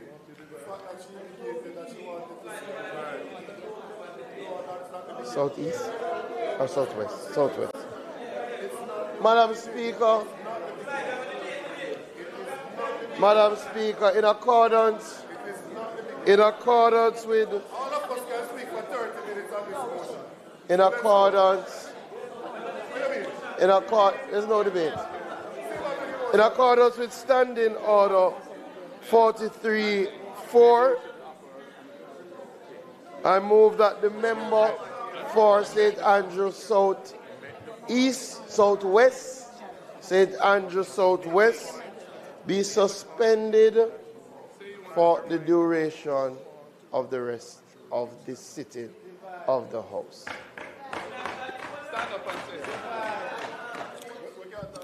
Those in favor? Madam Speaker. Those against? Those against? No, that's not allowed. Those against? Those against?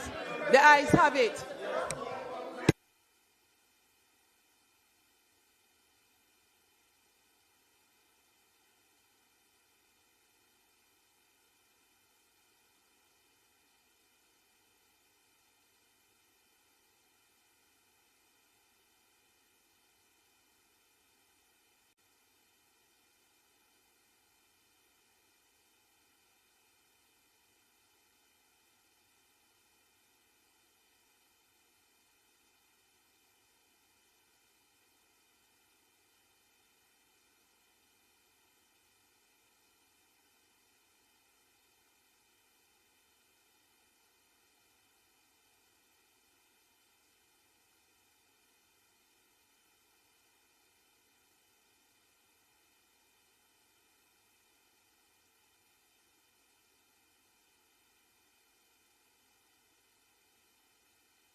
Members, I'm going to suspend the sitting of the House for 5 minutes. We will be back at 10:50. Those in favour? Those against? The ayes have it.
now reconvene. I apologize for the late start. We're back in committee. We reconvene first, and we're going back in committee.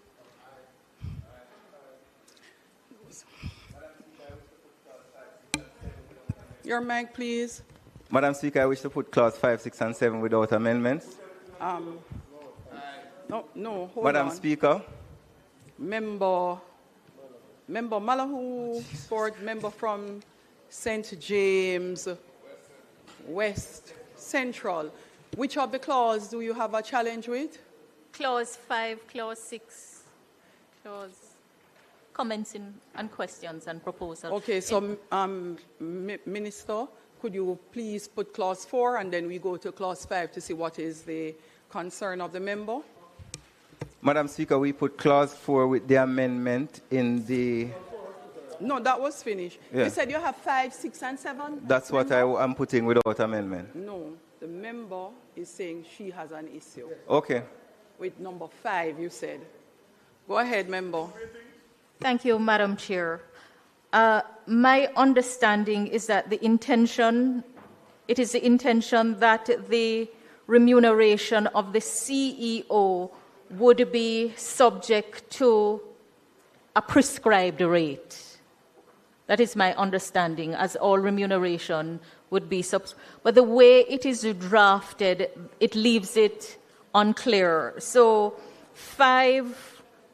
clause 5.2 indicates subject to subsection. It's okay, Madam Speaker. It's okay. I'll move put clause to 5, Madam Speaker. 6. Yes. I put clause 5, Madam Speaker. Members, we put clause 5. Those in favor? Aye. Those against? The ayes have it. Clause 6. Member Malahoo Ford. Madam Speaker, clause 6 speaks to delegation of functions. 2 questions. First, what is the difference between the authority and the CEO in this respect, since the authority essentially is the CEO and the CEO is mandated to act on behalf of the authority and be responsible for the day-to-day management of the authority. So the authority and the CEO respectively may, with the approval of the minister by instrument in writing, subject to the provisions of the Act, delegate. That's the first part of the question.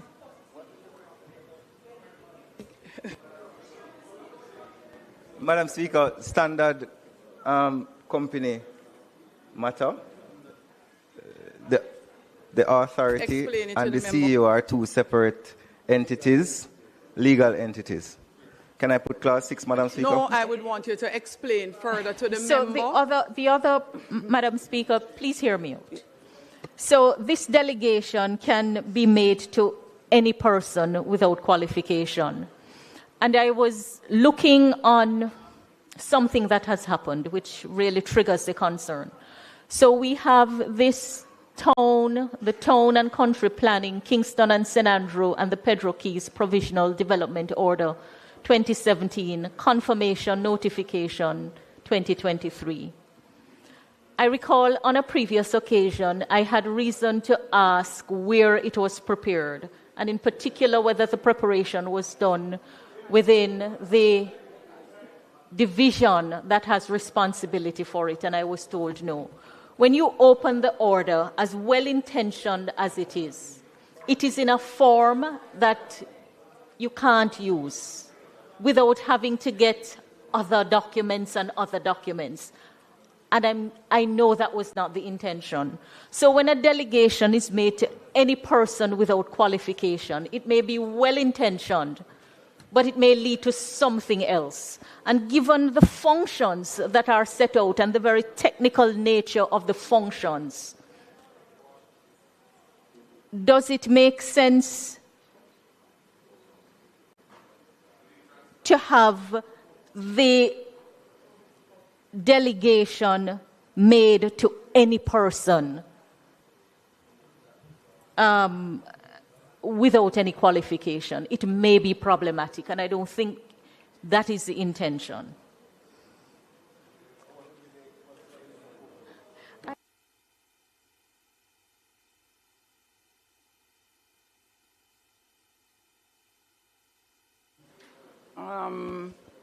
Member, are you finished?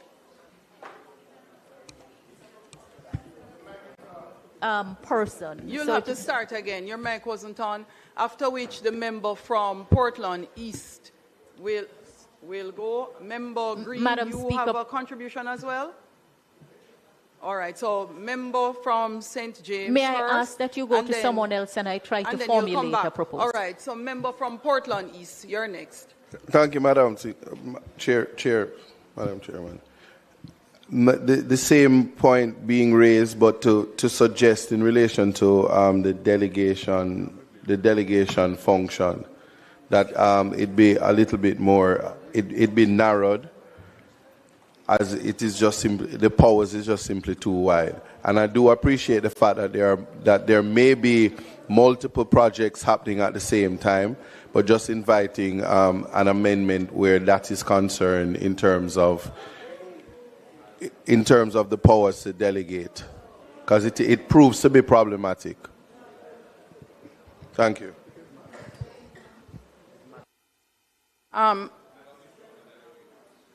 Is a different issue, opposition leader? Go ahead, please. No, and then after that, member Green. My concern is that the power of delegation is extremely wide. So other than the power of delegation itself, every other function or power in the Act can be delegated. And I think there should be some transparency in relation to this. Like, for example, if there's and it has to be in writing, it should be published. All delegations should be published on the website of NARA so that people can know what functions have been delegated. Because you may assume that the CEO is supposed to be doing something, and next thing you know, it's somebody else. And you wouldn't have any way of verifying that. So I think, given the importance of some of these powers and how far-reaching they are, delegations should be done transparently, and they ought to be made public.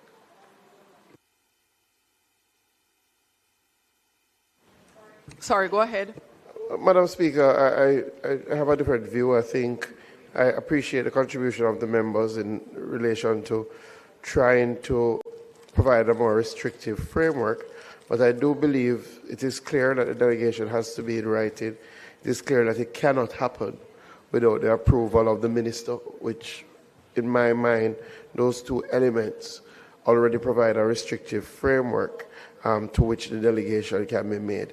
And I think we appreciate why it's the authority and the chief executive officer as separate legal entities, and that there has to be some flexibility in relation to this particular clause in relation to delegation of functions, especially if we want to ensure that the NARA doesn't try and undertake every single thing, but operates on an efficiency-based model. So I know it was the subject of a significant amount of work with the Legislative Committee. And I think where we are, we have some safeguards, but it also allows the delegation to be done in a way that ensures efficiency.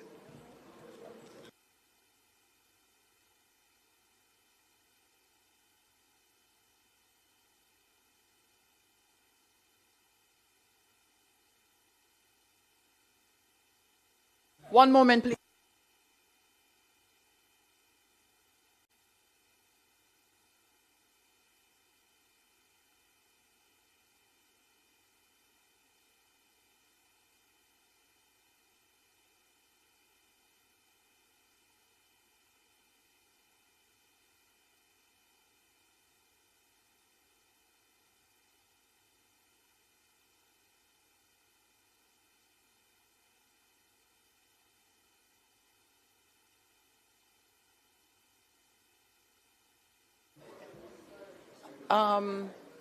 I think member from St. James, West Central, is before. Opposition leader, you had gotten a chance to go, Portland? You had gotten a chance. You had gone already. Opposition leader, you still had another comment? Same comment. Member from St. James, West Central. Madam Speaker, I'm struggling with the explanation in light of... So, Clause 3.1 says that for the purposes of the Act, there is established a body to be known as the National Reconstruction and Resilience Authority. And the provisions of the schedule shall have effect as to the constitution etc., in relation thereto. So what is the authority? How is the authority? The authority in law is the CEO. So when I ask what is contemplated, when it says the authority on one hand may delegate and the CEO on the other hand may delegate, I'm struggling with the answer given. So that's one. The other part of it, though, is that many of the functions are technical functions that will require technical competence. And to say that the delegation is to any person may invite unnecessary criticism in the end, since we know issues of competence and who is allowed to carry out work is a live issue. All I'm saying is that any person needs a qualifier, because it has to be someone who is duly competent, whatever, to carry out the functions. These are technical functions. Thanks, Member. Madam Speaker. Yes, go ahead, Member Green. Madam Speaker, I think sometimes, even though we have the same objective, we may choose to legally go about it in different pathways. The NARA is a body corporate, and that is 3-1, and as such, a separate legal entity. I do appreciate the point raised that based on the schedule, it will be constituted by a CEO, but I think for completeness, the drafters have ensured that they indicate the authority and the CEO. The member may be of the view that it is not necessary. I appreciate that, but I am of the view that for completeness, it is the better approach.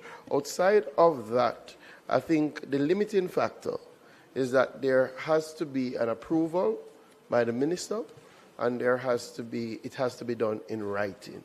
I do appreciate that what the member is saying is that sufficient safeguards in terms of technical competence, etc.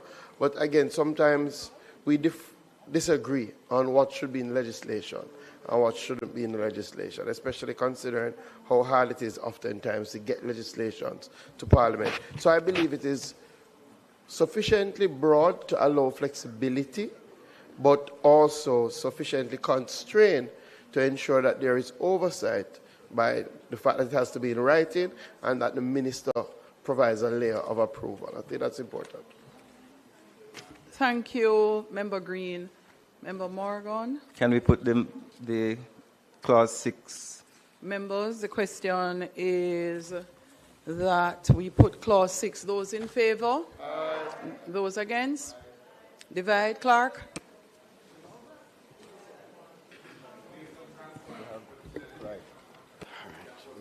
Mr. Azan, Mr. Bartlett, Mr. Brown, Dr. Brown-Burke, Mr. Buchanan, Mr. Bunting, Ms. Burchell, Dr. Campbell, Dr. Chang, Mr. Charles Jr., Mr. Chuck, Mr. Clark,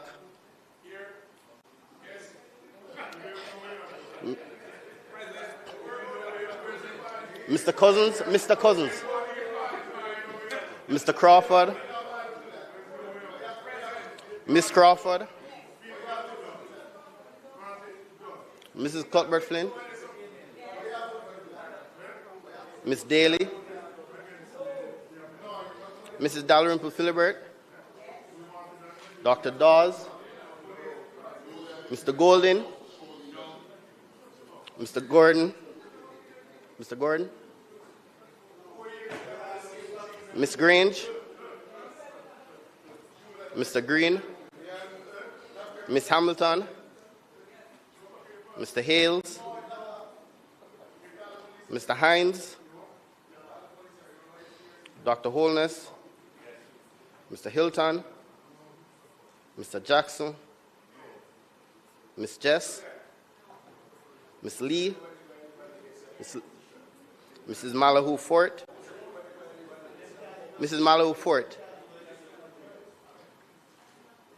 Ambassador Marks, Mr. Main, Mr. Mackenzie, Mrs. Miller-Bennett, Mr. Montague, Mr. Morgan, Mr. Morris, Ms. Morrison, Mrs. Nita Garvey, Mr. Newell, Mr. Paulwell, Mr. Phillips, Ms. Perkis, Mr. Robertson, Mr. Robinson, Dr. Russell,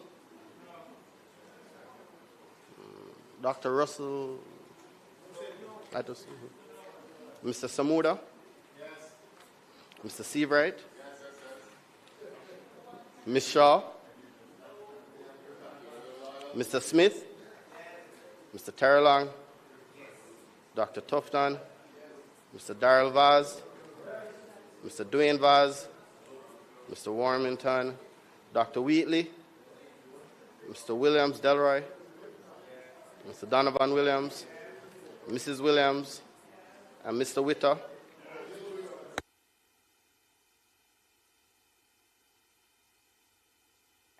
Members, the clause carries with a vote of 32 ayes, 25 nays, and 5 absent.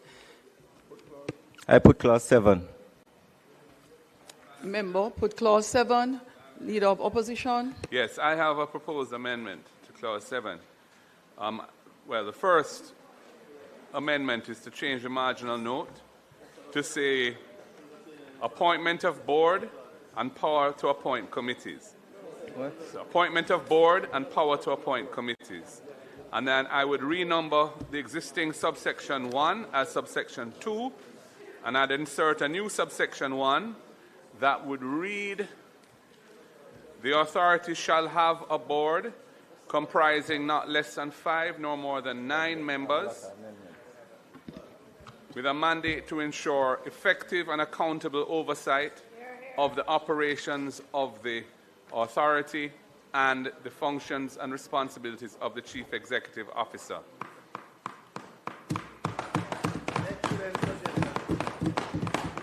Madam Speaker, I put clause 7. No, not as yet, Chair. Not as yet, member. There is a comment from the member from Portland Eastern and also from, that's Member Buchanan and Member Green. Member Buchanan, you turn your mic off, so I think you're again no longer in the line, but let me go through to you. All right, thank you, Madam Chair. This same amendment I had raised earlier, and I'll just say it again, that in relation to the minister's ability to pay his committee, that it be subject as well to this usual Section 5, that it be capped similar to the salary regime in Section 5.5. That except with the prior approval of the minister responsible for the public service, no salary in excess of the prescribed rate shall be assigned to any post. So 7.1 should also, clause 7 should also be subject to Section 5.5. And that's my contribution.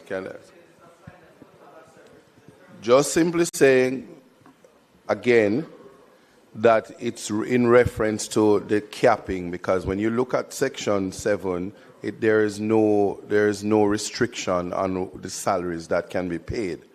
So again, I'm saying that it should also say subject to Section 5.5, and that's not an impossible amendment. Thanks, it can member. be rejected if you wish. Thanks, member. It's not a rejection, it's just an explanation that the Minister of the Public Service is restrained by the rules that exist in terms of compensation and boards, and there are very well established procedures that deal with that, so you don't have to repeat that. So the minister cannot act outside of those rules.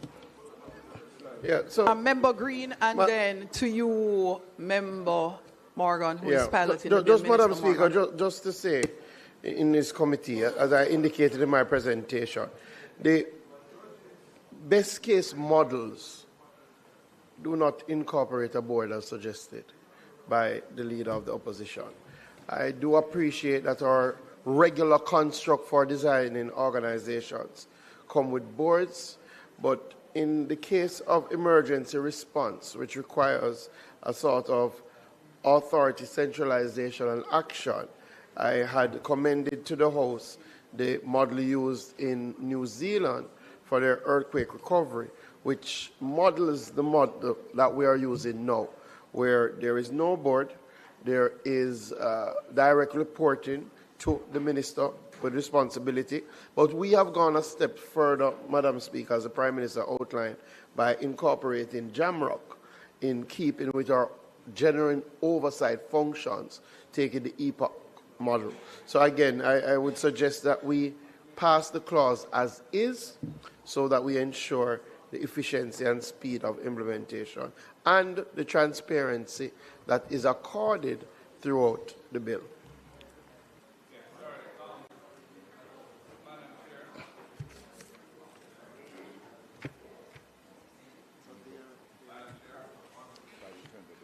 All right, members. So unless you have a different point, opposition leader, Member Newell, you have a different point, Member Newell? Hold on, opposition leader. Member Newell? Just on the point of the board and the other bodies that generally don't require. In New Zealand, which the minister just repeated, the cultures are different. So New Zealand, for example, is number 4 on the Transparency International Index. Jamaica is at number 73. Peru is at number 130. So we perhaps, based on our situation, we may want to look at different models and what kind of framework will ensure that there's confidence in the society in terms of accountability. Thank you. Opposition leader? Yes, sorry. I just wanted, in the amendment that I proposed, I wanted us to add a subsection 2 and renumber the other subsections which follow accordingly, which would say that the chairman of the authority shall be appointed from among its members by the minister in consultation with the leader of the opposition, and the minister may make regulations governing the procedures to be followed by the board, because there would need to be what a quorum is, how many meetings, how often it should meet, and so on. So there need to be regulations for that. So I would add that as a subsection 2, what I just said. Thanks, opposition leader. Prime Minister. Thank you, Chairman. I mean, the leader of the opposition just explained exactly why it is we have to avoid that model for quick and effective implementation. Just to be clear, the member from Central St. Mary pointed out that the New Zealand model might not apply because it's a different culture and the issues to do with corruption, perception, and so forth. Just again for clarity, where there is a very specific task for an entity to execute in a very well-defined period, the need to have a board that will exercise discretion, interpret policy, and deal with issues to do with the day-to-day management of the entity. Those issues would not arise in this instance of an entity where the direction is specific, and all that is needed to do is to execute. And that is why we have defined it as an executive authority. The need for a board does not arise in the sense of a governance board. To address the issue of oversight and transparency and reporting, we have then the JAMROC, which will effectively report on what the entity is doing directly to the public. To be clear, a governance board does not play that role. The governance board does not report to the public on the operations of the public entity. It doesn't. There's no governance board that does that. So I think much of the concern is misplaced, or there is a great misunderstanding of how our public service is structured and administered. Madam Leader of the Opposition, and then we will go back to Minister Morgan, who is piloting the bill. Madam Chair, the authority is going to be administering billions and billions of dollars of expenditure, much of which will be borrowed from international partners and repayable with interest. It is necessary that the Chief Executive Officer has to report to a body that can give effective oversight over how that person is conducting the affairs of the authority, and all the more in the low-trust environment that exists in Jamaica. And my proposed amendments address that issue and reinforce the need for it, and also are not inconsistent in any way with the body operating an efficient and business-like way. Every corporation in this country operates with a board. Every body corporate in Jamaica, public sector or private sector, operates with a board. Are you telling me that private businesses can't run efficiently because the CEO has to report to a board? To the contrary, it enhances the efficiency to have effective oversight of the body and management thereof. You are the one, Prime Minister, who misunderstands how organizations should be managed. I want to be clear again. Thank you for allowing me to respond to the points raised by the Leader of the Opposition. I don't want to turn the committee stage into another debate. But just to be clear, corporate boards report to their shareholders. Public boards report to their ministers. I want that to be absolutely clear. The public boards don't report to the public. And just to be clear on that, the way in which public corporate entities, if you want to call that, the way in which they report is through their ministers to Parliament. And therefore, we are not taking away any reporting, any public disclosure by not having a board. We are proposing something that we were the one who created the executive agency creature in our laws. It was created by former Prime Minister Pattison, Cabinet Secretary Davies, who they were trying to address this issue of the efficiency of the public bureaucracy. And as a result of that, we have the executive agency. In this instance, we have an entity that has its own statutory body built upon the idea of it having executive authority. All right. Madam So Speaker, opposition can we... leader, no, hold on. Opposition leader. I think the matter has been exhausted. Opposition leader. Opposition. Yes. No. Opposition leader. Hold on, opposition leader. So, opposition leader, you have asked to make a clarification, and I'm saying that immediately after, we will go to the vote on the clause. And I would like to remind all members, the idea is that you present your amendment, explain your thinking, but ultimately, when the person piloting the bill moves a vote, they would be the ones to determine what amendments they're accepting, in what way that is being accepted, and it is put to the House. For us to make a decision as an entire House. Opposition Leader, go ahead, please. Thank you, Madam Chair. The issue of reporting, I think, is a confusion here. The CEO, as the executive of the authority, the chief executive officer, would report to the board. It's a public body owned by the government of Jamaica, so the board is accountable to the government through the minister and ultimately to the parliament. That is the normal flow. So the point really is, though, that the purpose of the board is to provide effective oversight and governance of the operations of the authority as executed day to day by the CEO and the staff. That is how corporations work. We are creating one here which doesn't have that critical layer in it.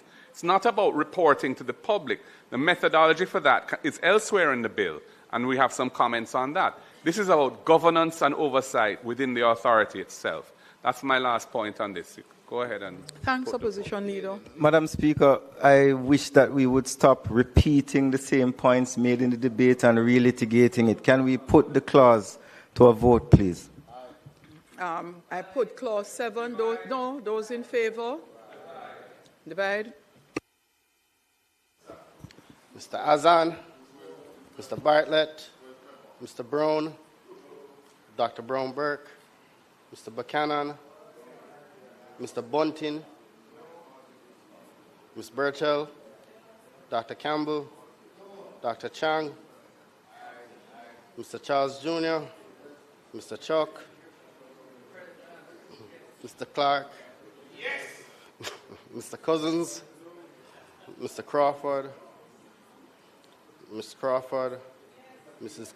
Cuthbert Flynn, Ms. Daly, Mrs. Dalrymple Philibert, Dr. Dawes, Mr. Golding, Mr. Gordon, Ms. Grange, Mr. Green, Ms. Hamilton, Mr. Hales, Mr. Hales, Mr. Hines, Dr. Holness, Mr. Hilton, Mr. Jackson, Ms. Jess, Ms. Lee, Mrs. Malahoo Fort, Ambassador Marks, Mr. Main, Mr. McKenzie, Mrs. Miller Bennett, Mr. Montague, Mr. Morgan, Mr. Morris, Ms. Morrison, Mrs. Nita Garvey, Mr. Newell, Mr. Paulwell, Mr. Phillips, Ms. Perkis, Ms. Perkis, Mr. Robertson, Mr. Robinson, Dr. Russell, Mr. Samuda, Mr. Seabright, Ms. Shaw, Mr. Smith, Mr. Terrelong, Dr. Tufton, Mr. Darrell Vaz, Mr. Dwayne Vaz, Mr. Warmington, Dr. Wheatley, Mr. Delroy Williams, Mr. Donovan Williams, Mrs. Williams, and Mr. Witter. Thank you. The clause carries. The vote is 24 noes, 6 absent, and 32 ayes. Minister? Chair, I wish to move for amendment to clause 8. In the marginal note to the clause, delete the word "the" and then put the clause. Madam Chair, I have a question for the Prime Minister on clause 8, and it relates to the specific funds which are set aside out of the budget each year for disaster-related activities. I think there are 2 statutory funds that are funded from the budget, if my memory serves me correctly. Then there are other mechanisms under the disaster risk financing program, such as the catastrophe bonds and the CRIF insurance.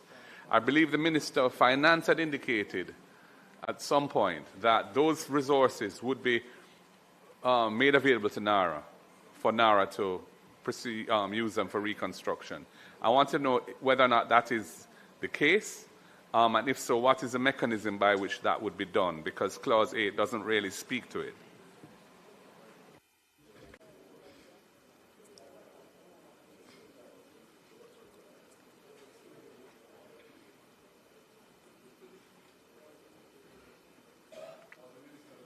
So, Go ahead, Prime Minister. thank you, Madam Chair. I detected in the debate, but I didn't address the issue, that NARA is not established as a relief entity or a recovery entity. It is a reconstruction entity. And therefore, the funds that are in our National Disaster Risk Fund, which in the first instance are usually dedicated very early for relief and for recovery, those funds are specific and probably would not, in the present circumstances, be directed to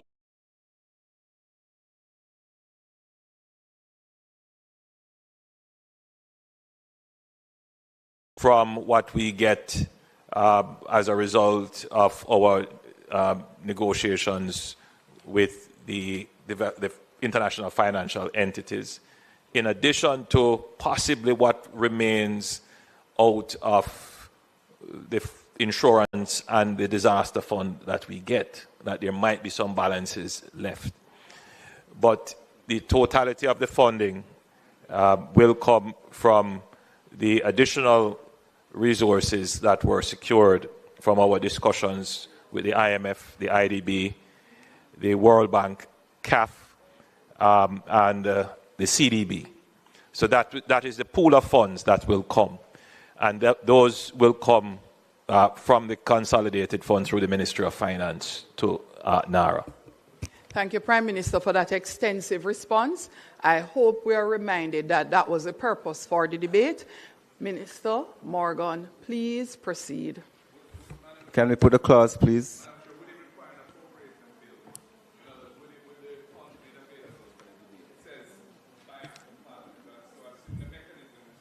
Yes.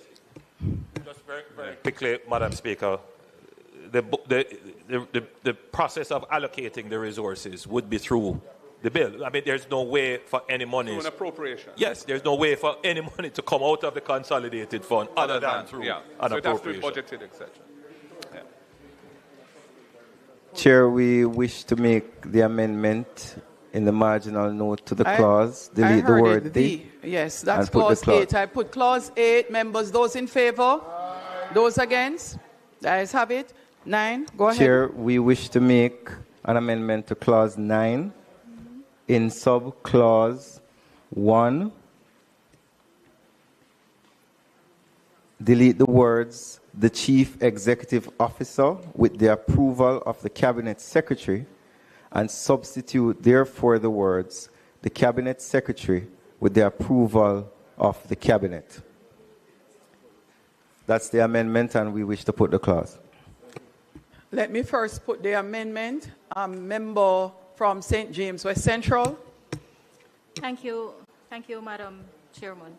The Prime Minister, in response to concerns raised about the sufficiency of guardrails in the bill, pointed to the robust nature of the oversight that we have in the oversight framework, the anti-corruption and oversight framework. And in particular, he pointed to the Auditor General, which is enshrined in the Constitution, and indicated that the oversight functions are available. Madam Speaker, just permit me a little indulgence. So clause 9, 1, 2, and 3 provide, among other things, that the authority shall keep proper accounts and other records, and such accounts shall be audited annually by an auditor who shall be a registered public accountant within the meaning of Section 2 of the Public Accountancy Act. And to be appointed, now the proposed amendment would be by the Cabinet Secretary on the approval of Cabinet, and who shall at all reasonable times be entitled to examine the accounts of the authority. Sub-clause 4 states that the Auditor General shall be entitled at all reasonable times to examine the accounts of the authority. And as I said, the provision has been held up as part of the necessary safeguards within the framework that is guaranteed to deliver the oversight and the accountability. Madam Speaker, I do believe that we need to look a little more closely at what is drafted. So Section 120, Sections 120, 121, and 122 of the Constitution of Jamaica makes provision for the office, tenure, and functions of the Auditor General, respectively, and the Prime Minister indicated the enshrinement in the Constitution. Subsection 1 of Section 122 specifies the accounts that shall be audited by the Auditor General, which include all departments of government of Jamaica. And 122, 5A and B permits the Auditor General to perform such other functions in relation to the accounts of the government of Jamaica and the accounts of other public authorities and other bodies administering public funds in Jamaica as may be prescribed by or under any law for the time being in force in Jamaica, or such other functions in relation to the supervision and control of expenditure from public funds in Jamaica as may be prescribed. Madam Speaker, Part 4 of the Financial Administration and Audit Act, that's sections 25 to 32, make provision for audits. And Section 25 sets out the duties of the Auditor General in performance of her functions under Section 122, subsection 1 of the Constitution. No, I would want to allow the member. Madam I'm not Speaker, so sure where the member is going. I actually remember my own ruling in respect of this element of the FAA Act, so I am allowing the member the latitude to see where the member is going with this. Go ahead, member. Madam, in light of what is provided for in the Constitution and what is referenced and what is provided for under the FAA against Clause 8 of the bill here, and also Clause 30, which is what happens after dissolution of the authority. On the day of dissolution, all monies held in any bank account in the name of or standing to the credit of the authority shall be credited to the consolidated fund. On the day of dissolution, all monies which became payable to the authority shall be paid in the consolidated fund. Madam Speaker, if, as the Prime Minister has indicated, the full oversight and authority of the Auditor General is to be brought to bear in the bill, then I should like to propose an amendment to Clause 9 as follows, or to the effect. 1, the authority shall keep proper accounts and other records in relation to its functions, and shall prepare a statement of accounts in accordance with the generally accepted accounting principles promulgated from time to time by the Institute of Chartered Accountants of Jamaica, and such accounts shall be audited annually by the Auditor General, and a statement of the accounts so audited shall form part of the annual report submitted to pursuant to Section 11.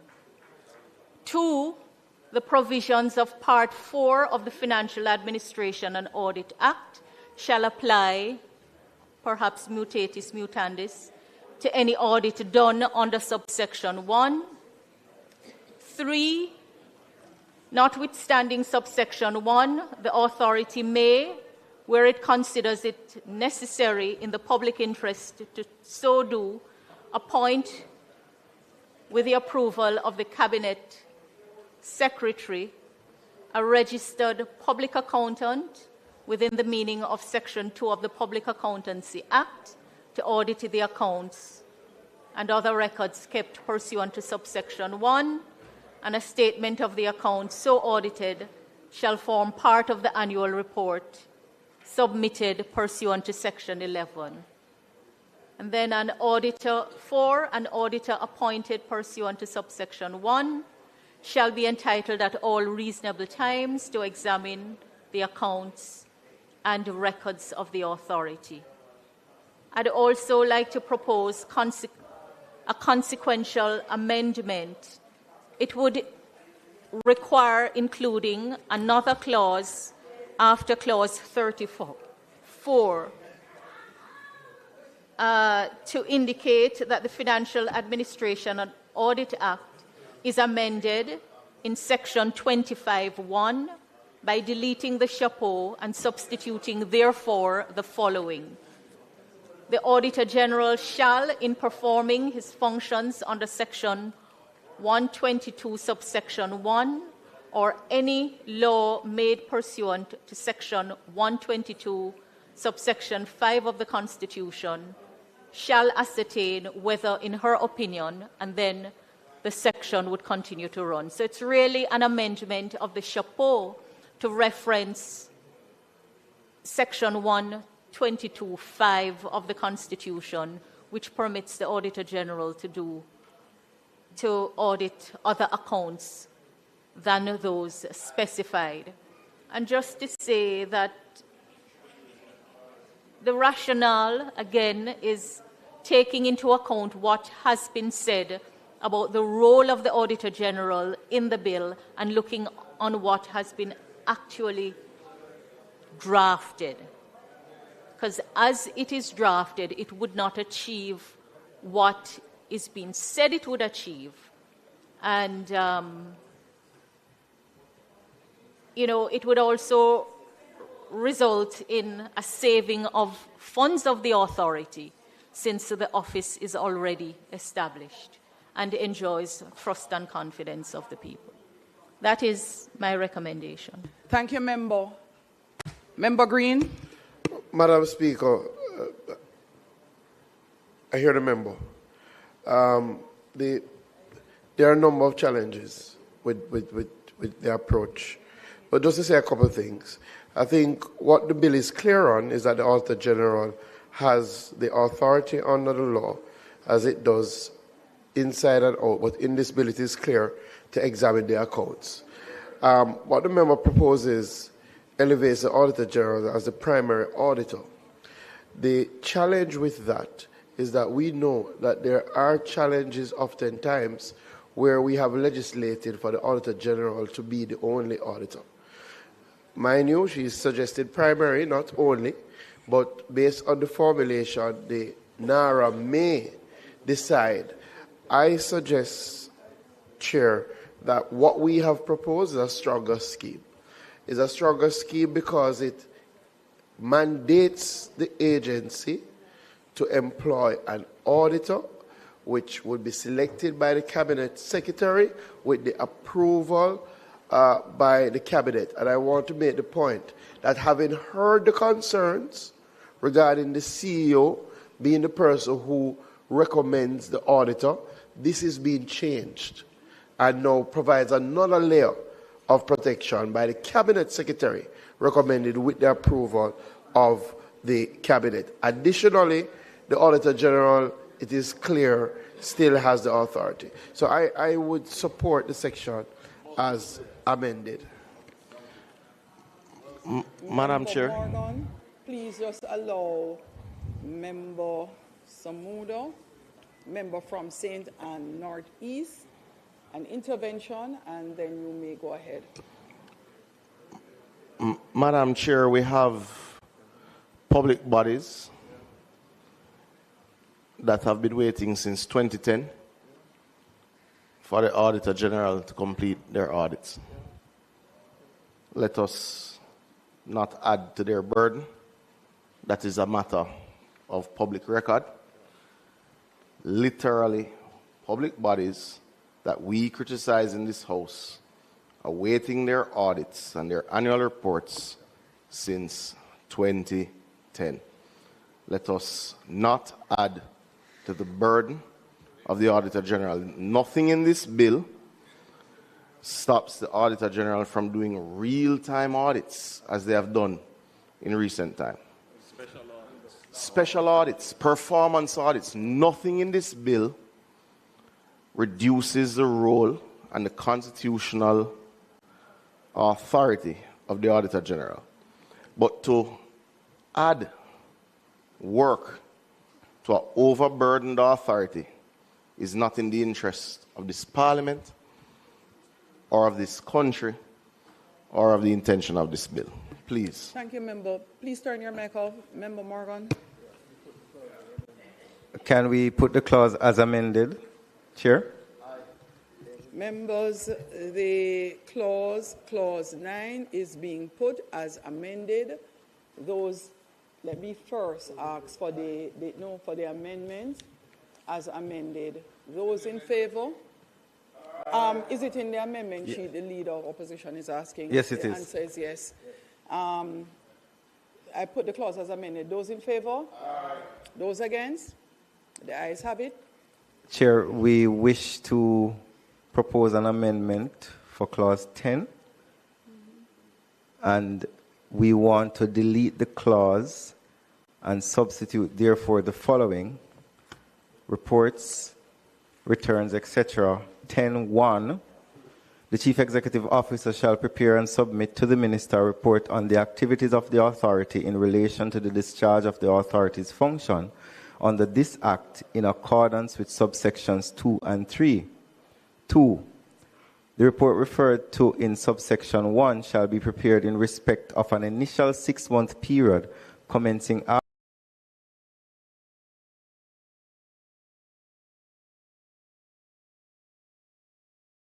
report made by the Chief Executive Officer under subsection 1 shall be submitted to the Minister within 14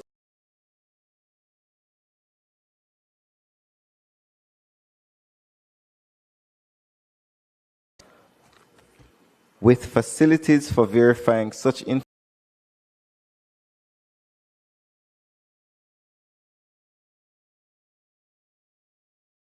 Cause a copy of the report submitted under subsection 3 to be laid in the House of Representatives and Senate.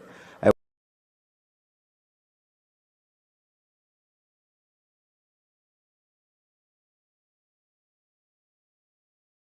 has to be done within 14 days of the end of the 6-month period. I would have said 30 because for things happening the last month, it's a tight period for that report to be prepared, checked, etc. So I have no challenge in accepting. I want to. It's a reasonable amendment. Yeah. There's also, but apart from that, I want to say that I think built into this regime should be the model that was introduced in 2020 in the amendment to the Bank of Jamaica Act, where Section 44 of the Principal Act now requires the report, when it reaches the Minister, to be submitted or laid in the House, and the formulation there is as soon as practicable after receiving the report. So the Minister has to, as soon as practicable after receiving the report, was tabled in the House, and then a provision saying that the report is referred to the Standing Finance Committee of the House of Representatives, and that committee may require the Chief Executive Officer to attend a meeting of the Standing Finance Committee to answer any questions in relation to the report. That is what happens in relation to the Governor of the Bank of Jamaica for his reports. And we've seen the benefit of it in relation to monetary policy, transparency, understanding what's going on, and so on. And for this purpose, this would be an important instrument of transparency and oversight of the Parliament for the Chief Executive Officer to come here and answer questions from any member in the Standing Finance Committee on his report. And I'm proposing an amendment to do that. I'm just making sure the Leader of Opposition is finished. Yes, yes, for now. Thank you, Madam Chairman. I have sympathy to the view that the head of NARA should come and report to Parliament. Indeed, at the Legislation Committee, that was also my suggestion, and I actually pointed out to the drafts persons the model which was introduced under this administration for the BOJ which allows for the BOJ governor to come and report. There are some challenges with that which members should appreciate. The first thing is that we have no problem with as quick as practicable, as soon as practicable. I mean that the timeliness of tabling and so forth, that's not a challenge for us. The problem is that, one, the model was designed because the Bank of Jamaica is an independent entity. The legislation essentially now makes the BOJ independent. So it would not be usual, and I stand to be corrected, but it would not be usual for any committee of Parliament to call the BOJ to come and explain their monetary policy decisions. And therefore, we had to find a way to put in law for the monetary policy to come. Not for us to give directions to the BOJ, let's be clear, but as the Leader of the Opposition said, to get a better understanding of what the monetary policy is and to make our suggestions. But we can't direct the Bank of Jamaica as it relates to its monetary policy. So this framework that was created, was done to allow the BOJ to come and for us to have dialogue and discussion. As it relates to NARA, NARA is not an independent body. NARA's authority flows from the cabinet, and its oversight is enshrined in law by virtue of the PAAC, the PAC, or any committee of Parliament can require NARA to come and present in Parliament because that power already exists. So to put that in law would be kind of redundant. And that is why we have said we bring the report, table it as quickly as possible, and we cannot prescribe, we wouldn't in law prescribe which committee of Parliament should review the report. Parliament, that's for Parliament, for us to decide which committee. It may very well be that you want to use the PAAC to do it, but you might have another committee that does it. Infrastructure might want to do it, or maybe Standing Finance could do it. So it is for the Parliament to decide. So I'm sympathetic, and I think the way in which it is crafted in the bill allows for the report to be tabled, and as soon as possible, the procedures of Parliament can be put in place, to go into operations to summon to Parliament the head of the entity to come and present, as is done for any other entity. Chair, we wish to adjust based on recommendations by the Leader of the Opposition in subsection 3 of the amendment from 14 days to 30 days. And in subsection 4 of the amendment, we want to insert the sentence at the end of the subsection, as soon as practicable. And then we wish to put the amendments and the clause. Members. Before we put the amendments, just to say that the benefit of what I am proposing is that all members of the House get the opportunity to ask questions to the Chief Executive Officer on any issues arising from the report. This is important because NARA is an extraordinary agency. It's not a normal construct. It doesn't have a board. It enables the minister to step in and override all regulatory bodies. It enables NARA to issue directions to all regulatory bodies. That includes environmental bodies, planning bodies, local authorities, etc. And it is not there's not sufficient transparency built into the structure. And that is why I think there may be projects in particular constituencies where an MP wants to ask questions on something coming out of the report. It should be open to all members on both sides to be able to say to the Chief Executive Officer, this is a report, you have a project here, how come this, why not this, so on and so on. And we invigilate that, and then we have the benefit of transparency around that. I appreciate the point that the role of Bank of Jamaica is somewhat different because it's independent.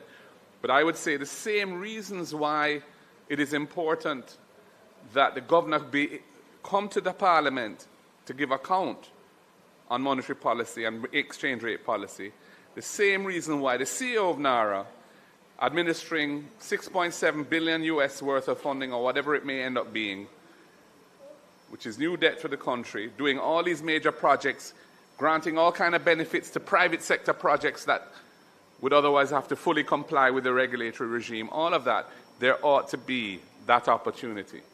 So I agree it's not on all fours with BOJ, Prime Minister. I'm not saying it is. But I think the reasons are compelling to allow that for all members to do it. Yeah, but if it's not in the law, who's to say that you will? Majority will then rule. So it's important, I think, that the Act itself provide a mechanism. Minister Morgan. Chair, I wish to amend subsection 4, and I want to correct what I said earlier.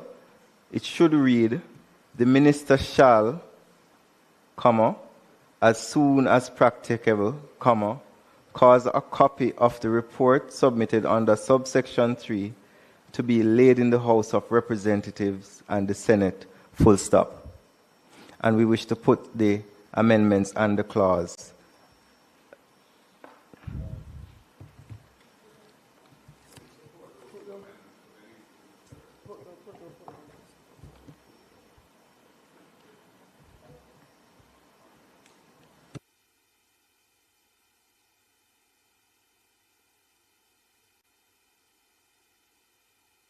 I put clause 10 as amended. Those in favor? Those against?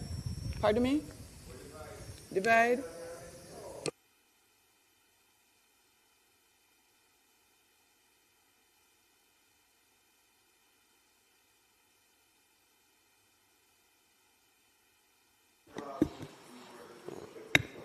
Mr. Azan, Mr. Bartlett,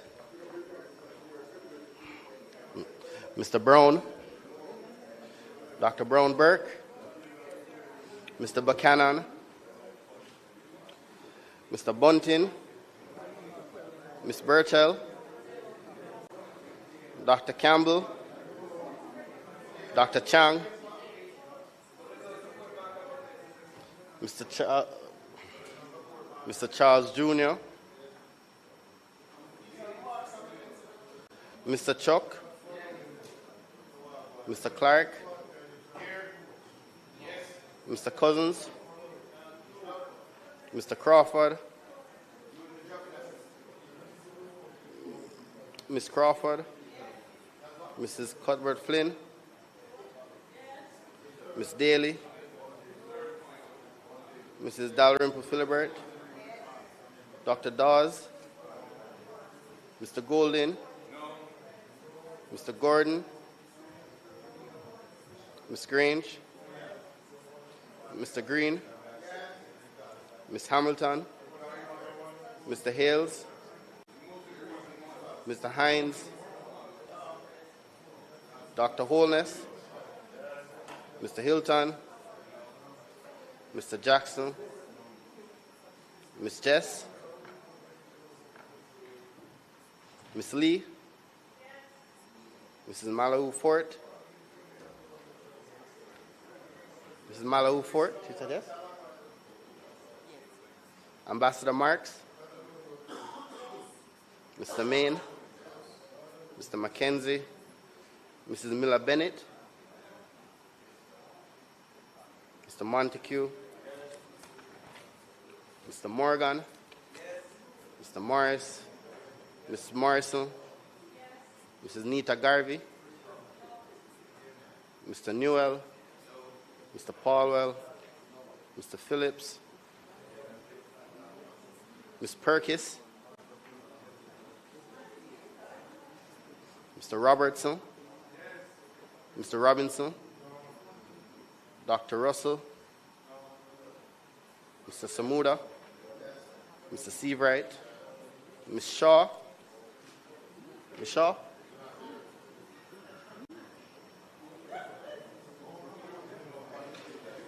Mr. Smith, Mr. Terlong, Dr. Tufton, Mr. Darrell Vaz, Mr. Dwayne Vaz, Mr. Everall Warmington, Dr. Wheatley, Mr. Delroy Williams, Mr. Donovan Williams, Mrs. Williams, Mr. Witter.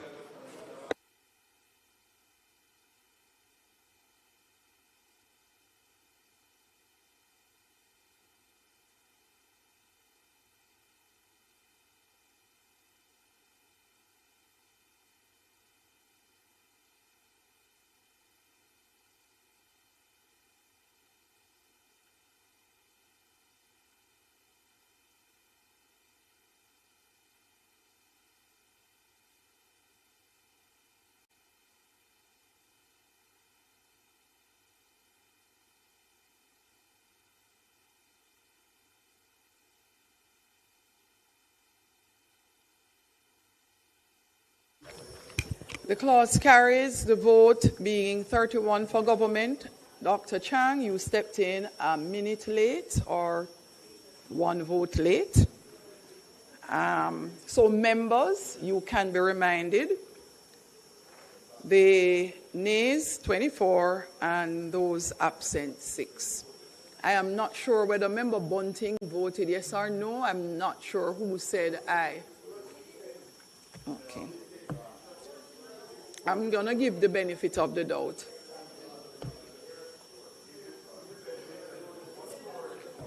Go ahead, Minister Morgan. Chair, I wish to put clause 11. Those in favor? Aye. Those against? Ayes have it. Chair, I wish to put clause 12. Those in favor? Aye. Those against? The ayes have it. Chair, I have an amendment to clause 13. It should say in subclause 1, in subclause 1, insert next after the word directions, the word in writing. So it should say after the word directions, the words in writing. I wish to put the clause on amendment.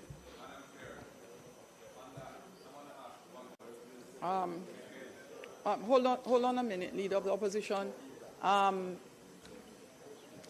with the Leader of the Opposition first, and then the member from St. James, West Central. Thank you.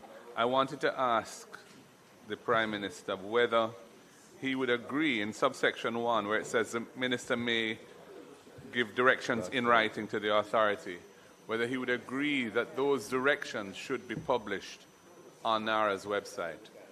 The reason I'm asking is because it's not just directions of general policy here, but it's directions which go to the performance of the authority of its functions and to ensure that its activities essentially comply with what the Cabinet has approved. So it's a very intrusive thing.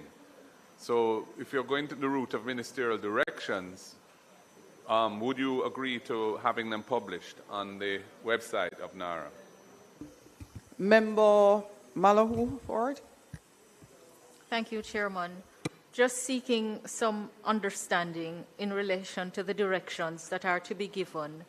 The bill mandates compliance with those directions because Clause 13.3 says the authority shall act in compliance with the directions given under subsection 1.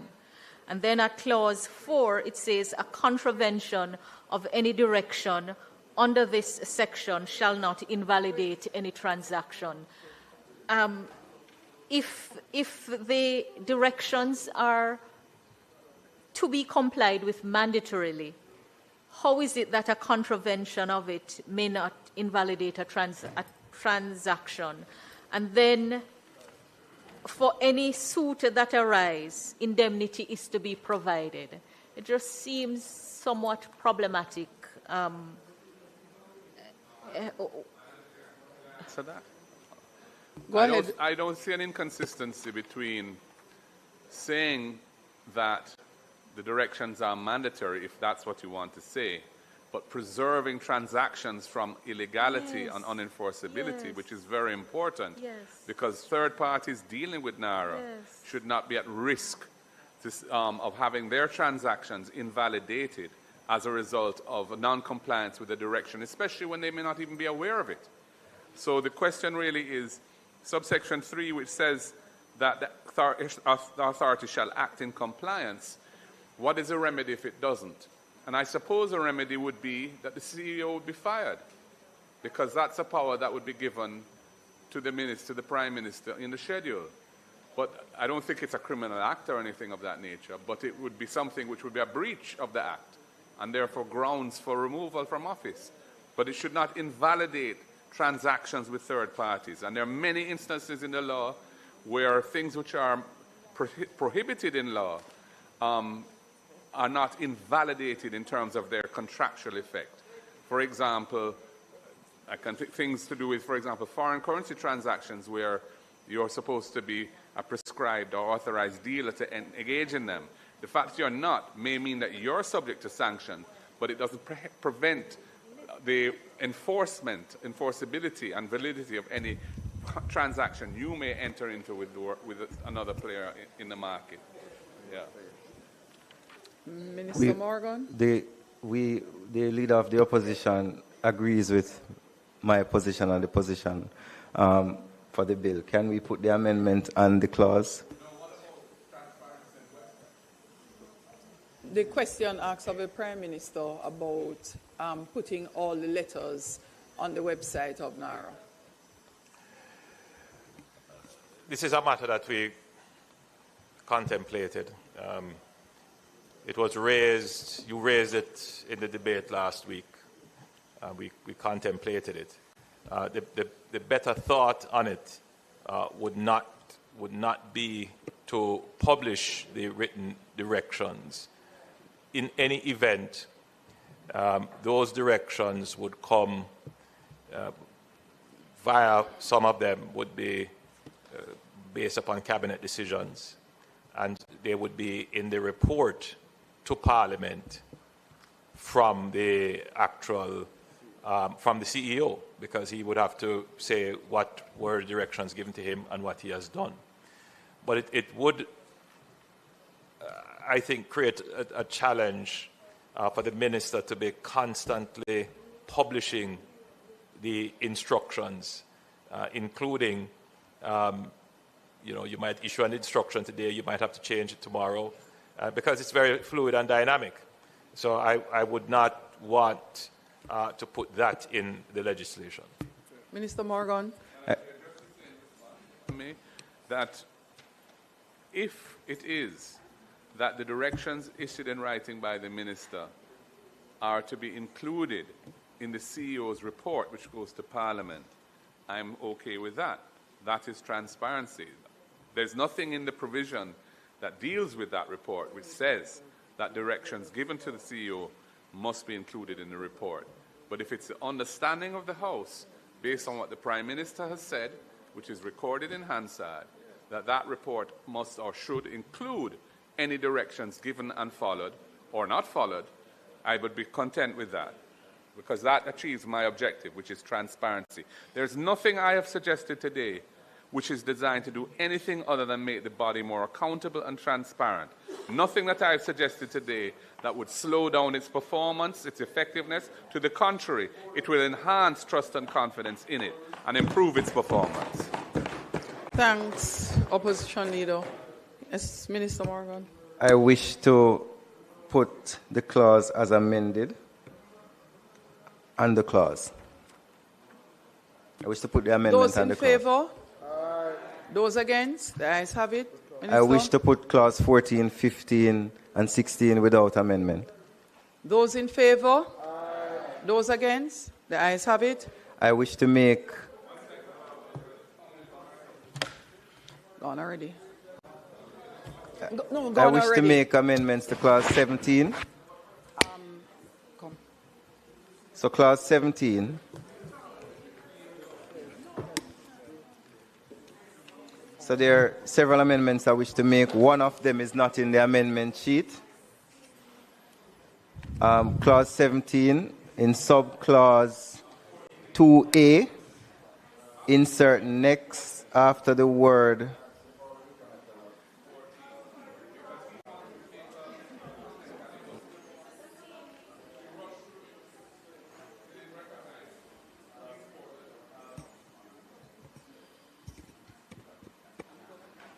I have no challenge with the recommittal. I have no challenge with the recommittal of clause 14. The question is that the recommittal to clause 14, those in favor? Those against, the ayes have it. Member from Eastern. Thank you, Mr. Chair. In relation to 14.2, yes, it says nothing in this section prevents disclosure to any person which is permitted or required under this act or any other law. I'm just asking that the words prescribed and designated be included in the amendment. That is it. I didn't hear you. The words after permitted, comma, prescribed, comma, designated or required under this act. It's two words. The issue I'm having is we are repeating things that are in other legislation. Nothing in this law prevents disclosure. There is the Protected Disclosures Act which governs this law. There's the Access to Information Act which governs this law. No entity is precluded from getting information. So why am I repeating? It's not a repetition. Just trust me on this one. It's a legal term, and they are important. Prescribed. I don't have an issue. What is the language you said you wanted? Repeat the language. Prescribed. Nothing in this section prevents. Which is permitted, comma, prescribed, comma, designated or required under this act or any other law. That is it. Just adding those two words, prescribed and designated. I will hold on a second for me. No problem.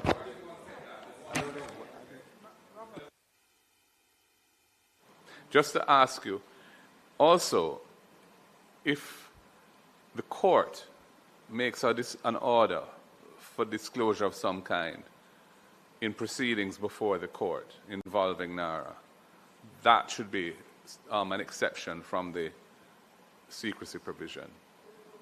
And that is not covered by the language here. It's not covered by the language here. Yeah, but the court wouldn't have jurisdiction to make an order if the statute says that the information is secret.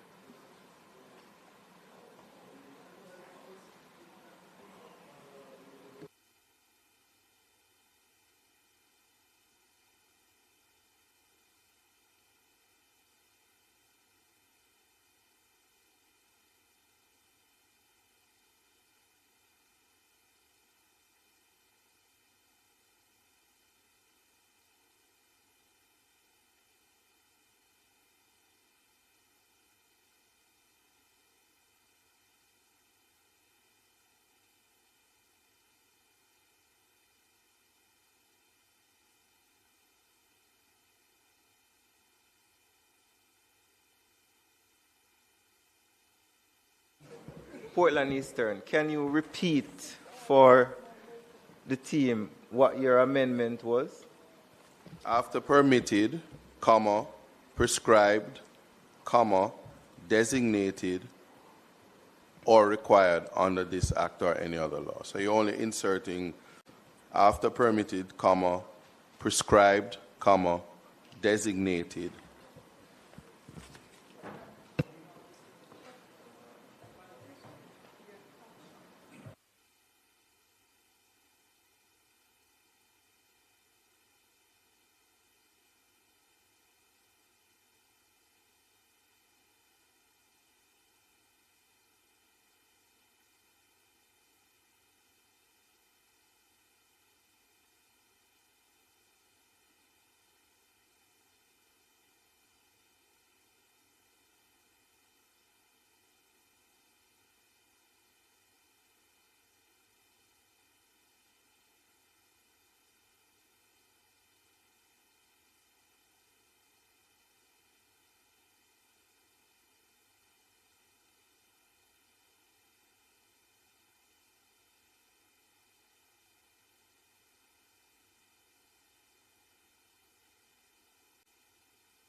Sorry, we can't accept that amendment, and I'll explain to you.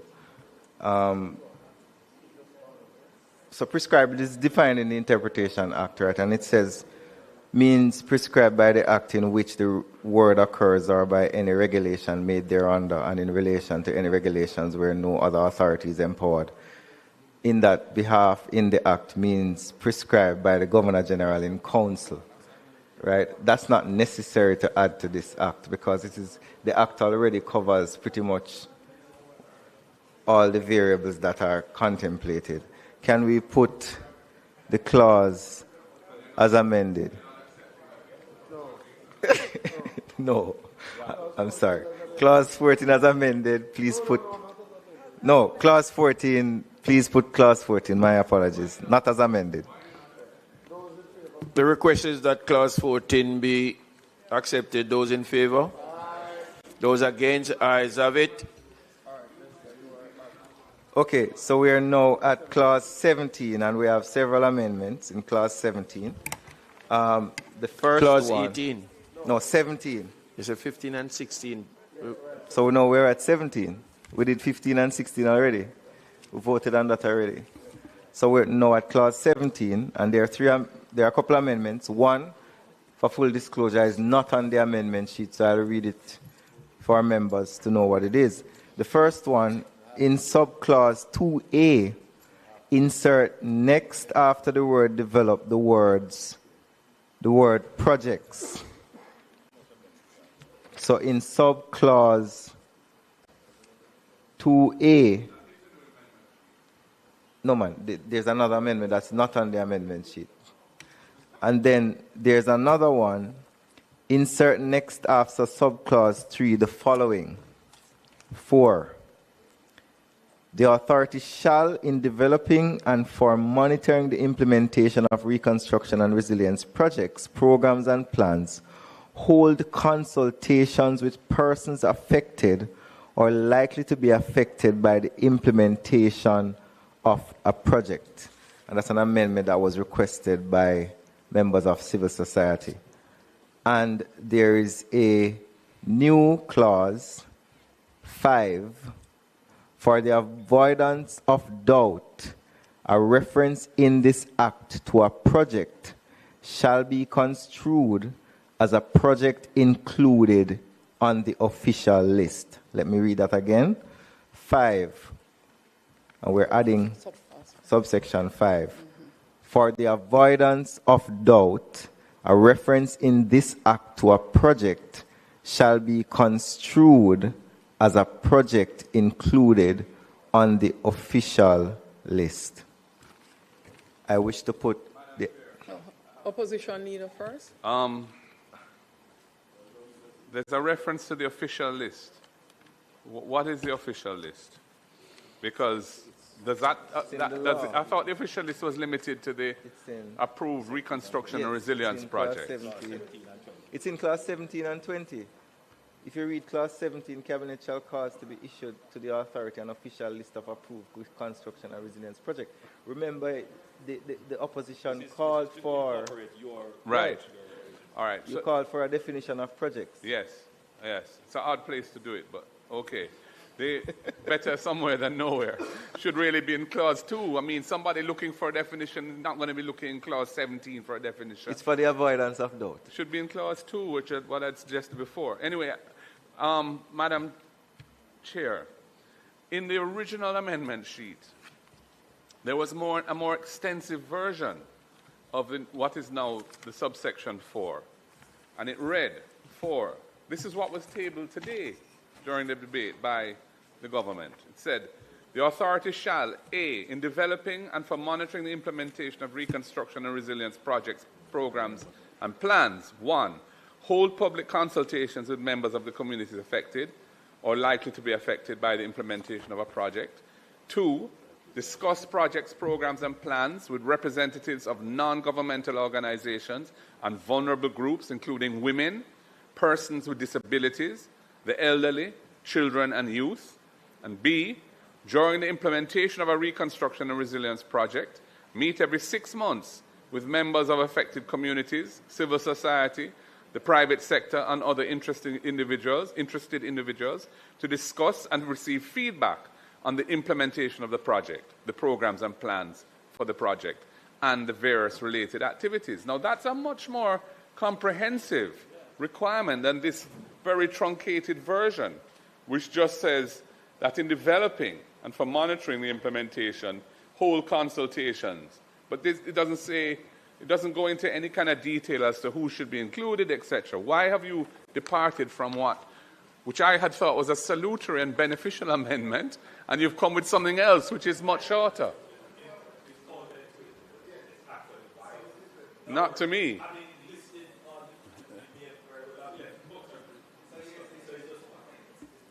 So, in consultation with the drafters, and we sat for hours.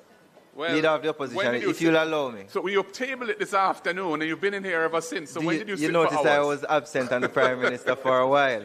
So what happened? To be fair to you, we looked at the clause and we got advice from the drafters that the clause had a limiting effect, and the current clause gives you the ability to consult with a wider cross-section of individuals. It's not going to happen. Those persons affected or likely to be affected. That's terrible advice. It's not going to happen, because if you're just saying hold consultations with persons affected or likely to be affected, that is going to be interpreted in a way which is convenient to whoever's organizing the consultation. If you had it in this other way, you would have to make effort to include vulnerable groups, including persons with disabilities and the elderly, children, and youth. This is a better formulation. Not in how we see This it. way, no one can be excluded. Or saying, I am not named. This way, it's spoken. Member Hilton and Member Green. Thank you, Chairman. Oh, no. And Member Russell. Thank you, Chairman. Prime Minister. Then Member Green. Prime Minister.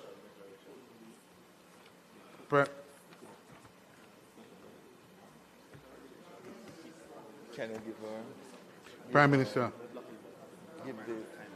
Prime Minister.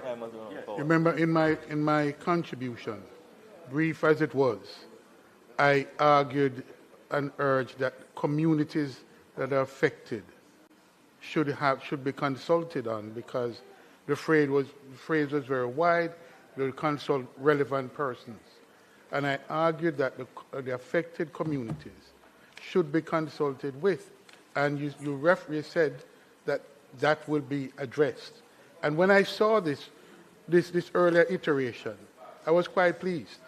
I thought that an attempt was made to identify specifically that affected communities and persons, particularly vulnerable persons and communities, would be specifically identified. Now, that doesn't limit the authorities' ability to consult with whomever else they want, but the affected communities is specific, and you should have, at minimum, that consultation. If you want to go wider, that's well within the remit of the authority.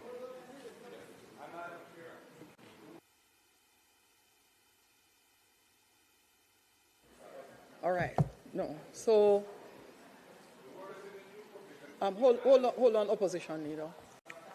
It was Russell. All right. Provision So, could be opposition added. leader, you may go ahead. Yes, I'm suggesting that the words in the new provision, which is persons affected or likely to be affected by the implementation of a project, could be added as a catch-all to the new provision.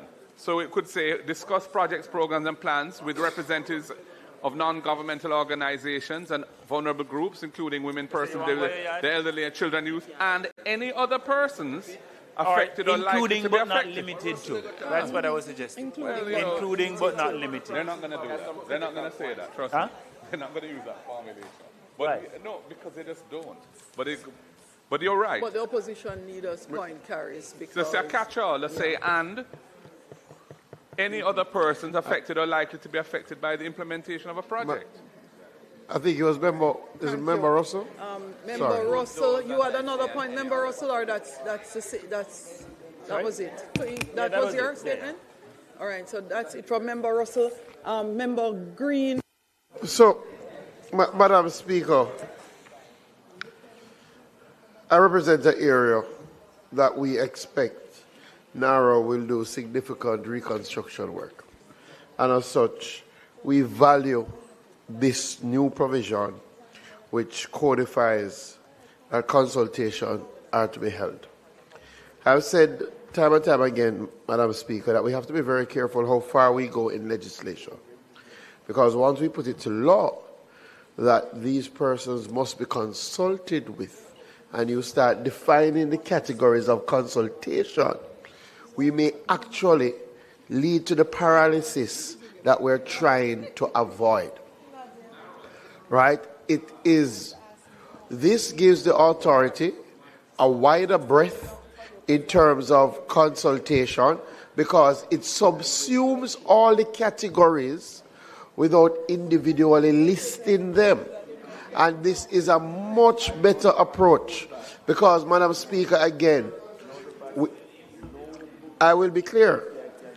This gives us a wide array based on what is put in this new dispensation because it says persons affected or likely to be affected, which includes the vulnerable, which includes persons with disability, which includes everybody who is affected or likely to be affected, and we will have them at the table.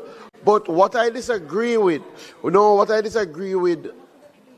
member, is to legislate in the manner that you have suggested. And you know, because at the end of the day, we have to strike a balance to ensure that we don't put in a legislation that paralyzes action. Very important. So I agree with the drafters on this one, that this iteration provides wider scope, but also allows the organization to act. Go ahead, Prime Minister. When we contemplated the NARA bill, we recognized that from the outset we would have to consult with the communities affected, whether they be the physical community affected or demographic community affected. It was not specifically itemized in any clause in the bill. The Leader of the Opposition raised the issue again, and civil society, the letters written to us. And what we did was to give a policy direction. The drafters would interpret that policy direction. The policy direction is we want the broadest consultations. And I believe the way in which the drafters have coined it in the clause gives a wider breadth than for us to go to name specific categories, which could be limiting. Madam Chair, and through you, Prime Minister. Morgan, Can we Samuda. put the clause as amended? Madam Chair. So, Madam Chair, and certainly in support of the Prime Minister's point, the special benefits regulations that come to both the House and the Senate, where myself and the leader of the opposition served, deals with the NHT allocations of homes. And there are particular groups that are mentioned and there are particular groups that are not mentioned. For instance, every single development that the NHT does has a special benefit allocation for the disabled, but it is not legislated as such. No, it's not legislated as such. It's something that we discussed and went through with the board while myself and yourself sat on the Regulations Committee of the Senate. So we know that there's precedent to not legislate for every single group as is done for the NHT. So even though the police, for instance, get an allocation out of every single NHT development, it is not legislated or regulated as such. The disabled community are given preference for every single NHT development, even though it is not legislated or regulated as such. It is not abnormal. No, and I've pressured for it, but the leader of the opposition sat in the Senate with me when we had this discussion, so he should be familiar that there is precedent for not listing every single group, because we have discussed that there in another place, and it was agreed. Leader of the opposition, it's not abnormal, and we went through this already in another place, Madam Chair. Leader of Opposition, last comment. Thanks. It is clear that the government is not minded to use its original formulation of this amendment tabled this afternoon. I think by not referring to those people, those groups, in reality, they're going to be excluded, or they're not going to be sufficiently included. It's important to mention them, but I'm not going to belabor the point any further other than to say I disagree with their exclusion. Oh!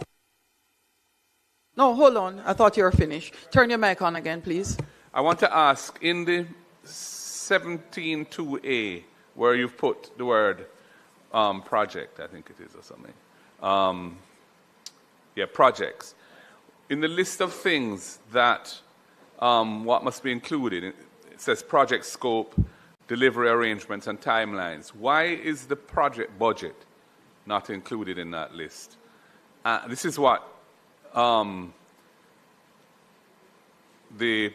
believe has to go to cabinet. Why is the project budget not there? Why are the funding arrangements not there? The funding arrangements for the project? And why are the contractors and professionals to be engaged by the project not there? Those seems to be three glaring omissions from what is in these plans and programs. Project budgets, the funding arrangements for the project, and the contractors and professionals to be engaged in the project. Go ahead, Prime Minister. So, I think it's a reasonable observation, but while Minister Morgan comes back, it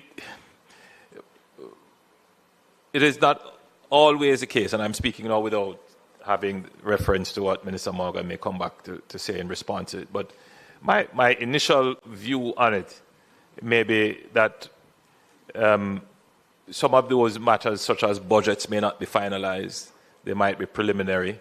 Timelines might be preliminary, and therefore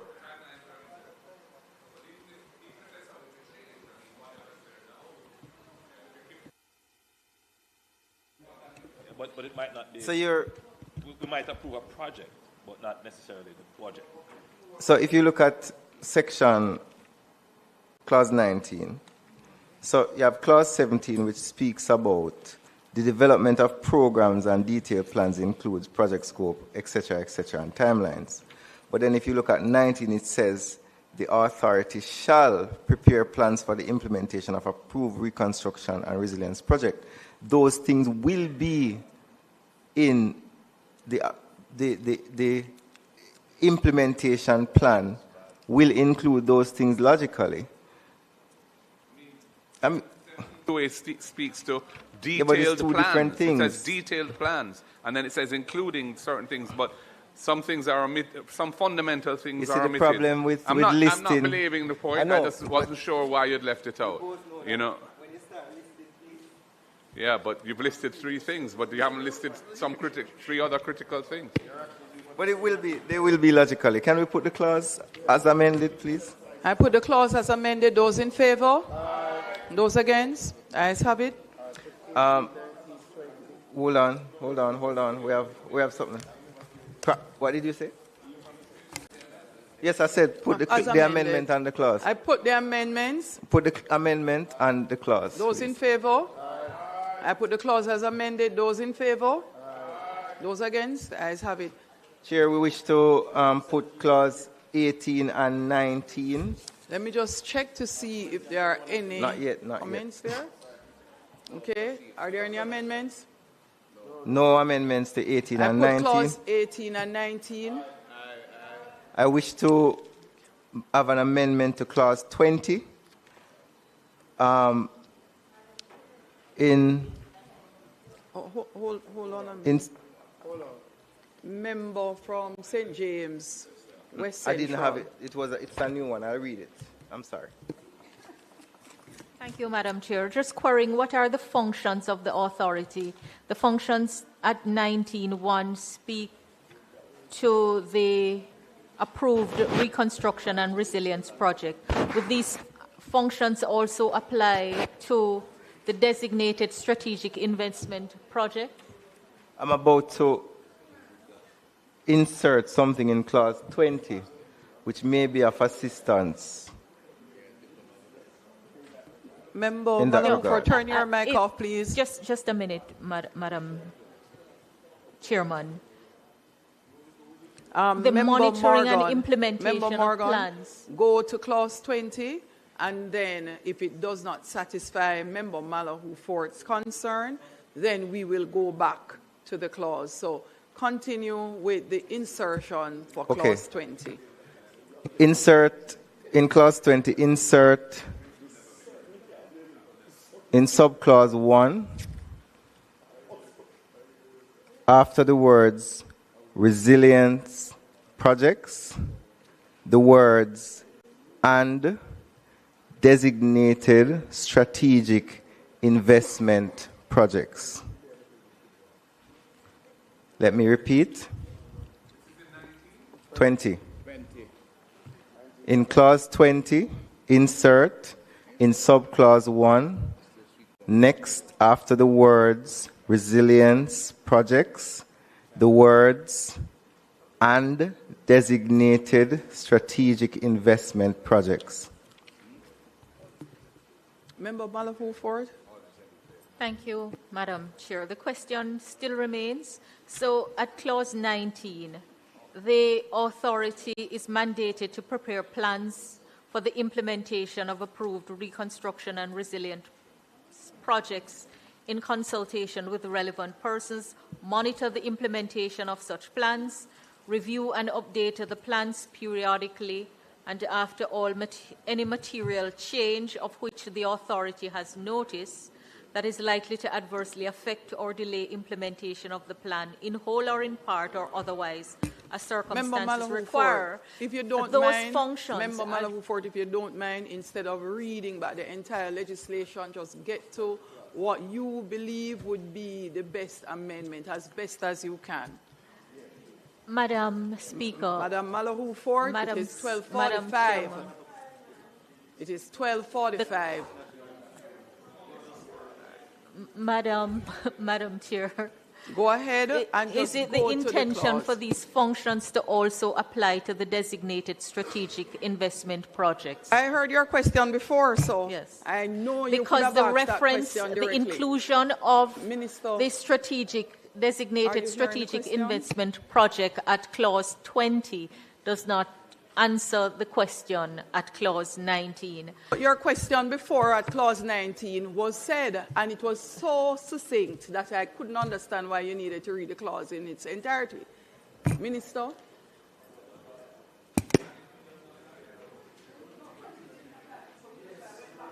'20 didn't apply, which is why I went back to Member Malahu's initial intervention, because it didn't Madam cover Chairman, one of the overarching concern is whether the bill as drafted achieves what we say it is. And one of the recurring points is a monitoring function, monitoring for implementation. Member Malahu, that's why I went back to the clause.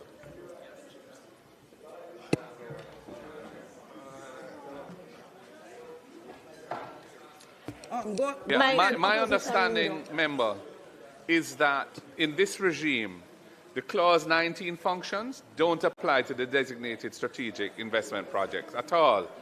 The only thing in the bill that applies to them are the things to do with helping them to be expedited. That's all, not planning, budgeting. These are private sector projects. All they're doing is trying to speed up economic growth by running them through the system as quickly as you can, right? That is a limited... 19 is dealing with public resources and public projects. I know. Go ahead, Member Green. No, I agree with the leader of the opposition. I think it's clear that 19 is in regard to the public component of NARA. I think we have clearly defined two different sets of projects, and one is really about expediting those that are public-private. But this, in terms of preparing plans, monitoring the implementation, has to do with those projects that would have been approved by Cabinet and are public in nature. So, Member Malahu, for In relation to clause 20, Madam Chairman. Are you comfortable with clause 19? Madam Chairman, I ask a question. A response has been provided. No, I want to make sure before I move ahead. So I'm asking, so you are comfortable? So clause 20, go ahead. The clause is now being amended to include the private sector projects. And the register speaks to the name and description of the project. With the inclusion of the private sector side, should it include the developer or those who are behind the private sector project in that register?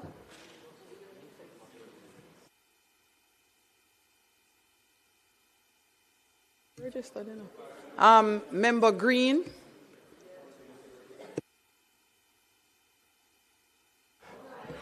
The clause indicates that other particulars can be prescribed.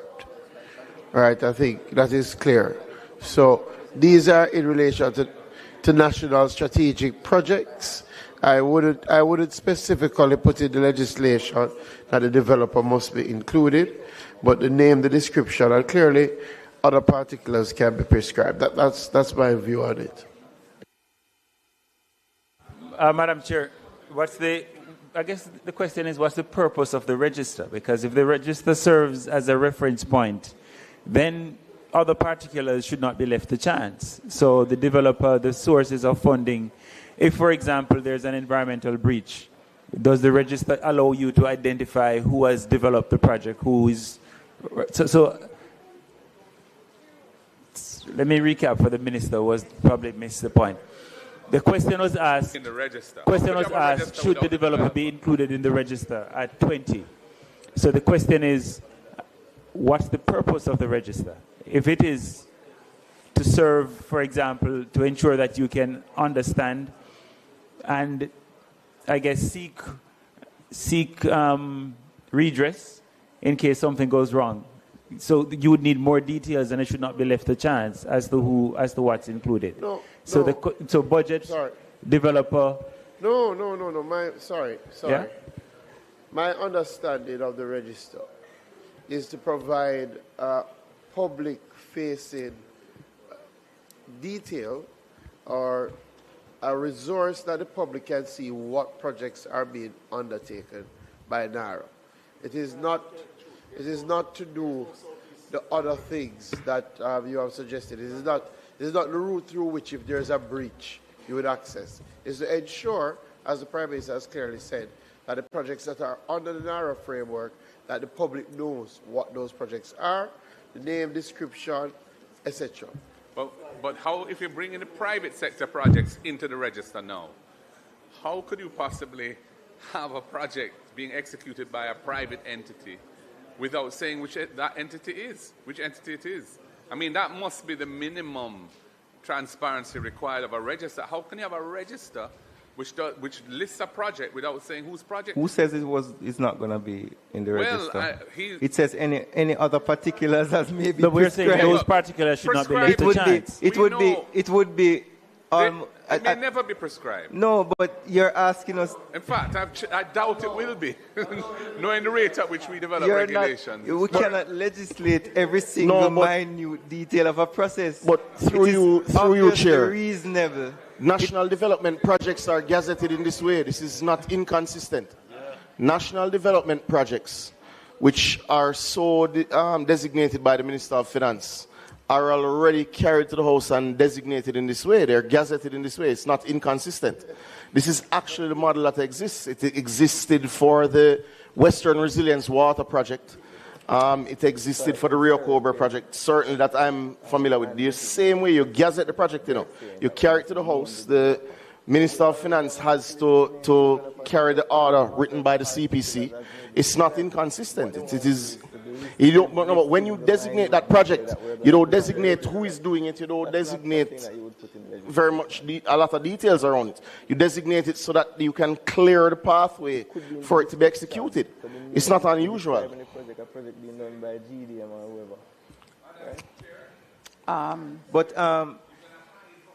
No, you're not hiding from the public. No, you're not hiding from the public. You're actually carrying it to the House. The name and description of the project. What would you describe the project? If Madam Chairman, from a policy perspective, what we are trying to accomplish is to have every project known to the public that NARA is funding, executing, facilitating. Right? And if private persons are going to benefit from facilitation, possible access to funding, then the public should know who they are.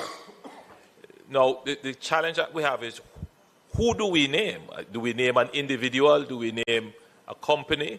I mean, what you would want to put in the public domain would be the promoters of the project. So I don't have a challenge in And Prime Minister, under the Town and Country Planning Act, which will govern every project because they have to get approvals, the law requires that parish councils must have a public register which details every single application for every project that takes place. So it's not a case where the projects are being done in secret.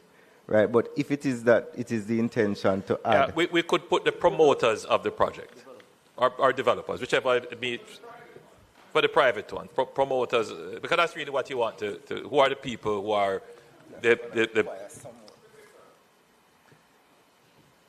I don't know what the term in law would be to describe who are the persons developing or promoting a project.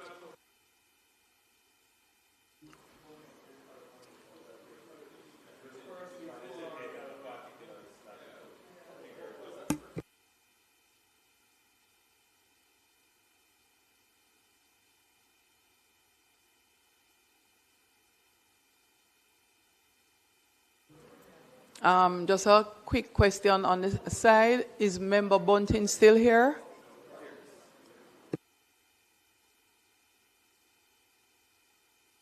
Because PAAC is in a few hours, and some of the members are indicating that they are driving to the country, and it is challenging for them to drive there and get back.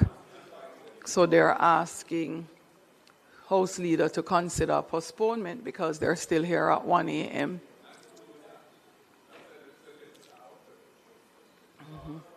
So, House Leader, could you get a message to Member Bunting, Chair? You sent him a message? Okay, no problem. Yes, Member Paulwell will send a message. Okay. Members, your concern has been duly noted. Member Paulwell will send Chair a message to indicate. It means that it also puts the ministry, the organizations who are slated to come at short notice of postponement. Mr. Cowan, you will take charge of the internal.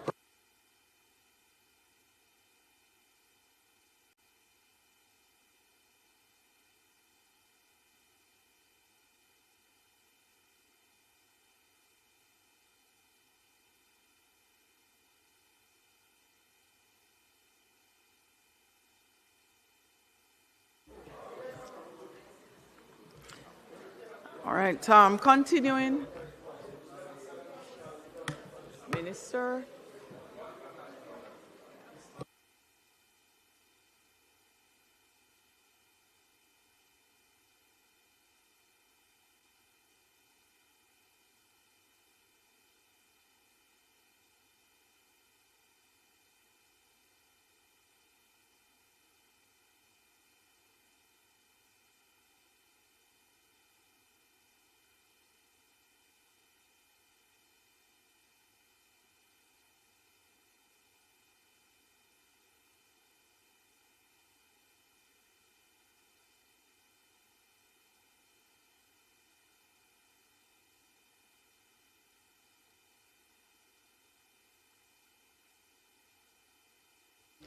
Member Paulwell, minute. No, that's him, but the Parliament staff who would be required to be here tomorrow are also present now. I can't ask them to leave the sitting. So we are having a challenge because when I stepped in earlier, the Marshal raised the issue, and based on the time, I do believe that we will have a challenge. I have to also think about the health and wellness of the parliamentary staff.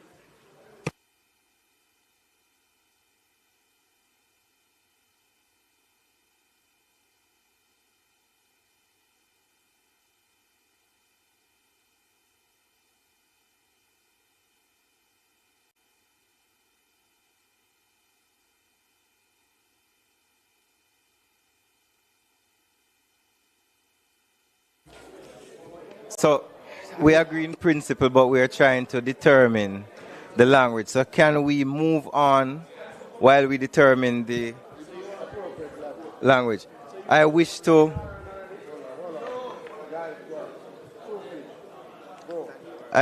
put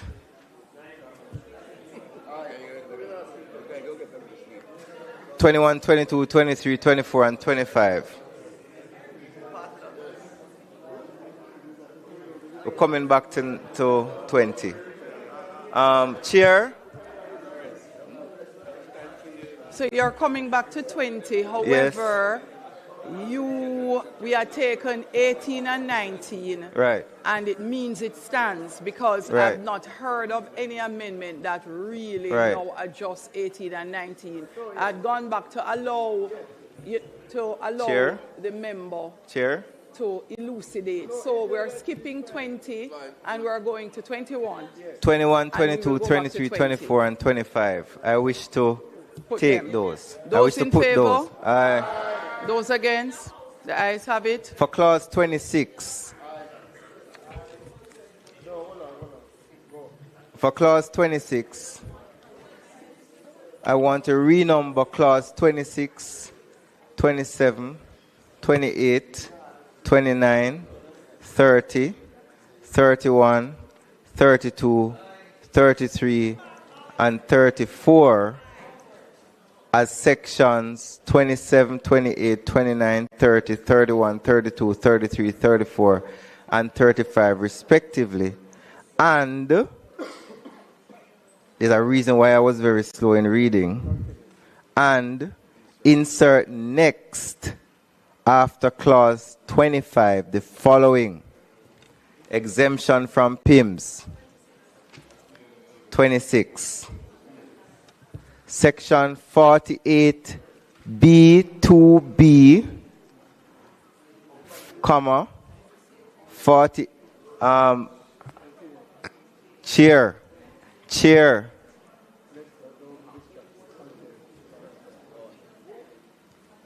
48J and the fourth schedule to the Financial Administration and Audit Act shall not apply to approved reconstruction and resilience projects or designated strategic investment projects. I wish to put the amendments and the clause, Chair. You're not paying. I heard renumbering and I heard next. I am still partially listening. I'll allow the opposition leader to make his comment and the member from St. James West Central. Yeah, I'm just kind of on. I can understand that PIMS shouldn't apply to the designated strategic investment projects because those are private sector projects. But in relation to the public sector projects, PIMS is part of the fiscal responsibility framework. So I want to understand the logic. I want to understand. Turn on the mic. I want to understand. I didn't turn off your mic. I want to understand why you would. Let me just make my point. The fiscal responsibility framework, which establishes PIMS and PIMSET, is designed to ensure that capital projects involving capital expenditure by the government are properly included in the budget, because there's been a history where they often weren't shovel-ready, so to speak. Why are you taking them out? Why are you taking the NARA projects out of the fiscal responsibility framework? I just want to understand what the justification for that is.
Prime Minister and the Minister of Finance.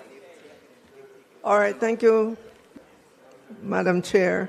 So to the question, why are we not requiring the projects to go to the public investment management system? So imagine, member, as stated in this act, that Cabinet would have a list, the list of projects, right? And those would be given to NARA. Now, if we did not exempt NARA, NARA would be required to go through the public investment appraisal branch. And that branch has the legal authority to deny, defer projects that come before it. So, yeah, so you can't.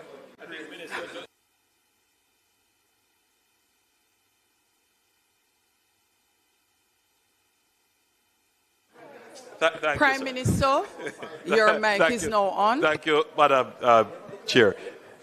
So we don't want to in any way compromise the fiscal framework, but bear in mind that we have already lifted the ceiling, we have already secured the funding, and so technically the decision for the capital expenditure is already made. There is an intense parallel process of subjecting all the projects to approval and permitting process. But I think the most important consideration for this House is to bear in mind that if we were to put the NARA projects through the PIMS process, every other project would stall. In other words, it would cripple the existing capital budget. And so the idea is not to in any way impair the existing capital budget. The existing PIMS process could not take on the projects that NARA are going to do and still do the regular projects. And so that would create the problem. So we have to exempt it.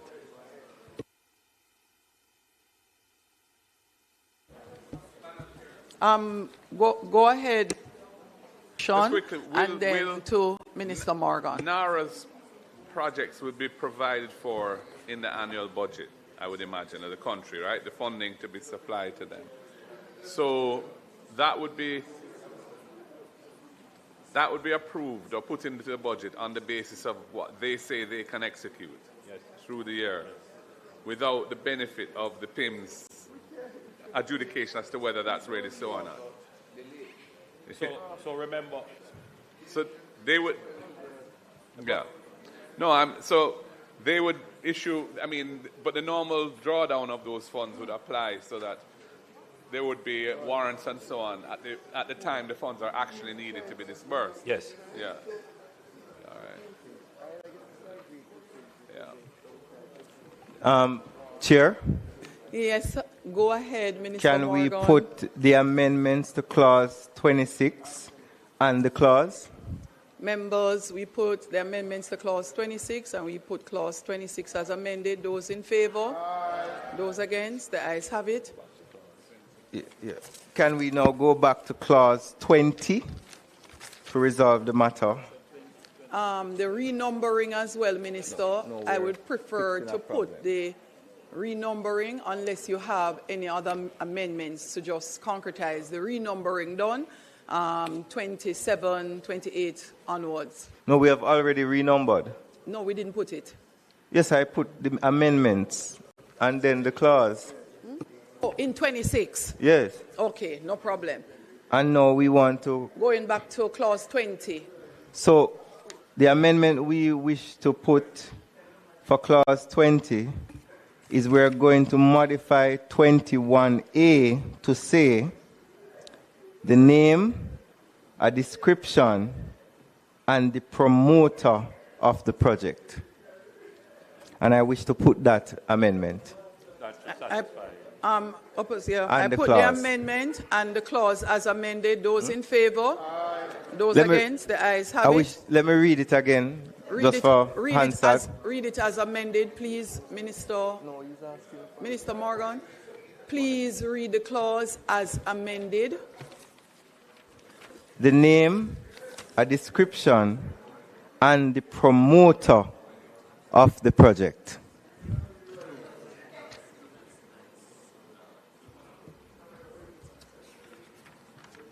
Chair, I wish to push clause 27 without amendment. Those in favor? Those against? The ayes have it.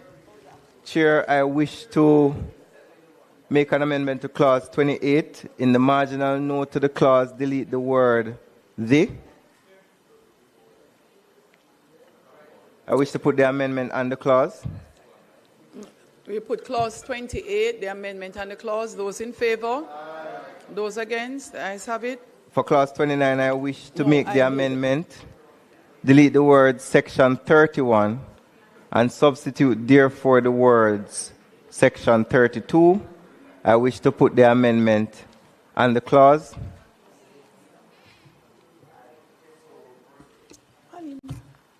Hold on a moment.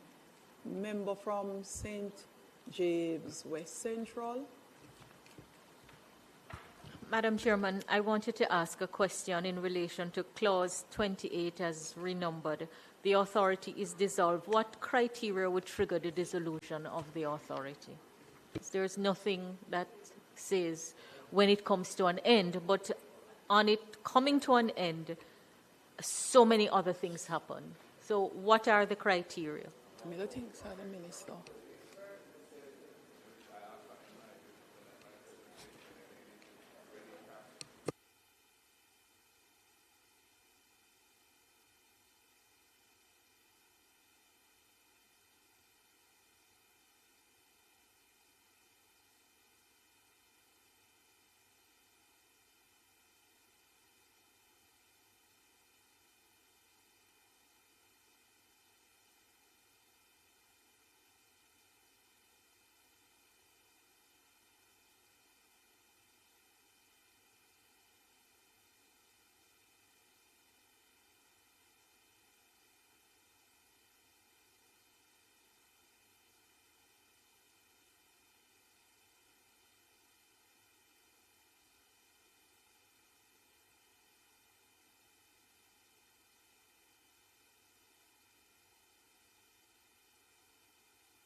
Go ahead, Minister Morgan.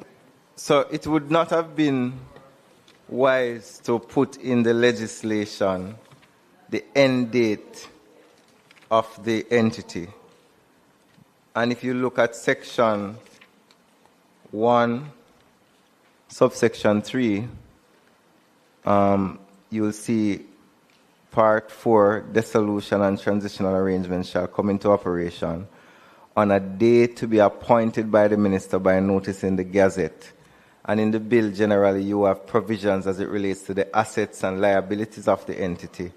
And the entity will be dissolved when it has fulfilled its mandate. That's the response. Chair? There's no time. No. Yes, Minister Morgan.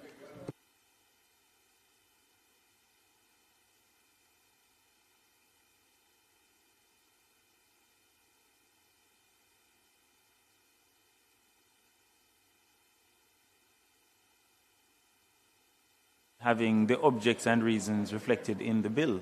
Chair? Isn't that? Can we put clause 29 amendments and the clause?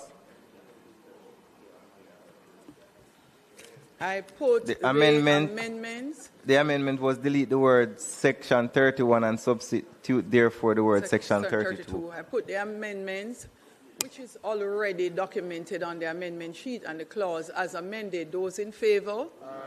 Those against? The ayes have it. In the schedule. Oh yes, I'm sorry. So I wish to put clause 30, 31, 32, 33, and 34, and 35. All right, so before, no. Member Russell, and then Member Malahoo Fort. So, Minister, you introduced a new term earlier on. Will that be defined, the promoter?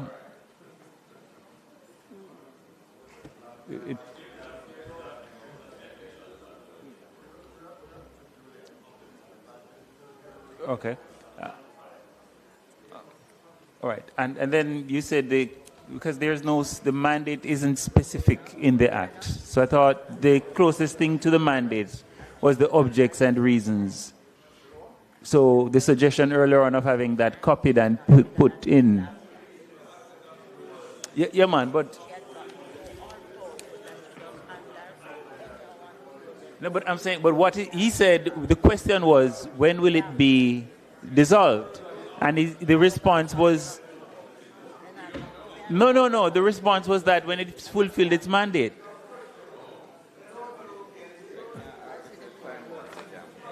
You can't put time and you can't tell me what the mandate is, so how do we know? I don't understand that.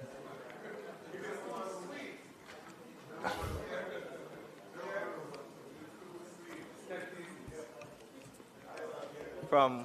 No, the member from St. James, West Central, next. Madam Chair, I'm just seeking some clarification in respect of clause 34 as renumbered, the transitional arrangements. During the Prime Minister's budget presentation, he indicated that an incentive for redevelopment and relocation work that will be undertaken in the parishes of Trelawney, Hanover, Westmoreland, and St. Elizabeth for the next 2 years, transfer tax on property would be reduced by 50%. This speaks to transfer tax, property tax, stamp duty. How does this provision relate to that announcement that had been made in respect of those parishes? Go ahead, Leader. My understanding is that those transfers that benefit from that discount or abatement or whatever you call it, and I hope it's been put into the law, probably hasn't, would be transfers between individuals or corporations. In other words, transfers of land between people who own land and people acquiring land from them in those parishes. Isn't this dealing with transfers pursuant to NARA's winding up, dissolution? So these are going to have to now be vested in the Commission of Lands or whoever it is, and it's saying that there's no transfer tax on that. I don't know why there's a reference to property tax, because a transfer of land doesn't trigger a property tax liability. That liability is triggered at April 1 every year, but it's stated there, and I didn't make an issue of it, but it doesn't really belong.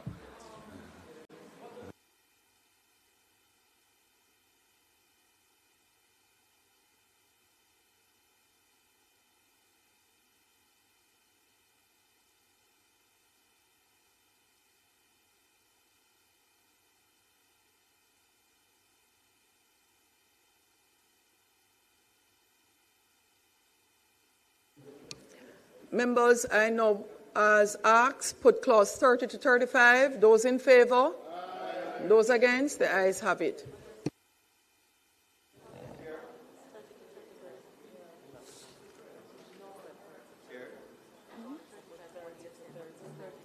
I said 30 to 35. It is very late. I said I put clauses 30 to 35. What about the schedule, Minister?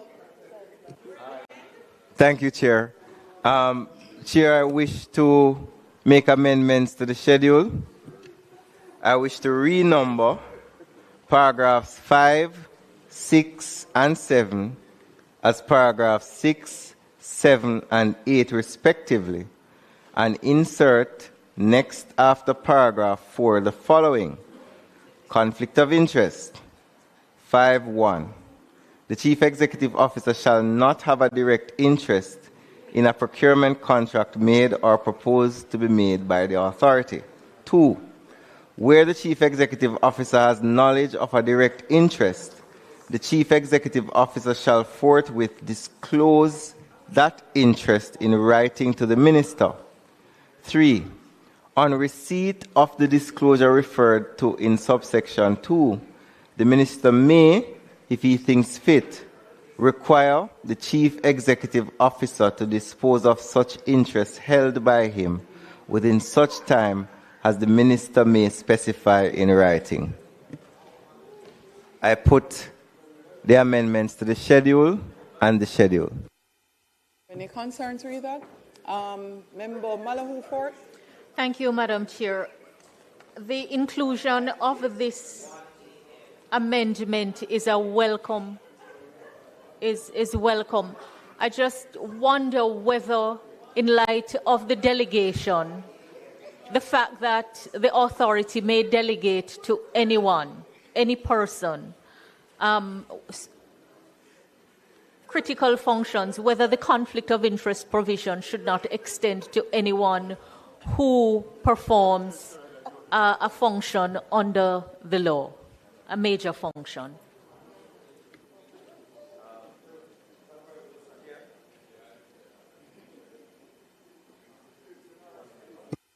Good.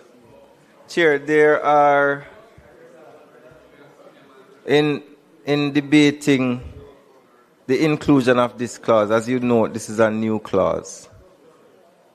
The question we kept asking ourselves is, how do we put in a provision when so many other pieces of legislation contemplate rules and regulations to govern the behavior of employees in an organization? And we decided, based on advice from counsel, that the individual most exposed and should be held accountable is the chief executive officer, as other regulations and laws govern the actions of the employees under him or her. Minister, I know, as instructed, put the schedule as... Oh, not yet? I did not realize that there were two versions of this as well. Really? So just to say that you've taken out the criminal offense provision that was in the original proposed amendments for breaches of this. And it's clear NARA is going to have a proper staff. The CEO is going to be an employee of NARA.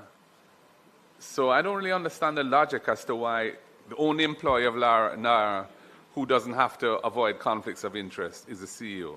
What about the CFO, the CEO, the Chief Operating Officer, the Chief Financial Officer, and any other senior executives? I don't, to my mind, this is too limited and should be, the prior draft was better, was more appropriate. Again, if I may try to elucidate the position. Again, the same thought process was brought to bear as the leader of the opposition and the member from West Central St. James would have earlier expressed. Firstly, there is a comprehensive piece of legislation called the Anti-Corruption, what's it called? The Corruption Prevention Act, which defines what is a conflict of interest, the offense of it, and how it is treated. So we didn't need to go and re-legislate that within this bill. In the same way that, for example, in the BOJ Act, or which it was the Bank of Jamaica Act. That's where we pulled from. Yeah, the governor, which would be the key decision maker, would be required to make a disclosure and to deconflict themselves, if you would use that term. And so we apply the same thing here to the chief executive officer, that position. He should deconflict himself, and if such a conflict exists, he should disclose it to the minister and make amends in the time given to him by the minister. Go ahead, Minister Moran. I put the amendments on the clause, on the schedule. Put the schedule, the minister puts the schedule. Those in favor? And the amendments. And the amendment. Those in favor? Those against, the ayes have it. Minister Morgan. I put the entire bill and the title and enacting provisions. Minister puts a title and enacting clause. Those in favor? Aye. Those against? The ayes have it. Okay. By clause, you do not have to put the bill again. That was the decision taken to do all of this elaborate clause and divide. So the bill has passed committee stage, and I would just love to double check. Legal counsel, I am counting 20 amendments. Are we all in one accord? Confirming?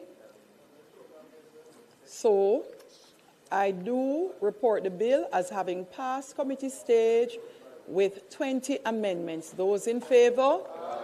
Those against? The ayes have it. We're back in the House. I do report the bill as having passed committee stage with 20 amendments. Prime Minister. Madam Speaker, at 1:26, it gives me great pleasure to ask for third reading of the bill. The question is that the bill now be read a third time. Those in favor? Those against? The ayes have it, Clerk. A bill entitled An Act to Make Provision for the Management.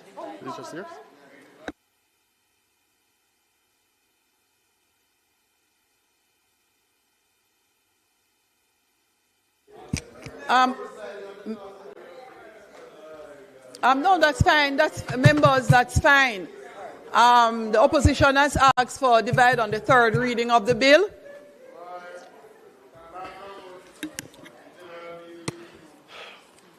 Mr. Azan, Mr. Bartlett, Mr. Brown, Dr. Brown-Burke, Mr. Buchanan, your vote.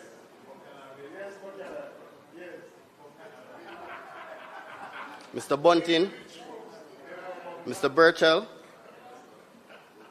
Dr. Campbell, Dr. Chang,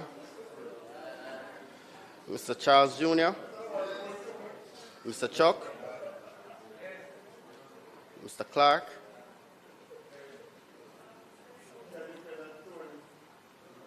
Mr. Clark,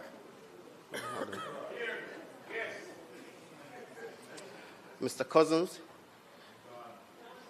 Mr. Crawford, Miss Crawford, Mrs. Cuthbert Flynn, Ms. Daly, Mrs. Dalrymple Philibert, Dr. Dawes, Mr. Golden, Mr. Gordon, Ms. Grange, Mr. Green, Ms. Hamilton, Mr. Hales, Mr. Hines, Mr. Jackson, sorry, Ms. Jess, Ms. Lee, Mrs. Malahoo Fort, Ambassador Marks, Mr. Main, Mr. Mackenzie, Mrs. Miller Bennett, Mr. Montague, Mr. Morgan, Mr. Morris, Ms. Morrison, Mrs. Nita Garvey, Mr. Newell, Mr. Paulwell, Mr. Phillips, Ms. Perkis,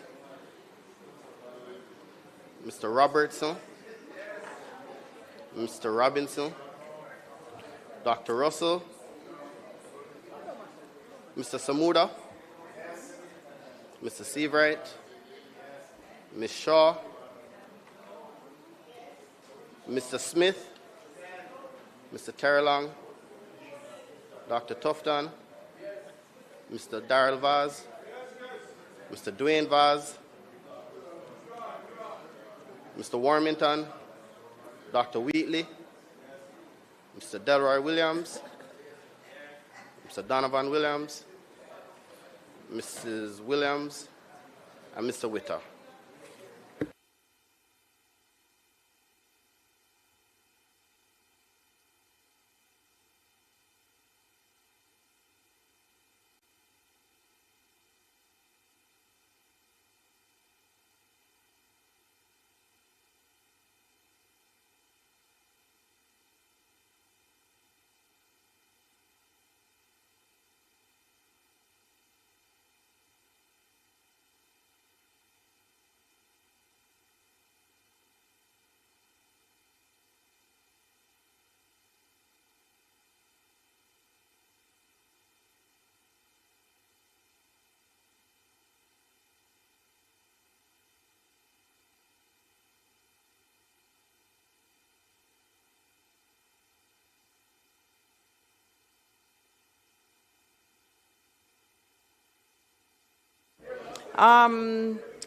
Members, the report of the tally is that the vote is ayes 31, nay 15, and absent 16. You may go ahead and read the bill a third time.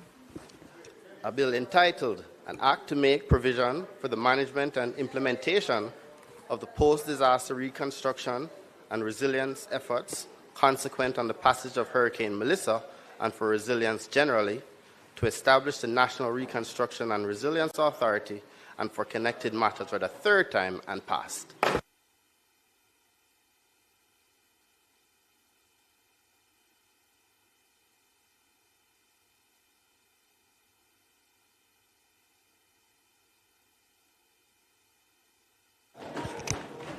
Members, please do not move a muscle.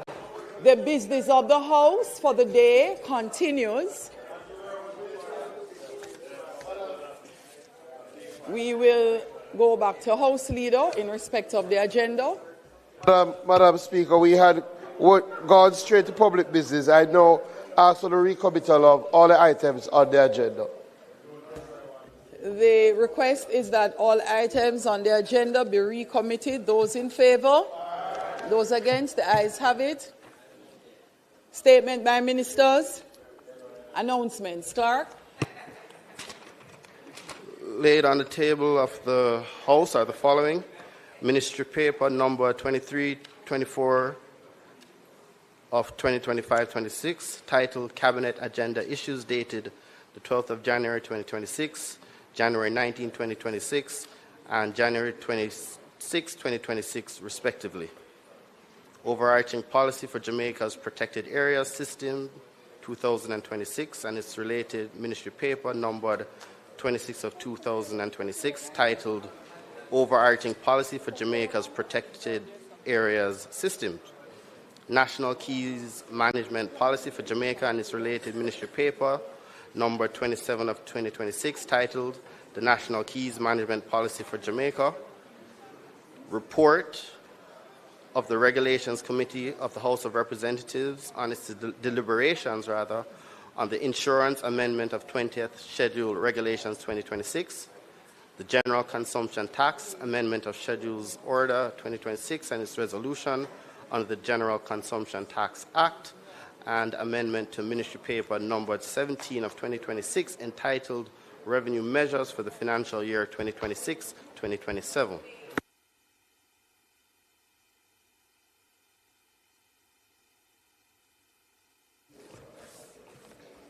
Petitions, papers, reports from committees. Members, I am encouraging the member who submitted the report for the Regulations Committee.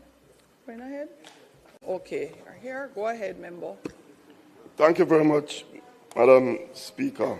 Madam Speaker, I beg to lay on the table of the House of Representatives a copy of the report of the Regulations Committee of the House of Representatives on its deliberations on the Insurance Amendment of 20th Schedule Regulation 2026 2026.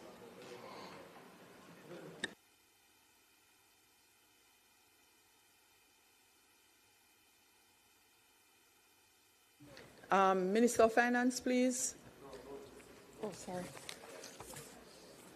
Notices of motions given orally. Minister of Finance.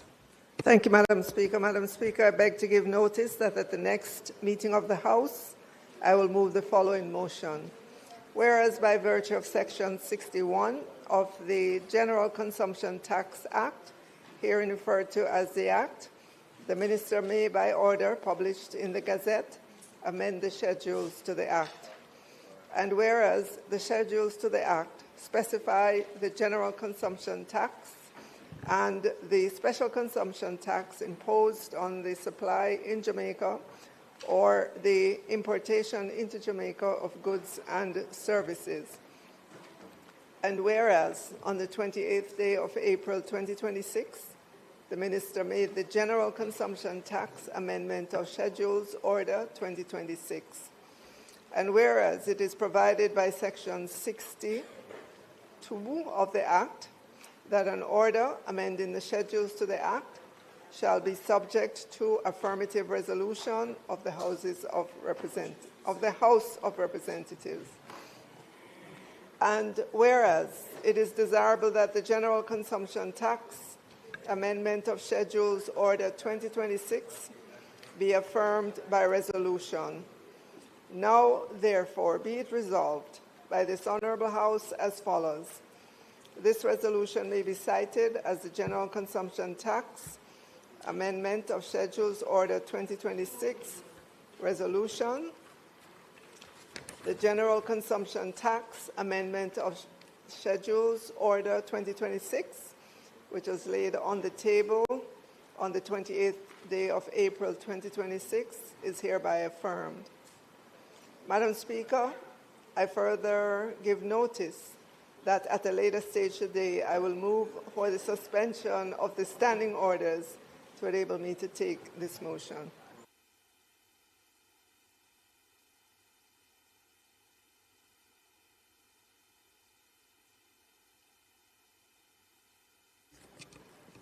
Member Whittle. Thank you, Madam Speaker. Madam Speaker, I beg to give notice that at the next meeting of the House, I will move. Be it resolved that the reports of the Regulations Committee of the House of Representatives and its deliberations on the Insurance Amendment of 20th Schedule, Regulation 2026, which was laid on the table of the House on the 28th day of April 2026, be adopted. Madam Speaker, I further beg to give notice that at a later stage today, I will move for the suspension of the standing orders to enable me to take this motion. Thank you, Minister Whittle. Questions and answers to questions, motions that may be made at the commencement of public business requiring notice, motions relating to the sitting of the House, motions for leave to introduce bills, presentations of bills without leave of the House first obtained. House Leader. Madam Speaker, we will have Minister Whittle just to do his motion, and then we will take the... Public business. Oh, no, I'll take it there today. Yeah. Right. So hold on, Minister Whittle. Public business. You may go now. Madam Speaker, I now move for the suspension of the standing orders to enable me to take the motion, notice of which I gave earlier. Those in favour? Those against? The ayes have it. Madam Speaker, I now ask that the motion be approved. Those in favour? Those against? The ayes have it. Minister of Finance.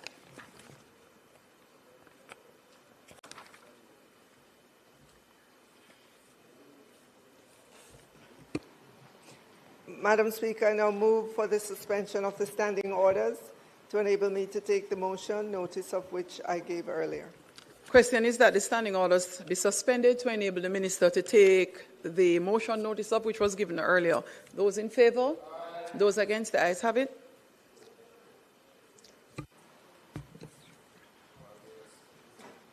Madam Speaker, the General Consumption Tax Amendment of Schedules Order 2026 are being presented to this Honourable House to affirm the related resolution to give legislative and operational effect to revenue measures previously announced during the budget debate. In doing so, Madam Speaker, the order and the resolution now before the House represent a critical step in giving legislative and operational effect to these policies.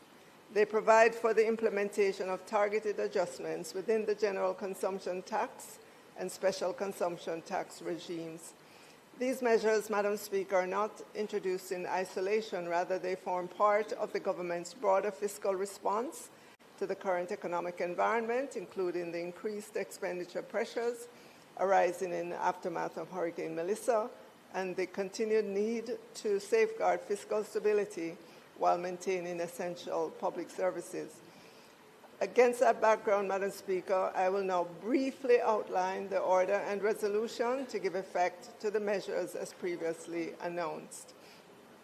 Madam Speaker, the order provides for the amendment of specific provisions of the General Consumption Tax Act to increase the rate applicable to specified tourism activities from 10% to 15% to take effect on April 1, 2027.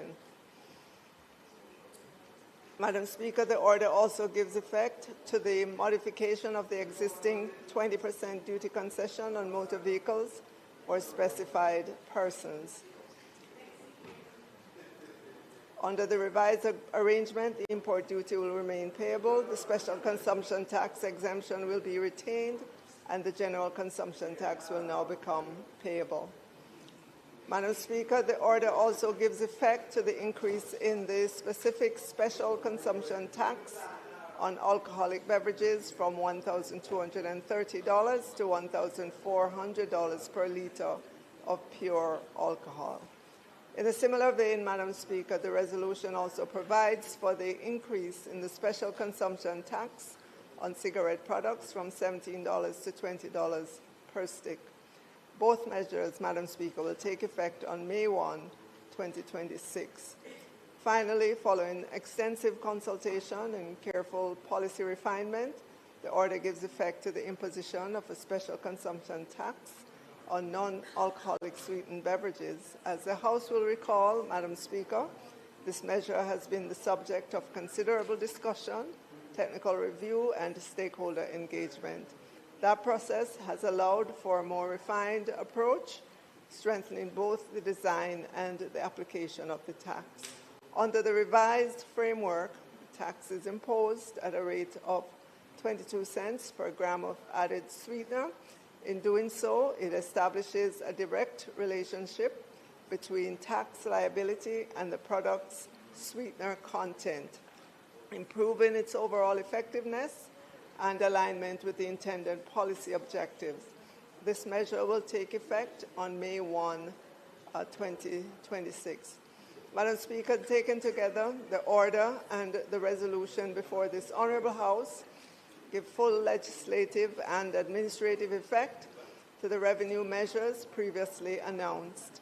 They represent a series of necessary adjustments within the tax system designed to strengthen revenue mobilization and ensure that the fiscal framework remains responsive to current economic conditions. In that regard, Madam Speaker, these measures form an important part of the government's continued effort to maintain fiscal stability while meeting the needs of the Jamaican people.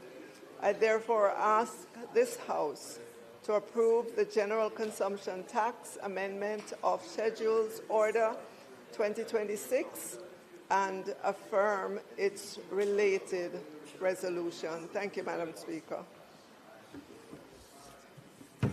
Thank you, Minister. Could you let me turn off your mic first? The member from St. Andrew South East. Thank you, Madam Speaker. Just one question of clarification. On the tourism activities 1D, where it speaks to tourism accommodation not specified in A, B, or C, would that in any way cover persons who provide short-term rentals like Airbnbs?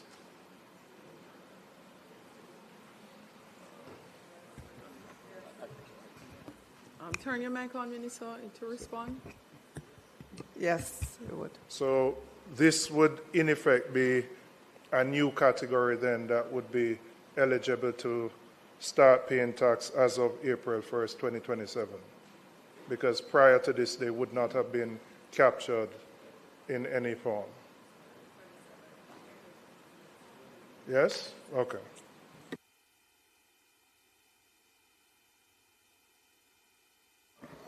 Just asking the Minister in relation to the situation with the price of oil.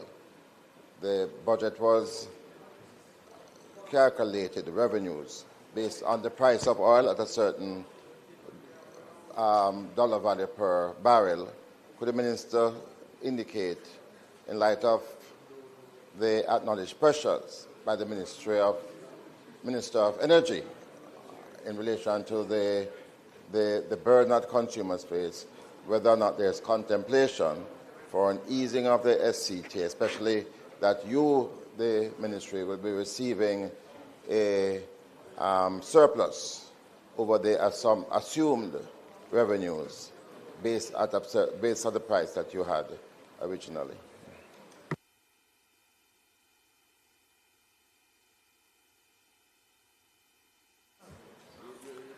Member, I think it's way too early to be counting a surplus because, as you heard, the Minister of Energy announced, I think a week or two ago, of how many billions of dollars Petrojam itself has to absorb because it is using the pricing formula, which does not allow the full pass-through of the increase in oil to Jamaicans. And you can look and see where prices are relative to how much it is at the pump. So I think it's too early to be counting any gains at all.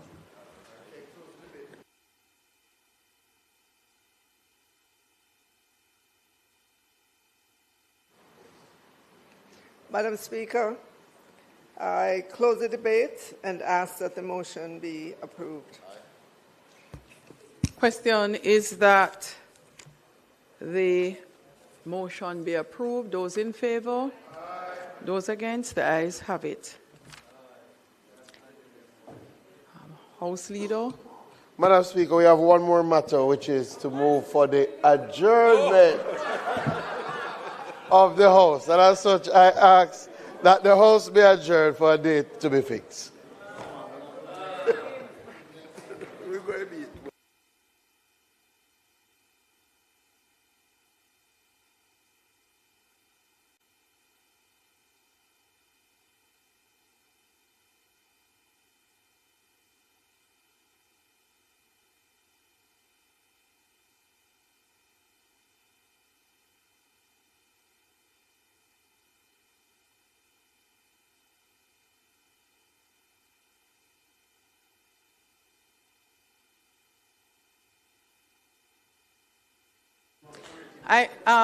On adjournment, I would just like for the record to indicate it is now 1:50 a.m. The staff present here, other than the actual committee clerk for the PAAC, all the staff present here, all the orderlies, the legal officers would be required to be here at 10 a.m. I do anticipate that we may have challenges. The chairperson for the committee has insisted that they are going ahead with the meeting tomorrow. Regardless, I am following the standing orders strictly to the letter, and so I apologize on behalf of the Parliament and its administration to the employees in respect of their health and wellness in requiring that they find themselves here to facilitate the request of the chair despite this late hour of the morning. House Leader. Madam Speaker, just on that point, I will ask the Leader of Opposition to see if he can convey to the chair of the committee that we believe in the circumstances with the House sitting until basically 2 a.m., that the committee meeting be postponed to ensure that the staff who are here with us and who have far distances to travel will not be compelled to be here at that time. So we ask that the Leader of Opposition Business impress upon his colleague that that is the view of the members. No. The question is that we do adjourn the House for a date to be fixed. Those in favor?